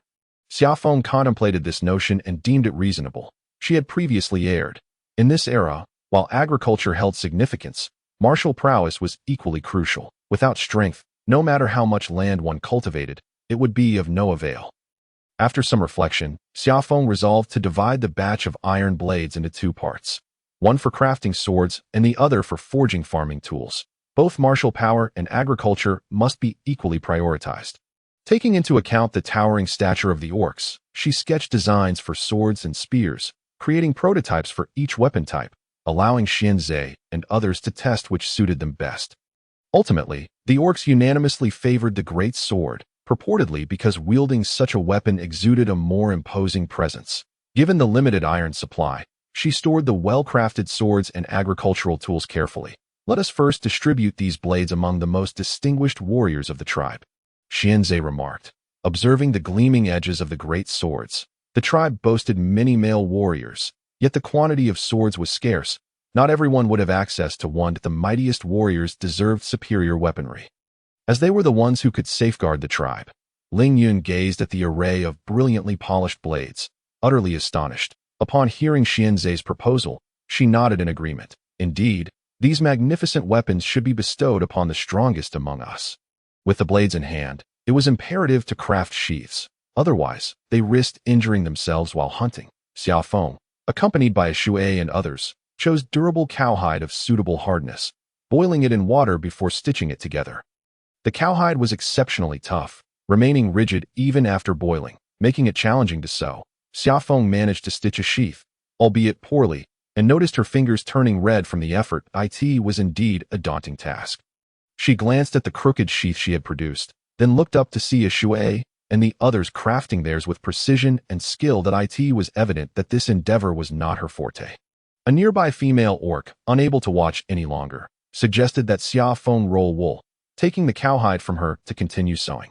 While Xia Feng rolled the wool, she overheard a Shui and others chuckling as they discussed the upcoming harvest festival. The festival, held before winter, served to express gratitude to the beast god for a year of protection and to beseech continued blessings for their tribe in the coming year. Additionally, the evening bonfire celebration would be a highlight for the unmarried orcs, where male orcs would present meticulously prepared animal hides to females they fancied. If the female accepted the hide, they would be considered partners. When asked why partnerships were formed during the bonfire, the answer was simple. After the festivities, the cold and lengthy winter would ensue. During winter, orcs preferred to stay indoors, engaging in the harmonious activities of life.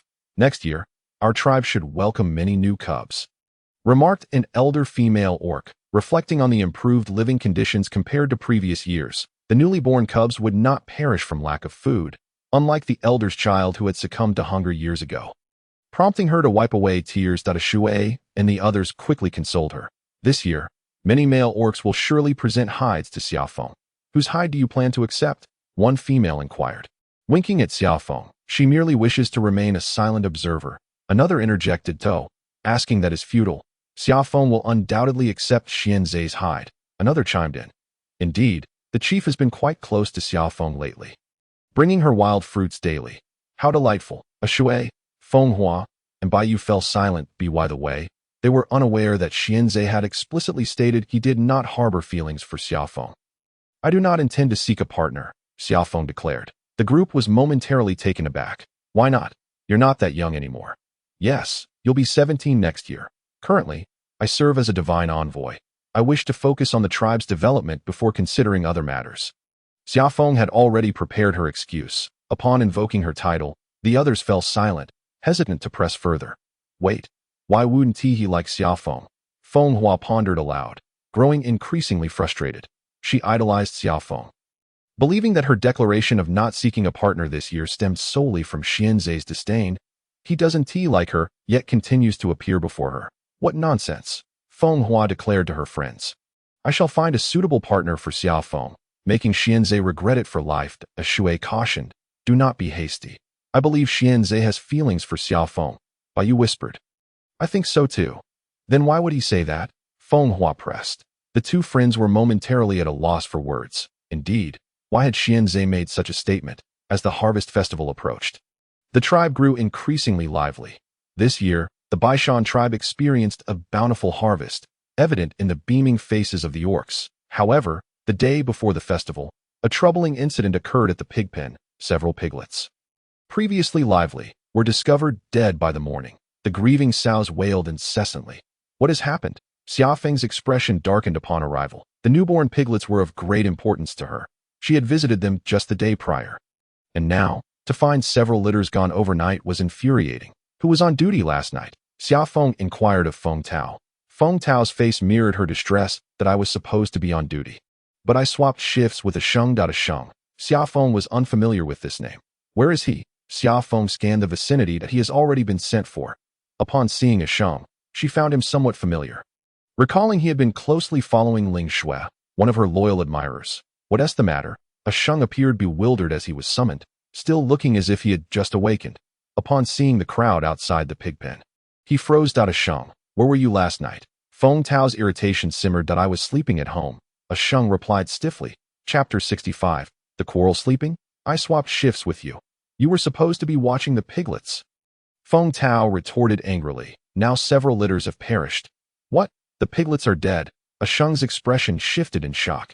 Yes, 3 litters. Feng Tao, who had taken great care of the piglets, felt heartbroken by the loss. That a Sheng's eyes flickered with a strange light. The piglets' deaths have nothing to do with me. We agreed that you would watch the pig pen last night. Now that the piglets are dead, you say it's not your concern. Feng Tao, taken aback, grew anxious. That I was supposed to be on duty tonight. When did it become yesterday? A Sheng shrugged, feigning ignorance. That I told you yesterday. Feng Tao insisted, his agitation rising. You agreed to it. That a Sheng looked at him with disdain. Don't be ridiculous. You want to blame me for your negligence? I did not. We had an agreement. Feng Tao shot back. That a Sheng scoffed. I had no knowledge of this. You? Feng Tao exclaimed, his eyes wide with fury. You agreed to it yesterday? I said I did not, and that's final. A Sheng replied impatiently. Do not think you can bully me just because you have Xia Feng and Xianzhe backing you up. You are just an outsider. Upon hearing this, the surrounding orcs shifted uneasily. A Sheng. Xianzhe's voice rang out, laced with fury. A Sheng trembled, his mouth opening to retort, but the intensity of Xianzhe's gaze silenced him immediately. Feng Tao and the orcs beside him wore expressions of deep concern. Outsider. Although we do not expect the orcs of Baishan to be overly friendly, no one would be pleased to be addressed in such a manner after contributing significantly over the past months. Xianzhe stated solemnly to the surrounding orcs. This matter is witnessed by the beast god. Do any of you have objections? I have no objections to their joining Baishan tribe. A Sheng bravely interjected. Why should an outsider dictate our tasks while contributing nothing? When have I ever taken credit for your contributions? Feng Tao shot back, his anger palpable, his orc ears and tail revealing his agitation. You are talking nonsense. I challenge you. We have all cared for the pigs, so why should the benefits of the sow's piglets only go to you? A Sheng shouted, let us duel. In an instant, the atmosphere grew tense, with Feng Tao and a Sheng glaring at one another. poised for confrontation. Enough? Xianze stepped forward, breaking the tension, and looked at both men. What do you intend to do? Xuanja, do not obstruct me. Feng Tao's jaw was set tight. I must engage in this fight today. Yes, Xuanja, step aside. Ashing shouted as well. Xia Feng surveyed the surrounding orcs. Anger etched on the faces of those who had joined the Baishan tribe alongside Feng Tao. While the majority of the Baishan tribe's orcs wore expressions of schadenfreude, as if they had long harbored disdain for Feng Tao and his companions, Xia Feng rubbed her temples, reflecting on how, during the arduous development of the Baishan tribe, there had been no such discord. Now, just as they began to see a glimmer of progress, trouble was brewing. What is this all about? Xuanja stood impassively between the two, stating, I did not say you cannot fight. His words momentarily stunned both Feng Tao and Ashung. If you wish to fight, please proceed to the square, Xuanja instructed them. He then turned to Qingshan and said, Qishan, please summon the esteemed priest. Qingshan nodded and headed toward Lingyun's residence. Xuanja then addressed Feng Tao and Ashing, let us go. With that, he led the way toward the square, and Ashing and Feng Tao exchanged glances before following suit. The onlooking orcs quickly made their way over. Eager to secure a good vantage point, Shui also wished to follow to observe the unfolding events, but after taking a few steps, she noticed Xia Feng had not moved. Turning back, she found Xia Feng staring intently at the deceased piglets within the pen. Xia Feng, Shui called out. Xia Feng snapped back to attention and looked at her. What is it? Aren't you going to watch the duel? Shui inquired. Xia Feng replied, I have little interest in that. With Xuanja and Lingyun present, nothing untoward will occur. She remained at the pig pen, wanting to ascertain the cause of the piglet's demise. Logically, with the presence of wheat straw for warmth and the protection of Saozan walls, the piglets should not have perished. However, they had died. Xia Feng picked up one of the already stiffened piglets for inspection. It bore no external injuries. Had it truly frozen to death? Yet, that seemed illogical. If it were due to freezing, how could only these few litters have perished? The other pens, lacking any heat source, were filled with healthy pigs. Xia Feng meticulously examined each piglet, laying them out in a row. Her expression grave, as if she sensed she had overlooked something significant. Suddenly, a raucous cheer erupted from the direction of the square. The previously tumultuous atmosphere had now escalated into an uproar, likely indicating that Ashing and Feng Tao's duel had concluded. Xia Feng, have you discovered something? Shui could no longer contain her curiosity as she observed Xia Feng's intense focus on the dead piglets. Xia Feng shook her head and stood up.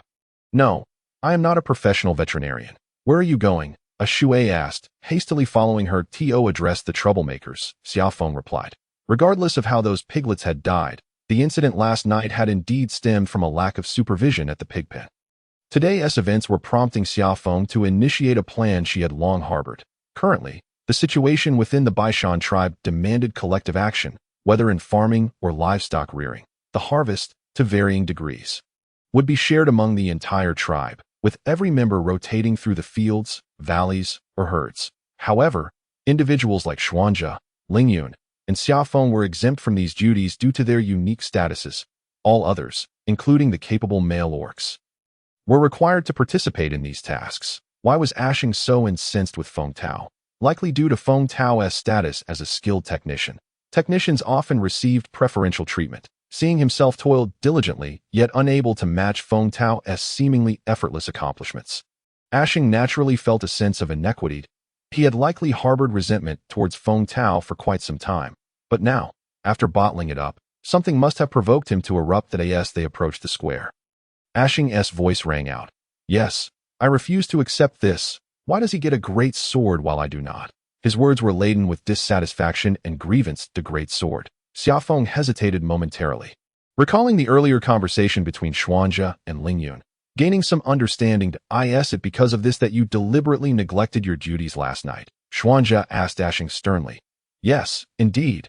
Ashing shouted, pointing at Feng Tao. Why does he possess a great sword while I do not? I am also a formidable warrior of the tribe. The allocation of the great swords was decided in consultation with Lady Lingyun. Xuanja replied calmly. Currently, iron is scarce, hence they are only distributed to the strongest orcs. As for why Feng Tao possesses a great sword while you do not, the answer is simple. You are weaker than him. The duel had been witnessed by all. Feng Tao had maintained the upper hand. Ultimately, defeating Ashing was entirely reasonable for Feng Tao to possess a great sword that Ashing did not in the Orc continent. The law of the jungle prevailed. Only the strong could lead. It was perfectly natural for the great sword to be given to Feng Tao. Ashing's face flushed with indignation.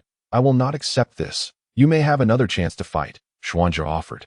Then let us fight, Ashing declared defiantly. Xuanzhe stepped back, clearing the area for Feng Tao and Ashing to engage. Xia Feng observed for a while, noting that Feng Tao's strength indeed far surpassed Ashing's.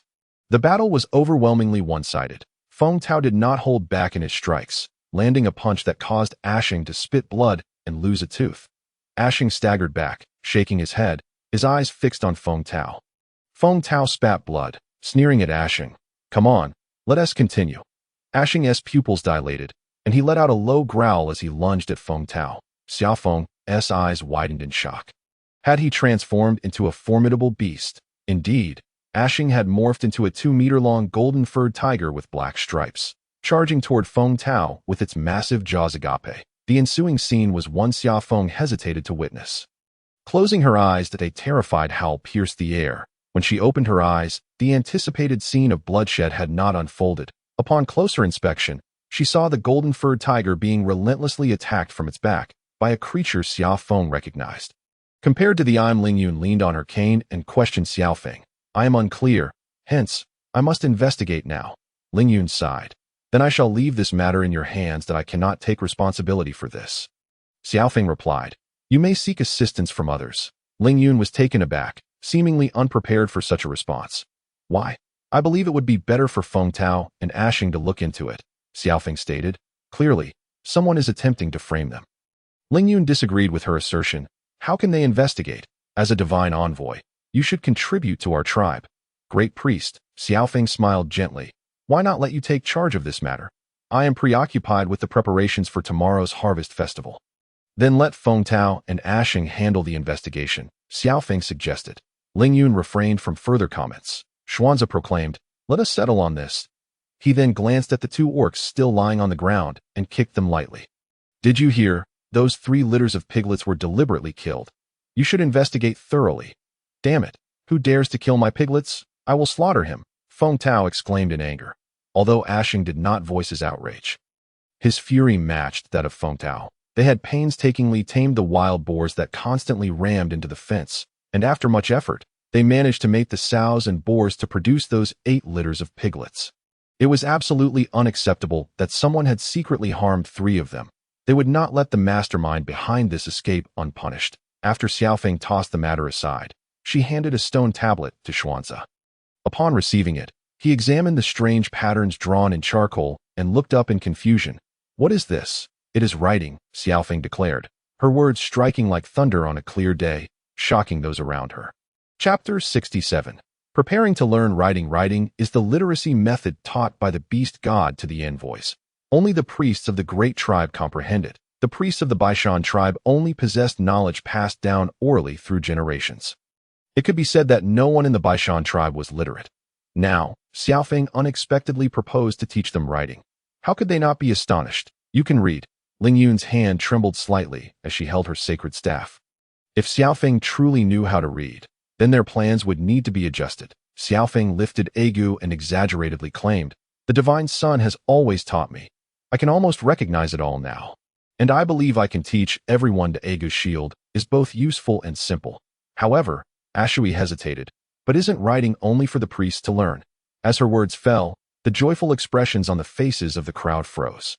Indeed, only the great priest could learn writing. No, Xia Feng said, grooming Agu's fur with a smile. The beast god intends to teach all beastmen to read and write. Then why do only the priests know how to read? Xuanzhe inquired. Xia Feng explained. That is because the beastmen who learned to read beside the beast god all became priests. It was not that only the priests were taught literacy. Rather, those beastmen possessed knowledge that others did not.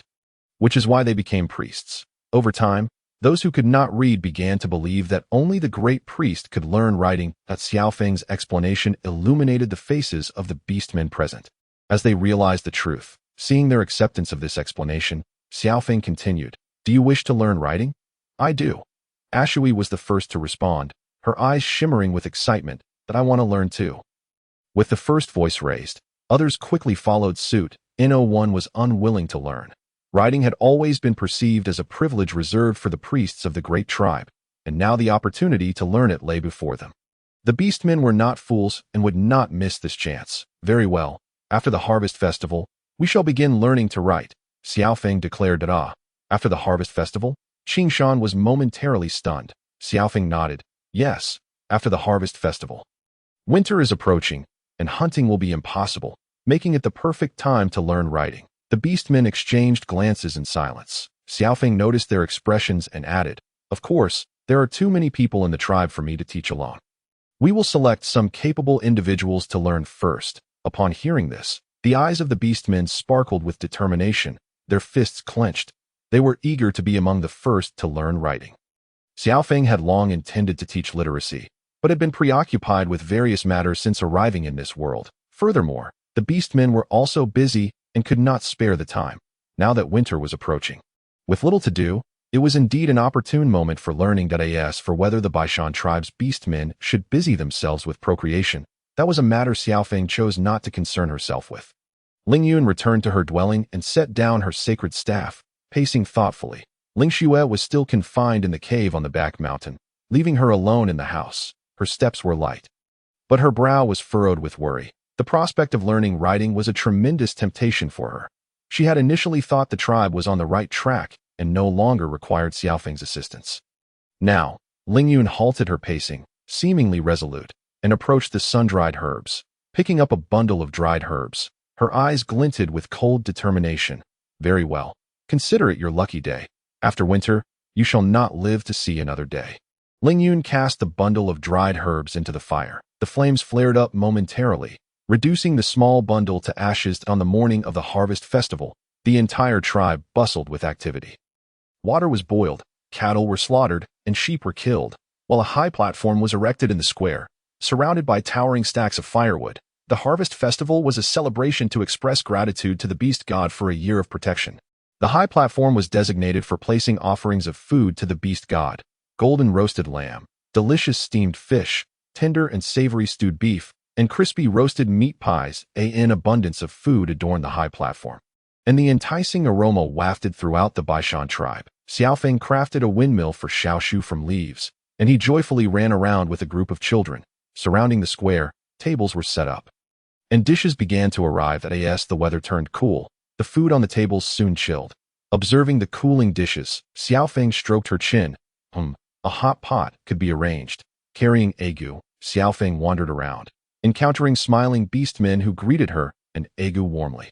The transformation of this year's harvest festival was largely thanks to Xia Feng and the divine sun, and the beastmen of the Baishan tribe were naturally grateful for their contributions. As she walked, Xia Feng came across the dejected Feng Tao and Asheng. The two tall male beastmen squatted down, looking sullen and disgruntled. Xia Feng approached them, and upon seeing her and agu, they quickly stood and greeted her.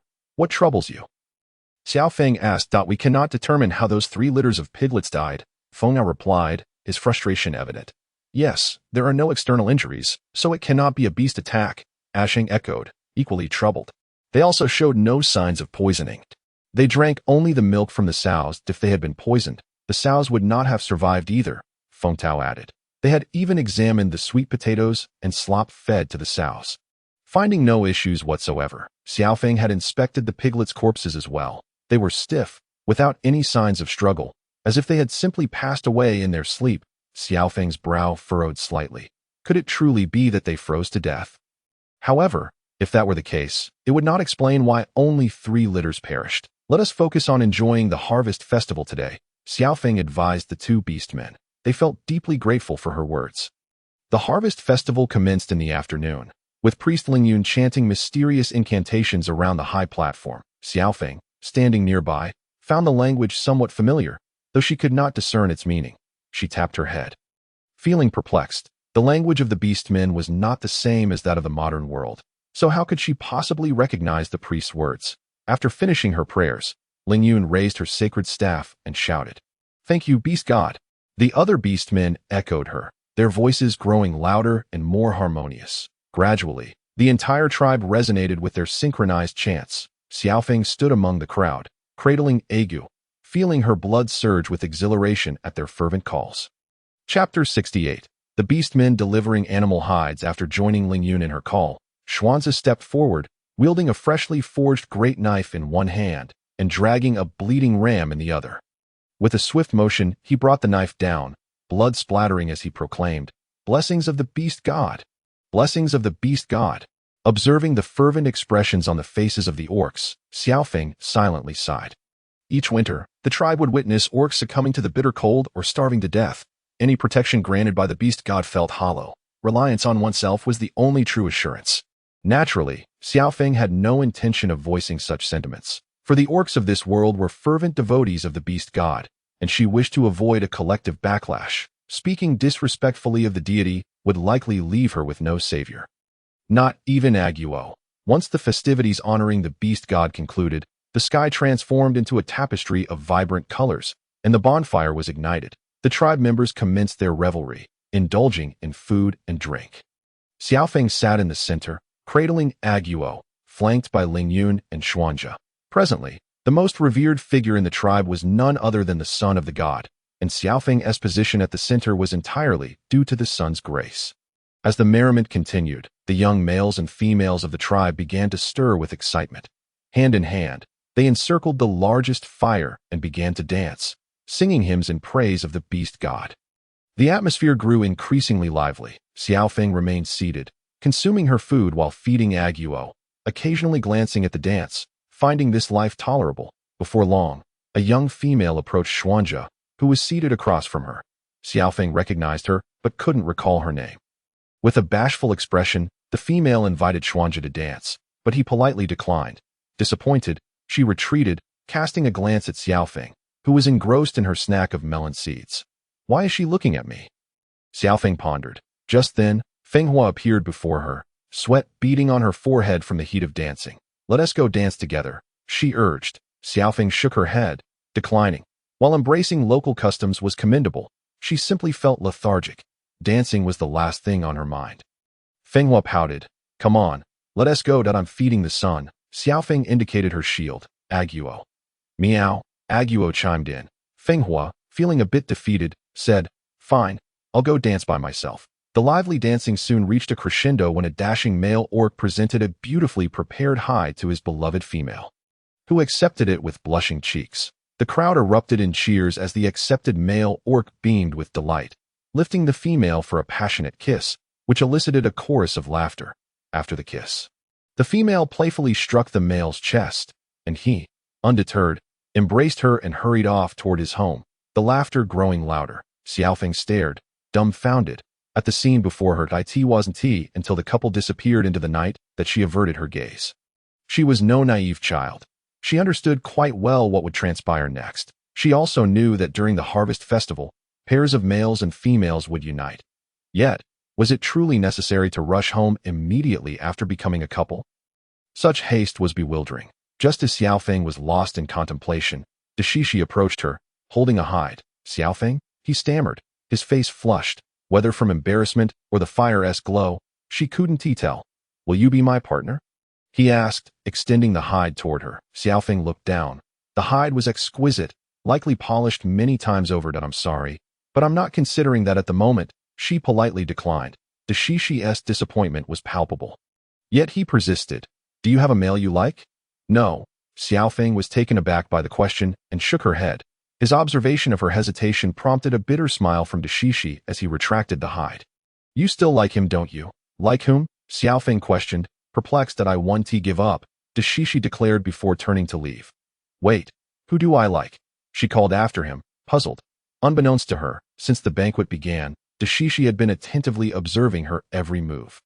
When a female invited Xuanzhi to dance, Xia Feng merely watched, but to others, it seemed she was deeply invested in Xuanzhi's actions. That it was evident that she harbored hopes he would gift her a hide. With this thought, Delicacies departed, disheartened. Meanwhile, other male orcs, who had been observing from the sidelines and contemplating presenting hides to Xia Feng, took note of Delicacies' departure and began to approach her one by one. Xia Feng was surprised to find so many males offering her hides, yet she declined them all. Initially, The male orcs of the Baishan tribe had been hesitant to present hides to Xia Feng, believing her to be paired with Xuanja. However, upon returning from the trading grounds, Xuanja had made it clear he did not harbor feelings for Xia Feng. Once this news spread, the hearts of some male orcs began to stir. Nonetheless, Xia Feng rejected every offer made to her, leaving the rejected males unfazed as they quickly sought new targets for their affections. Xia Feng witnessed one of the males she had turned down immediately offer a hide to another female, who promptly accepted. Overall, her emotions were quite complex. Perhaps it was time to return, she contemplated, deciding to linger a little longer before slipping away. Xia Feng, Feng Tao approached, presenting a hide with a broad smile on his handsome face. Please accept my hide. Xia Feng's lips twitched. Feng Tao, stop joking. She was well aware that his affections lay solely with his sow and piglets, not to mention his wheat, that I'm not joking. I'm sincere. He insisted earnestly, I believe you are the most outstanding female in the Baishan tribe and worthy of pursuit. Thank you for your kindness, but I must decline, Xia Feng replied, her lips twitching again. You should focus more on your sow and piglets. That is quite unfair, Feng Tao retorted, retracting the hide. Looking somewhat hurt, Xia Feng chuckled. I'm just teasing you. Do you still like Xuanja? Feng Tao bent down with a grin. Do you? Xia Feng scratched Aguo in her arms. No, really? Feng Tao's eyes lit up. Then I still have hope. Are you serious? Xia Feng was taken aback. Feng Tao, seeing her reaction, was momentarily speechless. Of course I'm serious. Did you think I was playing around? Chapter 69. Beast ears. Xia Feng remained silent, smiling at him. The answer was apparent. She truly didn't believe Feng Tao was genuinely interested in her. Their interactions had revolved around raising pigs and farming, neither of which were particularly enticing topics. Feng Tao took a deep breath. Calming himself down, I genuinely wish to pursue you. Xia Feng's expression remained neutral. Oh, Feng Tao continued. At this moment, I feel as if I am engulfed in flames. Based on that alone, I believe you should trust me. Xia Feng was bewildered. What is this guy talking about? Feng Tao noticed her confusion and leaned in closer, whispering, Xuanja has been watching me. I sense hostility. Xia Feng was surprised and turned to glance at Xuanja, who was intently observing the young orcs dancing in the square. He is not watching you, she stated. Feng Tao, hearing her words, also turned to look. He was just staring at me. Before he could finish, he locked eyes with Xuanja's golden gaze, which radiated friendliness as if he were ready to draw his sword and confront him at any moment. What's wrong? Xia Feng noticed Feng Tao's sudden stillness, puzzled. Following his gaze, she saw Xuanja still engrossed in the dance. Feng Tao realized he had likely misunderstood the situation. I want to give up, he declared, leaving with the hide he had prepared. Xia Feng found his words rather perplexing. She surveyed the lively crowd, yawned, and carried Aguo as she sought out Xiaoshu to leave the festivities, intending to return home for some rest. The night was enchanting. With a bright moon illuminating the sky, as Xia Feng held Aguo, their shadows stretched long across the ground. Xiaoshu hopped eagerly behind her, seemingly delighted to be stepping on her shadow. Xia Feng assumed the child was simply exhilarated by the day's harvest festival. She smiled and asked, Are you so happy? Xiaoshu nodded earnestly, his eyes sparkling in the moonlight. I thought you were going to become someone's partner tonight. Yet, his sister had turned down every proposal. Contemplating this, Xiaoshu felt a mix of excitement and concern. Would his sister struggle to find a partner in the future? Did she still harbor feelings for Xuanja? Why hadn't Xuanja offered her a hide? Did he not like her? With these thoughts, Xiaoshu's expression grew serious. Unaware of his internal musings, Xia Feng was merely amused by his words. She ruffled his hair and said, I think everything is just fine as it is. Thus, for the time being, there are no intentions of seeking a partner. The two siblings, accompanied by a cat, continued their journey homeward. Suddenly, Xia Feng paused in her steps, turning to glance at the dark expanse behind them. Even though the moon shone brightly amidst the clouds, the visibility was limited. The houses of the village loomed in the night, evoking a sense of eerie silence. Sister? Xiaoshu queried, puzzled by her sudden halt. Nothing. It's just. Xia Feng shook her head, having sensed an unsettling presence trailing them. Was it merely an illusion? She reassured herself as she patted Agua, feeling a bit more at ease. That moment, a sound of suppressed anguish emanated from one of the houses they passed, startling Xia Feng, Xiaoshu, and Agua. Sister, Xiaoshu, being a mere child, instinctively tightened his grip on Xia Feng's hand. The noise from within the house began to shift, What the hell? Xia Feng exclaimed, pulling Xiaoshu along as they hurried home. Xiaoshu, bewildered, glanced back at the house that had produced the strange sound and asked, Sister, are Brother Ian and Sister Oching becoming partners? It sounds like Sister Oching is in pain. Xia Feng stumbled, nearly losing her balance, her eyes wide with shock as she stared at Xiaoshu. How do you know it's them? Ah, that's Brother Ian's house. And their scents are quite strong, Xiaoshu replied, rubbing his nose. Xia Feng suggested, let us return home and get some rest. After the siblings departed, a figure emerged from the darkness. Golden eyes glimmered under the moonlight, radiating a bright glow. Xuanze had been following Xia Feng, and upon confirming she was heading home to rest, his previously restless heart found some tranquility, he was unsure why. But witnessing other males of the tribe offering furs to Xia Feng ignited an impulse within him to duel those brutes. Could this be what Qingshan referred to as liking, standing in the shadows? Xuanze furrowed his brow. No, perhaps it was merely the influence of the harvest festival that had stirred his emotions so.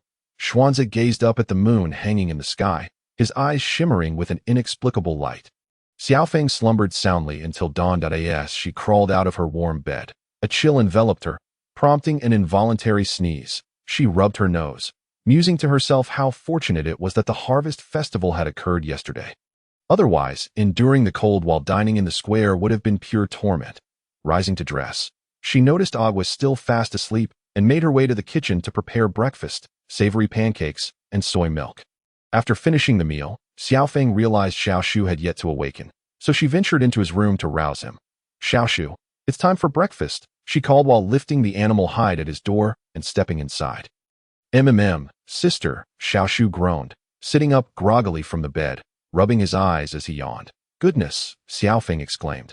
Noticing her sister's unusual gaze, Xiaoshu blinked in confusion. Wow, my little brother is so adorable.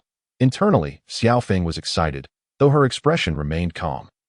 For some unknown reason, Xiaoshu's ears had transformed into fluffy white triangles, and a fluffy white tail swayed behind him. Xiaoshu, slightly chubby from her nurturing, appeared quite handsome. It was evident he would grow into a striking young man. At present, however, he resembled an irresistibly cute beast-eared child, his bright black eyes fixed on her without blinking. Unbelievable. Your ears. Xia Feng inhaled deeply, striving to maintain her composure. Xiaoshu instinctively reached up to touch his furry ears. His eyes lighting up as they perked up and his tail wagged excitedly. Sister, I have ears and a tail now. Indeed, Xia Feng tried her best to avoid gazing at those adorable ears. The beast god has bestowed his power upon me. Xiaoshu's eyes sparkled with delight. Xia Feng could no longer contain herself. She reached out to gently stroke the little creature's ears, marveling at their soft, fluffy texture. Sister, Xiaoshu protested, dodging her touch. Male's ears and tails shouldn't be touched casually. Xia Feng patted his little head. But I'm your sister. How can I not touch them? Xiaoshu's fluffy ears drooped, sounding a bit aggrieved. Only partners can touch them. Chapter 70. Learning. Will you abandon your sister once you find a partner? Xia Feng teased, unable to resist his pitiful expression. Xiaoshu, alarmed by her words, quickly responded, No, not at all. Xia Feng sighed deeply, retracting her hand and feigning sorrow. I see. I won't touch your ears anymore. She wiped her face. Turning away from Xiaoshu, reminiscing how he was once so small, and now, in the blink of an eye, he was 10 years old. In another 5 or 6 years, would he chase me away to make room for his future partner? Sister, Xiaoshu interrupted urgently, I would never abandon you. Really? Xia Feng concealed her disbelief behind her hands. Really? Xiaoshu affirmed with a nod. Then may I touch your ears just once? Xia Feng inquired. Xiaoshu hesitated. That? Oh, you needn't say more. I understand. Xia Feng sighed again. Fine, you can touch them. Xiaoshu conceded through gritted teeth. Truly? As long as I wish. Yes, he replied, albeit reluctantly. Looking at Xia Feng's trembling back, he added, Sister, don't cry. I'll let you touch my ears. Xia Feng burst into laughter. Sister, you tricked me. The beast-eared little boy protested, puffing up in indignation. Who could resist such cuteness? Xia Feng tousled his hair affectionately. The little boy glared at her, his eyes expressing both reproach and grievance. You deceived me. Realizing he was genuinely upset, Xia Feng cleared her throat, donning a melancholic expression. I merely believe you are growing up, Xiaoshu replied. Xia Feng continued. Having gained power, You will soon become a responsible male beast man, that I wonder if you will still indulge your sister in the future. Will it be just me left alone? Xia Feng had heard that the emergence of beast ears and tails was the best proof of growth, demonstrating the beast god's recognition and granting of combat abilities.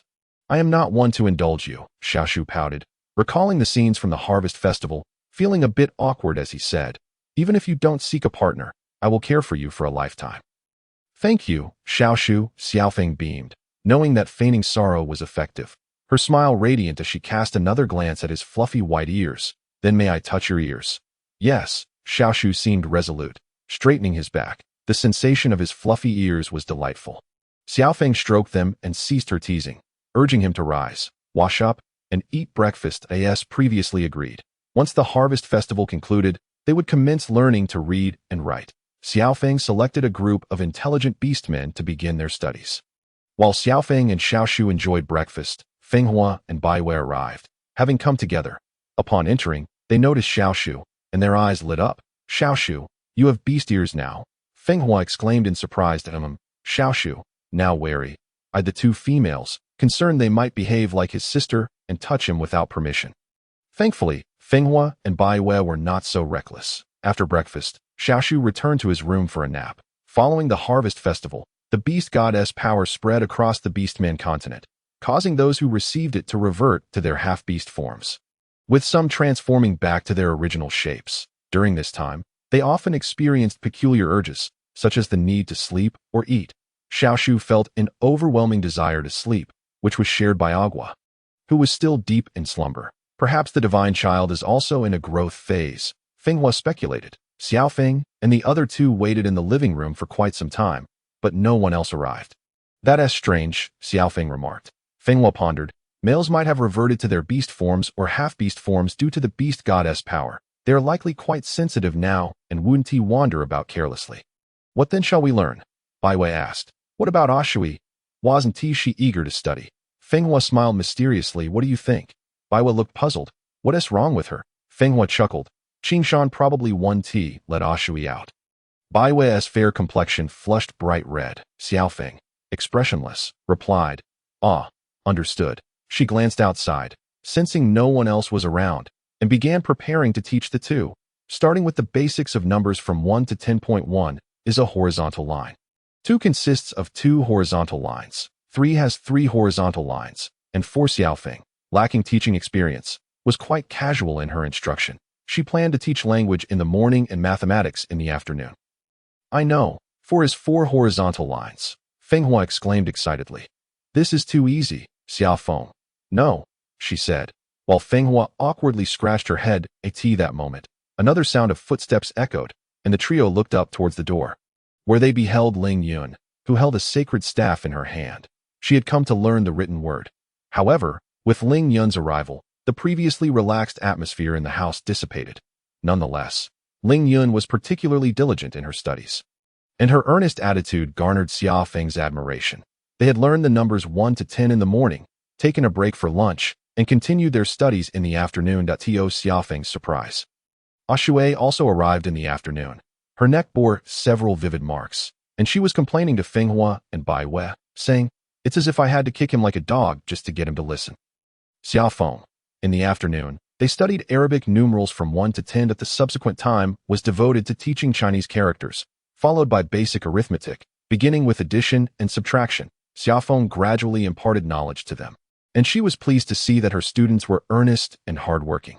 Especially when it came to addition and subtraction, their focus intensified. One night, as heavy snow fell, Xia Feng hurriedly lit the coal stove in her room and in Xiaoshu's room.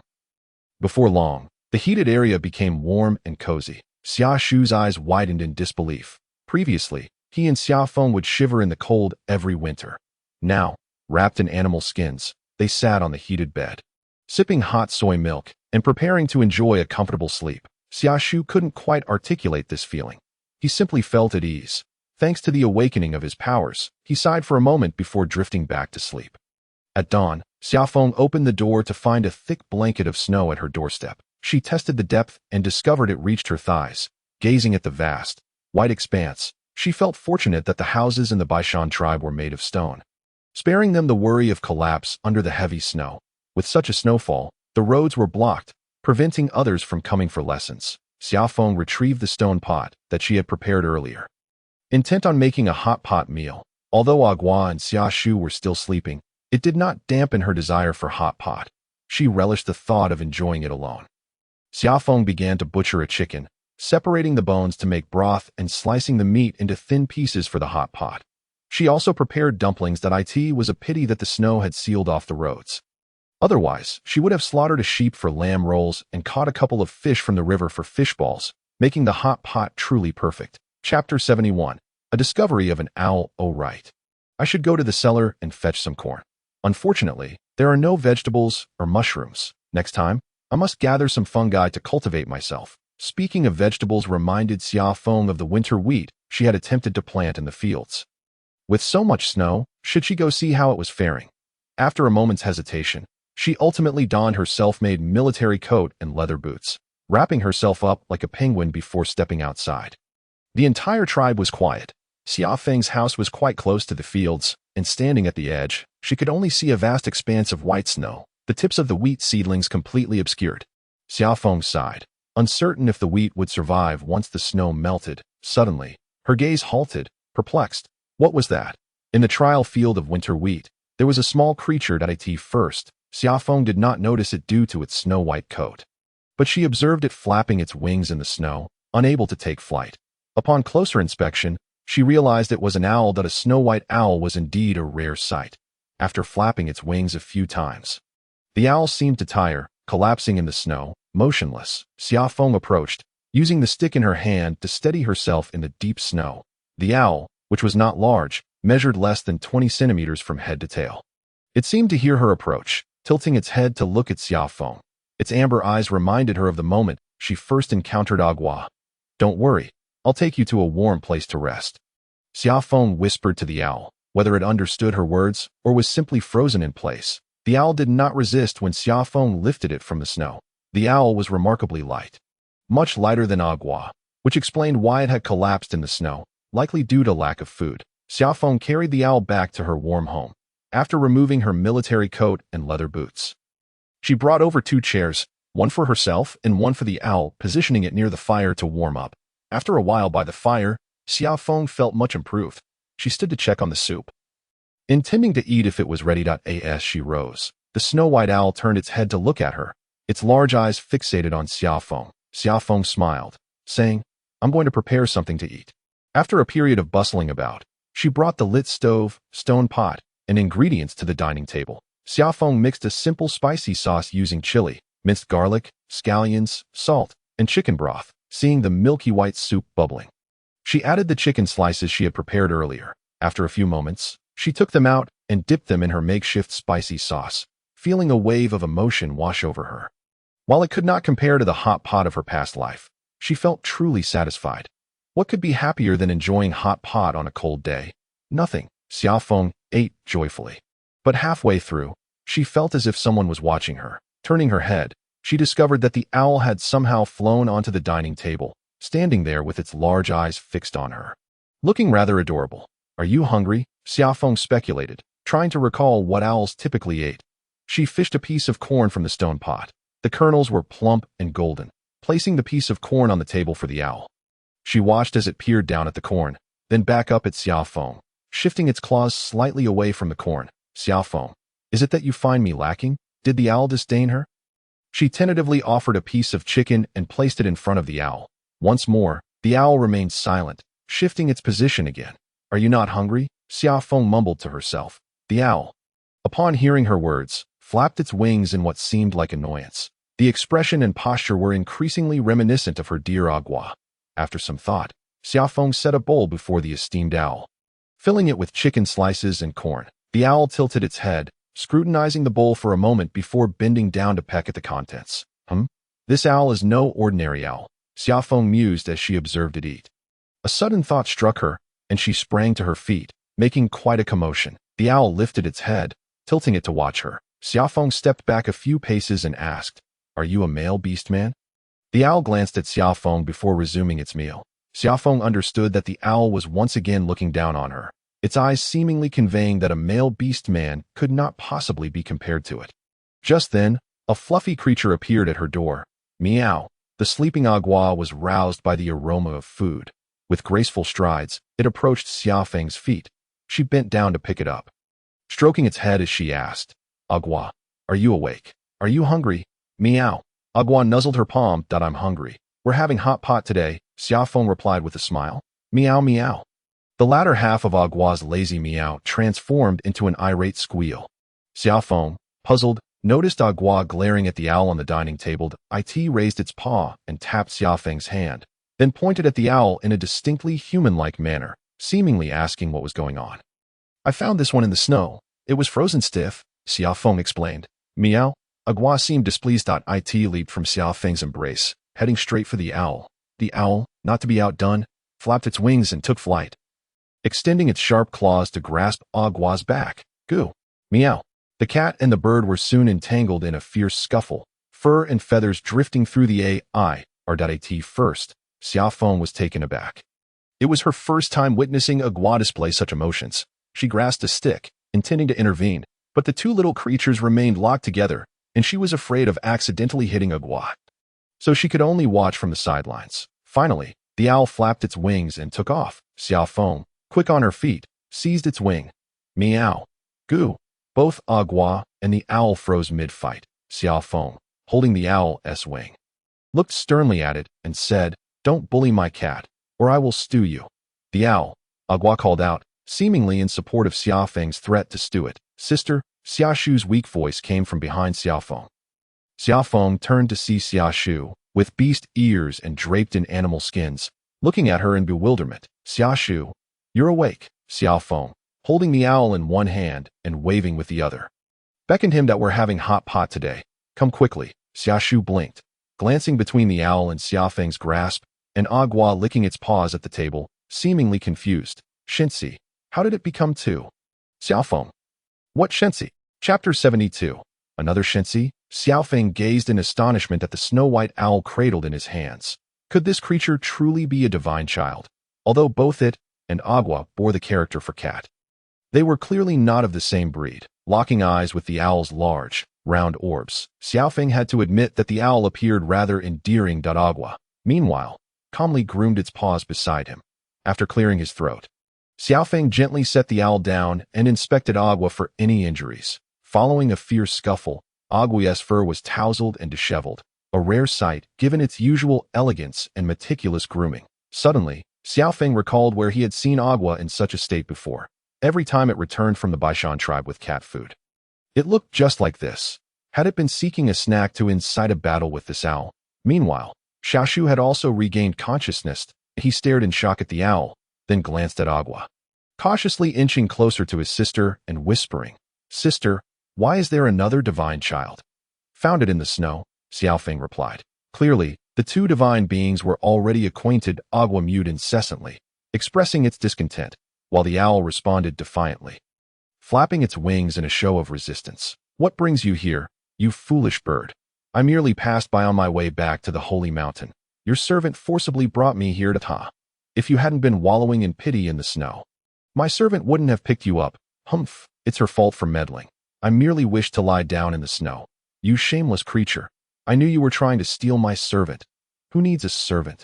My servant is quite capable and prepares delicious food. You devoured everything I brought before. That was your offering. It would have been wasteful to let it go uneaten. Xiaoshu sat on a chair, holding a bowl and observing the ongoing exchange between the two divine beings, feeling somewhat perplexed. Had he truly understood their conversation? Xia Feng, growing slightly irritated by the commotion, dropped pieces of chicken into the stone pot. Boiling them before retrieving and dividing them into portions, he first placed the servings in front of Agua and the owl. Her actions caught the attention of both divine beings, who fixated their large, inquisitive eyes upon her. Hurry and eat, or it will lose its flavor, Xia Feng urged. Upon seeing the food, Agua decided to set aside personal grievances and focus on the meal before them. Xia Feng demonstrated the method for enjoying hot pot to Xiaoshu, whose eyes sparkled with delight as his tail wagged enthusiastically. The chicken, sliced thin and briefly cooked, was delicious when paired with sauce. After finishing the hot pot, Xiaoshu volunteered to wash the dishes. How is it? Is the food my servant prepared not delightful? Just average. Average, yet you devoured so much. I was hungry. Everything tastes good when one is famished. After their brief exchange, Agua and the owl resumed their playful tussle.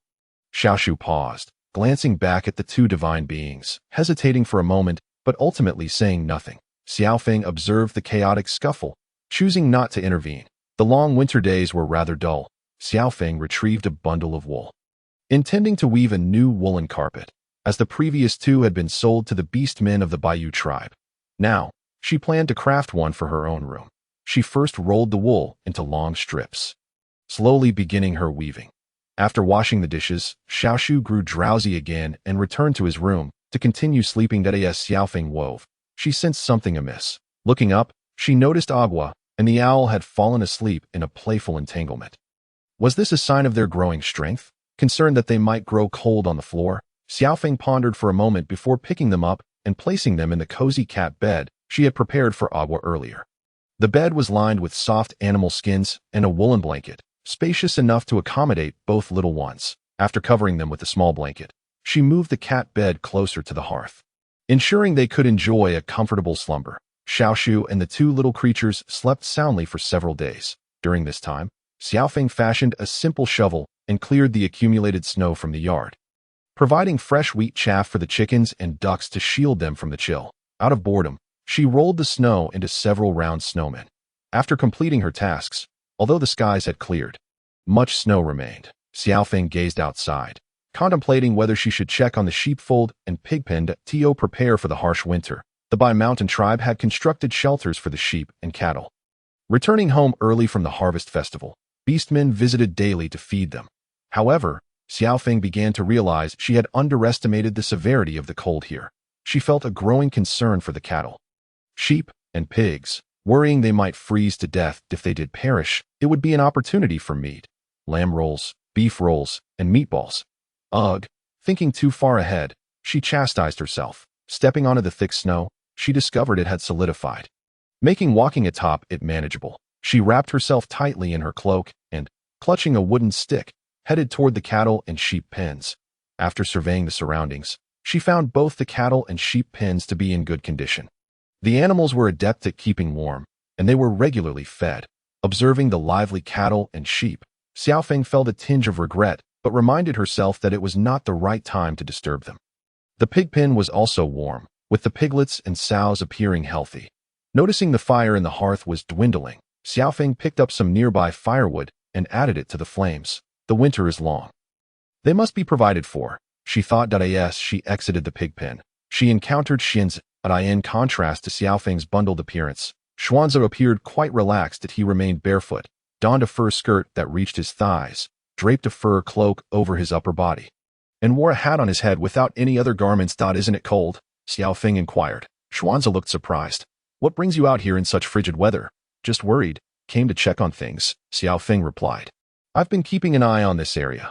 You needn't worry, Xuanzhe assured her, scrutinizing her appearance. Given her slender frame, he cautioned, stay inside the house. Don't venture out. It wouldn't be good if you caught a cold. Xia Feng glanced at Xuanzhe and then at herself, finally understanding the significant power disparity between males and females in this world. Nodding, she asked, have you had any recent matters to attend to? No, Xuanzhe shook his head. In that case, when you have time, come over to learn some writing, Xia Feng suggested. Xuanzhe hesitated momentarily before replying. I'll see. If nothing arises, I will come by. Feeling the cold intensifying outside, Xia Feng exchanged a few more words with him before taking her leave. Xuanzhe watched her retreating figure, hesitating as he reached up to touch his ear, a contemplative glint flashing in his eyes. Should he go or not? Unbeknownst to him, his black tail swayed slightly behind him. Chapter 73. The Divine Beings in Conflict. After tending to the cattle, sheep, and pigs, Xuanzhe returned to his own home. His dwelling was quite spacious but sparsely furnished, with only a few animal skins strewn about, leaving the interior feeling empty. Unfazed, Xuanzhe removed the cloak draped over him, revealing his black, furry ears. He stifled a yawn and reclined upon the animal skins that a lazy black tiger with golden stripes rolled about, its front paws crossed in a relaxed manner. Xuanzhe longed to learn how to read, but his physical condition currently did not permit it. His human form could not be sustained for long. However, A flicker of emotion passed through the golden eyes of the tiger as he pondered whether learning to read at Xia Feng's home would come with meals provided during the winter months. He missed the dishes Xia Feng prepared. Perhaps next time, he could catch a few fish from the river. As these thoughts crossed his mind, the black tiger's tail flicked, and soon, it fell into a deep slumber. Upon returning home, Xiao Feng was surprised to find Feng Hua and Feng Tao preparing to leave. "Wow, Xiao Feng, you finally returned," Feng Hua exclaimed, her eyes sparkling with excitement as she spoke, shivering slightly. With the weather finally clearing, Feng Tao felt a bit better and decided to accompany Feng Hua in hopes of learning writing. However, upon arriving and finding Xiao Feng's door tightly shut, they called out several times without receiving a response. "Not home?" Feng Hua asked, taken aback. Where could she have gone in this cold weather? Feng Tao pondered gravely. An idea suddenly struck Feng Hua. She must be checking on the pigs. "No, she's gone to check on the sheep," Feng Tao replied, his expression serious. The siblings exchanged glances, both aware that Xiao Feng was not like the typical females. Her concerns were distinctly different. Thus, they concluded that it was entirely reasonable for her to check on the livestock in such frigid weather. Despite her appearance seeming ill-suited for farm animals, when Xiao Feng finally returned, Feng Hua queried, "Where have you been?" As she approached to open the door, Xiao Feng replied, "The weather is cold, and I was worried about the pigs, cattle, and sheep, so I went to check on them." Feng Hua's expression mirrored one of realization as she turned to her brother with a knowing glance, only to find Feng Tao wearing a serious look. "Brother?" Feng Hua asked, confused by her elder brother's demeanor. Feng Tao shook his head. "It's nothing." Xiao Feng bore the scent of Xuanza, likely having encountered him outdoors. "Come in quickly," she urged the two. "The fire inside is burning warmly." As they followed her inside, they suddenly froze. The house was filled not only with the familiar aura of the divine child, but also another powerful divine presence. Noticing their bewilderment at the doorway, Xiao Feng asked, "What's the matter?" "Xiao Feng, don't you feel it?" Feng Hua's expression was slightly stiff. "What?" Xiao Feng replied. "There's another divine presence," Feng Hua stated. "About that, I found it a few days ago when it snowed while I was in the fields," Xiao Feng said, glancing at the two, who seemed a bit fearful of the owl. She waved her hand dismissively. "It's sleeping now with Aqua, so it's fine." "Sleeping?" She pointed towards the cat bed beside the brazier. Feng Hua and Feng Tao followed her gaze, seeing Aqua and the owl snuggled under a small blanket, only their white fur visible from a distance. It was hard to distinguish between cat hair and feathers. Yet, both could sense the presence of the divine child. "The divine child is sleeping. How could we dare disturb her?" Feng Tao said, furrowing her brow. "I just remembered. We still have a few things to attend to." Feng Hua suddenly exclaimed, searching for an excuse. "That excuse is rather transparent," Xiao Feng remarked. Feng Hua leaned closer and whispered, "Since the divine child is sleeping, we wouldn't want to disturb her." Xiao Feng retorted, "Isn't she too bored to let you two leave?" "Winter is truly stifling," she added. "It's fine. I'll move them into Xiashu's room." As she spoke, she approached the cat bed, bending down to pick it up when she met a pair of amber eyes. "Divine child, you're awake." Her face broke into a radiant smile. The owl blinked its large, glamorous eyes before turning to see Aqua beside it. "Goo!" It screeched sharply, flapping its wings and knocking the cat bed over. Aqua, who had been sound asleep, jolted awake, looking dazed. The owl flapped its wings and lunged, its soft yellow claws grabbing at Aqua's fur. Finally regaining her senses, Aqua twisted and displayed her sharp claws, engaging in a tussle with the owl. "Meow! Goo!" Xiao Feng observed the two little creatures rolling around and turned back to see Feng Tao and Feng Hua gaping in shock. "You two should head back," she sighed. "The divine child is fighting. It's too frightening." Feng Tao frowned slightly. "Let us stay here. If the divine child gets angry, we can help." Xiao Feng waved her hand dismissively. "No need." Just as she finished speaking, the owl flapped its wings, lifting Aqua into the air before dropping her. Aqua, of course, wouldn't allow such a disadvantage, tightly gripping the owl with her forepaws, both tumbling towards the brazier. "Aqua!" Xiao Feng's heart skipped a beat as they were about to fall into the brazier. She rushed forward to catch them. Whoosh! A figure darted past her, bringing a chill of snow. A large hand caught the two just before they plummeted into the flames. "Enough!" A deep voice resonated. "Meow! Goo!" The two divine children, held aloft, glared angrily, but their fierce cries halted upon seeing the newcomer. "Aqua!" Xiao Feng hurried over. examining her closely. Relieved to find only a singed patch on Aqua's tail, she sighed. "Thank you," she said, looking up at Xuanzi, who held one divine child in each hand. Then, she paused slightly. Perhaps it was due to his hasty movement, but Xuanzi's cloak had slipped, revealing a pair of fluffy black ears atop his head. To be honest, Xuanzi's image was that of a dashing yet somewhat intimidating figure. However, this rugged man now sported ears that starkly contrasted with his usual persona, creating an unexpectedly endearing effect. It's nothing serious. Xuanzi noticed her staring at his ears, clearing his throat awkwardly and turning his face away. Xia Feng noticed a hint of redness creeping up his neck. "That I brought you some fish," he said. He had initially been resting at home, but after a brief sleep, his yearning for Xia Feng's cooking awakened him. He swiftly caught fish from the frozen river without issue and hurried to her home, only to sense two presences clashing before he even approached. Chapter 74. You should leave. Pack your belongings. Noticing Xuanzi's discomfort, Xia Feng reached out to take Aqua and the owl from him. However, Xuanzi did not relinquish the two divine children.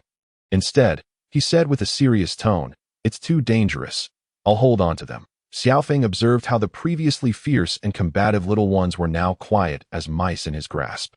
Surprised, she reflected that Aqua had always shown a hint of fear toward Xuanzi, which made sense. If Aqua was afraid, naturally, the owl would be as well. That as for why these divine children feared Xuanzi, she couldn't quite fathom. It's fine. You can put them down, Xia Feng instructed him. Eventually, Xuanzi set the two down. The owl and Aqua remained quietly on the dining table, each standing on opposite sides. Taking a deep breath, Xia Feng recalled the earlier scene. Had it not been for Xuanzi's swift intervention, the two little creatures would have become roasted cat and bird. She glanced at Feng Hua and Feng Tao, who stood at the door, still in shock. When Feng Tao met her gaze, he spoke. "We'll be leaving now." Xia Feng nodded, and Feng Tao pulled Feng Hua away, the latter appearing somewhat reluctant, but ultimately being led away. Xia Feng's attention returned to Xuanzi, who calmly donned his cloak's hood, concealing his fluffy ears. "That I'll stay here.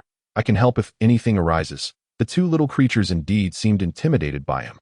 And after a moment's contemplation, Xia Feng nodded in agreement. She sat down, sternly glaring at Aqua, who felt a bit guilty under her gaze. After a moment, Aqua rolled on the table, exposing her soft belly and mewing at Xia Feng.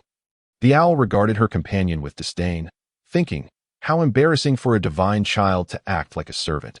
Unmoved, Xia Feng maintained her serious demeanor, admonishing Aqua, "Fighting has left us without winter treats." Meow. Upon hearing that there would be no winter treats, Aqua leapt up, eyes wide with disbelief, as if questioning whether she had misheard. "You heard correctly," Xia Feng affirmed. "There are no treats left for this winter." Meow meow. Aqua protested, feeling wronged. "It was that wretched owl who started it. I didn't want to fight." Her pitiful demeanor softened Xia Feng's heart. She reached out to pat Aqua's little head, saying, "No means no. Pouting won't change anything." Aqua huffed, turning away and curling up, refusing to let Xia Feng continue petting her, leaving Xia Feng exasperated yet amused. The owl, astonished, stared at its companion, bewildered by such disgraceful behavior. Noticing Xia Feng's gaze upon it, the owl puffed up its chest, exuding confidence and arrogance. "What is it, foolish servant? I am a noble divine child. Shouldn't you kneel before me?" Suddenly, the owl sensed something looming behind Xia Feng. That a tall beast man stood there, his golden eyes fixed intently upon it. It shivered. This beast man was somewhat intimidating. Xia Feng addressed the owl, "Divine child, when do you intend to leave?" After some thought, she realized that prior to the arrival of this divine child, Aqua, though somewhat proud, had never caused any significant trouble, having always been her cherished feline companion. Since bringing this divine child home, the two little creatures had already clashed several times. It would be best to encourage this divine child to depart sooner rather than later. After all, Xuanzi had been fortuitously present each time a fight broke out. The owl widened its large, glamorous eyes in disbelief. Had it just heard something? Was this creature attempting to expel it? Unforgivable. How dare it? Did it even know who it was? It is indeed a revered divine offspring, and you must be on your way to a certain destination. You have rested here for a few days, and it is nearly time for you to depart. I have prepared some food for you to take along on your journey, Summer Maple said with a smile as she gazed at the owl. The owl, however, scratched the table with its talons a few times, appearing somewhat displeased. It seemed inclined to express its annoyance. Yet the fierce deity standing behind the female was a daunting presence, rendering it hesitant to act out. Aqua clearly understood Summer Maple's words. It raised its head, gleefully looking at the owl. Let you be fierce with me? Hurry and leave. The owl, irritated at the insolent expression, felt the urge to retaliate, but was deterred by the fierce deity's gaze. I have prepared food for you, Summer Maple said. Noticing the owl's dazed demeanor and standing up, let this esteemed one depart swiftly. To her surprise, the owl's large, alluring eyes blinked and shimmered with tears, droplets cascading down its cheeks. Woo-woo, I feel so wronged. Why must I be sent away? The environment here is far better than the sacred mountain. It is warm and the food is delectable that I do not wish to leave. Upon witnessing the owl's tears, Summer Maple was taken aback. Can an owl truly cry? Transparent tears rolled down its pristine feathers, quickly forming a puddle beneath it. Why are you crying so profusely? She turned to Xuanzi, inquiring with her eyes about the situation. After a moment's contemplation, Xuanzi replied, It is likely overwhelmed with emotion. Summer Maple, perplexed, listened as he continued. Did you not say you were preparing food for its journey? It must be touched to the point of tears. Is that truly the case? Summer Maple hesitated. Sensing something amiss, I shall go prepare food for you, she declared, rising to head toward the kitchen. The owl lamented. Woo-woo, this detestable servant is forcing me to leave. I do not wish to go. The sacred mountain is cold and devoid of delicious food. Woo-woo. Its tears flowed even more fiercely after Summer Maple departed. Aqua sat upright, elegantly licking its front paw, thinking, Let you be fierce with me? Serves you right. Silly cat, won't you persuade her to let me stay?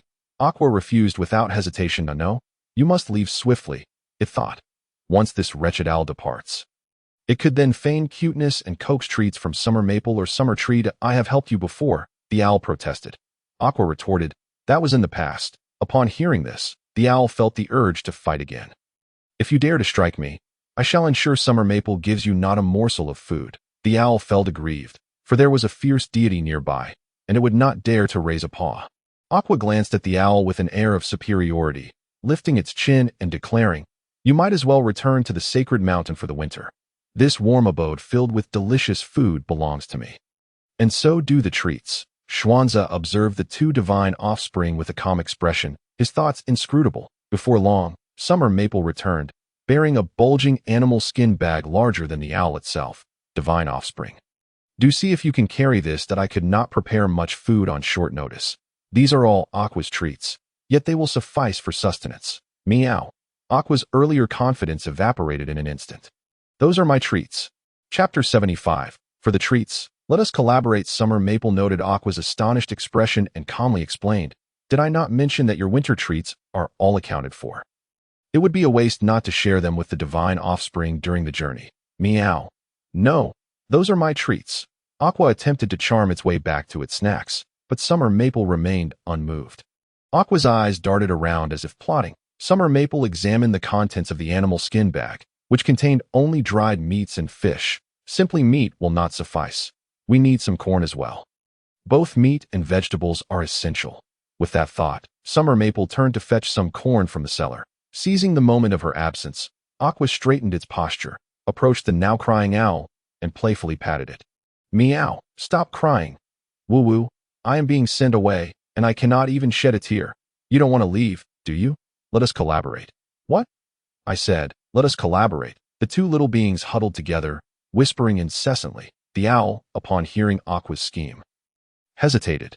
Can we truly manage? Of course, but what about that fierce deity? Aqua followed the owl's gaze, meeting the expressionless golden eyes. Do not mind him. He cannot comprehend our words that I believe he can understand. Never mind that. Stay here with me, and my treats will remain too. Xuanzi snickered softly. Both the fluffy cat and the dazed owl looked up at him. Xuanzi met their gaze with calm indifference. The two little creatures felt a strange sensation, but continued their discussion. When Summer Maple returned from the cellar with several ears of corn, she found Aqua nuzzling the owl, which, in turn, was amiably grooming Aqua's fur with its tender yellow talons. What on earth has transpired during my brief absence? She queried, astonished. Aqua? She called out. Aqua glanced at her, mewing and then leaning against the owl. What is this? Have you two reconciled? What has happened? Summer Maple inquired of Xuanza, who had been standing silently. The two little beings immediately tensed, fixating their gaze on the tall male beast man, who merely cast a fleeting glance at them. Perhaps they have indeed made amends. Upon hearing this, Summer Maple furrowed her brow slightly, noticing Aqua's eyes occasionally darting toward the animal skin bag. She understood the situation. Ah, I see. She feigned a wistful sigh. Aqua, the divine offspring is about to depart. You should not cling to them any longer. Meow.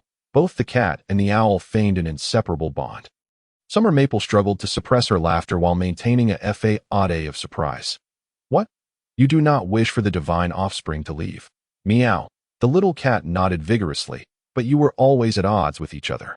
Why has your relationship suddenly improved? Summer Maple asked, perplexed. Then Aqua and the owl proceeded to perform a series of gestures indicating their newfound bond. Aqua licked the owl, perhaps unaware that their expressions were tinged with disdain. Summer Maple was on the verge of laughter, no longer teasing them. She adopted a serious expression and said, if you wish to remain, that is acceptable. The two little beings turned to her in unison. Under the gaze of the large and small pairs of alluring eyes, Summer Maple felt a surge of affection for the cat. Clearing her throat, she stated, if you stay, you must not fight anymore.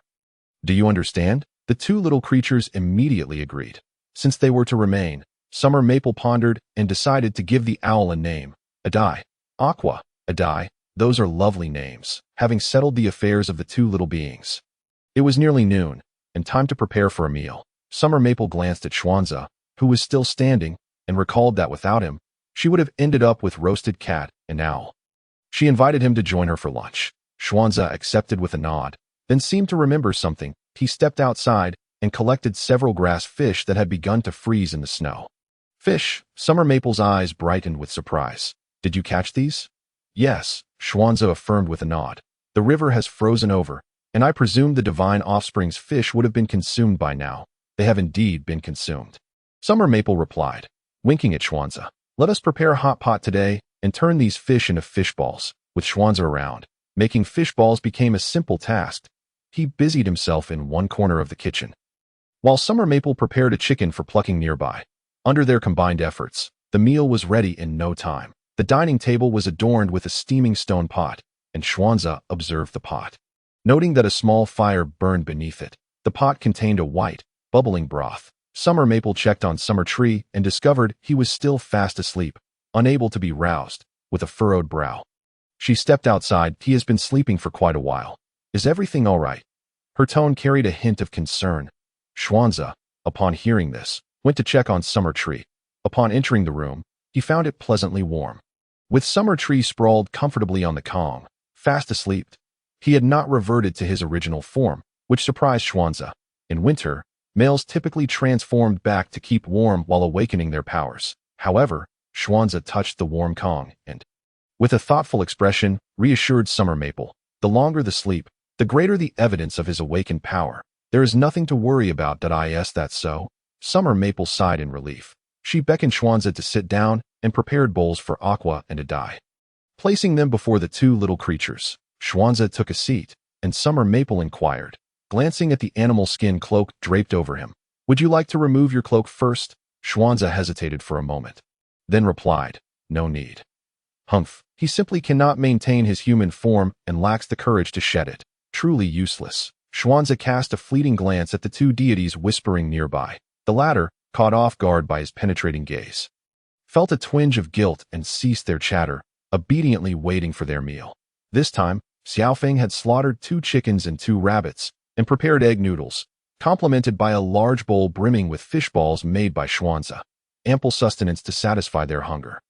It was Xuanza's inaugural experience with hot pot, which he found somewhat astonishing, yet quite delightful. In the past winter, lacking sufficient firewood, they resorted to gnawing on the meat stored in the snow. Now, in a cozy house with steaming food, everything felt remarkably splendid. After the meal, Xuanza departed from Xia Feng's home. As he stepped outside, a gust of frigid wind swept by, instantly dissipating the warmth surrounding him, causing much of the smile on his face to fade. Having eaten his fill, he felt an overwhelming desire to sleep. As he had mentioned, the more powerful male beast men were significantly influenced by the deity's power during winter. Upon returning to his spacious abode, he found it desolate and devoid of even a hearth, chillingly empty. He had not even prepared a proper bed. Instead, he merely laid out several animal skins on the floor. Transforming back into his original form, Xuanze rolled around on the pelts, yet found no comfort in warmth. The floor was rigid and unyielding. Despite being exceedingly tired, sleep eluded him. Chapter 76. Do you wish to pursue Xia Feng? There is no harm in comparison. Previously, Xuanze had always deemed his house quite satisfactory, for it was the largest in the tribe that he had invested considerable time in its construction. Yet now, the once grand structure felt hollow and frigid. Lacking any semblance of warmth, the stark emptiness left him feeling somewhat disoriented. The golden-patterned black tiger turned over on the pelts, reverting to human form and sitting up. His expression was grave, his bare skin stark against the beast hides. He surveyed his surroundings and noticed a neatly stacked pile of firewood in the corner of the room that in the past, he had relied solely on his thick fur to endure the winter. Firewood had been of no use to him. Xuanze approached, bending down to grasp a piece of wood. His brows knitted tightly, as he realized he would need to borrow fire from someone else to ignite it. He was aware of the current state of the tribe. It would not be courteous to disturb another couple. Suddenly, the tension in his brows eased, and the corners of his mouth lifted slightly. He could simply ask Xia Feng for fire. With this thought in mind, his black tail swayed behind him. Grasping the firewood, he donned his cloak and hat, preparing to venture out.